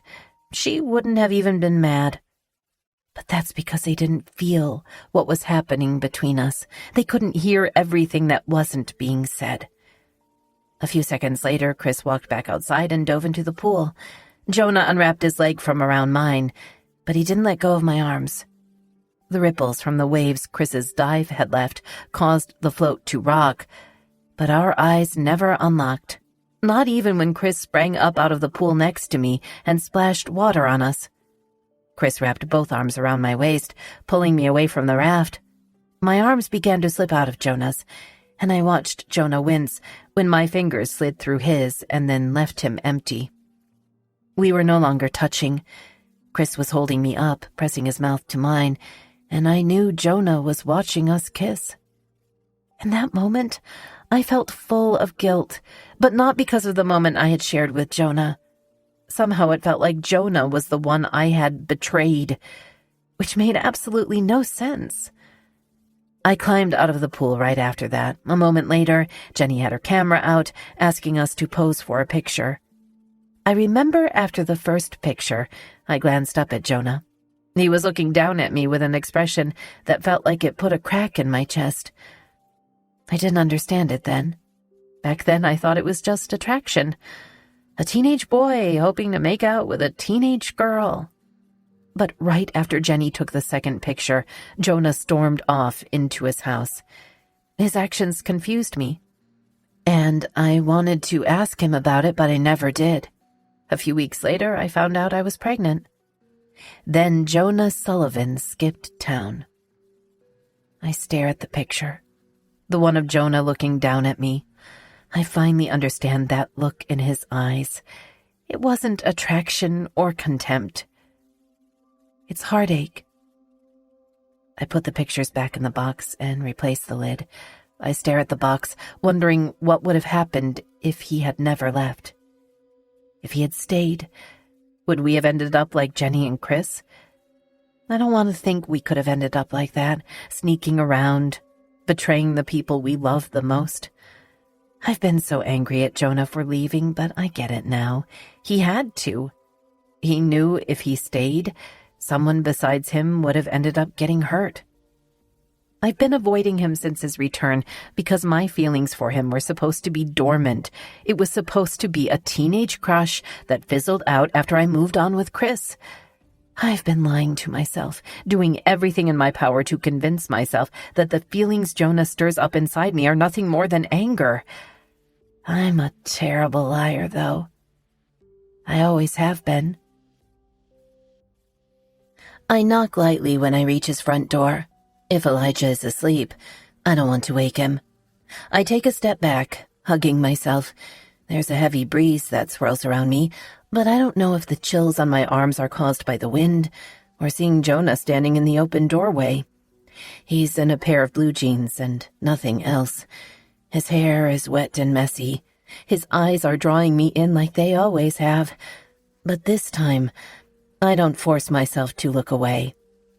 Yes, I say. He looks at me, perplexed.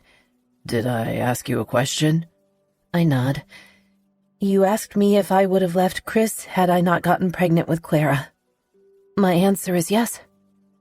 He stares at me, hard, and then it's as if this invisible wall that's always been shielding him from me suddenly disappears. He becomes a different person entirely. His features soften, his shoulders relax, his lips part, his chest rises and falls with a smooth release of air. Is that the only reason you're here? I shake my head and take one step closer. My heart is pounding so hard right now that I want to turn around and run. But I know the only thing that can ease this ache I feel is Jonah. I want to know what it feels like to be held by him, to be with him. All this time I've never even allowed myself to imagine it. Now I want to experience it. My hands are at my sides now. Jonah barely lifts his finger, hooking it around one of mine. A jolt of electricity spirals its way through my chest, and then a chill rushes down my arm. Jonah's arms are covered with chills, too. They run over his chest and up his neck. I slip my entire hand into his, and he grips it, squeezes it. I might regret this tomorrow, I warn. He steps forward, wrapping his free hand around the back of my neck, pulling me close to his mouth. Before he touches my lips, his gaze flickers over my face. You won't. He pulls me inside and closes the door behind us. He backs me against the living room door, and it feels like I'm swallowing fire when his lips finally touch mine. It's everything I've denied myself from feeling. Our kiss last night felt incredible, but this kiss makes last night's kiss feel like it was a mere teaser. Jonah presses his entire body against mine, and it feels like a lifetime of ache is being soothed with each brush of his fingertips against my skin, with each flick of his tongue, each sound that escapes our throats. We end up on the couch, him on top of me, my hands dragging over his back, feeling his muscles tense and roll beneath my fingertips. It's like we're making up for all the years we missed out on this feeling. We kiss like teenagers for 10 minutes, exploring each other, tasting each other, moving against each other. I eventually have to turn my face away from his, just so I can catch my breath. I feel lightheaded. He presses his forehead to my cheek and sucks in all the air I've just stolen from him. Thank you, he whispers breathlessly. He closes his eyes and brings his mouth to my ear. His breath is warm as it trickles down my neck. I needed to know I wasn't crazy, that this feeling hasn't all been in my head. I pull his mouth back to mine. I kiss him gently, and then he drops his head to my neck and sighs. That day in your pool, I whisper, do you remember? Quiet laughter meets my skin. I've been searching for that feeling since the second Chris pulled you away from me.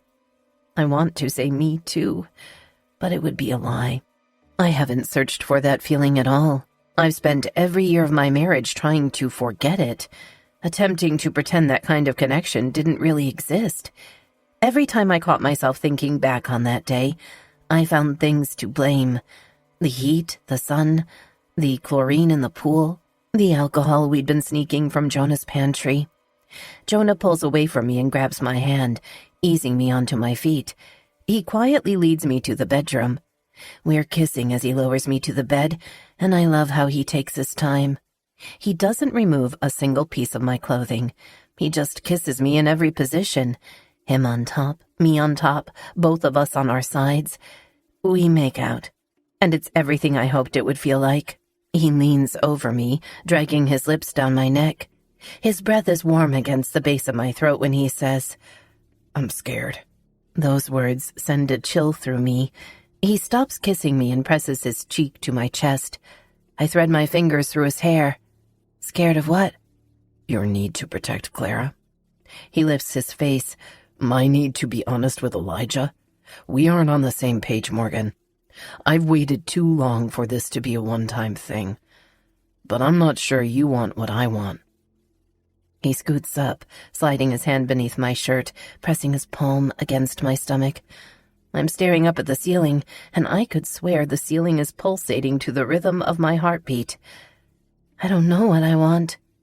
My eyes find his, and I do know what I want. I'm lying. I know exactly what I want. I just don't know if it's possible. She'll never understand. And what would we tell Elijah? We would tell him the truth. Do you really think it's better for Clara to think we're the bad guys in this scenario? You saw how devastated she was because of a kiss. Imagine if she finds out about Elijah, about what Jenny and Chris did. She'll never be able to forgive that. I can see a flash of understanding on Jonah's face, but he shakes his head.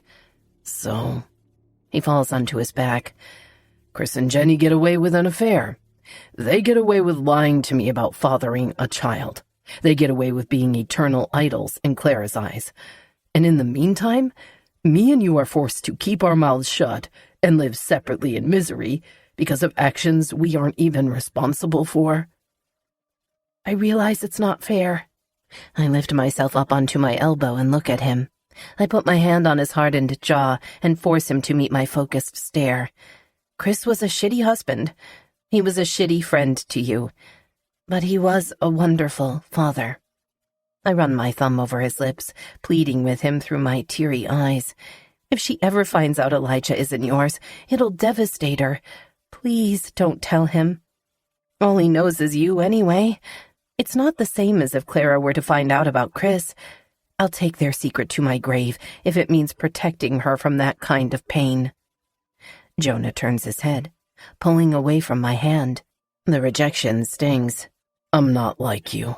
I don't want to lie to my child. I fall onto my back. More tears come.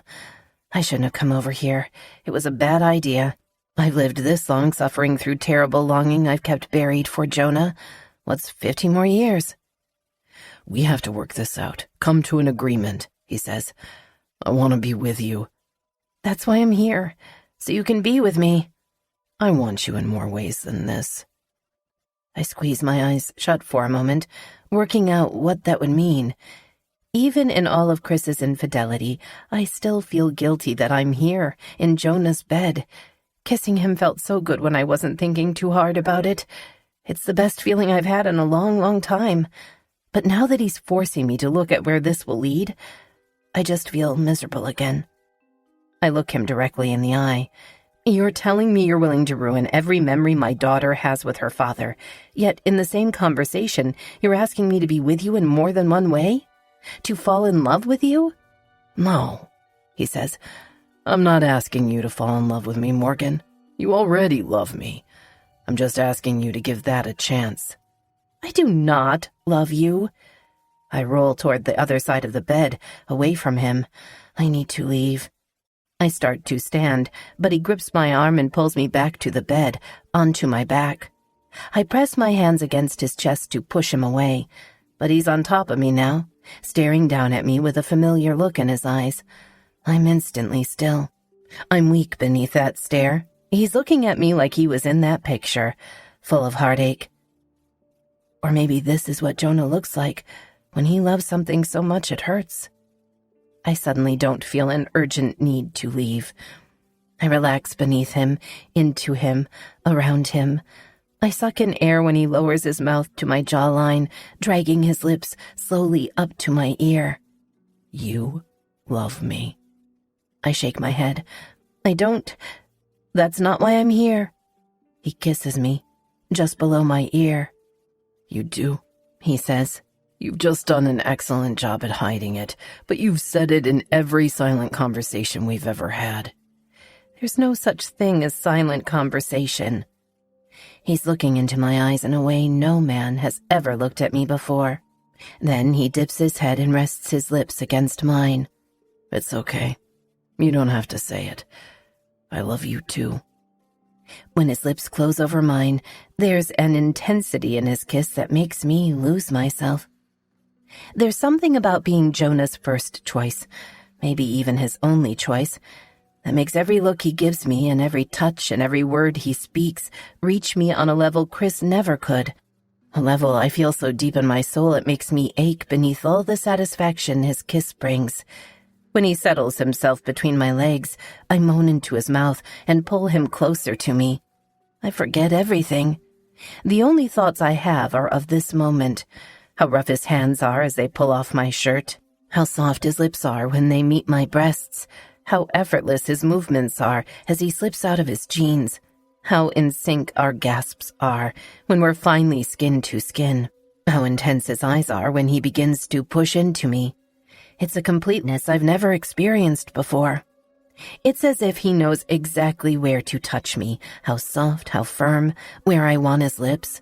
He feels like a professor of my body, and I feel like an inexperienced student, cautiously touching him, unsure if my fingers or my lips can even come close to making him feel how he's making me feel. I press my mouth against his shoulder and whisper, "I've only ever been with Chris." Jonah is deep inside me when he stops suddenly and pulls back. Our eyes meet, and he smiles. "I've only ever wanted to be with you." He kisses me tenderly, and that's how it continues, him kissing me, moving gently in and out of me until I can no longer keep silent. I pull him closer so I can bury my face against his neck when it happens. I finish first. An explosive moment of emotions and pleasure and years of suppression finally coming to the surface. My body is trembling beneath him, and my nails have raked their way down his back when he groans against my cheek, shuddering on top of me. I expect it to end here, with him catching his breath and then rolling off me with a sigh. That's how the last 17 years of sex with Chris always ended. But Jonah isn't Chris, and I need to stop comparing them. It's unfair to Chris. Jonah is gently cradling the side of my head as we continue to kiss. This doesn't feel like it's over yet, this thing between me and Jonah. Now that I've had this side of him, I don't know how I can go on without it. That scares me, but I'm too satiated to stop his mouth as it moves over mine, across my jaw, finally coming to rest against my chest, where he calmly lays his head. We spend the next few minutes waiting for the current to settle between us. He slides his hand down my stomach and begins to run his finger lazily over my skin. "I'll do it." I feel my breath catch. Jonah lifts up onto his elbow, hovering over me. "I won't tell Elijah. If you promise me you won't put a stop to this, that you'll eventually tell Clara you want to be with me, I won't tell Elijah." He brushes back my hair and looks at me with eyes full of sincerity. "You're right. Clara deserves every great memory she has of Chris. I don't want to take that from her." I feel a tear slide into my hair as I look up at him. "You're right, too," I whisper. "I do love you." Jonah smiles. "I know you do. That's why we're naked." I laugh. He pulls me on top of him, and I realize as I look down at him that I've never felt like I belonged with another person more than I belong with Jonah Sullivan. Chapter 30. Clara. "Let me get this straight," Lexi says. She kicks her feet up on the coffee table, nearly knocking over one of the bottles of wine. Your mom is sleeping with Uncle Teacher? I hiccup, then nod. Her dead sister's fiancé. I nod again. Wow! She leans forward and grabs more wine. I'm not drunk enough for this. She takes a swig straight from the bottle. I take it from her, not because I think she's gone overboard, but because I don't know that I'm drunk enough for it either. I take a sip, then set it between my legs, gripping the top of the bottle. How long do you think it's been going on? She asks. I shrug. No telling. She's over there right now. We have that app, and that's where she is. Over there. With him. Bastards, she says. After that insult leaves her mouth, she suddenly grows animated, hopping up from the couch. She stumbles, but catches herself. What if your mother and Jonah caused the wreck so they could be together? That's ridiculous. I'm serious, Clara. Do you not watch Dateline? I motion toward the television. We don't have cable anymore. Lexi begins pacing the living room, a little wobbly, but successfully. What if this is a conspiracy? I mean, think about it. Your dad and Jenny were together when they died. Why were they together? My dad had a flat tire. They work in the same building. Jenny was giving him a ride. They're dead because of my texts to Aunt Jenny, but I keep that thought to myself. Lexi narrows her eyes and snaps her fingers, like she just solved the case. Flat tires can be staged. I roll my eyes, grab my fork, and take another bite of the cake sitting on the coffee table. It's the saddest birthday cake I've ever seen. No one has even cut a slice from it. There are just huge chunks of cake missing from the top and sides. I speak with a mouthful. My mom is a terrible person, but she's not a murderer. Lexi raises an eyebrow. What about Uncle Teacher? He hasn't been around that long. Do we even know where he's been? There could be a trail of dead bodies in his wake. You watch way too much TV. She stomps over to me and bends over, coming face to face with me. True TV. I watch crimes that have actually happened. This stuff happens, Clara. More often than you think. I shove a bite of cake in her mouth to shut her up. It was unnecessary, though, because as soon as the front door opens, Lexi and I both clamp our mouths shut at the sudden presence of my mother. Lexi slowly begins to lower herself to the coffee table. Hello, Morgan, Lexi says, doing everything in her power to appear sober. It might have worked if she wasn't lifting her legs and stretching her back into an awkward position on the coffee table as she tries to hide the bottles of wine from my mother. Her entire body is stiff and contorted now. I appreciate her efforts, but she overestimates my mother's stupidity. My mother closes the door and stares at us with disappointment. She can see the empty bottles on the table, despite Lexi's attempt to sprawl out in front of them.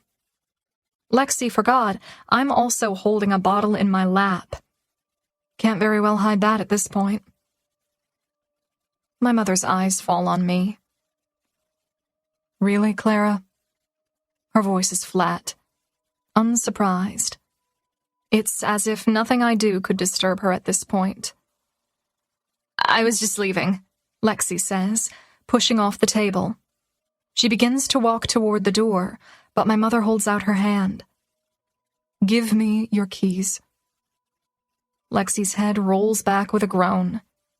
She pulls her keys from her pocket and drops them in my mother's hand. Does that mean I can stay the night? No. Call your mother to come get you. She looks at me. Clean up this mess. She takes Lexi's keys to the kitchen. Lexi pulls out her phone. Really? You're just gonna leave me here with her? She could be a murderer, I whisper. I don't really think that. But I also really don't want to be alone with my mother like this. When she's angry, it doesn't scare me. But right now, she just looks annoyed. That kind of terrifies me. It's out of character, which means I don't know what comes next.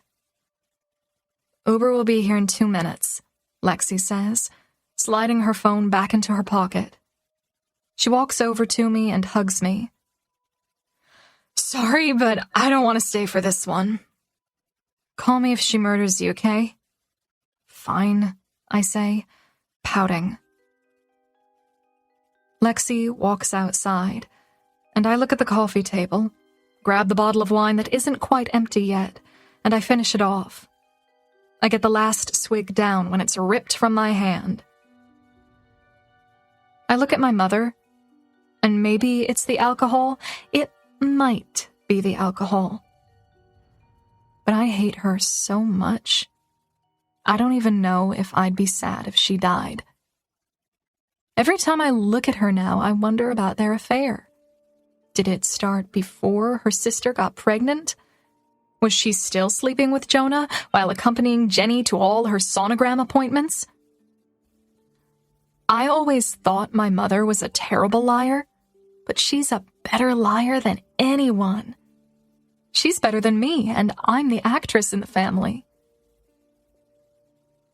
So, I say, very casually, how long have you and Jonah been fucking? My mother is forced to blow out a calming breath, her lips thin with anger. I'm not sure I've ever felt worried she might slap me, but I take a step back because she looks pissed enough to slap me right now. I'm done with this behavior, Clara. She picks up the other wine bottle and the red Solo cups Lexi and I started with. When she stands up straight, she looks me in the eye again. I would have never done that to Jenny. Or your father. Don't insult me like that. I want to believe her. I kind of do believe her, but I'm drunk, so my judgment is impaired. She walks to the kitchen, so I follow her. Is that where you've been? My mother ignores me as she begins pouring what little is left of the wine down the drain. What were you doing at Jonah's? I snap my fingers, trying to think of the word for the things people live in. Words are hard right now. House, I finally say. Why were you at his house just now? We needed to talk. You didn't talk. You had sex. I can tell. I'm an expert now. My mother doesn't deny my accusation. She throws the empty bottles of wine in the trash, then finds the last bottle of wine in the kitchen and uncorks it, then pours it out in the sink. I point my hands toward her, clapping. Thinking ahead, I see. Good job. Good, Mom. Well, I can't really trust you with much of anything at this point, so whatever it takes. When that bottle is empty, she tosses it in the trash, then walks back to the living room. She swipes my phone off the table. I follow her down the hallway, even though I keep bumping into the wall with my shoulder. Words are hard, but walking is harder. I eventually just place my hand on the wall and balance myself until I get to my room. My mother is inside gathering things. My television, my iPad, my books. You're grounding me from books. Books are a privilege. You can earn them back. Oh my God. She's taking away everything that brings me any semblance of happiness. I stomp over to the corner where I tossed my favorite throw pillow this morning. It's purple and black sequined, and I like drawing shapes in it with my fingers. Sometimes I draw cuss words. It's fun.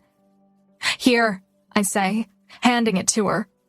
This pillow brings me a lot of joy, too. Better take it away. She snatches it out of my hand, and then I look for something else I like. I feel like we're in an upside-down Marie Kondo episode. Does it spark joy? Get rid of it. My earbuds are on my nightstand, so I grab them. I like these. I can't even use them because you took my phone and my iPad, but I still might be tempted to put them in my ears, so you better take them. I toss them into the hallway where she's setting all the other stuff. I grab my blanket off my bed.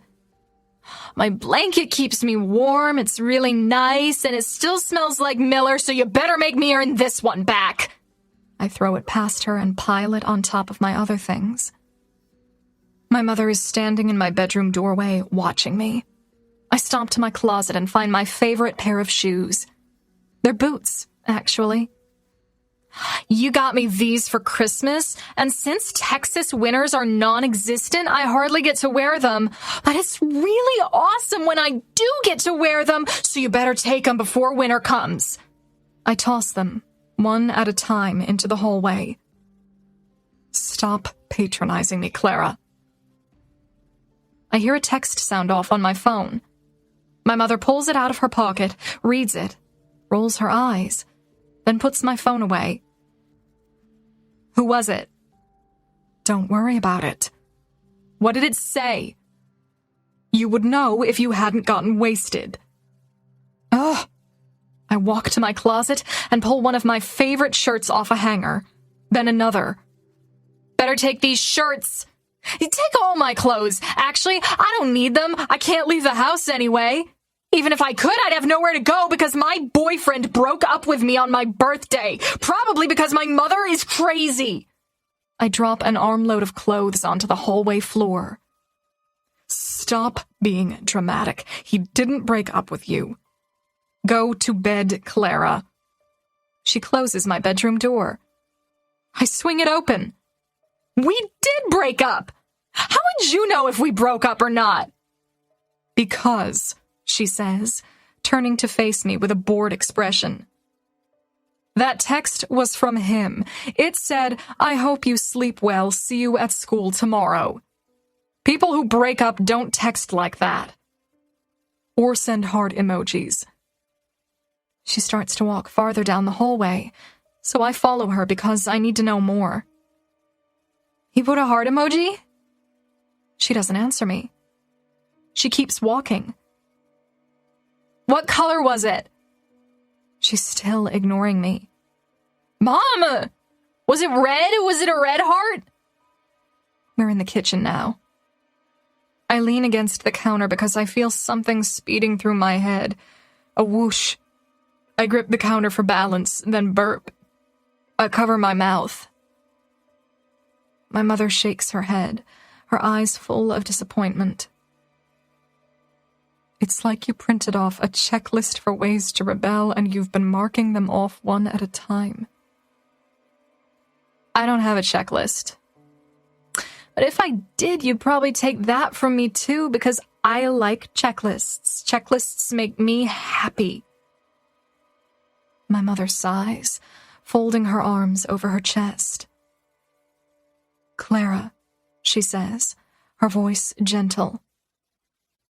Sweetie, how do you think your father would feel if he could see you right now? If my father were alive, I wouldn't be drunk, I admit. I respected him too much to do that. You don't have to stop respecting him just because he's dead. Yeah, well, neither do you, Mom. Chapter 31. Morgan. Clara's comment cut deep. I realized she drank an entire bottle of wine on her own. 2 of them were completely empty. But sometimes drunken stupors make people more honest than they normally would be, which means she truly believes I'm disrespecting her father. It kills me that she thinks I'm the one in the wrong. I hope this passes. Her anger, her rebellion, her hatred toward me. I realize she'll never fully get over it, but I hope in the coming days she can somehow find it in herself to forgive me. I'm sure she will, once we're able to sit down and have a conversation, but she's still reeling from the realization that Jonah and I are intimately involved. To be honest, I'm still reeling from the realization. I open her door one more time to check on her before going to my bedroom. She's out cold. I'm sure she'll wake up with a raging hangover, but right now, she looks peaceful. I kind of hope she does have a hangover. What better way to ensure your child doesn't drink again than for their first time to be an awful experience? I hear my cell phone ringing, so I leave Clara's door cracked and go to my bedroom. In all the times Jonah has called me, this is the first time I've allowed myself to be excited to hear his voice. I sit down and lean back against the headboard and answer it. "Hi." "Hey," he says. I can hear the smile in his voice. It's quiet for a moment, and I realize he probably had no pressing reason to call me other than just to talk. That's a first. It's exhilarating, feeling wanted. I slide down onto my back. "What are you doing?" "Staring at Elijah," Jonah says. "It's so weird how fascinating it is just watching a baby sleep." "It doesn't end. I was just staring at Clara when you called." "That's good to know. So things were better when you got home?" I laugh. "Oh, Jonah." I press my hand to my forehead. "She's wasted. She and Lexi drank 2.5 bottles of wine while I was at your house." "No." "Yes. She's gonna regret it in the morning." He sighs. "I wish I knew what advice to give you, but I'm at a loss." Me too. I'm calling a family therapist in the morning. I should have done it sooner, but I guess it's better late than never. "Should I expect her in class tomorrow?" "I don't know that she'll be able to get out of bed." He laughs, but it's an empathetic laugh. "I hope the years drag by before Elijah's that age." "They won't. It'll go by in a blink." It's quiet for a moment. I like hearing him breathe. I kind of wish I was there with him right now. I cover myself with my blanket and roll onto my side, resting my phone against my ear.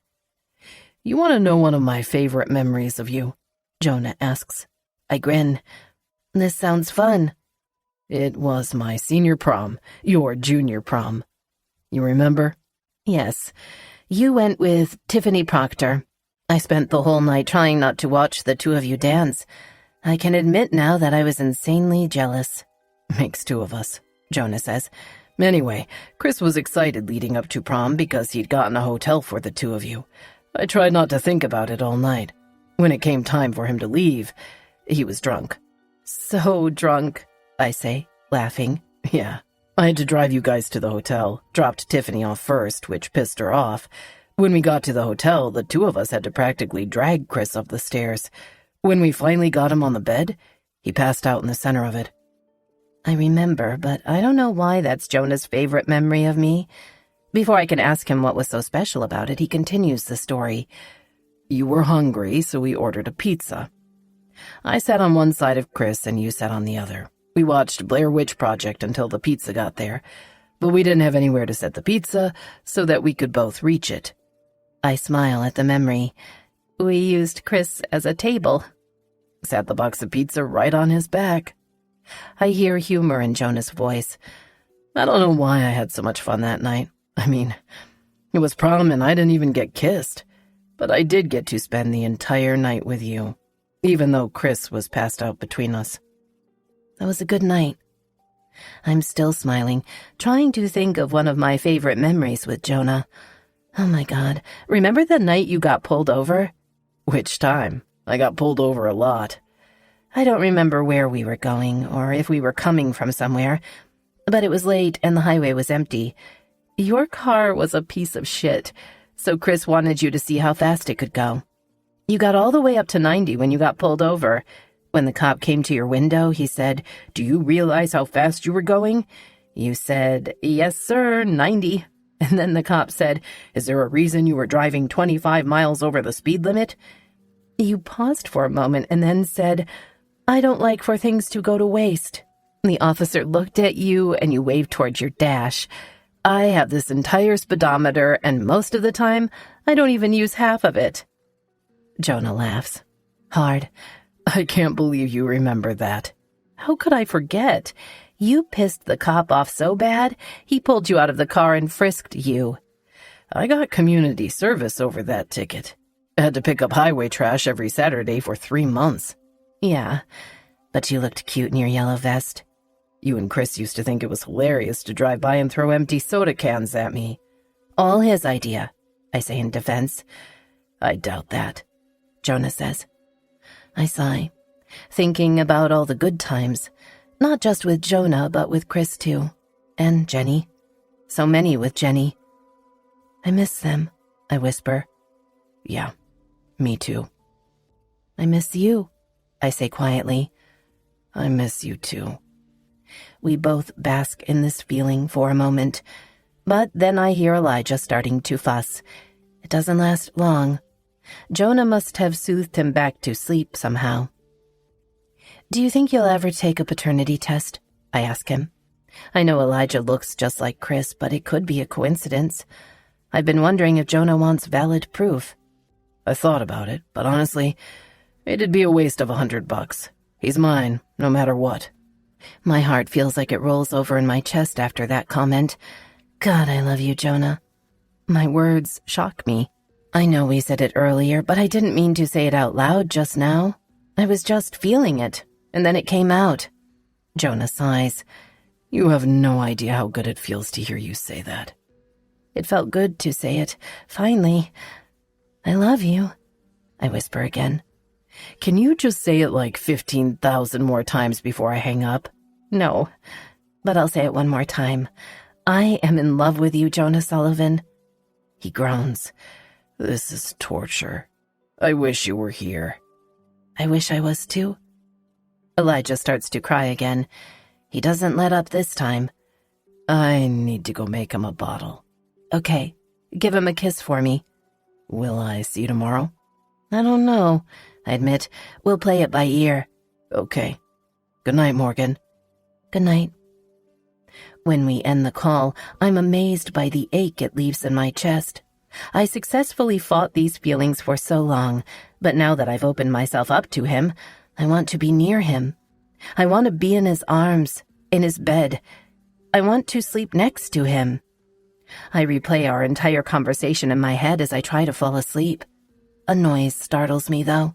The sound came from the direction of Clara's bedroom. I jump out of my bed and rush down the hallway. She's not in her bed, so I open her bathroom door. She's on her knees, gripping the toilet. Here we go. I take a washcloth out of the cabinet and wet it, then kneel down next to her. I hold back her hair while she pukes. I hate that she's experiencing this, but I also love it. I want it to hurt. I want her to remember every terrible second of this hangover. It's a couple minutes later when she falls against me and says, I think it's over. I want to laugh because I know it isn't. I help her back to bed because she's still very drunk. When she lies down, I notice she's just using a sheet to cover up. I go to the spare bedroom, where I put all the things I confiscated.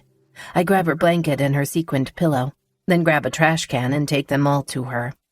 While I'm tucking her in, she mutters, I think I have vomit in my nose. I laugh and hand her a Kleenex. She blows her nose and drops the Kleenex in the trash can. Her eyes are closed, and I'm stroking her hair when she says, I don't ever want to drink again. Her words are slurred. I hated the pot, too. It smelled so bad. I don't want vomit in my nostrils again. It's the worst. I'm glad you hate it, I say. I hated sex, too. I don't want to do that again for a long, long time. We weren't even ready. He tried to talk me out of it and I wouldn't listen. I know she's drunk, but her words surprise me. What does she mean he tried to talk her out of it? That was her idea? I'm still stroking her hair when she begins to cry. She presses her face into her pillow. I hate that whatever happened between them is making her feel this guilty. He obviously loves you, Clara. Don't cry. She shakes her head. That's not why I'm crying. She lifts her head from the pillow and looks at me. I'm crying because it was my fault. It's my fault they died, and I try not to think about it, but that's all I think about when my head is on this pillow. Every single night. Except one time I fell asleep wondering why teddy bears are made to be cuddly, when real bears are so mean, but besides that one night, all I can think about is how it's my fault they had the wreck. What are you talking about? She drops her face back into her pillow. Go away, Mom. Before I even move, she lifts her head again and says, No, wait, I want you to stay. She scoots over, patting the bed next to her. Sing me that song you used to sing to me when I was little. I'm still trying to catch up to what she said about the wreck being her fault. Why would she think that? I want to ask her about it, but she's too drunk to hold a real conversation right now. So I just climb into bed with her and appease her. What song? You know, that song you used to sing to me when I was little? I sang you a lot of songs. I don't think we had any one particular song. Sing something else then. Do you know any 21 Pilots songs? We both like them.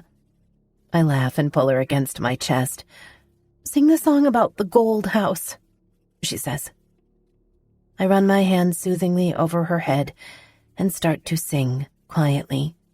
She's nodding as I sing, letting me know that's the right song. I continue singing the song, stroking her hair, until the song is over and she's finally asleep. I gently slip out of her bed and stare down at her. Drunk Clara is kind of funny. I'd prefer to have seen it for the first time when she was 21, but at least it happened here, where I'm the one who gets to make sure she's taken care of. I tuck her blanket around her and then kiss her goodnight. You're driving me crazy right now, Clara, but my God, I love you. Chapter 32. Clara. Never in my life have I felt this terrible. I probably shouldn't have driven to school because my head hurts so bad I can barely keep my eyes open. But my mother took my phone last night and I wanted to talk to Miller. I need to talk to him. I don't really recall much that happened after Lexi arrived, but I certainly remember everything that happened with Miller before he left. And I regret all of it. When I see his truck pull into the parking lot, I get out of my car and walk over to it. He turns it off and then unlocks the passenger door. I have no idea if he's still mad at me, so the first thing I do when I'm in his truck is scoot across the seat and wrap my arms around him. I'm sorry I'm crazy. Miller hugs me back. You aren't crazy. He pushes me away, but only so he can readjust our position. He scoots toward the middle of the seat and pulls me onto his lap so that I'm straddling him and can look him in the eyes. I felt bad after I left your house, but I was upset. I've wanted to be with you for a while now, but I want our time together to be meaningful to us and not related to or in spite of anyone else. I know. I'm sorry. I feel terrible. Miller pulls me against his chest and rubs a soothing hand over my back. I don't want you to feel terrible. I get it. You've been through a lot, Clara. I don't want you to stress out even more because of me or us. I just want to be part of everything that makes your life better. God, I feel like such an asshole. I'm relieved and lucky that he's as understanding as he is. I kiss him on the cheek and look at him. Does that mean you don't want to break up with me anymore? He smiles. I never did. I was just upset. Good. I kiss the inside of his palm. Because it's really going to hurt when it happens someday. Just thinking you were breaking up with me for 2 seconds hurt like hell. Maybe we'll never break up, he says, his voice hopeful. Sadly, the odds aren't in our favor. He drags a thumb across my bottom lip. That's a bummer. I sure will miss kissing you. I nod. Yeah, I'm a great kisser. The best you'll ever have. He laughs, and I drop my head to his shoulder. What do you think will be the cause of our future breakup? I don't know, he says, entertaining my distracting thoughts. But it'll have to be way more dramatic than last night because we're in too deep. It will be, I say. It'll be extremely dramatic. You'll probably become a famous musician, and you'll fall in love with the fame and leave me behind.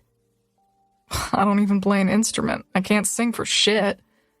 I'll probably become a famous actress then, and I'll introduce you to one of my co-stars who is more famous than me, and you'll find her more attractive, and you'll want to touch all her Academy Awards. Not possible. That kind of person doesn't exist. I sit up so I can see his face. Maybe they'll colonize Mars and I'll want to move there and you won't. He shakes his head. I'll still love you from a different planet. I pause. He said, I'll still love you. I know he didn't mean it that way, but I grin teasingly. Did you just admit that you're in love with me? He shrugs, and then his lips spread apart in a shy smile. Sometimes I feel like I am. I'm sure it's not all that deep yet. We haven't been together that long. We argue a lot more than I'd like. But I feel it. Right below the surface. Tingling. Keeps me awake at night. That could just be restless leg syndrome. He smiles with a slow shake of his head. Nope. This could be the cause of our dramatic breakup. You telling me you might be falling in love with me way too soon? You think it's too soon? I kind of thought it was the perfect moment. He leans forward and kisses me softly on the cheek. I've waited 3 years to be with you. If falling in love with you too soon will ruin that, then I don't even like you. In fact, I hate you. I smile. I hate you too. He threads our fingers together and smiles. Seriously, maybe we really won't break up. Ever. But heartache builds character, remember? So does being in love, he says. What a great point. It's such a good point, I kiss him for it. I only give him a peck, though, because I don't think he wants his tongue in my mouth after last night. Me and Lexi got drunk after you left. I'm pretty hungover, so I think I'm just gonna go back home. I have a headache the size of Rhode Island. Rhode Island is actually pretty small, he says. Nebraska, then. Oh. Well, in that case, you should definitely go home and go back to bed. I kiss him again, on the cheek. I'll give you a better kiss next time I see you. But I've been puking all night. When will I see you next? I shrug. I'll be at school tomorrow, but I'm probably grounded for a really long time. Miller tucks hair behind my ear, hugs me, and then says, Thank you for coming to see me. Thank you for putting up with me. When we get out of his truck, he gives me one final hug. It's comforting, and on the drive home, I think about his hugs. My dad's hugs, Jonah's hugs, they're all great. But if I'm being honest, nothing really compares to my mother's hugs, or her kisses. I don't really remember a lot about last night, but I do remember her helping me in the bathroom. And for some weird reason, I remember she was in my bed singing me a random 21 Pilots song. And I remember her kissing me on the forehead, right before she told me she loved me. Even at 17 years old, I still feel all the comforts of childhood when I'm sick and my mother takes care of me. I woke up with my blanket and my sequined pillow. It made me smile, even through the headache, even through my anger. I wonder if I can somehow separate the anger from the love. I don't want her actions with Jonah to have an effect on the way I feel about her. She's my mother. I don't want to hate her. But what if I won't be able to forgive her? But how do I even know that Jenny and my dad aren't happy for my mom and Jonah? What if they somehow set this in motion from wherever they are? What if my anger is interfering with that somehow? I have a lot of questions. Most of them I know can't be answered. It's making my head hurt even more. When I finally walk into the house, my mother is awake. She's sitting on the couch with her laptop, probably still applying for jobs. She glances up at me as I shut the door. You okay? I nod. I thought I could do school, but I was wrong. I have a Nebraska headache. I point toward my room. I'm gonna go back to bed. Chapter 33. Morgan. I Googled Nebraska headache when Clara got home this morning, but couldn't figure out what it meant. I thought maybe it was slang, but if it is, it must be brand new slang. I feel fairly productive today. I have a job interview for a secretary position at a real estate firm next week. Not ideal, because the pay is low, but it's a start. I find the idea of selling real estate appealing, so I thought if I could get the job, I might get a taste for it and see if that's what I want to study. I've been looking up ways I can somehow work and go to college at the same time. There are so many more options now than there were when I was 18. If I had the opportunity to take night classes and online classes when Clara was younger, I probably would have finished my degree. I've been feeling sorry for myself, but in reality, this isn't all Chris's fault. I knew he wasn't invincible. I could have easily gone to college part-time to prepare myself if something were to ever happen to him. And I'm honestly lucky he had a life insurance policy that'll give me time to figure it out. As I was looking through the paperwork in the bedroom, I came across my birthday board, which Clara and I worked on the night before Chris died. I never put it back where I usually keep them, because the next day altered everything. It somehow ended up under my bed. It reminded me that we still need to do Clara's. I know she probably doesn't feel like it, but it's tradition. So when I hear her up and showering, I pull out the craft supplies and set them on the table. I make a charcuterie board and set it on the table next to her birthday board because I doubt she'll feel like eating much, but she needs to eat something. When she finally walks out of her room, I'm at the table on my laptop. She stares at her birthday board. I close my laptop, and surprisingly, she walks to the table and takes a seat without a fuss. She pops a grape into her mouth. We make eye contact, but neither of us speaks. She grabs a blue marker, and I grab a purple one. She stares at her board, at all the things we've put on it over the years. I like it because her handwriting has evolved throughout the years. Her first goal was written in green crayon, spelled wrong. American Girl Doll. It was a want rather than a goal, but she was young. She eventually learned the difference over time. Clara begins to write something. It's not just one thing, it's several things. When she's finished, I lean forward and read the list. 1. I want my mother to see my boyfriend for who he really is. 2. I want my mother to be honest with me, and I want to be honest with her. 3. I want to be an actress, and I want my mother to support that dream. Clara puts the lid back on her marker, pops another grape in her mouth, and walks into the kitchen to get a drink. Her goals make me sigh. I can tackle the first one. I can pretend to tackle the second one. But the third one is tough for me. Maybe I'm too realistic, too practical. I follow her into the kitchen, and she's pouring herself a glass of ice water. She pops 2 aspirin and swallows. I know you want me to major in something more practical, but at least I'm not running off to Los Angeles without getting a degree first, she says. And I need to start looking at schools soon. I need to know what we can afford now that Dad is gone. What if we compromise?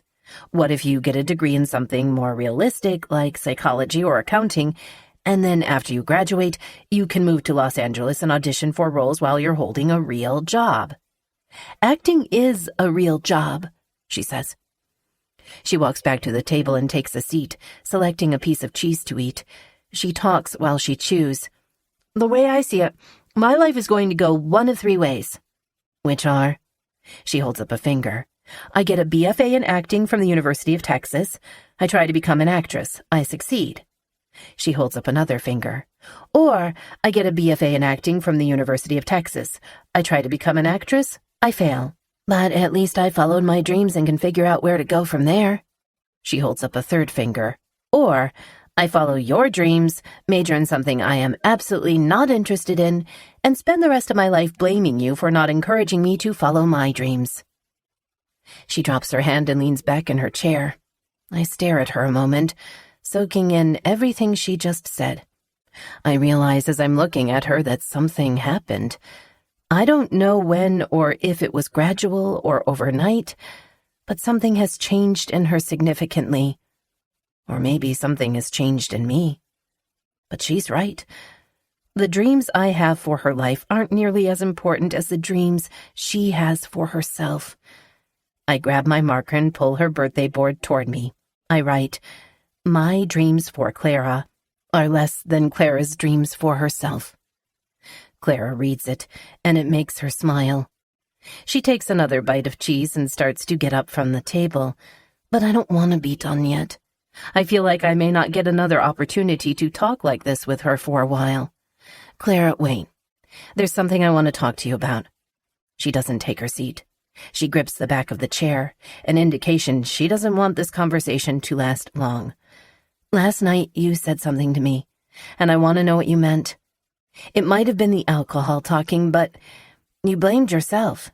You said the wreck was your fault. I shake my head in confusion. Why would you think that? I see her swallow. I said that? You said a lot of things, but that one seemed to really upset you. Clara's eyes immediately moisten, but she releases the chair and turns away. I don't know why I said that. Her voice cracks as she walks across the living room toward her bedroom. For once, I can tell she's lying. Clara. I stand up and follow her. I reach her before she disappears down the hallway. When I spin her around, she's crying. It's heartbreaking seeing her so upset, so I pull her to me, holding her, attempting to soothe her. I was texting Aunt Jenny when they had the wreck, she says.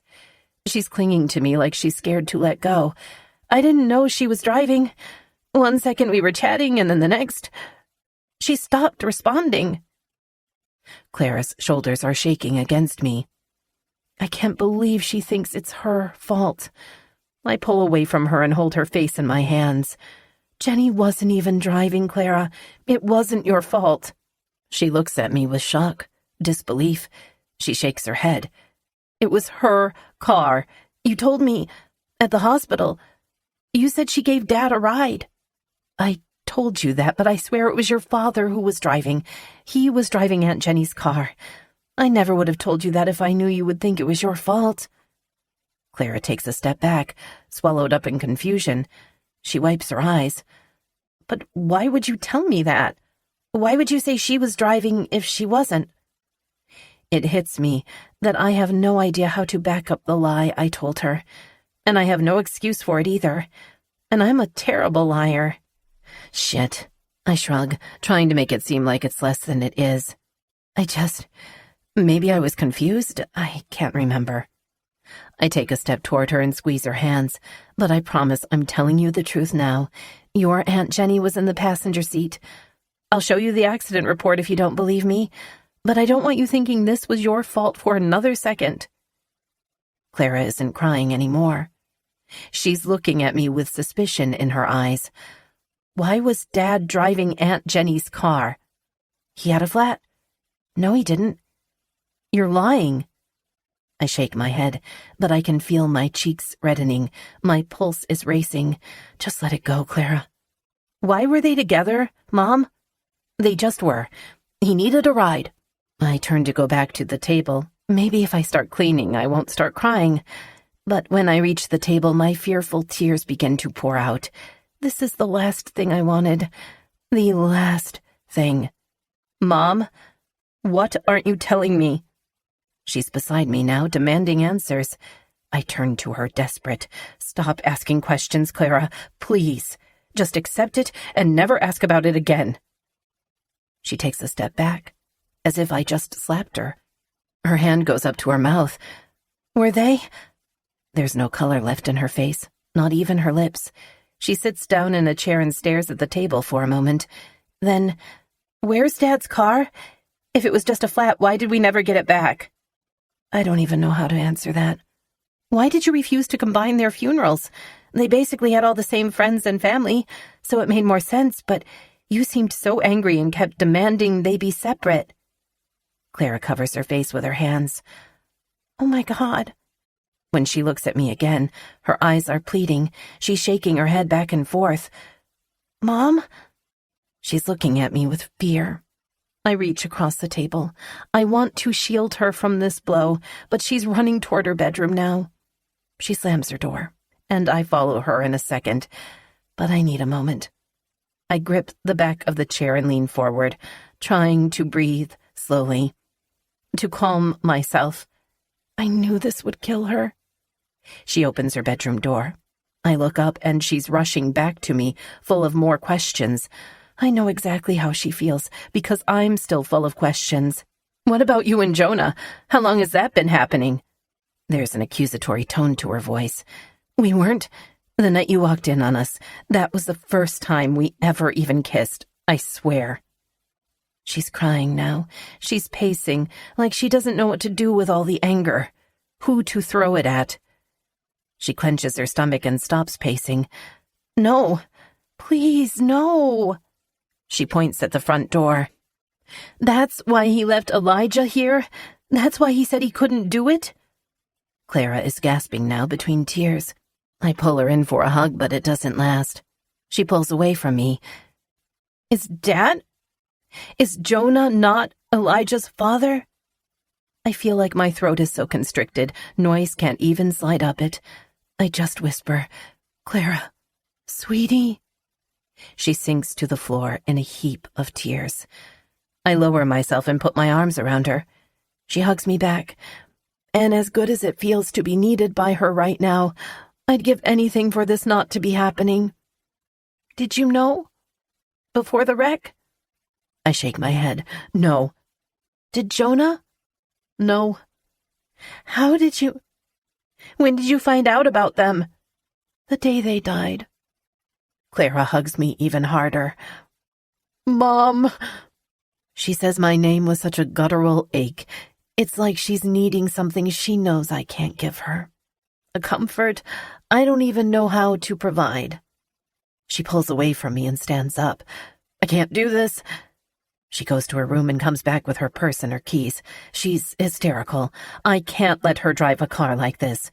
I walk over to her and take her keys out of her hand. She tries to snatch them back, but I don't let her have them. Mom, please. You aren't leaving. Not when you're this upset. Clara drops her purse in defeat and covers her face with her hands. She just stands there, crying to herself. Then she slides her hands down her face and looks at me with imploring eyes, dropping her arms to her sides. Please, I need Miller. Those words coupled with that look in her eyes, it all shatters me. It feels like my soul has been stomped on, but somehow, even beneath all the pain, I understand. Right now, I'm not what she needs. I'm not the solace she'll find the most comforting. And even though it feels like the death of a huge part of our relationship, I'm grateful to know there's someone out there who gives her that besides me.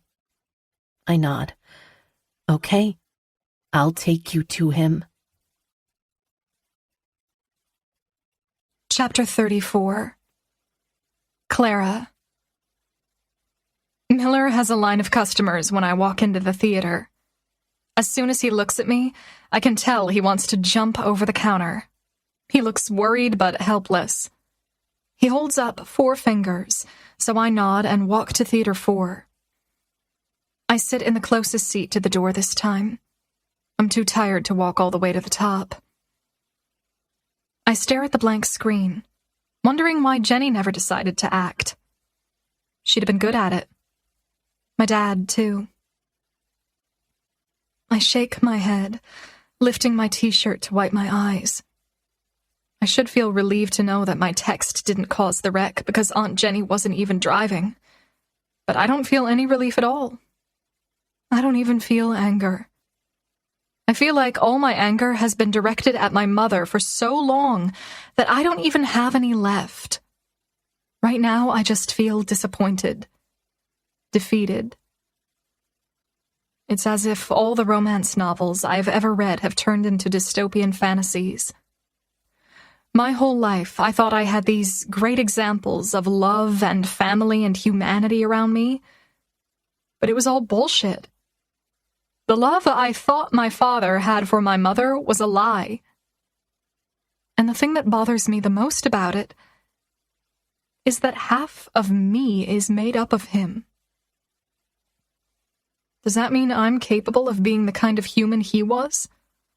The kind to betray your spouse and child while plastering a loving smile on your face for so many years? I hear the door to the theater open. Miller walks over to me and then leans down to kiss me. I pull away. I don't feel like a kiss right now. Or maybe I don't feel like I deserve a kiss right now. Whatever this is I feel for him, it worries me that it's nothing more than manufactured signals from my brain that'll eventually fade. Miller steps over me and sits down in the seat to my right. Did I do something wrong? No, I say, shaking my head. But you will. I will. Everyone does. Everyone fucks up. Hey, he says, touching my cheek, pulling my teary eyes to his. What happened? My father had an affair with Aunt Jenny. Elijah is his, not Jonah's. My confession stuns him. He drops his hand and falls against his seat. Shit. It felt weird, saying it out loud. Does Jonah know? He didn't know until after the wreck. Miller lifts an arm and slips it behind me, despite my earlier hesitance to let him kiss me. He begins to gently rub my back.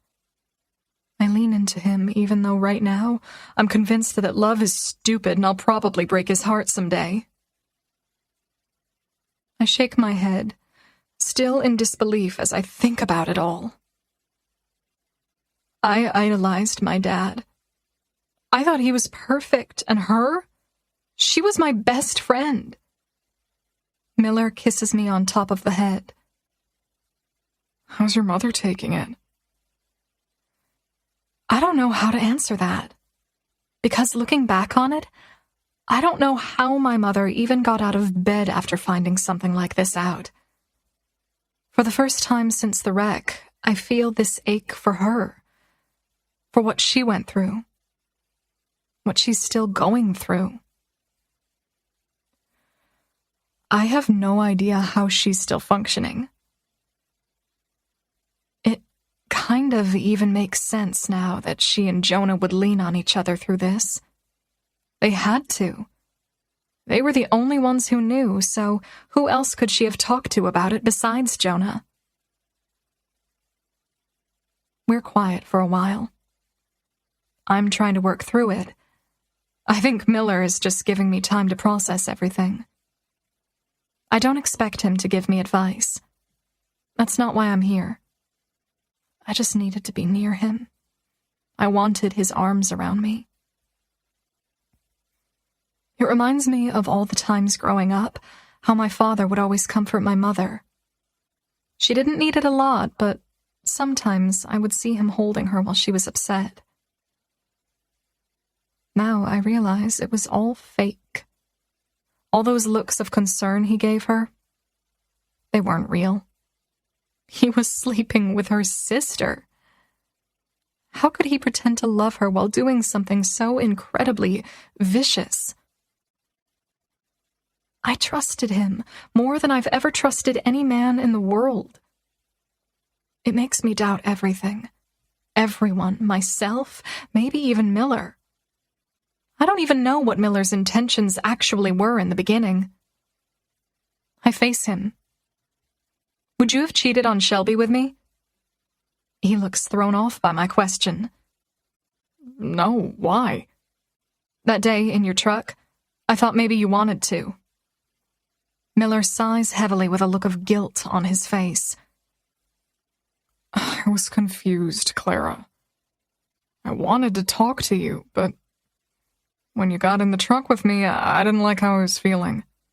I wouldn't have cheated on her, but I can't say that I didn't have the urge. Do you still talk to her? He shakes his head, but the shake of his head is coupled with an eye roll. It looks like he's growing frustrated with me. It slams me right in the chest. Every time I'm angry, I find myself involving him somehow. I'd almost rather him break up with me than lose respect for me. But if I keep behaving this way, that's exactly what will happen. I'm sorry, I say. All of this is messing with my head, and I don't know who to be mad at. Miller brings my hand to his mouth. He kisses the back of it, giving a reassuring squeeze. Remember when you thought I was epic? I laugh at that. How could anyone think I'm epic? I still think you're epic, he says. Frustratingly epic. Or epically frustrating. You started dating me at the absolute worst moment of my life. I'm sorry you've had to deal with all this shit. He lifts his hand and gently cups my face. I'm sorry you've had to deal with all this shit. Sometimes when he says things to me, his words feel like they reach me through my chest rather than through my ears. I love that he's so understanding, so patient. I don't know where he gets it from, but maybe the more I'm around him, the more I'll become like him. Imagine how great we'll be when I'm finally emotionally stable. He pulls me into a hug. You're great now, Clara. Damn near perfect. Near? I'd say a 9 out of 10. What's the reason for the 1-point deduction? He sighs. It's that pineapple on pizza, unfortunately. I laugh, and then I lift the armrest that's separating us to snuggle against him. We're quiet for a while after that. He holds me while I try and work through my thoughts, but I know he can't stay here all night. After a few minutes, he kisses me on top of the head. I need to get back to work. It's not even my break right now, and the manager is on duty tonight. What time do you get off? Not until 9. Can I stay until you get off work? I need a ride home. How'd you get here? My mother dropped me off. Oh. She doesn't know I work here, huh? I nod. She does. That's why she dropped me off here. Miller raises an eyebrow. Do I sense progress? I hope. He smiles and then kisses me. Twice. There's a cartoon starting in Theater 3 in about 15 minutes. Want to go watch it while you wait for me? I crinkle up my nose. A cartoon? I don't know. He pulls me out of my seat. You need something light right now. Go watch it and I'll bring you food. He holds my hand as we walk out of the theater. He walks me to the showing next door, but before I go in, I kiss him on the cheek. One of these days, I'm going to be better for you, I say, squeezing his hand. I promise. You're perfect just how you are, Clara. No, I'm not. I'm only a 9, apparently. He's laughing as he backs away from me. Yeah, but I really only deserve a 6. I I'd find a seat far away from all the little kids, all the way at the top. Miller was wrong. I don't think the cartoon helps, because I can't stop thinking about what happened. It isn't lost on me that my anger over finding out about my father and Jenny isn't nearly as intense as it was when I thought my mother and Jonah were the ones having the affair. I contemplate that, and I realize it comes down to one thing: selflessness. It seems so insignificant, but it's not. My mother was put through the most maddening, painful, tragic event of her life. Yet, as always, she put me first. Before her anger, her grief, the betrayal. She did everything she could to shield me from the truth, even if that meant unfairly taking the blame. I don't doubt my father's love for me, but I don't know that he would have done the same if the tables were reversed. I'm not sure Jenny would have either. As devastated as I am to finally know the truth, it actually hurts less than when I thought my mother was the one in the wrong. Since the day I was born, every decision she's ever made for herself was made in order to benefit me. I've always known that about her, but I'm not sure I appreciated it until tonight. The cartoon has ended, and the theater is cleared out, but I'm still staring hard at the blank screen, wondering how my mother is doing. She's the real victim in all of this, and it makes me sad to know that the two people she's leaned on for most of her life are the same two people who weren't there to catch her when she fell. Hell, they're the ones who made her fall in the first place.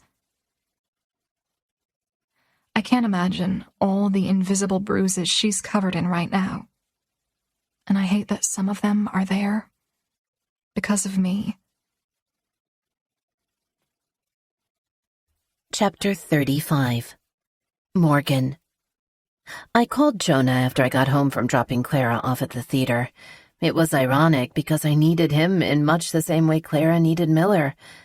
We talked for a while, but Elijah was already asleep, so he couldn't come over. I would have gone to him, but I didn't want to be away from the house in case Clara came home. 2 hours have gone by, and I've done nothing but pace the floor and stare at the blank television screen, wondering how she's doing. Wondering if Miller is giving her the reassurance and comfort she needs right now. Even if he is, I feel this emptiness in me, and it's creating a pull to go find her. After she's been gone for 2.5 hours, I finally grab my keys and decide to drive myself back to the theater. Miller is behind the concession stand when I walk inside. He's helping 2 customers, but I don't see Clara anywhere. I stand in line and wait until he's free. When he hands the customers their change and they step out of my way, he looks up and stiffens. I like that I make him nervous, but I also hate it. I don't want to be unapproachable to someone my daughter cares so much about. "Looking for Clara?" he asks. I nod. "Yeah. Is she still here?" He looks at the clock on the wall behind him, then nods. "Yeah. She should be alone in Theater 3. The movie ended 15 minutes ago." "She's alone? Just sitting in a theater by herself?" Miller smiles and pulls a cup off a stack, filling it with ice. "Don't worry. She likes it." He fills the cup with Sprite and hands it to me. "I've been busy, so I haven't been able to take her a refill. You want anything?" "I'm good. Thank you." I start to turn around but stop short when Miller says, "Mrs. Grant?" He looks to his left, then his right, ensuring our privacy. He leans forward a little, looking me in the eyes. He presses his lips together nervously before he speaks. "I'm really sorry about sneaking into your house the other night, and for all the other stuff. I really do care about her." I try to see him for the first time, without the preconceived notions Chris had about him. I want to see him as Jonah sees him, like he's a good kid, good enough to date Clara. I'm still not sure about that yet, but the fact that he's just given me what seems like a very genuine apology is a good start. I nod, giving him a small smile. then head toward Theater 3. She's all the way at the top when I walk in. The lights are on, and she's staring straight ahead at the blank movie screen, her feet propped up on the seat in front of her. She doesn't notice me until I start walking up the stairs toward the top row. When she does lay eyes on me, she sits up straighter and pulls her feet down. When I reach her, I hand her the Sprite and take a seat next to her. Miller thought you might need a refill. She takes the Sprite and sips from it, moving her empty cup to the seat on the other side of her. Then she lifts the armrest between us and leans into me. It takes me by surprise. I wasn't sure what to expect from her. She's been through a lot tonight, and to be honest, I've been waiting for the aftershocks to hit. I take advantage of this rare moment of affection by wrapping my arm around her and pulling her to me. I don't think either one of us really knows how to start the conversation. A few long seconds go by before Clara says, "Have you ever cheated on Dad?" She doesn't ask it in an accusatory way. It's almost like she's just working through a thought, so I answer her honestly. No. Up until Jonah, your father was the only guy I'd ever kissed. Are you angry at them? Dad and Jenny? I nod. Yes. It hurts. A lot. Do you regret marrying him? No. I got you. She lifts her head. I don't mean do you regret ever dating him or getting pregnant with me, but do you regret marrying him? I brush her hair from her forehead and smile. No. I regret the choices he made, but I don't regret the choices I made. She lays her head back down on my shoulder. I don't want to hate him, but I'm mad that he did that to us. I'm mad that Aunt Jenny would do something like that to us. I know, Clara. But you have to understand that their affair had everything to do with us, but also absolutely nothing at all. It feels like it had everything to do with us. Because it did, I say. You just said it didn't. Because it doesn't, I say. Clara lets out a short, defeated laugh. You're confusing me. I urge her off my shoulder and turn in my seat a little so that we're facing each other. I take one of her hands in both of mine. Your father was a great father to you, but as a husband, he made some shitty choices. No one can be the perfect everything. But he just seemed so perfect. The betrayal in her eyes saddens me. I don't want her to go through life with this memory of Chris. I squeeze her hand. I think that's the problem. Teenagers think their parents should have it all figured out. But the truth is, adults don't really know how to navigate life any better than teenagers do. Your father made some big mistakes, but the things he did wrong in his life shouldn't discredit all the things he did right. Same goes for your Aunt Jenny. A tear spills out of Clara's right eye. She wipes it away quickly. Most mothers would want their daughters to hate their fathers for doing what Dad did. I'm not most mothers. Clara's head falls back against the red velvet chair, and she looks up toward the ceiling. She laughs as tears continue rolling into her hair. Thank God for that. It wasn't a direct compliment, but it makes me feel good nonetheless. If I tell you something, will you promise not to judge me? She asks. Of course. She tilts her head toward me, and there's a trace of guilt in her expression.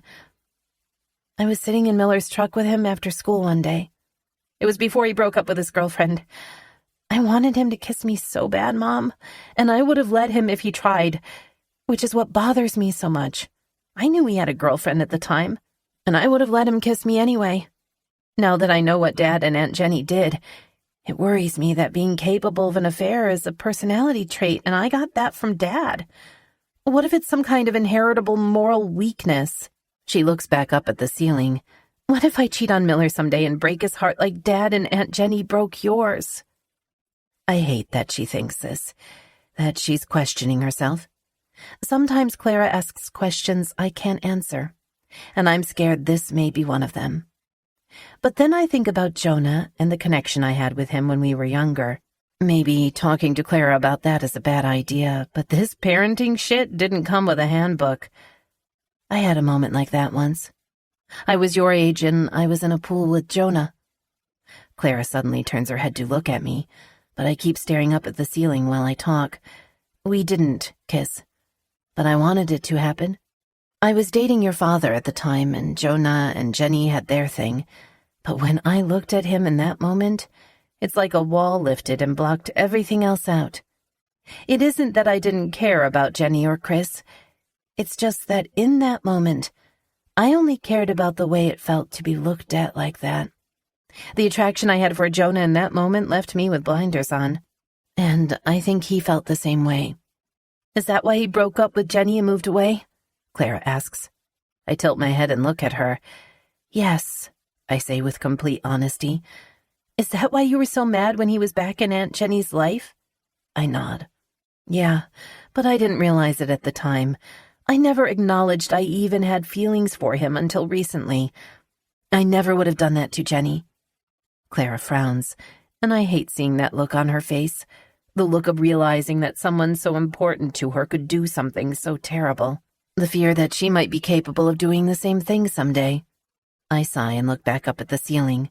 I've had more time to mull over all of this than you have, so maybe I can share some of the wisdom that was born from all my anger. Think of it like this.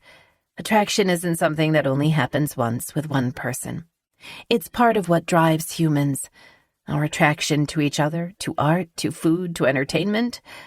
Attraction is fun. So when you decide to commit to someone, you aren't saying, I promise I'll never be attracted to anyone else. You're saying, I promise to commit to you, despite my potential future attraction to other people. I look at Clara. Relationships are hard for that very reason. Your body and your heart don't stop finding the beauty and attraction in other people simply because you've made a commitment to one person. If you ever find yourself in a situation where you're drawn to someone else, it's up to you to remove yourself from that situation before it becomes too hard to fight. Like Jonah did? I nod. Yeah, exactly like that. Clara stares at me a moment. Dad couldn't remove himself from the situation with Jenny because she was always around. Maybe that's why it happened. Maybe. It's still not an excuse, though. You're right, it's not. She lays her head back on my shoulder. I kiss the top of her head, but she doesn't see the tears that begin to roll down my cheeks. It just feels so good to finally have this conversation with her. It feels good to know that my daughter is a lot more emotionally equipped for the truth than I assumed she was. All the stuff I've done, it's not Miller's fault. He just tried to be there for me. I don't want you to hate him. She doesn't need to convince me anymore. When I found out he tried to talk her out of having sex with him, I stopped hating him. And then when he apologized to me tonight, I actually started to like him. I don't hate him. I actually kind of like him. I'd like him more if he never sneaks into your room again. But I do like him. He won't, she says, I swear. Mrs. Nettle will tell on you anyway. She lifts her head. Is that how you found out? Sometimes it pays to have the nosiest neighbor alive. Clara laughs, but when she sees my tears, her smile fades. I wave it off. They're good tears. I promise. She shakes her head. My God, we have been so mean to each other. I nod in agreement. I didn't think we had it in us. You grounded me from reading books, she says, laughing. You called me predictable. Well, you definitely proved me wrong. Somehow, we're both smiling. I'm appreciative she took the news so well. I realize her feelings could change tomorrow. She'll go through a lot of emotions, I'm sure. But for right now, I'm grateful to have this moment with her. Maybe that's something I need to learn to cherish a little more. Our relationship isn't always going to be sunshine and roses. But whenever there's a break in the storm, I need to take advantage of those breaks. No matter what mood I'm in or what's going on in my own life, I need to bask in these moments of sunshine with Clara. Can we start with a clean slate? Like, can we just forget the weed and the detention and the alcohol and the skipping school? I really want my phone back. That's not all you did wrong, I say. I know, but I was running out of breath. The list is really long. Despite everything she's gone through, I'm still convinced she needs to be grounded. But she's not the only one who wants to start with a clean slate. I'm not exactly proud of my own behavior. I'll tell you what. I'll give you back your phone if you promise to stop making fun of me for preferring cable TV over streaming. Clara stares at me very seriously. Oh, man. I don't know. Clara? She laughs. Fine. Deal. Chapter 36. Clara. My mother and I walk out of the theater holding hands. Miller is at the far end of the hallway, emptying a trash can. My mother doesn't see him, but I do. Right before we turn to walk toward the exit, Miller smiles at me. This moment isn't even about me and him, but there's something about the way he's looking at me right now that feels like he might have just fallen in love with me. I smile back at him, knowing I'll remember this 3-second silent exchange forever. Chapter 37. Morgan. This morning when I woke up, it was the first day since the accident that our house wasn't filled with tension. I was up studying real estate terms for my upcoming job interview, and Clara hugged me before she rushed out the door with a Pop-Tart. After school, she texted and said she was working on her film project with Miller. Whether she's telling the truth, I don't know. But she's 17. She has a curfew, so as long as she meets it, I'm not going to press her for details on what she and Miller do when they're together.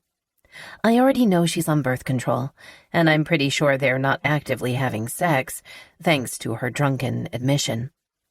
I'll bring it up soon, but when the timing is right. I want to ease into this new dynamic we have. If I jar her too much, she might pull back again, and that's the last thing I want. I invited Jonah over for dinner. It was nice. We sat at the breakfast nook and took turns feeding Elijah, laughing at his excitement over trying new foods. Elijah is now on a pallet on the living room floor, playing with a couple of baby toys Jonah set out for him. Jonah and I are on the couch. He's lying against the arm of it, his legs spread out to fit me between them. My back is against his chest, and we're both watching Elijah play on the floor. Jonah's left arm is draped over my stomach, and every now and then he'll press a kiss against the side of my head as we chat. The more he does it, the more used to it I get, and the less guilt I feel. I want him to keep doing it until I finally feel no guilt at all. I think that'll take a few more months, though. I sigh at that thought. So naturally, Jonah says, "What's wrong?" I just worry too much, I think. I worry that their betrayal will cause us to never fully trust each other. I'm not worried. He says it with such confidence. Why? Because we've never been with the person we belonged with, until now. I tilt my head back so I can see him. Then I kiss him for that. He brushes his thumb over my lip and regards me with a serene look. I'm not sure it's a look I've ever seen emanate from Jonah Sullivan. He spent a long time fighting something he no longer has to fight, and the peace within him shows. We'll be fine, Morgan. More than fine. I promise. The front door opens and Jonah and I both react. Clara wasn't supposed to be home for another hour. I sit up on the couch and Jonah pulls his legs out from under me. Clara pauses in the doorway, staring at us. Then she closes the door. You don't have to pretend anymore. She drops her purse and walks over to the floor. She sits down next to Elijah. Jonah looks at me, silently asking if they should leave. Clara sees the look he gives me. She reaches for Elijah and picks him up, leaning with her back against the couch opposite from us. Stay, she says to Jonah while looking at Elijah. I want to play with him for a little while. Jonah and I are silent as we watch her. We don't know what mood to expect. Last night was good between us, and so was this morning. But we haven't confronted this thing between me and Jonah with her yet. I'm not sure we're ready to, because Jonah and I haven't even really confronted it. Clara is holding Elijah, trying to get him to repeat sounds she's making. Has he said any words yet? She asks, looking up at Jonah. Not yet. It'll be a few more months before he can do that. Clara looks down at Elijah and starts making more sounds. Can you say Dada? He kicks his legs against her stomach, bouncing and making random noises. Then, to our astonishment, he repeats her. He says it so perfectly that no one moves a muscle because I think we're all doubting what we heard. Then Jonah says, Did he just? Clara nods. I think he did. Jonah leaves the couch and sits down next to Clara on the floor. He's too young to be repeating words willingly, but I move closer to them anyway in case he does it again. I sit on the floor on the other side of Clara. She repeats herself, Dada? She tries to get Elijah to mimic the sound again, but he just makes lots of other sounds instead. I know it was a fluke, but the timing couldn't have been more perfect. Clara tilts Elijah so that he's facing Jonah. That's your Dada right there, she says. I don't know if it's hearing Clara refer to Jonah as Elijah's dad that does it, or hearing the word come out of Elijah's mouth, but Jonah's eyes begin to spill over with tears. As soon as I see the first tear roll down his cheek, I start to cry. Clara looks at Jonah, then looks at me, then back at Jonah. Great. I thought I was done with the tears. Now she's crying.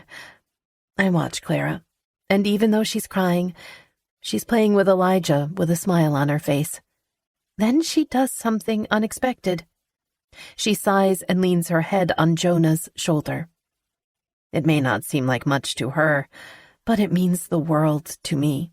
The gesture is more than any words could ever be worth. It's her telling him she's sorry. Sorry for what Chris did to him. Sorry for thinking it was our fault. That one little move makes me cry even harder.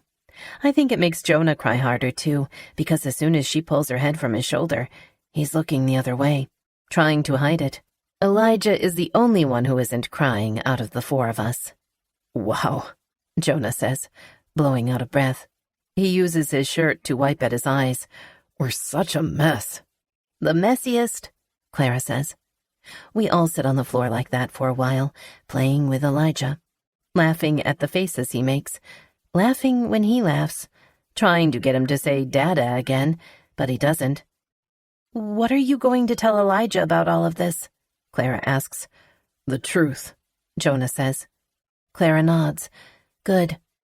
The truth is always the best choice. She kisses Elijah on the cheek. I've always wanted a little brother. Maybe in a more conventional way, but this will do. I like that she's mature enough to separate the reason for Elijah's existence from her love for him. Resentment is a heavy load to carry through life. I've been full of pride these last 24 hours.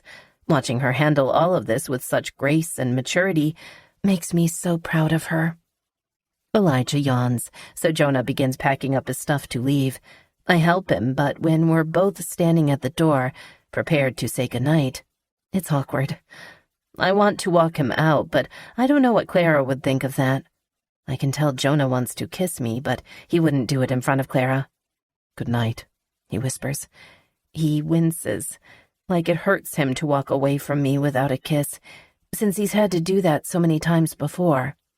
Oh, come on, you guys, Clara says, sensing the awkwardness. It's weird, but whatever. I'll get used to it. Relief spreads across both our faces, so I walk Jonah out after we have Clara's permission. After Jonah has Elijah in the car, he closes the door, wraps his arm around my waist, and spins me so that my back is against his car door. He kisses me on the cheek. I feel nothing but relief as he holds me. The last few days could have gone wrong in so many more ways, but they didn't. Maybe that's thanks to Clara, or Jonah, or all of us. I don't know. She's amazing, he says. Yeah, she is. I forget how hard it is being a teenager, especially one in her position. I feel like I continue to diminish the hormones and emotions that come along with being that age. You've been incredibly patient with her through all of this. His compliment makes me laugh. You think? Because I feel like I lost my mind a few times. I can only hope to be half the parent you are, Morgan. You're raising a child that isn't biologically yours. That already makes you twice the parent I am. Jonah pulls back, smiling down on me. I like it when you compliment my parenting. It's kinda hot. Same. Watching you be a good dad is the thing I find most attractive about you." "We're so weird," he says. "I know." Jonah threads his fingers through mine and wraps our hands behind my back, pressing them against his car.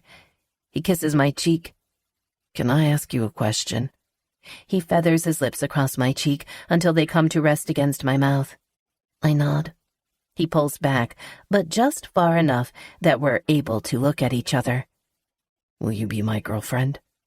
I stare at him for 2 seconds before laughter erupts from my chest. Do guys still do that? Ask people to be their girlfriends? He shrugs. "I don't know. I've been wishing I could ask you that for a hell of a long time now, so it'd be nice if you would just humor me with a yes." I lean forward, brushing my lips against his. Hell, yes. He releases my hands, bringing his up to cup my face. "I want to kiss you, but I'm not going to use tongue because then I won't be able to stop kissing you. I don't want Clara thinking we're out here making out." "But we are." "Yeah, but it's still weird for her, I'm sure." He gives me a quick peck. "Go inside and act natural." I laugh, then wrap my hands around his head and pull him to my mouth. He groans when our tongues meet and pushes me harder against his car. We kiss for an entire minute. Then 2. When he finally pulls back, he shakes his head a little while running his eyes over my features. "It's surreal," he says.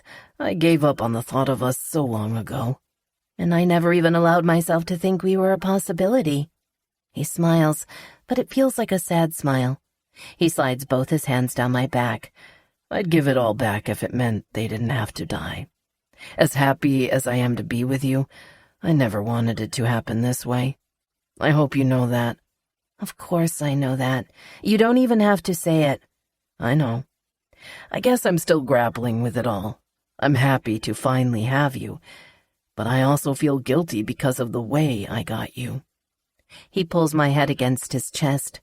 I slide my arms around his waist, and we hold each other like that for a while. "Part of me wonders if you really want this. Me. I would understand if you didn't. It's a lot to take on. I don't have the money Chris had, and I also come with an infant. It'd be like starting over for you, and maybe you want time for yourself now. I don't know. But I'd understand. I want you to know that." I want to shake my head and disagree with him immediately, but I think about what he's saying. If we do this, I'll be raising another child. I'll be committing to a whole new life, right after the only life I've known has been altered so drastically. For most people, they'd need more time to adjust, especially going from such a long marriage to a brand new relationship in the span of just a few months. I can see where Jonah might expect some hesitation on my part. I close my eyes and roll my head until my face is pressed directly against Jonah's chest. I can feel his heart racing. I slide my hand up his shirt, moving it across his chest until my palm is right over his heart. I keep it there for a moment, paying attention to the extreme rate it's pumping blood through his body. I can tell by the speed and the strength of his heartbeats that he's full of fear right now. It makes me sad, because if there's one thing Jonah Sullivan shouldn't have to worry about, it's the way I feel about him.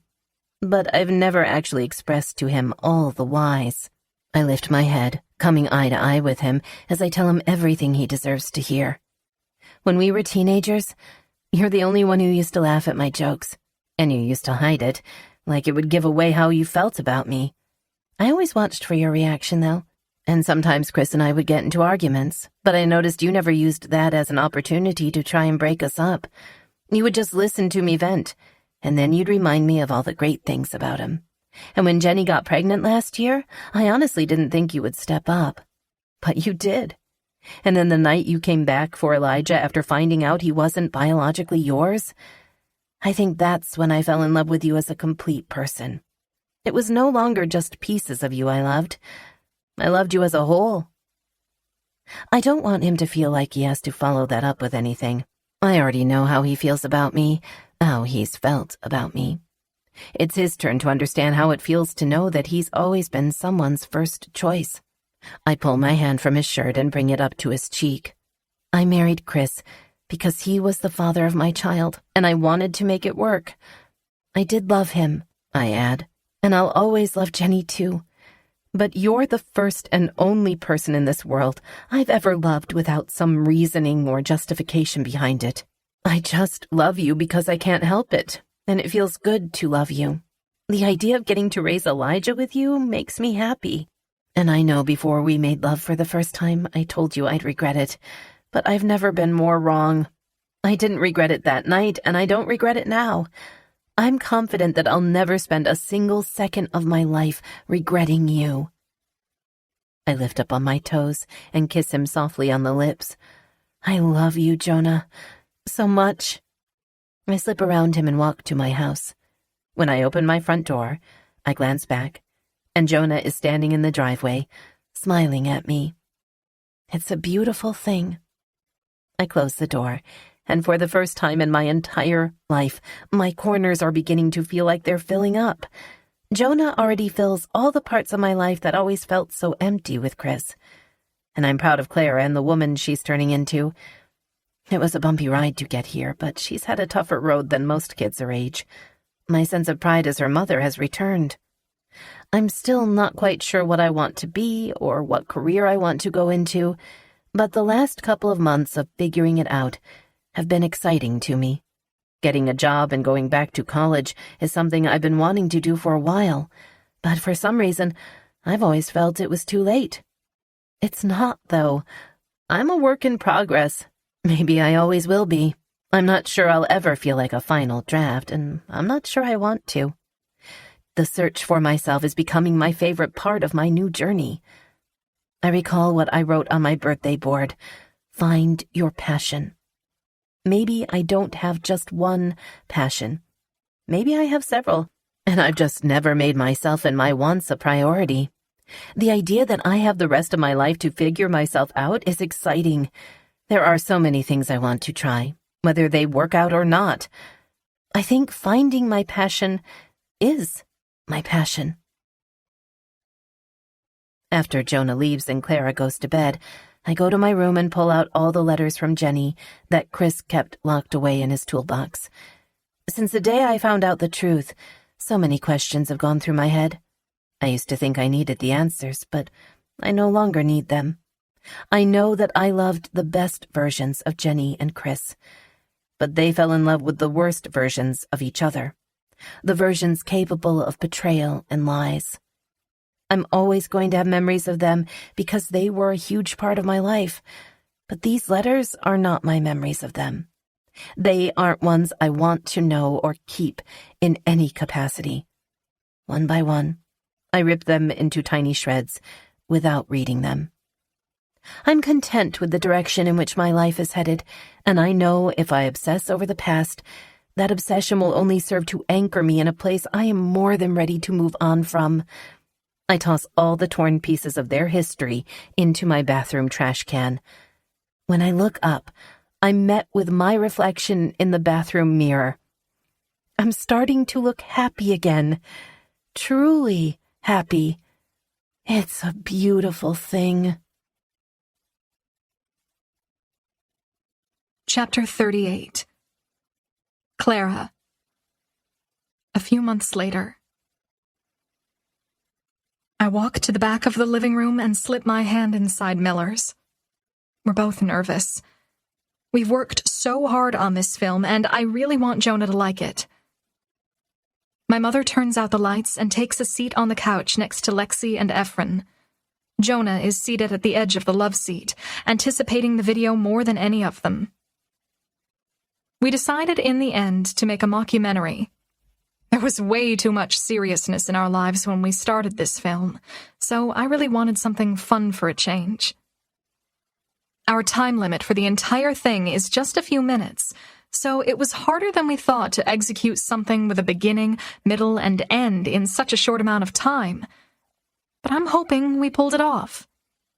We just don't know if anyone else will appreciate the humor in it.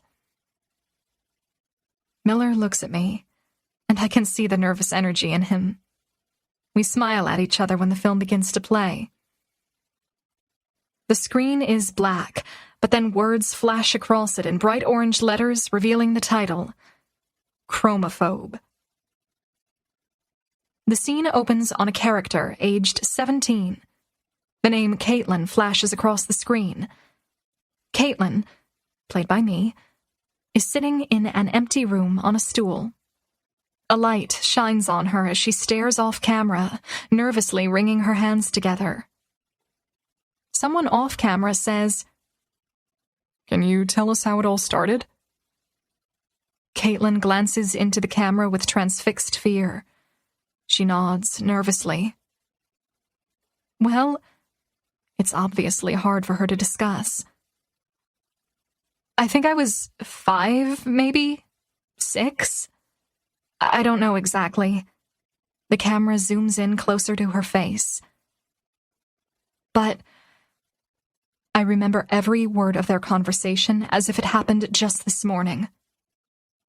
My mom and dad, they were standing in the living room, staring at the wall.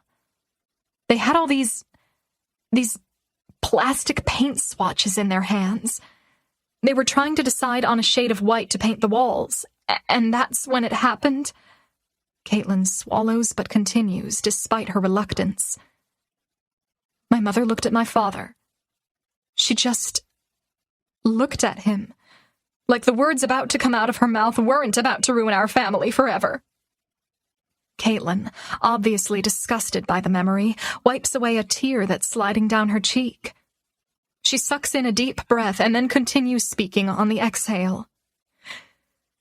My mother looked at him and said, "How about orange?" Her own recollection causes Caitlin to shudder. The screen fades to black, then cuts to a new character. An elderly man, gaunt and gloomy. The name Peter flashes across the screen. This character is played by Gramps. Peter is sitting in a green mid-century modern chair.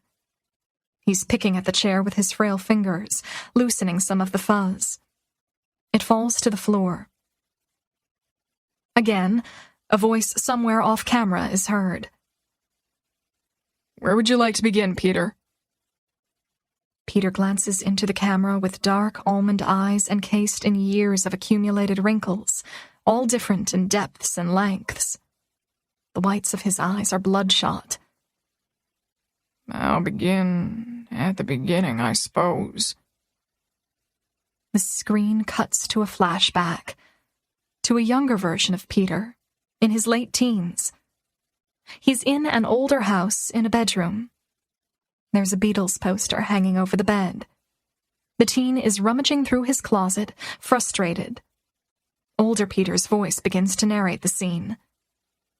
"I couldn't find my lucky shirt," he says.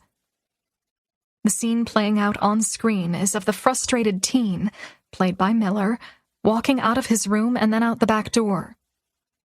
"So I went to find my mother, to ask her if she'd seen it, you know?" The mother is standing at a clothesline in the backyard, hanging up a sheet. I said, "Mom, where's my blue shirt?"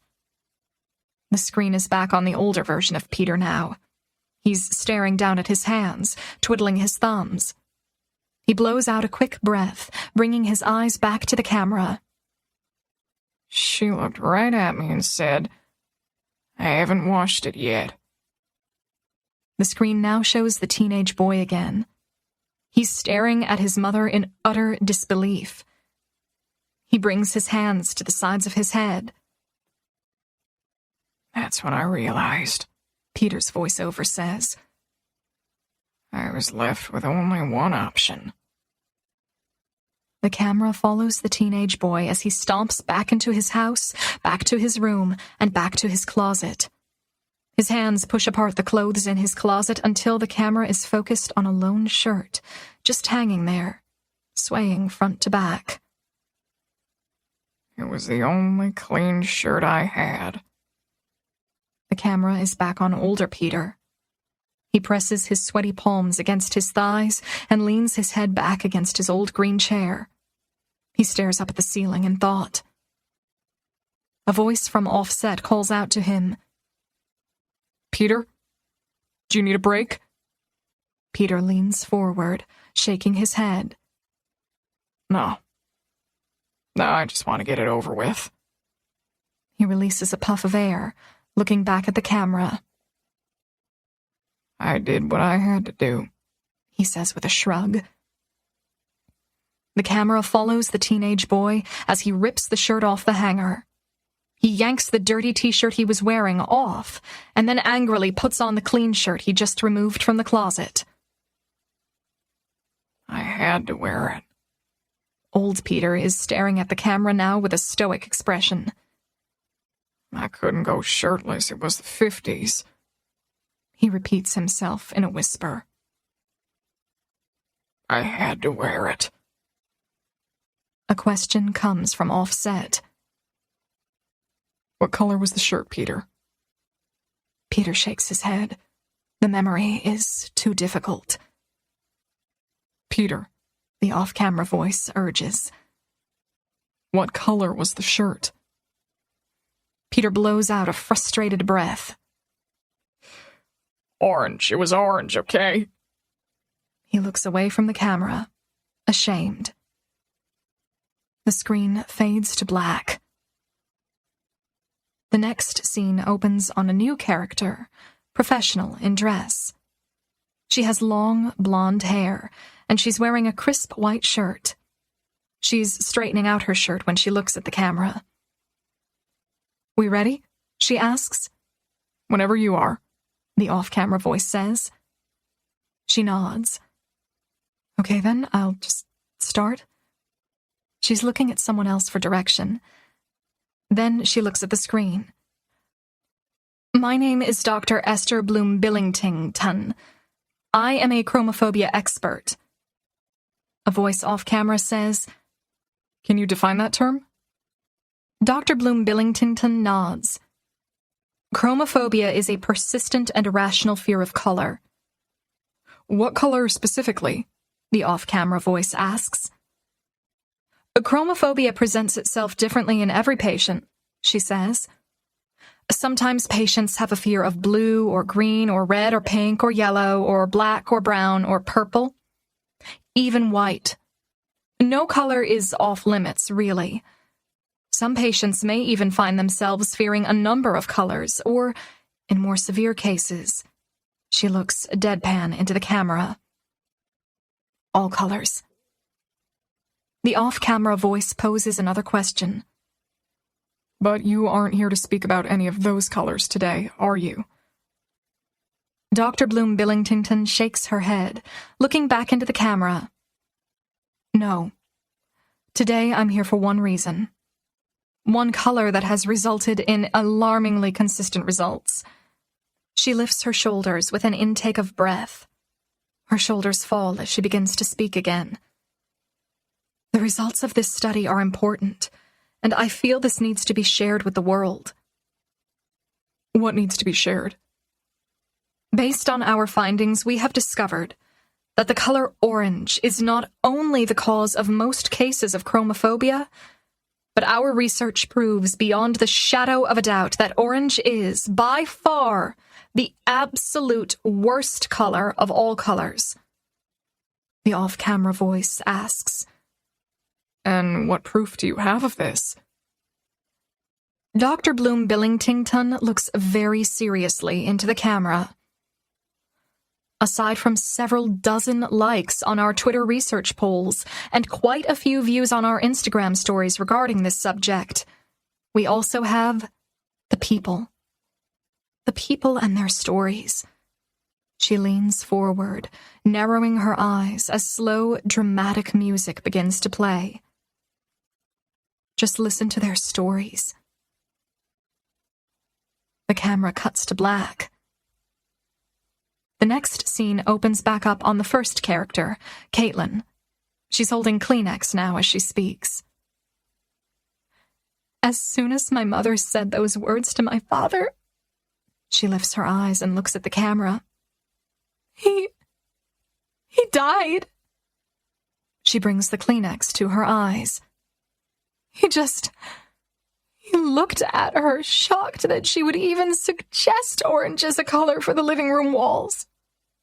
As soon as she said it, he dropped all the little plastic color swatches on the floor, and he grasped at his heart, and he He died. Caitlin has a look of bewilderment on her face. The last word he ever heard spoken aloud was orange. A sob breaks from her chest. She shakes her head back and forth. I'll never be able to forgive my mother. Who suggests orange as a wall color? It's the last thing he heard, the last thing. The camera goes black immediately after her outburst. It opens on a flashback of young Peter driving in an older blue truck. He's wearing the orange shirt. His face is twisted and contorted with anger. I wanted to wear the blue shirt, but had no choice, older Peter narrates. I knew Mary preferred blue. She'd even said it to me the day I asked her out. I told her I liked her yellow dress, and she twirled around for me and said, "Isn't it pretty?" I nodded, and then she said, "I like your shirt, Peter. Blue looks good on you." The camera is focused on old Peter now, sitting in his green chair. His eyes are even more bloodshot than they were in the beginning. When I showed up at the theater, she was standing out front, alone. I parked the truck, turned it off, and I just watched her. She looked so pretty standing there in her yellow dress. The flashback shows young Peter sitting in his truck, wearing his orange shirt while he watches a pretty girl waiting, alone, wearing a yellow dress. He winces. I just couldn't do it. I couldn't let her see me like that. Young Peter cranks his truck and begins pulling out of the parking lot. The camera switches to old Peter now, in his green chair. What was I supposed to do? He's so angry he's rising out of his seat, but he's too old to come to a full stand. I couldn't just walk up to her in that shirt. Leaving was my only choice. He falls back into his chair. He shakes his head, obviously regretting a choice that had a profound impact on the rest of his life. Peter? Peter looks up to the right of the camera, at whoever belongs to the offset voice. Can you tell us what happened to Mary? Peter winces, his eyes somehow finding a way to pull in even more wrinkles. What happened to Mary, Peter? Peter half stands again, angry, throwing an arm out. She married Dan Stanley. That's what happened. He falls into his seat again, sadness consuming him. They met that night, at the theater. The night I was supposed to take her out in my blue shirt. They fell in love, ended up having 3 kids and some goats. Or sheep, heck, I can't remember. They had a lot of them, though. I used to have to drive by their farm on my way to work every day. And them darned animals looked so healthy. Like Dan Stanley took real good care of them.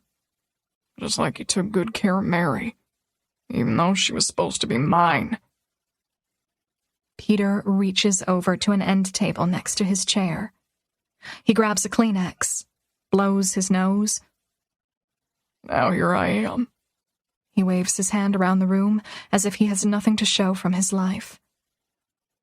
Alone. He wipes his nose again, looking into the camera. It zooms in on his face. There's a long, awkward pause. Then Peter says, I don't want to talk about this anymore. I'm done. The screen goes black again. The next scene opens on Dr. Bloom Billington, her eyebrows drawn together in concern. What do you hope people gain from this documentary? The offset voice asks her. She looks into the camera. What I hope for, the only thing I hope for, is that everyone watching this comes together in the banning of this atrocious color. Not only does orange ruin lives, but the word doesn't even rhyme with anything. People try to rhyme words with orange, but there's no perfect rhyme. There just isn't. The camera zooms in on her face. Her voice is a serious whisper. There never will be. The screen goes black. New words flash across the screen in every color but orange. They say, if you or someone you know has ever seen the color orange or spoken the word orange out loud, you could be a sufferer of chromophobia. Please contact a psychiatrist for an official diagnosis. If you would like to donate to or be a part of our campaign efforts in the banning of this color from our language and our world, please email us at thecolorthatshallnotbenamed@gmail.com. The screen goes black. The credits begin to roll, but there are only 3 of them, since me, Miller, and his Gramps played every role. Miller held my hand through the whole thing. His palm is sweating. I know the entire video is only 5 minutes long, but it felt longer. It certainly took a lot longer to make. The room is quiet. I'm not sure if that's a good or a bad sign. I look over at Jonah, but he's still staring at the television. Lexi and Efren are staring at the floor. My mother is the first to speak. That was... She looks to Jonah for help, but he's still staring at the TV. She continues talking. That was unexpected. The quality was great, and the acting, I mean... I don't know, you asked for honesty, so... I don't get it, maybe I'm too old. Lexi shakes her head. No, it's not about age, because I am so confused right now. It's a mockumentary, Miller says defensively. They're supposed to make fun of documentaries. They're funny. Efren nods. I laughed. No, you didn't, Miller says. He walks over to the light and flips it on. I'm still waiting for Jonah to say something. He finally looks away from the television, bringing his eyes to the 2 of us. He just stares for a silent moment. But then, he starts to clap. It's slow at first, but the clap picks up speed as he stands. He starts to laugh, and I can sense Miller finally begin to ease up with Jonah's reaction. That was brilliant, Jonah says. He puts his hands on his hips and stares back at the television. I mean, the quality, the acting. He looks back at us. Who played Peter? That's my grandpa, Miller says. So good, Jonah says. I thought it was fantastic. I think you 2 might have a shot with this one. Are you just being nice? My mom asks Jonah. I can't tell. No. I mean, I think we all went into it thinking it was going to be something a lot more serious. Maybe something more personal, but when I realized it was a mockumentary, I was speechless at how well you pulled it off. You nailed it, both of you. Miller and I both sigh with relief. We worked so hard on it. And I know it's silly, but that's the point. I'm not offended that no one else understood it. We really only cared what Jonah thought, because his name is going on it as the sponsoring teacher. Miller scoops me up into a hug. I can feel the relief emanating from him as he sighs against my neck. I'm so glad that's over, he says. I thought he was going to hate it. I'm relieved, too. This is good. Miller goes to the laptop that's hooked up to the TV. Okay, I have one more video. I tilt my head, confused. But we only made the one. Miller looks at me and grins. This one's a surprise. He pulls up a different file, and as soon as the television connects to his computer, Miller rushes to the lights and turns them off. I don't know what he's up to. I'm still standing in the back of the living room when Miller wraps his arms around me from behind. He rests his chin on my shoulder. What is this? Shh, he says. Just watch. The film opens with Miller staring at the camera. He's holding it himself, pointing it at his own face. He waves. Hey, Clara. He sets the camera down. He's in his bedroom. He takes a seat on his bed and says, Okay, so I know you said you don't like anything elaborate, but I kind of started this before you told me that, so I hope you like it. The screen goes black and opens up to footage of the two of us. It's all the B-roll he's taken over the last several months. Clips of us sitting against the tree at the park. Clips of us working on our video submission. Clips of us at school, at his house, at my house. The montage of clips ends, and in the next scene it actually has sound. It's Miller fumbling with the camera. He's at his truck, and he slams the door, pointing the camera at himself. Hey, Clara. I think you should go to prom with me. He whispers it when he says it, then sets the camera up on the tripod. He points it at me. It was the first day he had set up the camera, when we were at the food truck. He walks away to go order our sandwiches, and the footage shows me making silly faces at the camera. The next scene is the day we skipped school. He's setting the camera up, pointing it at the tree. I'm leaning against the tree, staring out at the water. Miller isn't in the shot at first, but then he sticks his face in front of the camera. Hey, Clara, he whispers in a hurry. You should go to prom with me. Then he backs away from the camera and slips between me and the tree, like nothing was amiss. I had no idea he was doing any of this. I turn around to look at him, but he urges me to keep watching the television. The next 3 scenes are all from while we've dated, with him sneaking in random promposals while we're together, and me having no idea he was doing it. Then a scene opens up to him standing in line at Starbucks. He points his camera at me. I'm sitting alone in a corner reading a book. Oh my God. This is the first day we kissed. Miller turns the camera back on himself as he's standing in the Starbucks line. You're so cute sitting over there reading your book, he whispers. I think you should go to prom with me. Miller, I whisper. I try to turn around and look at him again, but he doesn't want me to take my eyes off the television. I'm just in shock. I wasn't expecting any of the footage to be from before we were dating. In the next scene, Miller is outside leaning against a pole. I don't recognize the location at first, but when he wipes away beads of sweat from his forehead and pulls the sucker from his mouth, I realize he's standing in front of the city limit sign. He's looking into his camera when he says, So, Clara Grant.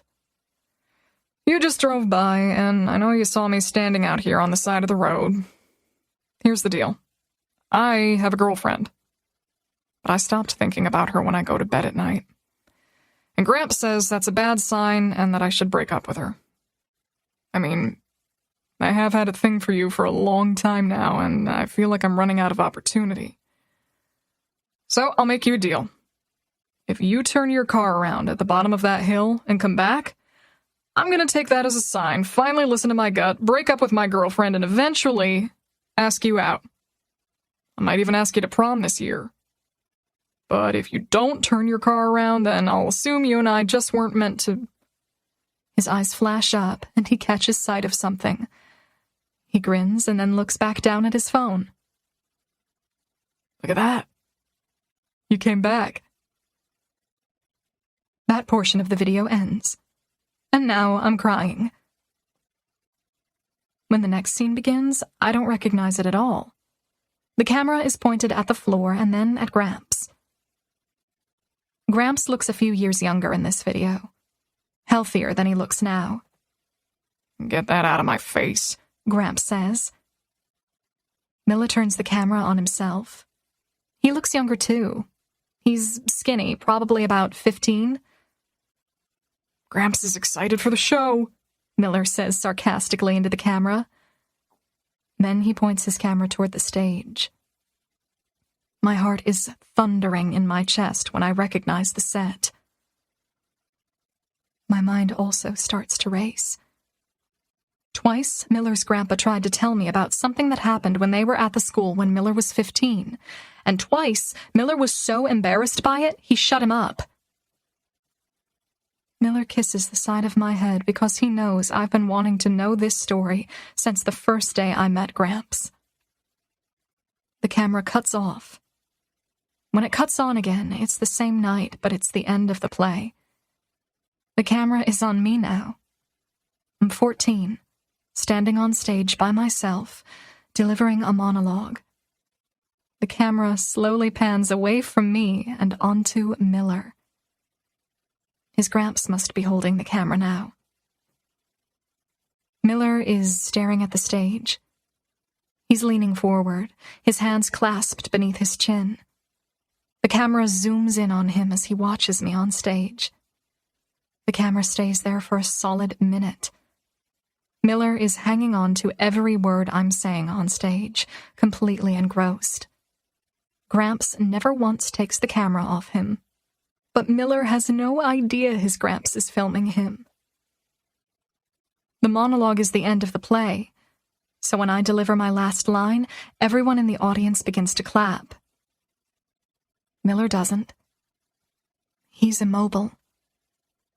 "Wow," he whispers. "She is incredible. Epic." That's when he looks at his grandpa and sees the camera pointed in his direction. He tries to snatch the camera out of Gramps' hand, but Gramps pulls it away. He angles the camera so it's showing both of them. Miller rolls his eyes at his grandpa when he says, "I think you just fell in love." Miller laughs. "Shut up. You did, and I got it on camera." He points the camera at Miller again and says, "What's her name?" Miller shrugs. "Not sure. Clara, I think?" He opens the playbill and scrolls through it, pausing on my name. "Clara Grant. She played the role of Nora." His grandpa is still filming him. Miller isn't even denying what his grandpa is saying. Everyone in the audience is now clapping for the actors as they walk out on stage, but Miller is staring at the camera. "You can stop now." His grandpa laughs. "I think it's cute. Maybe you should ask her out." Miller laughs.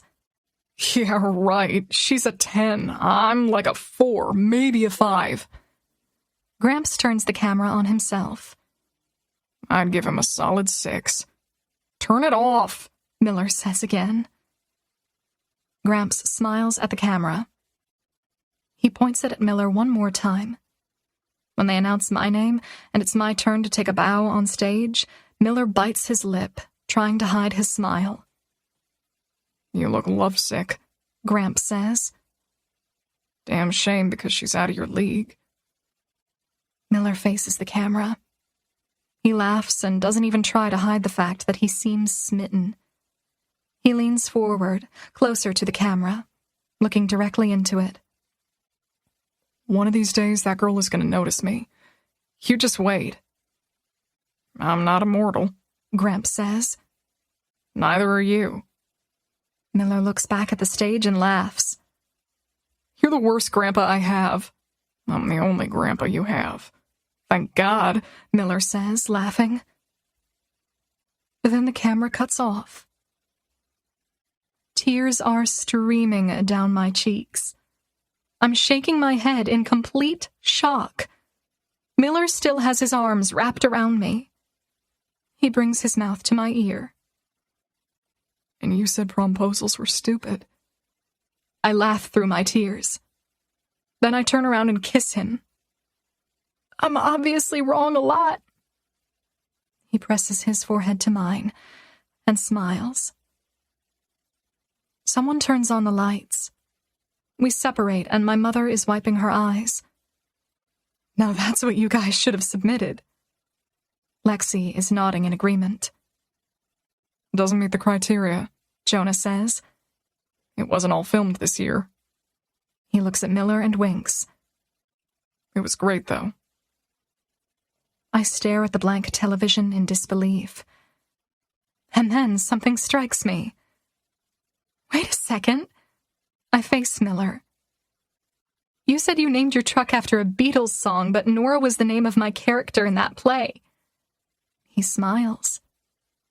Do the Beatles even have a song called Nora? He shakes his head. And I can't even believe this guy right now. He's never going to be able to top this.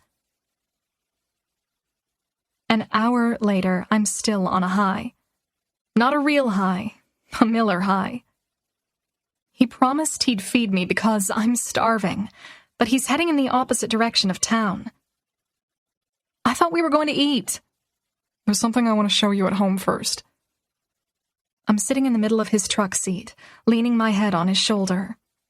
I'm looking at my phone when I feel the truck begin to slow down. We pass Miller's driveway, though. He pulls off to the side of the road in the dark. What are you doing? He opens his truck door and grabs my hand, pulling me out. He walks me a few feet and then points at something. I look up at the city limit sign. Notice anything? I look down, and it's cemented to the ground. I laugh. Wow, you did it! You moved the entire city limit. I was thinking we could hang at my house and order pizza with Gramps tonight. Pepperoni and pineapple? Miller shakes his head, drops my hand, and begins walking back to his truck. So close to a perfect 10, Clara. So close. 5 minutes later, me and Gramps are acting like Miller ordering pizza is the most exciting thing we have ever witnessed. We're both sitting on the edge of our chairs. I'm biting my nails. Miller has the phone on speaker, so the room grows tense when the pizza guy says, I don't think we deliver that far out. Our delivery area is inside the city limit. I do live inside the city limit. By about 20 feet, Miller says confidently. There's silence on the other end of the line before the guy says, Okay, got you in the system. We should be there in about 45 minutes. When Miller hangs up the phone, we both jump up and high-five. Gramps can't really jump up, so I give him a low five. I'm a genius, Miller says. 5 months of hard and very illegal work finally paid off. I'm kind of proud of you, Gramps says. Even though I don't want to condone anything illegal. But I mean, it's pizza, so. Miller laughs. The alarm on Gramps' medication timer goes off, so I walk to the kitchen to get him the pills he needs. I've been helping Miller out with Gramps while he's at work. There's a full-time aide here during the day, but it's getting to where he needs help during all the other hours, too. I like getting to spend time with Gramps. He tells me so many great stories about Miller, about his own life. And even though he still jokes that his wife skipped town, I love hearing him talk about her. They were married for 52 years before she died. Hearing the stories of the two of them helps reaffirm my belief in love. Jonah and my mother helped too. It was weird for a while, seeing them together, but they're a good fit. They're taking it slow and have decided to wait before making any big moves, like moving in together. But we have dinner with Jonah and Elijah almost every night. Jonah is a completely different person with my mother than he was with Aunt Jenny. Not that he wouldn't have been happy living a life with Aunt Jenny and Elijah, but my mother makes him light up in a way I've never seen before. Every time she's near him, he looks at her like she's the greatest thing he's ever seen.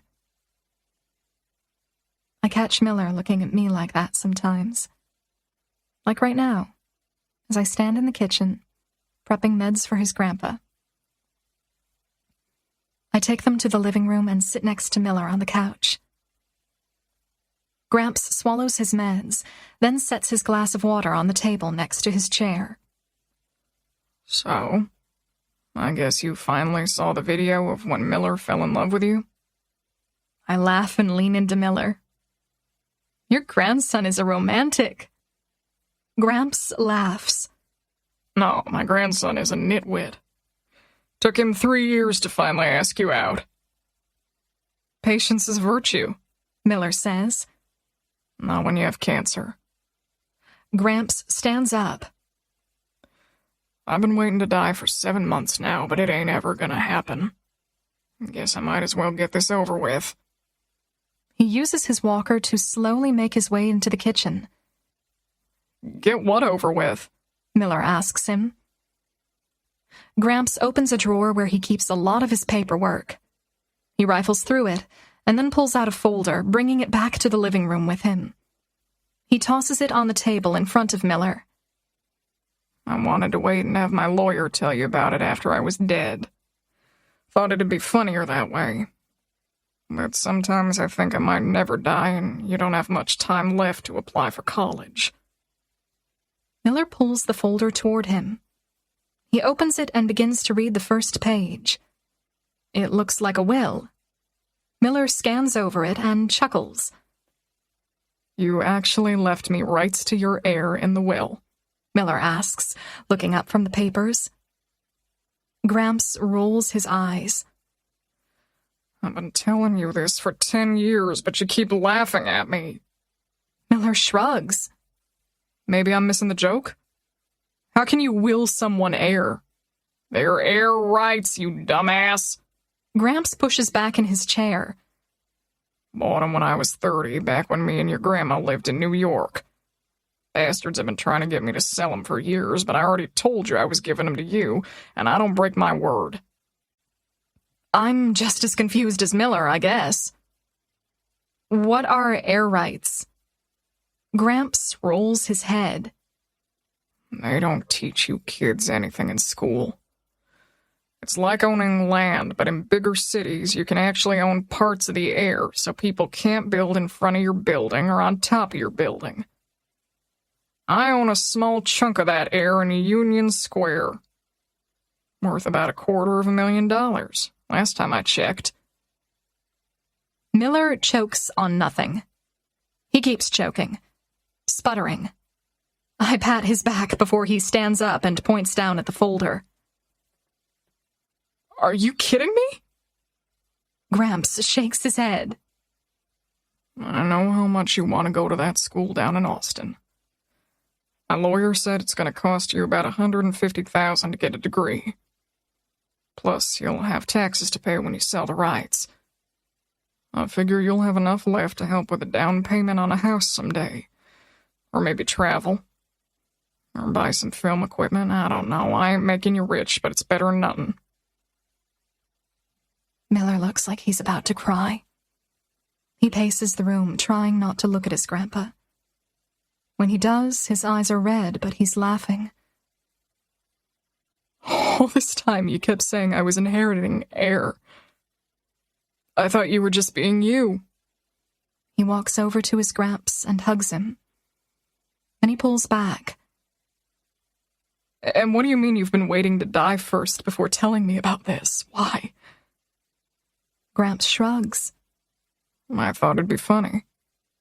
Me getting in one final joke after I'm dead when you weren't expecting it. Miller rolls his eyes. Then he looks at me, smiling. I can tell we're having the same thought, and nothing makes me happier than knowing we might be in the same city after I graduate next year. At the same school. We might even have some of the same classes. You do realize what this means, right? I ask him. Miller shrugs. The University of Texas? Your school color will be orange, Miller. He laughs. So does his grandpa. But Miller doesn't realize the jokes aren't over. I'm saving one of them for prom. I bought the perfect dress for our special occasion. It's the most atrocious shade of orange I could find. The end.